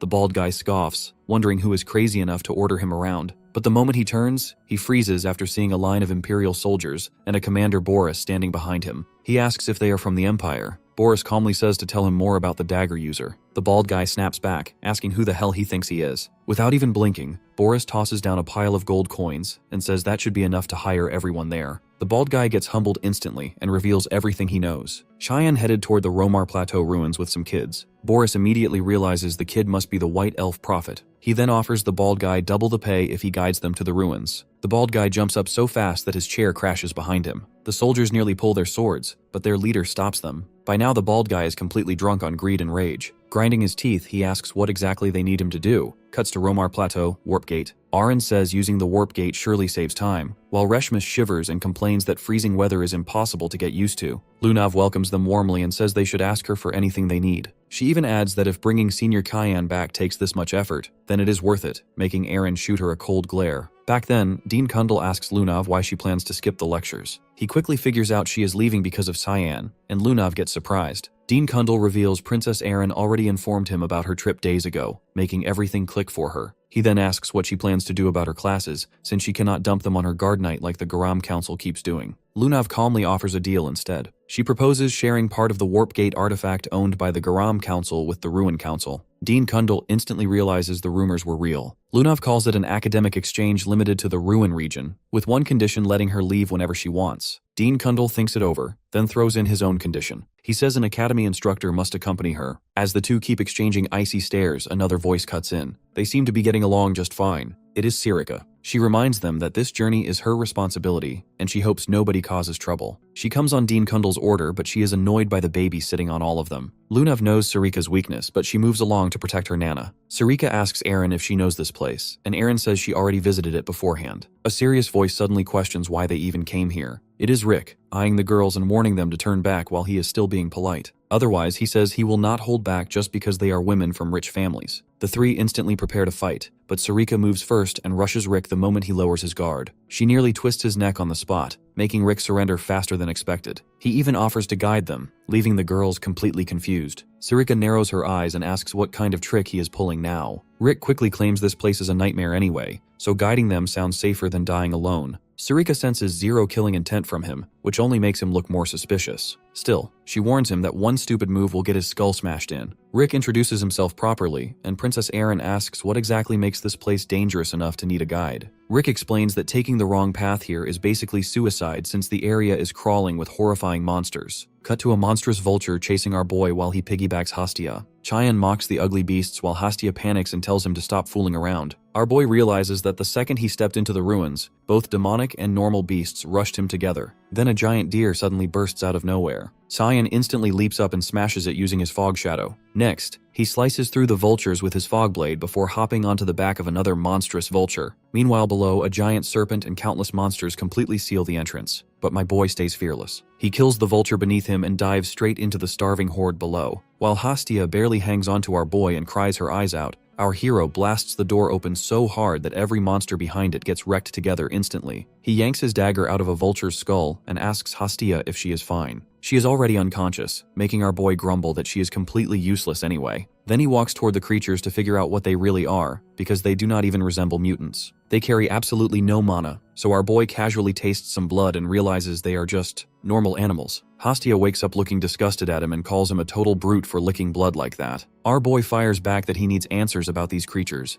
and if her precious foresight works so well, then she should try using it herself. Hastia pulls out a card and predicts that it says the creatures are not important at all. When our boy asks what that even means, she says they need to revisit the path they came from earlier. Then she points toward a strange structure hidden inside the ruins. Our boy senses faint mana coming from it, though he still doubts it is the correct route. Even so, he releases his dark energy, causing the gate to tremble violently before rising upward. Turns out the Cyan was right about it being a hidden corridor after all, and now a brand new hallway opens before them, overflowing with dense mana everywhere. Hastia proudly shows off her fancy new skill like she actually did something incredible. What she still does not realize is that the fortune teller secretly holds nasty intentions toward her, yet clueless little Hastia remains completely unaware of it anyway. Cut to the girls wandering across the same plateau, already doubting if they are even heading the right way anymore. Lunav asks Rick why they have been walking the same route forever. Rick calmly replies that no trouble has appeared yet, so obviously they are still on the correct path. Lunav tries to pressure him a little, making Rick wonder if they are starting to suspect him. Remembering Tyan's orders, he decides to quit looping around since he has already stalled enough time. Then he points ahead and says they finally reached the spot. Right before them stands the ruined entrance filled with beast corpses everywhere. Aaron wonders if somebody has already entered before them. Reshmus guesses it was the Imperial Army, but Aaron quickly points out they still have not arrived yet. Lunav casually says it was Senior Cyan. Aaron looks shocked and asks how she can even know that. Lunav explains that she can literally smell Cyan around here. Then she urges everyone to hurry because they are already close to finding him. Rick gets quietly moved by Lunav's absurd tracking ability. Just then, Sarika notices another route nearby. Rick explains that it is the main entrance and says they purposely took a shortcut because entering through there would have meant dealing with the Imperial Army first. Sarika suddenly announces she will handle that route herself. When the others ask why, she simply tells them to move ahead before dashing into the main entrance path alone, clearly planning to stall the army herself. The girls stand there surprised for a second, but eventually continue deeper into the ruins anyway. Rick points at the collapsed gate ahead and says, "Getting through will not be easy." A second later, a star-like explosion blasts the blockage apart and clears the entire path instantly. Rick stares in disbelief, realizing Aaron is far more dangerous than rumors claimed. He never expected the fifth princess to possess such ridiculous power. Meanwhile, Lunav notices more monster corpses scattered nearby and points them out casually. Aaron asks where these creatures even came from. Lunav replies that the ruins probably hold the answer. Meanwhile, Rick stays suspiciously far away while urging everyone to hurry over. Lunav immediately senses something off. She walks toward a sealed wall and says Kyan's scent suddenly ends there, meaning another hidden route exists behind it. Rick nearly panics at how accurate her guess is, but quickly insists that it is definitely not the correct path. Before things can get worse for him, a monster suddenly jumps Rick from behind, but Reshmus reacts instantly and smashes away the beast before it can touch Rick. She keeps going without hesitation, activating a bound sec technique and rushing at the monster at insane speed. Using Drain Self, she cuts straight through it like paper. Then she asks Rick if he is alright. Rick can barely process how casually the beast got erased in seconds. Aaron warns everyone not to relax because more beasts are already surrounding them. Instantly, the group prepares for battle. Outside the main entrance, Commander Boris's soldiers finish preparing to move. Then Boris arrives alongside several mercenaries and announces they will assist the expedition. He asks if anything happened while he was gone. One soldier explains that the advance squad already entered the ruins earlier. Boris instantly grabs the soldier by the throat and furiously reminds him that nobody was supposed to move until his arrival. The terrified soldier apologizes, but Boris calls him a pathetic worm and demands to know who led the squad. The soldier reveals Sir Niels entered with 10 men. Boris throws him aside and orders everyone to move immediately. Even the mercenaries finally realize Boris is way more terrifying than he first appeared. At the same time, Boris feels a strange sense of déjà vu creeping over him. Something inside the ruins feels horribly familiar, and that disgusting energy leaking out makes him uneasy. Cut back inside the ruins. A soldier desperately runs through the corridor before a slash from behind instantly wounds him. The attacker is none other than Sarika. Niels begs for mercy. She coldly stares down at him with completely merciless eyes. Meanwhile, on our hero's side, Hastia drops to the ground because her legs are trembling from pain. Cheyenne gets annoyed and asks why she even bothered following him in the first place. Hastia points out that they have been looping through the exact same path forever. She swears she has already seen the same creepy statue multiple times now. Our boy starts suspecting some hidden mechanism is involved. Hastia nervously suggests the statue itself might be forcing them back toward it on purpose. Our boy agrees that the thing definitely has business with them. Maybe it even belongs to the true master of the ruins. Suddenly, the statue begins crying blood before the scene cuts to a severed monster head nearby. Reshmus stands over the corpse and says that should be the final one. Aaron also mentions she already cleared the monsters on her side too. She checks if everyone made it out safely. Lunav notices one member missing, the guide who brought them there earlier. She guesses the coward probably ran away while everyone else fought for their lives. Since he was useless anyway, she just tells the group to move on without him. Aaron points out they still have no clue where to go next. Lunav casually says that will not be a problem. Right then, her demon Rem suddenly appears to guide them. He admits it is not fully certain, but says it can still sense a familiar energy deeper ahead. Aaron and Reshmus stare in shock because the thing casually talks back to them. Aaron asks how it even knows her. Rem reminds them they already met before, and that it was the one who saved Aaron while she was unconscious. He smugly tells them not to forget that little detail either. Lunav proudly introduces the creature as a demon named Rem, and both Aaron and Reshmus immediately think the tiny thing looks weirdly adorable. Rem jumps off her head and complains that nobody has time to fool around. Then he unleashes Void Flare. Its body twists into a monstrous form before blasting a wall apart with crimson energy in one devastating hit. Reshmus asks why it randomly attacked the wall, but Lunav realizes the creature simply created a shortcut. Rem transforms into a wolf-like form and tells everyone to follow the safe route straight ahead. The scene cuts back to our boy as the entire area suddenly starts trembling violently. Hastia instantly clings onto him, panicking that an earthquake just started. Our boy calmly says Aaron's party probably entered the temple already. Then Hastia notices strange writing carved beneath the statue. Our boy realizes they are ancient texts written in a forgotten language. Hastia somehow reads the inscription aloud, praising the goddess who rules darkness and death itself, Kali. The moment she finishes reading, dark energy starts leaking from the statue. Hastia nervously wonders if this figure could actually be the goddess of death herself. Suddenly, eerie lightning bursts across the area. Hastia freaks out and asks what is even happening anymore. Our boy realizes the text worked like a hidden key that unlocked a doorway. Instantly, both of them get dragged into a completely different dimension that feels more like a strange subspace. Hastia quietly says the place feels disturbingly similar to a tomb. Water covers the ground while our boy notes that this dimension likely belongs to the goddess of death herself. Scared cat Hastia gets chills from every corner of the place, but our boy oddly feels far more comfortable there instead. Then footsteps echo through the darkness. A mysterious figure slowly approaches them and coldly asks who dared enter this place. The stranger then questions whether they are the children Eru and Aquinas. Our boy immediately guesses the stranger must be the master of the temple, but Hastia just stares in confusion because the terrifying figure looks like a little kid instead. The dark woman calmly introduces herself as the goddess of death, Kali. Then she asks our hero what name he goes by. Our boy gives his name without hesitation and casually declares himself the heir of that fool, Eru. Kali welcomes our boy and asks what dragged him all the way into her domain. Our hero realizes his idiot god is notorious even among gods and bluntly asks how to kill a god. Kali finds the question amusing and calls Tian interesting. Before answering, she thanks Hastia for guiding Tian to her. Then she slowly steps closer and says she needs to confirm something beforehand. She warns our guy to keep quiet while Hastia almost melts down from the heat. The goddess suddenly leans in and starts sniffing him. Even our hero looks disturbed and asks what exactly she thinks she is doing. Kali quietly calls him a poor little thing before revealing he was rejected by Ramandel too. According to her, that perfectly explains why he wants to murder a god so badly. She explains that the current age belongs to light, while darkness remains hidden beneath it. Killing the god of light would not simply remove one deity, it could destroy the entire era itself. Our boy immediately asks if she is basically saying the god cannot be killed. Kali replies that he is only half right. Gods do not always vanish through death alone. Both Kyan and Hastia look completely lost, so Kaylee explains further. Through her authority of oblivion, she can erase a god from everyone's memories entirely. Once nobody remembers or calls upon that god anymore, the deity loses power and fades away, just like her own forgotten existence buried in darkness now. Our boy points out that divine authority can only be gained by serving a god, but he already carries the authority of that foolish god he follows now. Kali smirks and says that simply means he only needs her acceptance next. Then she gently lifts his chin and asks if he is willing to become her faithful follower instead. Cut to Niels barely clinging to life while Boris checks his condition. Seeing the guy barely able to speak, Boris coldly asks why he led the advance squad on his own. Niels desperately tells him to run, and reluctantly reveals that a demon is inside the ruins. Boris signals the mercenaries to spread out and investigate, but they hesitate and start questioning him instead. Boris instantly snaps and warns them to look carefully at what happens to people who ignore his orders. The next second, Niels' face suddenly swells up absurdly before exploding apart in a brutal mess. The mercenaries stare in shock and ask why Boris killed one of his own men.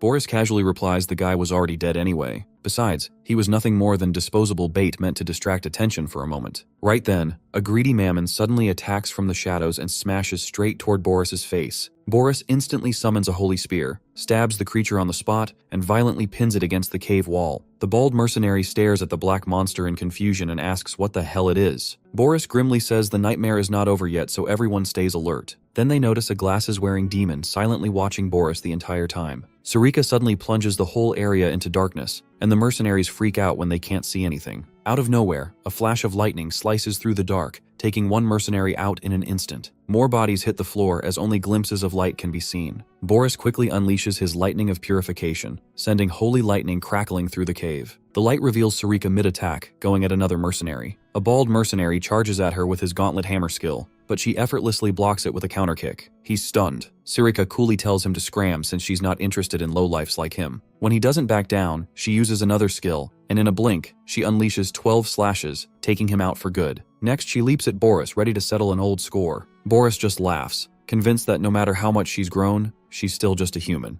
A weird energy flickers around his hand as he flicks his fingers, thinking even a fraction of his holy power can squash her. But just then, Kaylee shows up, which throws Boris's powers off balance. Sarika seizes the moment and starts raining down sword strikes, with Boris barely dodging some of them. She notices some strange dark energy swirling around them too. Boris coughs up blood from Sarika's hits and wonders if Kaylee's powers are really waking up. Sarika demands to know who he really is, but Boris just smirks, saying he's not dumb enough to spill anything to a worm. Meanwhile, we switch to Rem, who's now transformed into a giant beast, carrying the girls through the ruins. They finally reach a massive chamber where Lunav spots something up ahead that definitely looks out of the ordinary. A skeleton dressed in old robes sits on a throne. Arin thinks to herself that it's probably just a corpse and questions why it's still there. Rem explains that the skeleton was a loyal servant of the god worshipped in this place, and used mana to keep the ruins intact over the years. Arin realizes that the cave surrounding the ruins was made artificially. Rem gives her props for figuring it out so quickly. Lunav suddenly suggests bringing the skeleton back to life with necromancy, which totally throws Arin off. Rem chimes in, saying necromancy isn't a bad idea after all,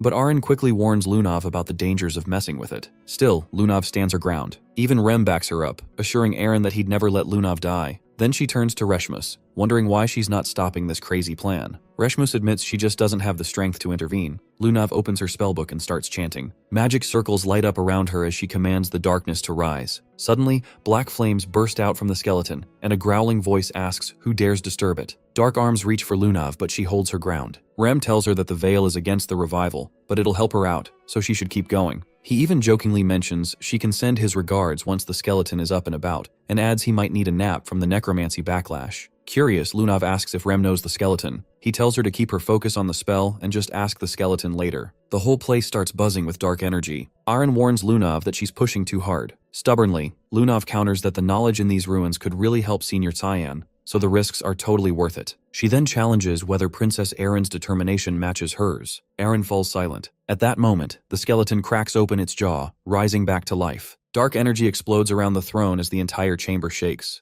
Lunav suddenly collapses, making Eren rush over in a panic. Lunav weakly whispers that the revival worked, and Eren asks what she means by that. Just then, the skeleton asks if she's the one who brought him back. Lunav is speechless as the skeleton declares it's been ages since he was alive and thanks them for reviving him. He goes on about how he feels he didn't deserve it since his life was a failure, and he couldn't protect what mattered most to him. Then asks if they're disappointed. Lunav shakes her head, saying she's not disappointed because she actually managed to resurrect an old man. The skeleton laughs and tells her she got one thing wrong. When she asks what it is, he proudly states that he's not an old man. Someone as handsome as him could never be old. The girls stare at him, dumbfounded. Then the skeleton casually asks for a mirror. Lunav hands him a mirror, feeling bad for not restoring his flesh. But the mirror slips from his hands, and he freaks out about how cruel it is to wake him up looking like this. Lunav nervously mentions that her demon Rem sent his greetings. The skeleton immediately recognizes the name. Shocked, Lunav asks how he knows him. The skeleton introduces himself as Varian Arcania, the faithful builder of this temple and the former master of Demon Rem himself.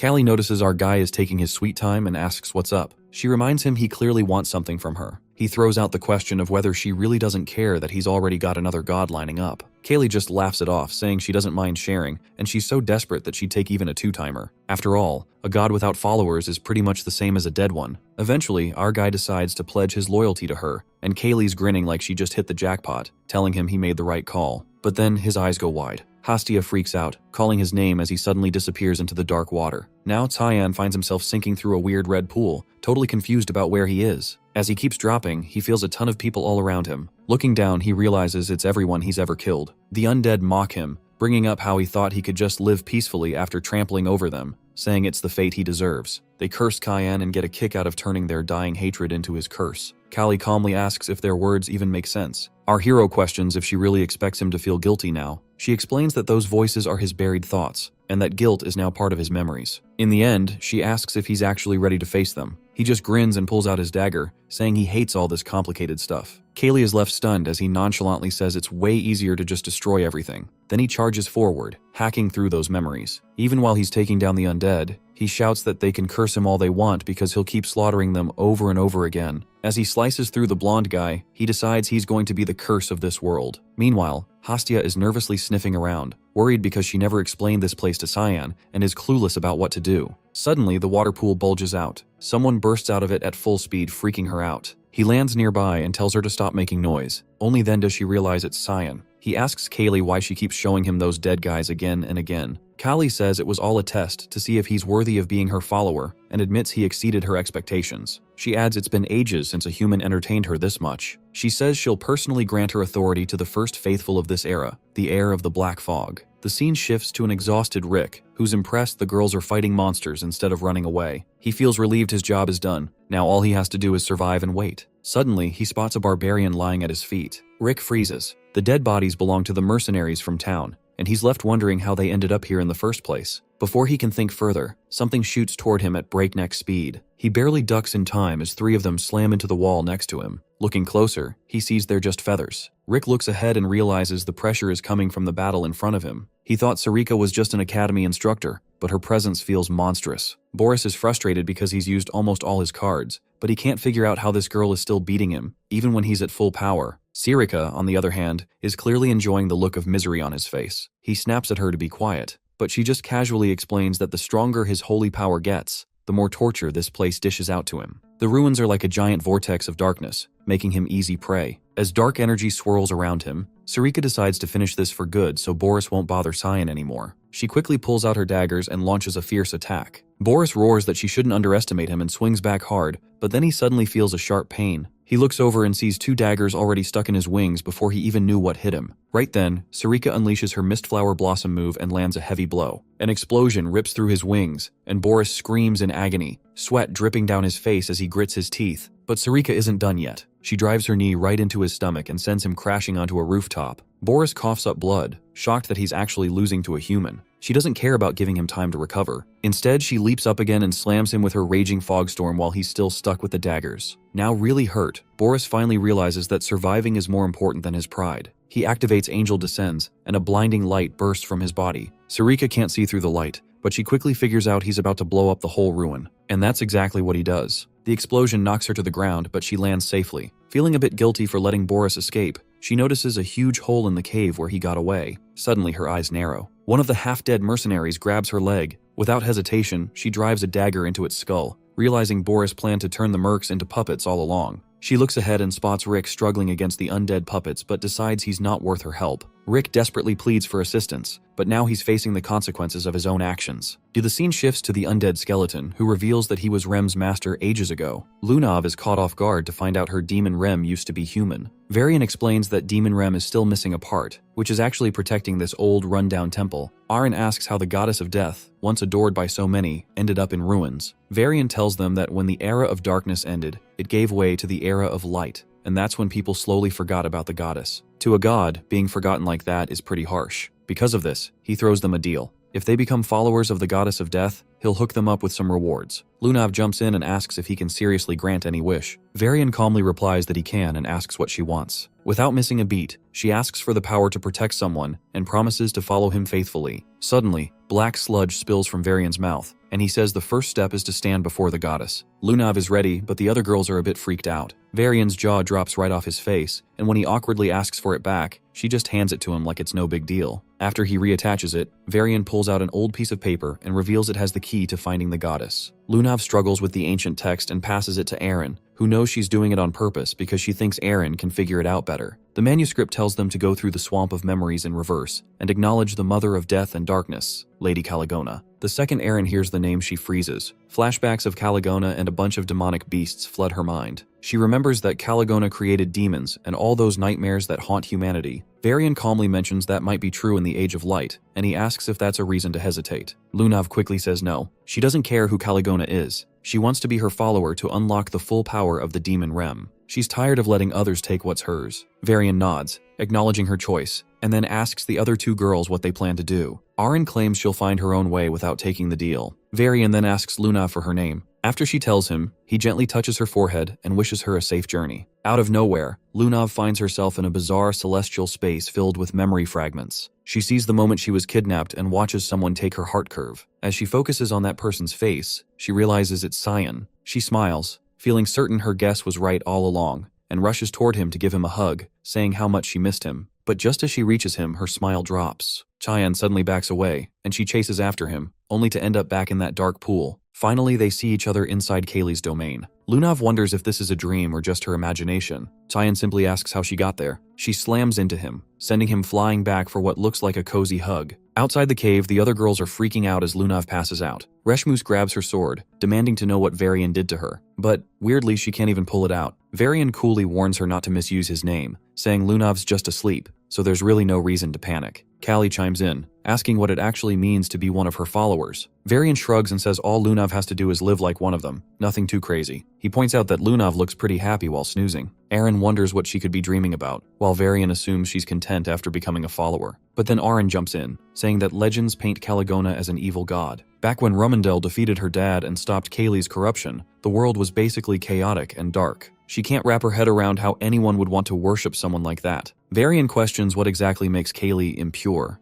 Aaron just says it's because she brings death. Then Varian spills a different take on history. He points out that way back, before civilization, people were just suffering all the time. They were always dying from storms, hunger, or bad hunts. Death was basically part of life, so they prayed for it to bring peace and end their pain. That's when Lady Kali showed up, but not as some monster, but as a savior for those wanting a painless end. Seeing the girls' shocked faces, Varian jokes if they slept through their history classes. He explains that as humanity got better and escaped suffering, they stopped fearing death and moved away from the dark times into an age of light. Aaron starts to realize that this must be that age. Varian nods in confirmation. Now even Aaron is feeling conflicted about what's actually right or wrong. Then Varian hits her with a simple question. If she believed in the era of light so much, why did she even look for the Temple of Death in the first place? Her eyes go wide at that. Varian calmly points out that she probably isn't happy with Rumendel already. Suddenly, the whole cave starts shaking. Aaron asks what's going on, and Varian just says it looks like an old friend has arrived. He tells the girls it's time for them to bounce because he has some urgent stuff to take care of. Before disappearing, he can't resist reminding them that at least he's a good-looking guy on his way out. Cut to Boris barreling through the Romar Plateau and crashing hard outside. One of his wings is messed up, and he lands rough on the ground. As soon as he lands, Varian greets him casually, like they're old buddies, asking if it's been a while. Boris instantly knows that voice. Then Varian's tone shifts, getting dark as he says he's finally here to settle a debt, calling Boris by his divine scripture, Hearthcrea.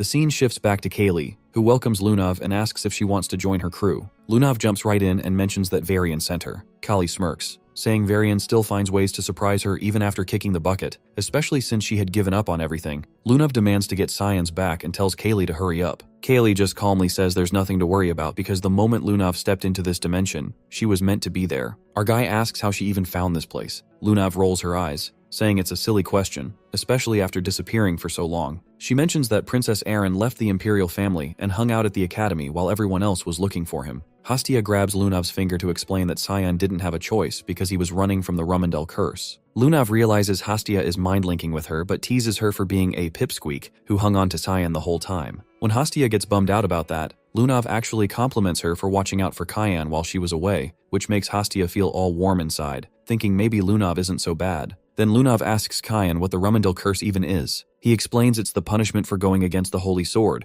which leads the Titans of Light and the Nephilim to chase him forever. Even if he takes them out with the Demon Blade, they don't stay dead. Lunav gets annoyed that he's dealt with all that solo and tells him to stop taking everything on his own. She claims she's finally strong enough to help him out. Our guy awkwardly points out that this isn't exactly a problem where teamwork works. Callie laughs and calls it a lover's spat, but our guy quickly denies that. Callie's all excited about having 3 faithful followers. Our hero tells her to hand over her authority if she's done chatting. Callie explains that he already got it the moment he passed the test. Suddenly, dark mist starts swirling in his hand while she explains the power lets him see anyone's memories, emotions, lives, and even wipe them from existence. He quickly realizes he can use it to erase memories about gods. Callie confirms that's literally how a god gets taken out. Without wasting any time, he uses the power on Hastia, even though she's freaking out. Dark energy gets pulled from her head before she collapses. Lunav asks what he erased, and he calmly replies that he wiped her memories of Kaylee. Callie leans in and asks if he's really thinking about killing her twice. He shrugs it off, saying he needed to test his power somehow. Then he asks when Hastia will wake up, and Kaylee tells him that she's just asleep, but he quickly realizes his power has taken a hit. Kaylee explains that her strength affects his authority, so he needs to gather more followers. Our guy admits that recruiting isn't really his thing, so she shouldn't expect much. Lunav jumps in, asking if his authority grows with more followers, and Kaylee confirms it,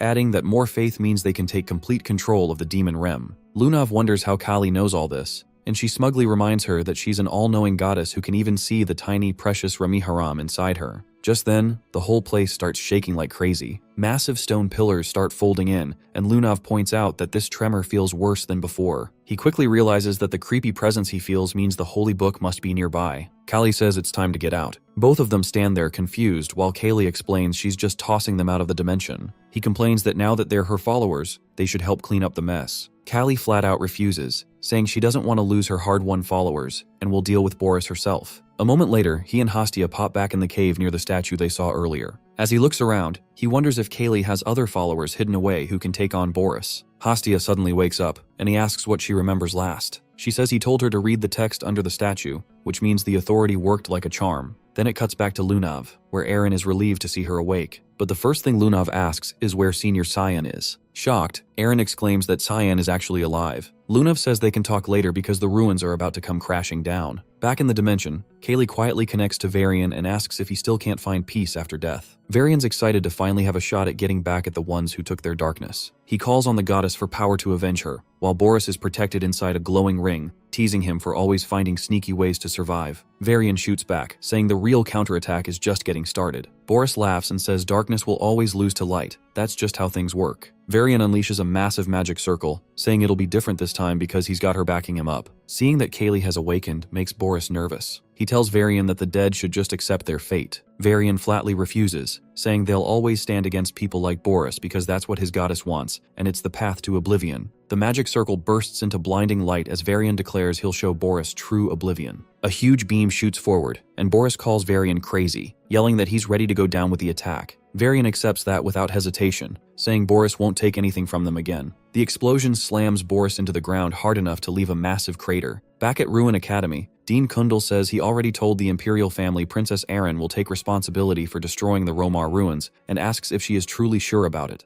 Erin calmly accepts it, saying the responsibility falls on her as royalty and she is ready for any punishment. Dean Kundal agrees, but admits Regent Violet will not go easy on her. Still, Erin refuses to back down, saying her mind is already made up. After dismissing her, Dean Kundal regrets letting her visit the ruins and feels guilty watching the world crush someone like her. He believes she has everything needed to become emperor, but wishes she could be selfish for once. The scene shifts to Lunav as Rem mentions Kali wants more followers. Lunav says Kali can only regain her full power by gathering believers. Rem sighs and says at least Lady Kali waking up is already a miracle. Lunav notices Rem looks exhausted and asks if he is alright. Rem says some rest will fix it and asks if she has any plan to gather followers since spreading a forgotten foreign god's faith sounds impossible. Lunav reveals she plans to head to Hildev, the first city to worship Rumendel. Rem nearly loses it hearing that. He asks if she seriously plans to spread Kali's faith inside the enemy's front yard. Lunav casually points out that old systems always develop cracks eventually, and she simply plans to pry those cracks wide open. Rem admits she has a point but still feels the whole thing sounds insane.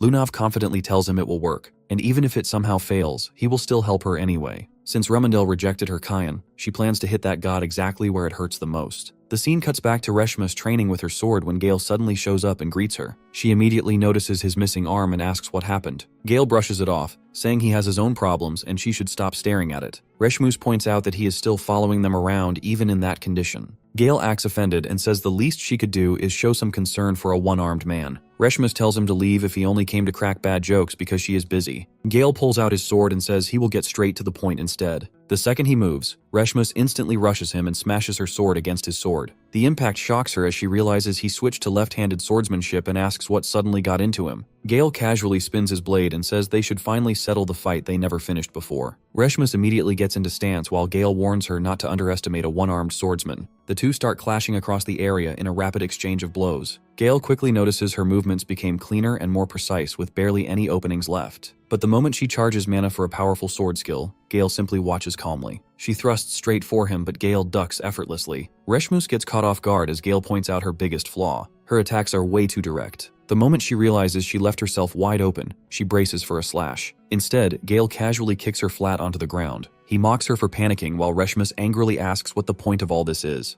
Gale explains that if he truly wanted her dead, she would already be lying there in pieces. He admits she trains hard, but with such stiff textbook swordsmanship, she will hit her limit fast. What she needs now is a proper teacher. Reshmus asks what he means, and the scene flashes back. Earlier, our hero asked Gale to personally teach Reshmus swordsmanship. He points out that Gale clearly saw her talent too. Gale wonders why he got dragged into this instead of the academy instructors. Our boy casually sits on the table and says none of those instructors compare to the best sword in the Knights of Light. Gale asks if he is saying that while Master Yulkin is still alive. Our boy casually replies that Gale will replace him soon enough. Gale asks what happens if he refuses. Our boy immediately threatens to report him to Violet as a spy. Gale calls that unbelievably unfair while our boy reminds him he is already drowning in problems anyway. Gale finally gives up and agrees, though he warns him not to expect miracles. Our boy then asks if there is any news about Boris. Gale reveals Boris somehow survived despite taking a massive injury. Apparently he has been hiding in secret while recovering inside the Imperial family's offices, with nobody allowed near him.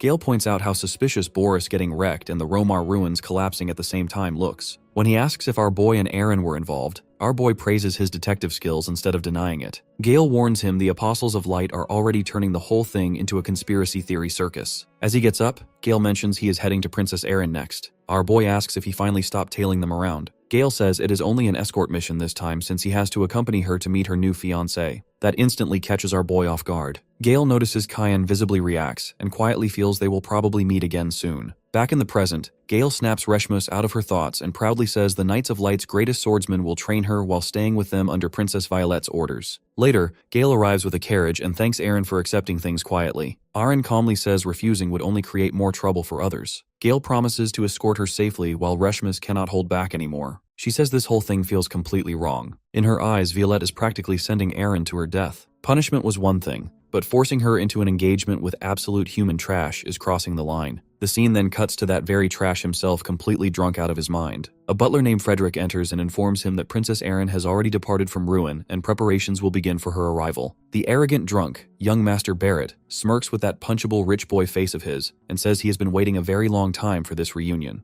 Later our boy enters Eru's domain through the gate along with Hastia. Sirika already knows Kyan contacted the goddess of darkness on his own and even turned into a heretic. When he asks how she knows, she casually reveals she was there too. Aaron and Lunav were too stubborn, so she followed them while they searched for him, and even heard Lunav met him personally. Our boy wonders what exactly she is planning. Sirika says no matter how monstrous he may be, having faith in two gods with one body is still insane. But our hero fires back that trying to kill the supreme god was already ridiculous from the start. He He never had another option. If there was even the tiniest chance, he had to gamble on it. That shuts Sarika up for a moment before she tells him to sort out his own mess and points behind him. Sitting on the throne is the goddess of darkness herself. Callie casually announces that since her temple is gone, she will be staying here for a while and plans to make herself completely at home. Our boy is left stunned while Kaylee smugly adds that this way they can meet more often. He quickly asks if Eru actually approved this. Callie calmly says he handed over his seat without much fuss. Right then, Eru pops up behind the throne looking slightly embarrassed and insists he is only lending it temporarily out of respect for his elders.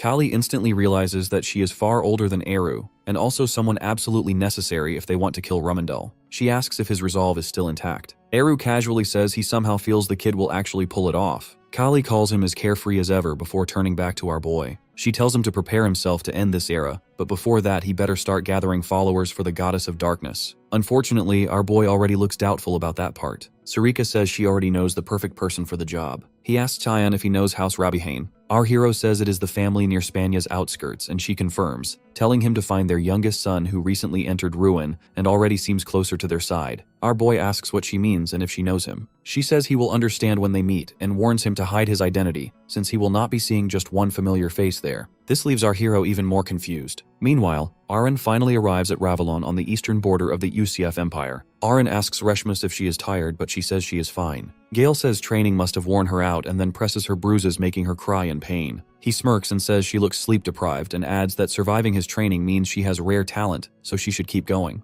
Reshmus quietly thinks he might respond well to carrot and stick. Aren asks why he is suddenly so friendly and if it is because of Violette's orders. Gale calmly says he holds no grudge against her and is only doing his job, which irritates Aren even more since she still cannot relax around him. Gale tells her not to be so negative since this trip could benefit her. He explains that Ravalon borders the Spania Kingdom and House Rabihane controls the area with a giant wall that keeps demi-humans out of the Empire. When he mentions building ties with House Rabi, Aren cuts him off and says that would make it easier for the UCF Empire to control its eastern borders. Aren already knows House Rabi earned its status by protecting the eastern border. House Remil also helped them rise by supporting them through trade, and the two houses became closely connected. She explains that House Rabihane recently adopted Barrett Ruimil, the disgrace of House Ruimil. After the mysterious attack at Ruin Academy, he lost his mana and was abandoned by his family, but his engagement to her made him valuable again. Reshmus says they still need Princess Violette's approval. Aren replies they have no choice since they can only obey orders from the imperial family. Gale says she looks like her world is ending, which stuns her. He asks if sulking will change anything. Aren snaps back and asks what he knows to talk so casually, but Gale just smiles and says the world has not ended yet. Since she has not given up either, she should quietly wait for her chance, which annoys them. Right then, the carriage stops as they finally arrive. Frederick greets them outside while Gale quietly thinks it is pretty rude Barrett himself could not bother showing up. Still, Aren greets Frederick politely and follows him inside. On the way, Gale notices a lone swordsman training by himself. He thinks the guy is definitely working hard, but it is sad the poor fellow has absolutely zero talent. In Gale's eyes, all that effort is basically getting thrown into the trash. Meanwhile, the red-headed swordsman keeps training alone while someone silently watches from the rooftop. It is our boy. He already knows the guy is Shirts, but still wonders what the leader sees in him. Even though Shirts trains hard, his talent is terrible, so our hero decides to keep watching for now. Even late at night, Shirts keeps training, and our boy almost starts respecting his stubbornness. By the time Shirts finally stops in exhaustion, our hero casually approaches and offers a spar. He says he will even use a wooden stick to make it fair. Shirts immediately assumes his brother sent him and tells Cayenne to leave if this is some joke. But before he can finish talking, a sword aura flashes right past his eyes. The slash cuts a training dummy clean in half. Shirts freezes on the spot while our boy calmly finishes his sentence. If Shirts survives the fight, he gets to live. Shirts asks what this suddenly means as he realizes Cheyenne is strong enough to use sword aura with just a stick. He knows there is no way he can win. Our boy tells him to quit worrying and focus on not dying. Shirts points his sword and decides running would only get him killed faster, so he says dying today is not part of his plans. Our boy reads his stance and asks what exactly he plans to do next. Shirts lunges first. One swing later, our boy snaps the sword clean in half with his stick. Shirts barely processes it before getting smashed in the neck and gut. He spins through the air while our boy mocks him for falling way below expectations. While our hero boasts a little, Shirts manages to throw out his broken sword at our hero. Our boy catches the blade with 2 fingers and praises him for at least rolling well enough to fake skill. Then the boy gets blasted far back. He lands alright and activates a magic circle called Object Explosion. Our boy grins at the sight. The blast goes off right in his face, yet he walks out untouched, asking if a 1-star spell was seriously the plan. That is when Shirts realizes his opponent has powers of black mist. A second later, our boy stomps his face into the ground and gives credit to the kid for the previous sneak attack. He tells Shirts to become an assassin for having eyes that suit the job too well. The scene shifts to the UCF Empire at Imperial Palace. A servant reports that Princess Erin has arrived at Revillion. The woman listening is the second Princess Violette. She says an engagement is one thing, but letting Erin roam free feels reckless since she could join House Robbie and return for revenge. The third Prince Fabian brushes it off and says there is nothing to worry about. Behind him stands the fourth Prince Nerobian. He says they know Barrett better than anyone, and he will deal with her himself. But Violette says that is no longer enough and reveals Boris barely survived the Romar Plateau expedition, while Erin visited the same place that very day. Fabian instantly calls that nonsense and asks if she seriously thinks Erin reduced council head Boris to that state. Violette says the truth is even worse. She recalls Boris speaking about the goddess of darkness Kali resurrecting him. Completely confused, she asks if the Ruins expedition was ever just exploration and demands to know what happened there. Boris then reveals that Cyan apparently awakened the goddess. That alone chills the room. He warns them a massacre is coming for the Empire and they better prepare before the blood starts flowing. Back in the present, Nerobian says they should kill Erin first, but Fabian calls him an idiot since drawing attention now would be suicide. Violette agrees and says that is why she needs to know Barrett can erase Erin for good. Fabian calmly tells her not to panic and says even if her future fiancé is called a cripple, his talent is still monstrous. After being abandoned by his family and taken in by the Count, he stayed quiet. But Fabian says he has probably been hungry for blood this whole time and is close to losing his mind. Cuts to Shirts asking if Kion seriously wants him to join the Mist. Our boy says yes, plus Shirts has no choice unless he wants to die. Shirts asks what he gains from it. Our hero tells Shirts will become strong enough to kill the real trash of the world quietly. Shirts asks if that means he can slaughter his own family too. Our boy looks confused because House Robbie is not even on their target list. Cyan asks him why he does that when his father is famous as the Frontier's Sentinel for protecting the border from demonic beasts and traffickers near Spania. Shirts says that is exactly the problem. His father values the family more than anything while he himself is just the bastard son of some nameless woman. The house treats him like dirt. His siblings use him as a toy because he inherited none of their talent. Even Barrett, the adopted son, looks down on him. So as far as he cares, the whole house can burn. Now our guy finally understands why Sarika sent him here. He tells the kid fine then, let's see for ourselves what kind of family this really is. He removes his mask and says he will decide personally whether the house deserves ruin or not. At the same time he realizes this brat feels way too similar to himself. Shirts immediately recognized our boy as Kyan Verda. Our hero asks if he wants to change his mind but Shirts immediately refuses. That makes our boy wonder if perception manipulation is useless against him, so he decides to use this chance to test Kaylee's authority instead. Dark mist spills from his head. Shirts nearly jumps out of his skin and shouts that his face is on fire. Our assassin tells him to relax. He is only changing faces for a bit. Our hero slowly replaces his old look. Even his voice shifts completely. From now on, Cyan is no longer there as his new name is Gunter Richtus. The scene shifts to the guards at the gate. One notices Shirts looking miserable and asks what happened while eyeing the stranger behind him. When they try to stop them, Shirts casually says he got sick and introduces our hero as his new guard knight, Gunter. Our boy quickly notices the guards treat Shirts like trash. The moment one of them starts talking down to him, dark energy leaks from our boy as he coldly says he does not waste words on weaklings and tells them to move. The guard instantly freezes and starts sweating before hurriedly announcing Shirts' arrival and ordering the gates opened. Inside, a man named Alphonse Robbie mocks Shirts for finally coming home. He keeps insulting him and asks if it is really that hard to show himself while Princess Erin is visiting, then tells him to hurry inside. His sister Rosalina Robbie joins in and says Shirts has always been pathetic and nothing more can be expected from the family's disgrace. Shirts simply lowers his head and apologizes with no excuses. Then Alphonse notices our hero and asks who he is. Still acting the part, our boy introduces himself as the new guard knight. The moment he properly sees the couple, disgust crawls up his throat. Our hero already heard House Robbie had 8 siblings, and now he finds 5 more walking piles of trash. Shirts quickly pulls him back and apologizes by saying his knight lacks manners. Even that small disrespect almost drives the siblings crazy. Shirts enters a room where a man stands quietly by the window. The moment he turns around, both Shirts and our boy greet him carefully. This man is Shirts' father, Count Robbie. He immediately notices the unfamiliar face beside Shirts and asks who he is. Our boy gives his fake introduction while quietly thinking the man carries the same heavy presence as his own father. Without warning, Count Robbie suddenly attacks and reaches for our boy's face, but he smoothly dodges to the side. Shirts panics and calls out to his father, but the Count only seems impressed by the quick reflexes. Our boy politely thanks him, and the elder says someone with skills like that can protect his son well. He then asks Shirts if he plans to quit the academy. Shirts says yes and tries to explain,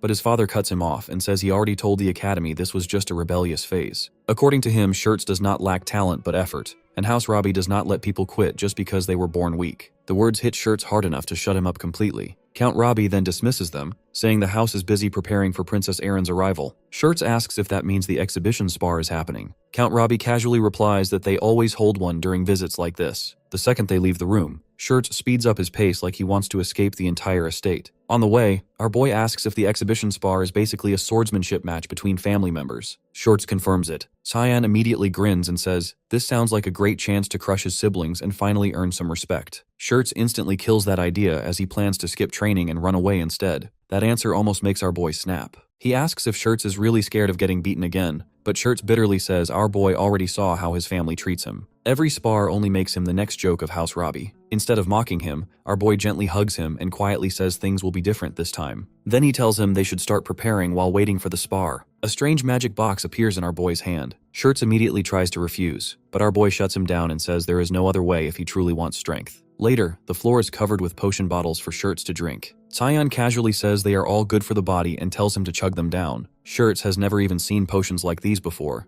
but he drinks anyway. A second later, his eyes widen in horror, and he immediately vomits it out. Our boy nearly cries over the wasted medicine and says those potions are worth more than dragon blood. Shirts still looks confused, so our boy lifts a glowing, colorful liquid and calmly explains that if he pukes this one out too, he is absolutely dead. The scene cuts back to the family's favorite arrogant bastard. He respectfully welcomes Aaron, then immediately ruins the mood with his usual smug face by saying it has been a long time since they met. Aaron politely asks if he has been doing well. He flatly says no. According to him, everything went to hell because of her and her former fiancé. He became crippled, got kicked out of his own house, and only survived because Count Robbie took him in. Since then, he claims he has spent every day wishing he were dead. Aaron calmly tells him that the incident had nothing to do with her or her former fiancé. Barrett instantly snaps. He smashes a pillar hard enough to crack it and roars at her to never say that bastard's name in front of him again. He says he always knew that man would eventually betray everyone. Even if nobody else saw it, he did. Blood drips from his hand as he growls that he should have killed the man himself. Knowing that bastard died on his own terms still drives him mad. Then he looks at Aaron with a twisted grin and says that now she can be his new toy to torment his memory instead. A maid rushes in after seeing his bleeding hand, but Barrett curses at her and slams a knee into her stomach before she can even help. As the poor maid collapses in pain, he coldly asks how dare she interrupt him. Aaron finally steps forward and orders Barrett to back off. Her hover spirit appears beside her as she warns she will not allow any more violence. Barrett laughs and says maybe all the blood rushed to his head. Maybe that is why he has been acting so recklessly lately since he has nothing left to lose anyway. Still, he cannot help grinning at what comes next. Surely his dear fiancée Princess Aaron feels the same excitement too. The scene shifts to the plains outside the Empire where Reshmus and Gale are going at each other hard enough to tear up the field. Gale fires off an abyss blast strike, but Reshmus instantly leaps away and avoids the hit completely. Gale looks impressed since she somehow keeps getting faster despite swinging around a giant claymore. Reshmus suddenly charges with monstrous force. Gale lands right in front of her and calmly blocks, thinking her attacks are too straightforward. Then he realizes too late that the dirt flying at his face was intentional. Before he can react, she slips behind him. Gale immediately understands she created that opening on purpose. Reshmus follows up with Bound Sec in one smooth move. The moment her blade swings down, Gale barely jumps in time and escapes the attack. But then he stomps straight onto her head, sending her crashing face first into the ground. Gale casually ends the training while Reshmus remains half buried in the dirt like a planted vegetable. Later, while walking together, Gale admits she has improved a lot. He asks if she plans to join House Robbie's exhibition spar. Reshmus says no since training with him already drains the life out of her. Gale looks disappointed, but Reshmus bitterly admits she has thrown everything she has at him and still cannot leave even a scratch. Gale suddenly stops walking and says that if Barrett joins the exhibition spar, things will get ugly fast. The words drag up old memories for Reshmus. Her life crashed straight into hell because of Barrett. Gale finally understands why Aaron refused to bring Reshmus with her. Reshmus looks miserable knowing her princess is about to get married off to trash like Barrett. Gale casually asks what is so bad about some scumbag marrying the person she likes anyway. Then he lifts up his heavily damaged sword, the same blade that somehow always looked brand new before. Gale tells Reshmus her problem is obvious. She fights like someone still too inexperienced and too soft. Even so, he believes she could someday become the strongest swordsman on the continent. He tells her to stop dwelling on the past and focus only on getting stronger. That way nobody will ever dare touch the people precious to her again. Reshmus finally smiles at that, and the two head back toward the Empire together. The next day, a referee officially began the exhibition spar and ordered all participants to take their positions. Alphonse mocks Shirts for not running and actually chose to fight. He says it changes nothing since he will still get mocked anyway. Even his own elder brother looks down on him. Then he glances at Aaron and realizes it has been a while since he stood this close to her. He cannot believe how she accepts all that just over one imperial order. Then his eyes land on the Barrett and turn nasty. A cripple like him must already be suffering enough, but our boy still plans to smash him. The referee starts the match. Alphonse rolls his sword around and mocks Shirts for always being a human sandbag. He even brings up the beatings from their academy days. Our boy already hates Alphonse after hearing he is from Ruin. That alone explains why he is such a disaster. Alphonse activates a new skill called Excel Rush and appears behind Shirts in an instant. Shirts simply turns around since he already decided the fight is over. Then a brutal strike slams into Alphonse, blocking the attack and shattering it into pieces. Shirts says Alphonse is painfully slow. He already read his movements and mana flow, so he beats him down without even using magic. One clean jab lands right on Alphonse's face. Every brother is stunned. Even the count sits frozen. One punch is enough to send Alphonse crashing down while 3 teeth fly out. As Alphonse coughs up blood, Shirts already knows the bullying at home will only get worse. The pain in Shirts' arm tells him beating this trash is still not enough. Then our boy asks why he is even worrying about revenge. Of course they will come back for payback. Losing once only makes people hate harder. Shirts wonders if he should just lose instead. Our boy tells him to crush them so badly they never dare try again. Leave enough fear behind to haunt them for life. Back in the spar, Shirts drives another jab into Alp's face and slams him into the ground. Even Aaron stands speechless with the other brothers. Rosalind instantly yells for the match to stop before Shirts kills him. Our boy smirks. Now that is a proper impression. Shirts' hand drips with Alphonse's blood as the referee declares him the winner. Rosalind trembles under his stare and nervously wonders if she is next. Just then, the eldest brother, Oliver, breaks the glass of wine seeing Alp knocked out. He says their youngest brother looks frustrated and reminds Rosalind that her reputation as the eldest daughter is on the line. Surely she is not planning to just stand there and watch. Rosalind stays silent. Later, Shirts walks into a room and our boy praises him while recalling the ridiculous look on his sister's face. Shirts gives all the credit to the dragon blood and says he is taking a break. Then he asks who the next fighter is. Our boy casually says it is him. Shirts is shocked and asks if he is seriously joining the sparring matches. Our boy says his target is Barrett since that vermin is participating too. He plans to finally teach him a lesson for tormenting people. Shirts asks if he knows Barrett personally. Our boy reveals he was the one who made Barrett mana impaired. He fed him a mana orb hoping it would stop him from ruining lives, but sadly the pest survived and hurt people again. Through Shirts' memories, our hero realizes Barrett kept causing misery. At that point, he decides the problem should have been crushed from the start. Right then, Rosalind storms into the room. Shirts is about to ask why she came when she suddenly slaps him across the face. She demands to know how he dares look at her like that. Then she mocks his unknown mother and tells him to remember his place in the family. She raises her hand for another slap,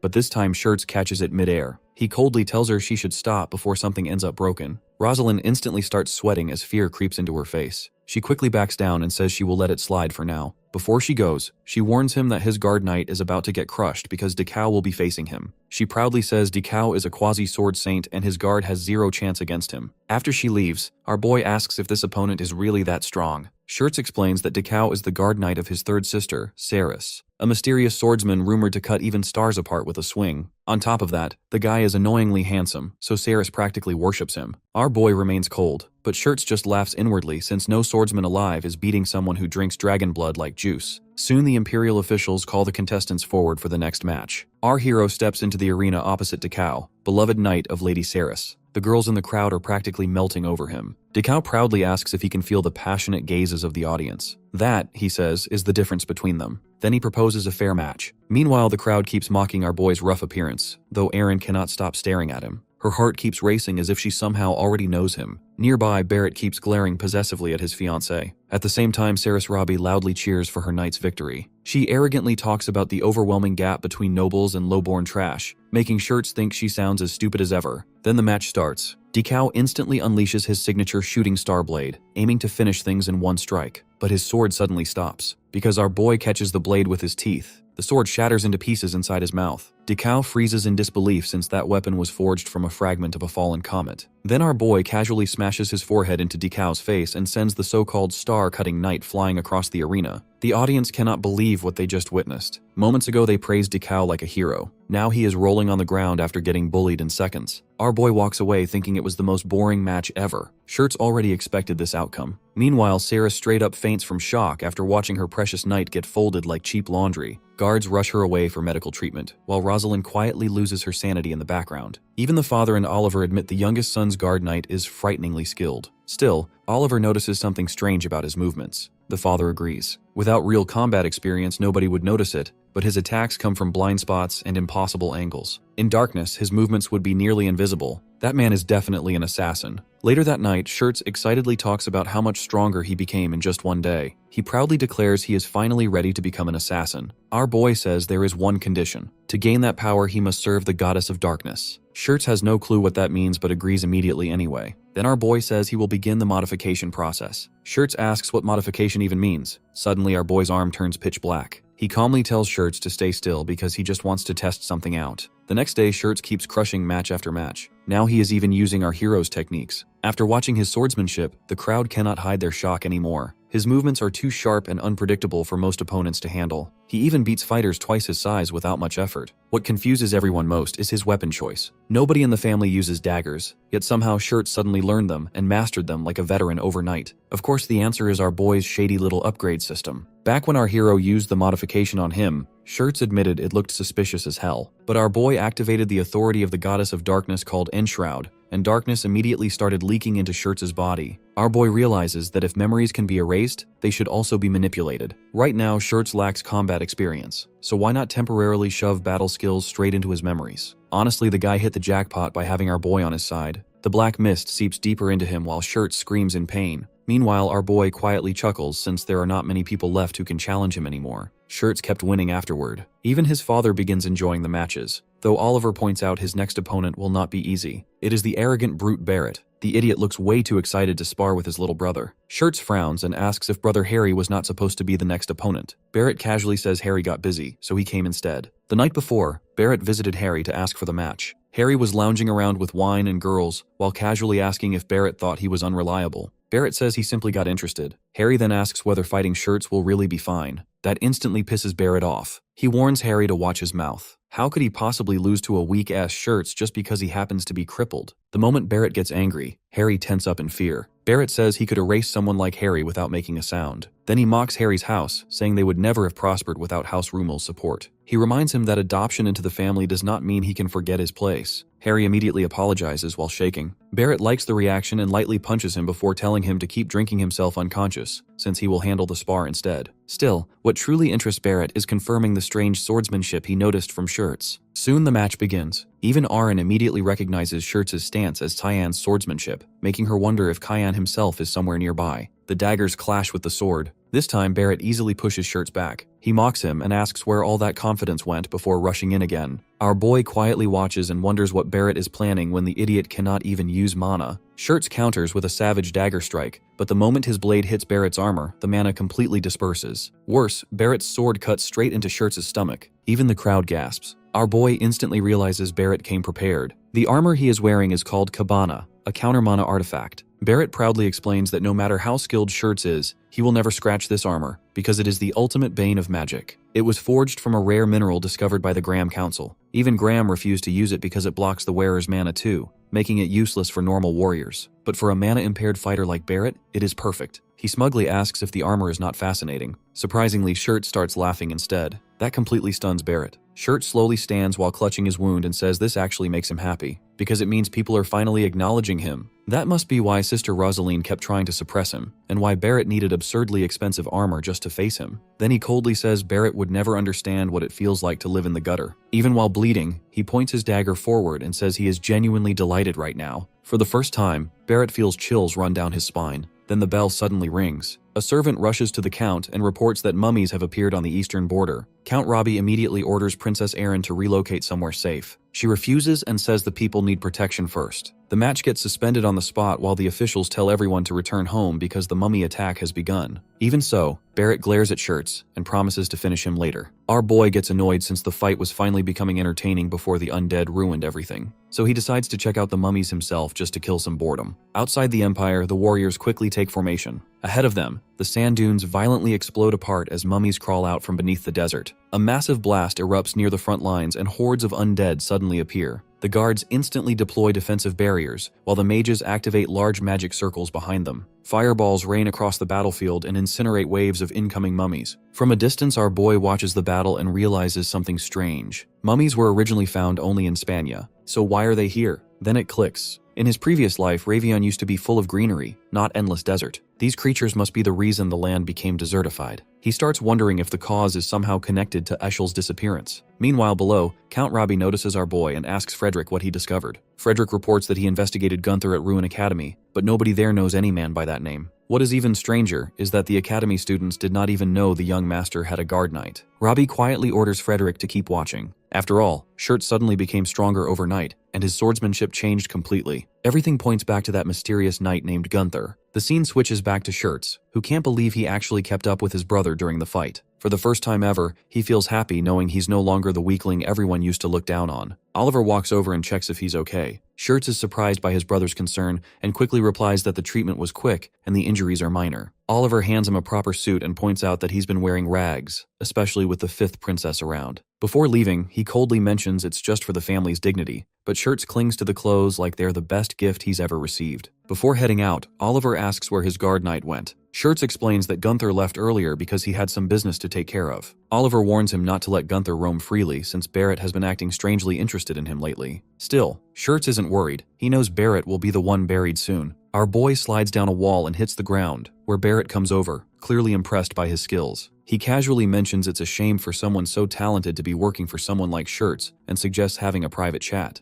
Our boy follows him silently as Barrett leads him downstairs into a secret room that's clearly reserved for close associates. As he opens the door, he jokes that no one would care if someone disappeared in there. Inside the room, a mountain of wine, beautiful women, and enough luxury to make anyone lose their mind. Barrett encourages our boy not to be shy and to indulge in the kind of stuff that most people only fantasize about. He proudly states that every girl there was picked specifically by him. As soon as our boy steps in, Barrett snaps his fingers and tells the girls to treat the guest with all sincerity. One of the girls immediately wraps herself around our boy and whispers for him to relax. Meanwhile, Barrett grabs two girls and heads towards a seat, mentioning they have some serious stuff to talk about. At that moment, our boy calmly activates the authority of the god of black fog. In an instant, all the girls in the room lose their heads, even the one next to him. Barrett freezes in shock while our boy effortlessly expands the darkness and activates his domain, Void. Suddenly, Barrett finds himself trapped in a never-ending dark space, with nothing around except our boy standing right in front of him. Confused, he hears our boy casually ask him what might hurt more. As our boy walks toward him, he says that killing him would be too easy since it would just leave him with a grudge. Then he reveals his face,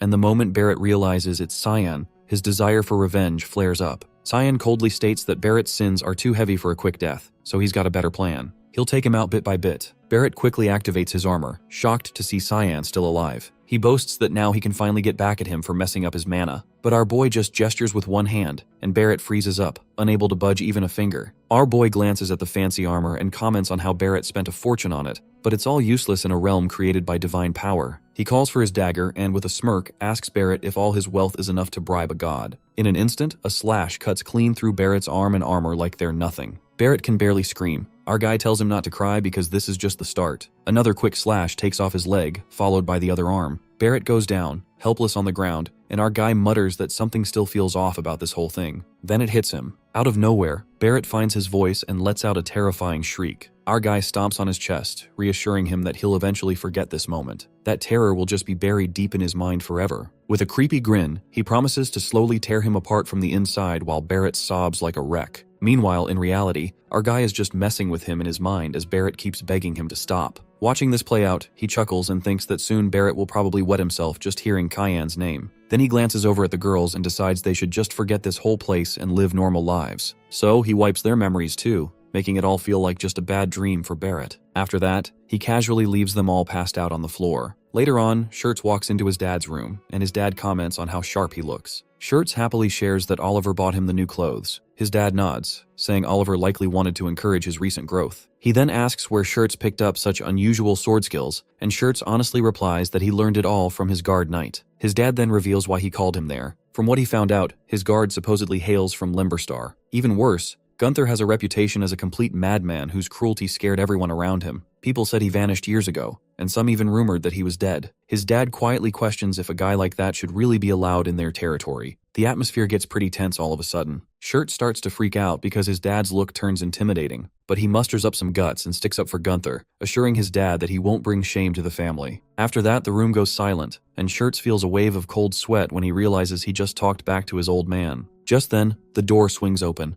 and Princess Erin walks in, asking if she's interrupting something. Instantly, Dad softens up and asks her how her stay was. With her sweet and calm smile, Erin thanks him and wonders if he was chatting with his youngest son. Shirts can't help but blush at her beauty. His dad quickly reminds him to keep his cool, making Shirts apologize so fast that he almost trips over his words. Erin gently reassures him it's all good and then compliments him on his sword fighting during the sparring matches, making Shirts blush even more. Then, with a hint of shyness, Erin asks if she can request something from him. Stunned, Shirts listens intently as she smiles and asks him to show her around Ravion. Later, Barrett wakes up in a bed, drenched in sweat as memories of a horrifying nightmare flash through his mind. Frederick walks over, so Barrett asks what even happened to him. Frederick tells him he passed out drunk in the middle of the street. Barrett can't remember anything and doesn't even know who he was drinking with. Frederick asks what's wrong, but Barrett's hands keep trembling as he mutters that he can't even feel his hand anymore. The scene shifts to Shirts dragging Aaron and Reshmus to the Peace Square fountain, saying wishes made there supposedly come true. Aaron casually mentions the Imperial Palace has one too, leaving Shirts awkwardly realizing he barely knows Ravelon himself. When he asks where to go next, Aaron just shrugs and says, "This place already looks good enough anyway." While Kyan eats an apple, he wonders if Aaron still believes her god would do something even after going through a forced engagement. No matter how he thinks about it, he just can't understand her at all. Seeing Reshmus as her only guard, Shirts asks why Aaron avoids male knights. Reshmus explains the princess hates making people uneasy with armed guards in crowded places. She trains herself for danger anyway, and Reshmus simply respects her wish to stay close with normal people, which she's doing right now. Just then, Barrett shows up looking completely exhausted and asks if Shirts has been dragging Aaron around Revillion. Barrett calls these places boring as hell, but Aaron casually asks why he's limping. Barrett says he only sprained his ankle a little, then smugly adds that he's glad Aaron cares so much about her fiancé. That instantly annoys our boy, but he keeps quiet. Then Barrett notices Reshmus and says she's changed a lot since the last time he saw her. He notices the hatred on her face and mocks her, asking if becoming the princess's escort knight suddenly made her bloodline valuable. Aaron finally cuts in and warns Barrett to stop crossing the line. But Barrett ignores her and keeps harassing Reshmus like she's the one pushing him to snap.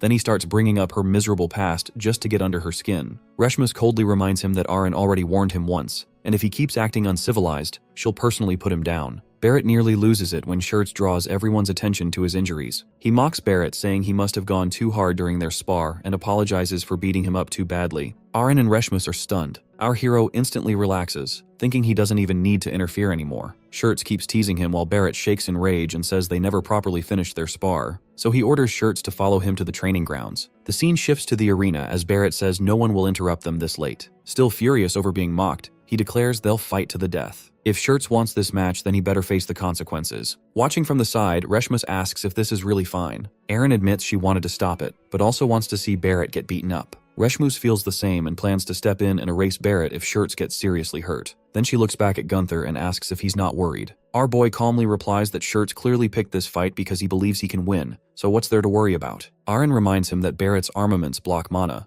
meaning most Shirt skills won't even work against him. Tyann just smirks and asks since when people started fighting with magic alone. Right then, Shirts casually tosses his dagger onto the ground. Barrett stares in disbelief and asks what the hell he's doing. Shirts simply takes a fighting stance barehanded. That instantly sends Barrett into a rage as he asks how dare he fight weaponless against him. Barrett explodes forward with insane speed, roaring that fists alone could never beat his skills. But the second his sword swings down, Shirts drives a brutal punch straight into his stomach. Barrett instantly coughs in agony as a storm of punches crashes into him from every direction. Then the final hit lands directly in his gut and sends him flying backward. Shirts admits fighting barehanded was honestly a gamble, but somehow it worked perfectly. Barrett can't even process what just happened. He wonders what Shirts did to him because he suddenly can't gather strength anymore. Parts of his body go numb and he realizes he might actually die. Then Shirts' shadow looms over him as he asks how it feels to be weak. Looking down at his older brother, he says it feels like seeing his old self and admits looking down on someone is not so bad after all. He slowly pulls back his fist, wanting to savor the moment as Barrett begs him to stop. Reshmus realizes Shirts might kill him, so Aaron orders everyone to end the fight immediately. Our guy steps forward and asks if this is better for her since she would not have to suffer the engagement anymore. Aaron freezes, shocked he already knows. She says even without the engagement this is wrong. He still does not fully understand her but says there is no need to interfere since someone else is already moving. A figure suddenly rushes toward Shirts at full speed while shouting for him to stop. Shirts is just inches away from smashing Barrett's face in, but his fist stops at the very last second. Oliver suddenly clocks Shirts with one punch, sending him flying. Even Aaron freezes in shock. Oliver calls the whole thing disgraceful, asking what kind of pathetic fight between brothers they are putting on in front of Princess Aaron. Shirts says they are not brothers. According to him, he is just the adopted kid everyone in the house treated like trash. Oliver warns him to watch his mouth, but Shirts fires back, asking if he somehow forgot all the torment he went through inside the family. Oliver coldly replies that nobody will acknowledge him if he keeps choosing the wrong path. Then he grabs Barrett by the collar and tells everyone to pretend nothing happened today. He also warns Barrett to stop dragging the family name through the mud before politely apologizing to Aaron. Watching all this, our boy realizes Oliver clearly is not on Barrett's side. As Oliver leaves, Aaron immediately rushes over to Shirts to check if he is alright. Meanwhile, our boy notices Reshmus standing there with a blank face like she had been waiting all day for Barrett to disappear. Looking at Aaron, our boy starts wondering if this is her way of choosing the righteous path even when easier options exist. Sure, she is still stubborn as ever, but maybe that stubbornness is exactly what a future ruler needs. Later, our boy asks Shirts where the princess usually goes. Shirts is busy squatting under a ridiculous amount of weight while looking one rep away from death. He explains that Eren often visits the eastern side of Ravelon, where an ancient spire stands. Our boy casually asks if he is struggling. Shirts' exhausted face already answers the question. A second later, he drops the weights and collapses dramatically, saying his body is about to split in half. Without mercy, our boy hands him another potion. Shirts stares at it in horror and asks how long he has to keep drinking this stuff. Our hero reminds him that he lost badly to his eldest brother Oliver, so he should start treating the potion like water. Honestly, at this point, he may as well mix it into his snacks too. Then our boy asks about the ruins. Shirts explains they were first believed to be nothing more than a giant pile of stone in the middle of the desert. But after people discovered an entrance, mummies started crawling everywhere. According to his father, the place is deeply connected to them. Right in the middle of explaining, Shirts suddenly vomits the potion. Completely unfazed, our boy keeps questioning him anyway and asks if Eren and you are going there alone. Shirts explains that his father and several knights are accompanying them since the area is extremely dangerous. Then Shirts asks if our boy still has ties to Eren since she used to be his fiancée. Our boy bluntly tells him to stay away from her if he values his peace. Shirts watches him leave and quietly wonders if Tyann still has feelings for Eren. After a brutal trek through the desert, Oliver points ahead and announces that this is the spire of Ravelon. Thanks to the endless dust storms, getting any closer is nearly impossible. A one-eyed guide explains that mummy activity has exploded recently, making the place even more dangerous. Eren and Shirts quickly realize the storms are probably why everyone connects the spire to the mummies. Thankfully, the guide creates a barrier so the group can move safely. Oliver comments that he did not expect Princess Eren to be interested in a place like this. Eren calmly replies that ancient civilizations fascinate her. Oliver explains that many people share the same curiosity, but no one has secured a safe route because of the non-stop storms and endless waves of mummies. Shirts confidently tells Eren not to worry, since they will protect her no matter what. Eren simply thanks him. She asks whether they will still be safe as long as they avoid getting too close, and Shirts explains that he is only saying it just in case. Oliver notices the two chatting and immediately calls Eren over. Then he grabs Shirts and suddenly asks Eren whether she would consider continuing her engagement with him instead. Completely stunned, Eren asks if things were not already decided with Barrett. Oliver says he knows, but Barrett has gone too far. Shirts instantly starts sweating bullets while Oliver explains that he only considered Barrett because of House Rumil's request. But after today, he refuses to let him disgrace the family name any longer. Then Oliver suddenly starts praising Shirts non-stop, and our boy almost overheats from shock. Oliver talks about how talented he has become and even praises him for helping commoners on the streets. Poor Shirts genuinely starts wondering if he is hallucinating. Eren accepts the proposal, but explains that permission from the Imperial family is still necessary, since she must follow their decision. Oliver casually tells her not to worry about that and thanks her. Meanwhile, the one-eyed guide silently listens to everything. His face stays calm, but internally, the man is absolutely boiling. Back home, Shirts cannot stop replaying Oliver's words in his head. Oliver had openly said that he and Princess Eren looked good together, and even promised to speak with the Imperial family himself. To make things worse for Shirts' poor heart, Oliver also admits he was impressed by how he handled Barrett. Then he pats him on the head and says he truly deserves the name of House Robbie, despite growing this far without anyone's help. At that point, Shirts is basically floating. The guy finally got acknowledged. Then he suddenly wonders what Cyan would say about all this. A second later, he decides Cyan would probably poison him for changing his opinion about Eren. Honestly, fair enough. Still, Shirts decides he should start focusing on his own happiness for once. Maybe he can even tell Cyan he is finally in a good mood, though that immediately reminds him Cyan is literally never happy. The moment Shirts opens the door, Eren is standing there waiting for him. Eren immediately apologizes for showing up so suddenly and asks for forgiveness in advance for what he is about to do. Shirts is still confused when Reshma suddenly appears behind him and presses a blade against his throat. Completely stunned, Shirts asks why they are doing this. Eren coldly replies that this is the only method she has before getting straight to the point and asking when House Robbie started conspiring against them. The scene then cuts to Barrett, who can barely see or even feel his own hands. The one-eyed guide stands beside him before casually stomping him into the ground. Barrett curses blindly since he cannot even tell who is beating him. The strange man mocks him in disappointment, asking how he managed to screw up everything just because he could not make one woman his.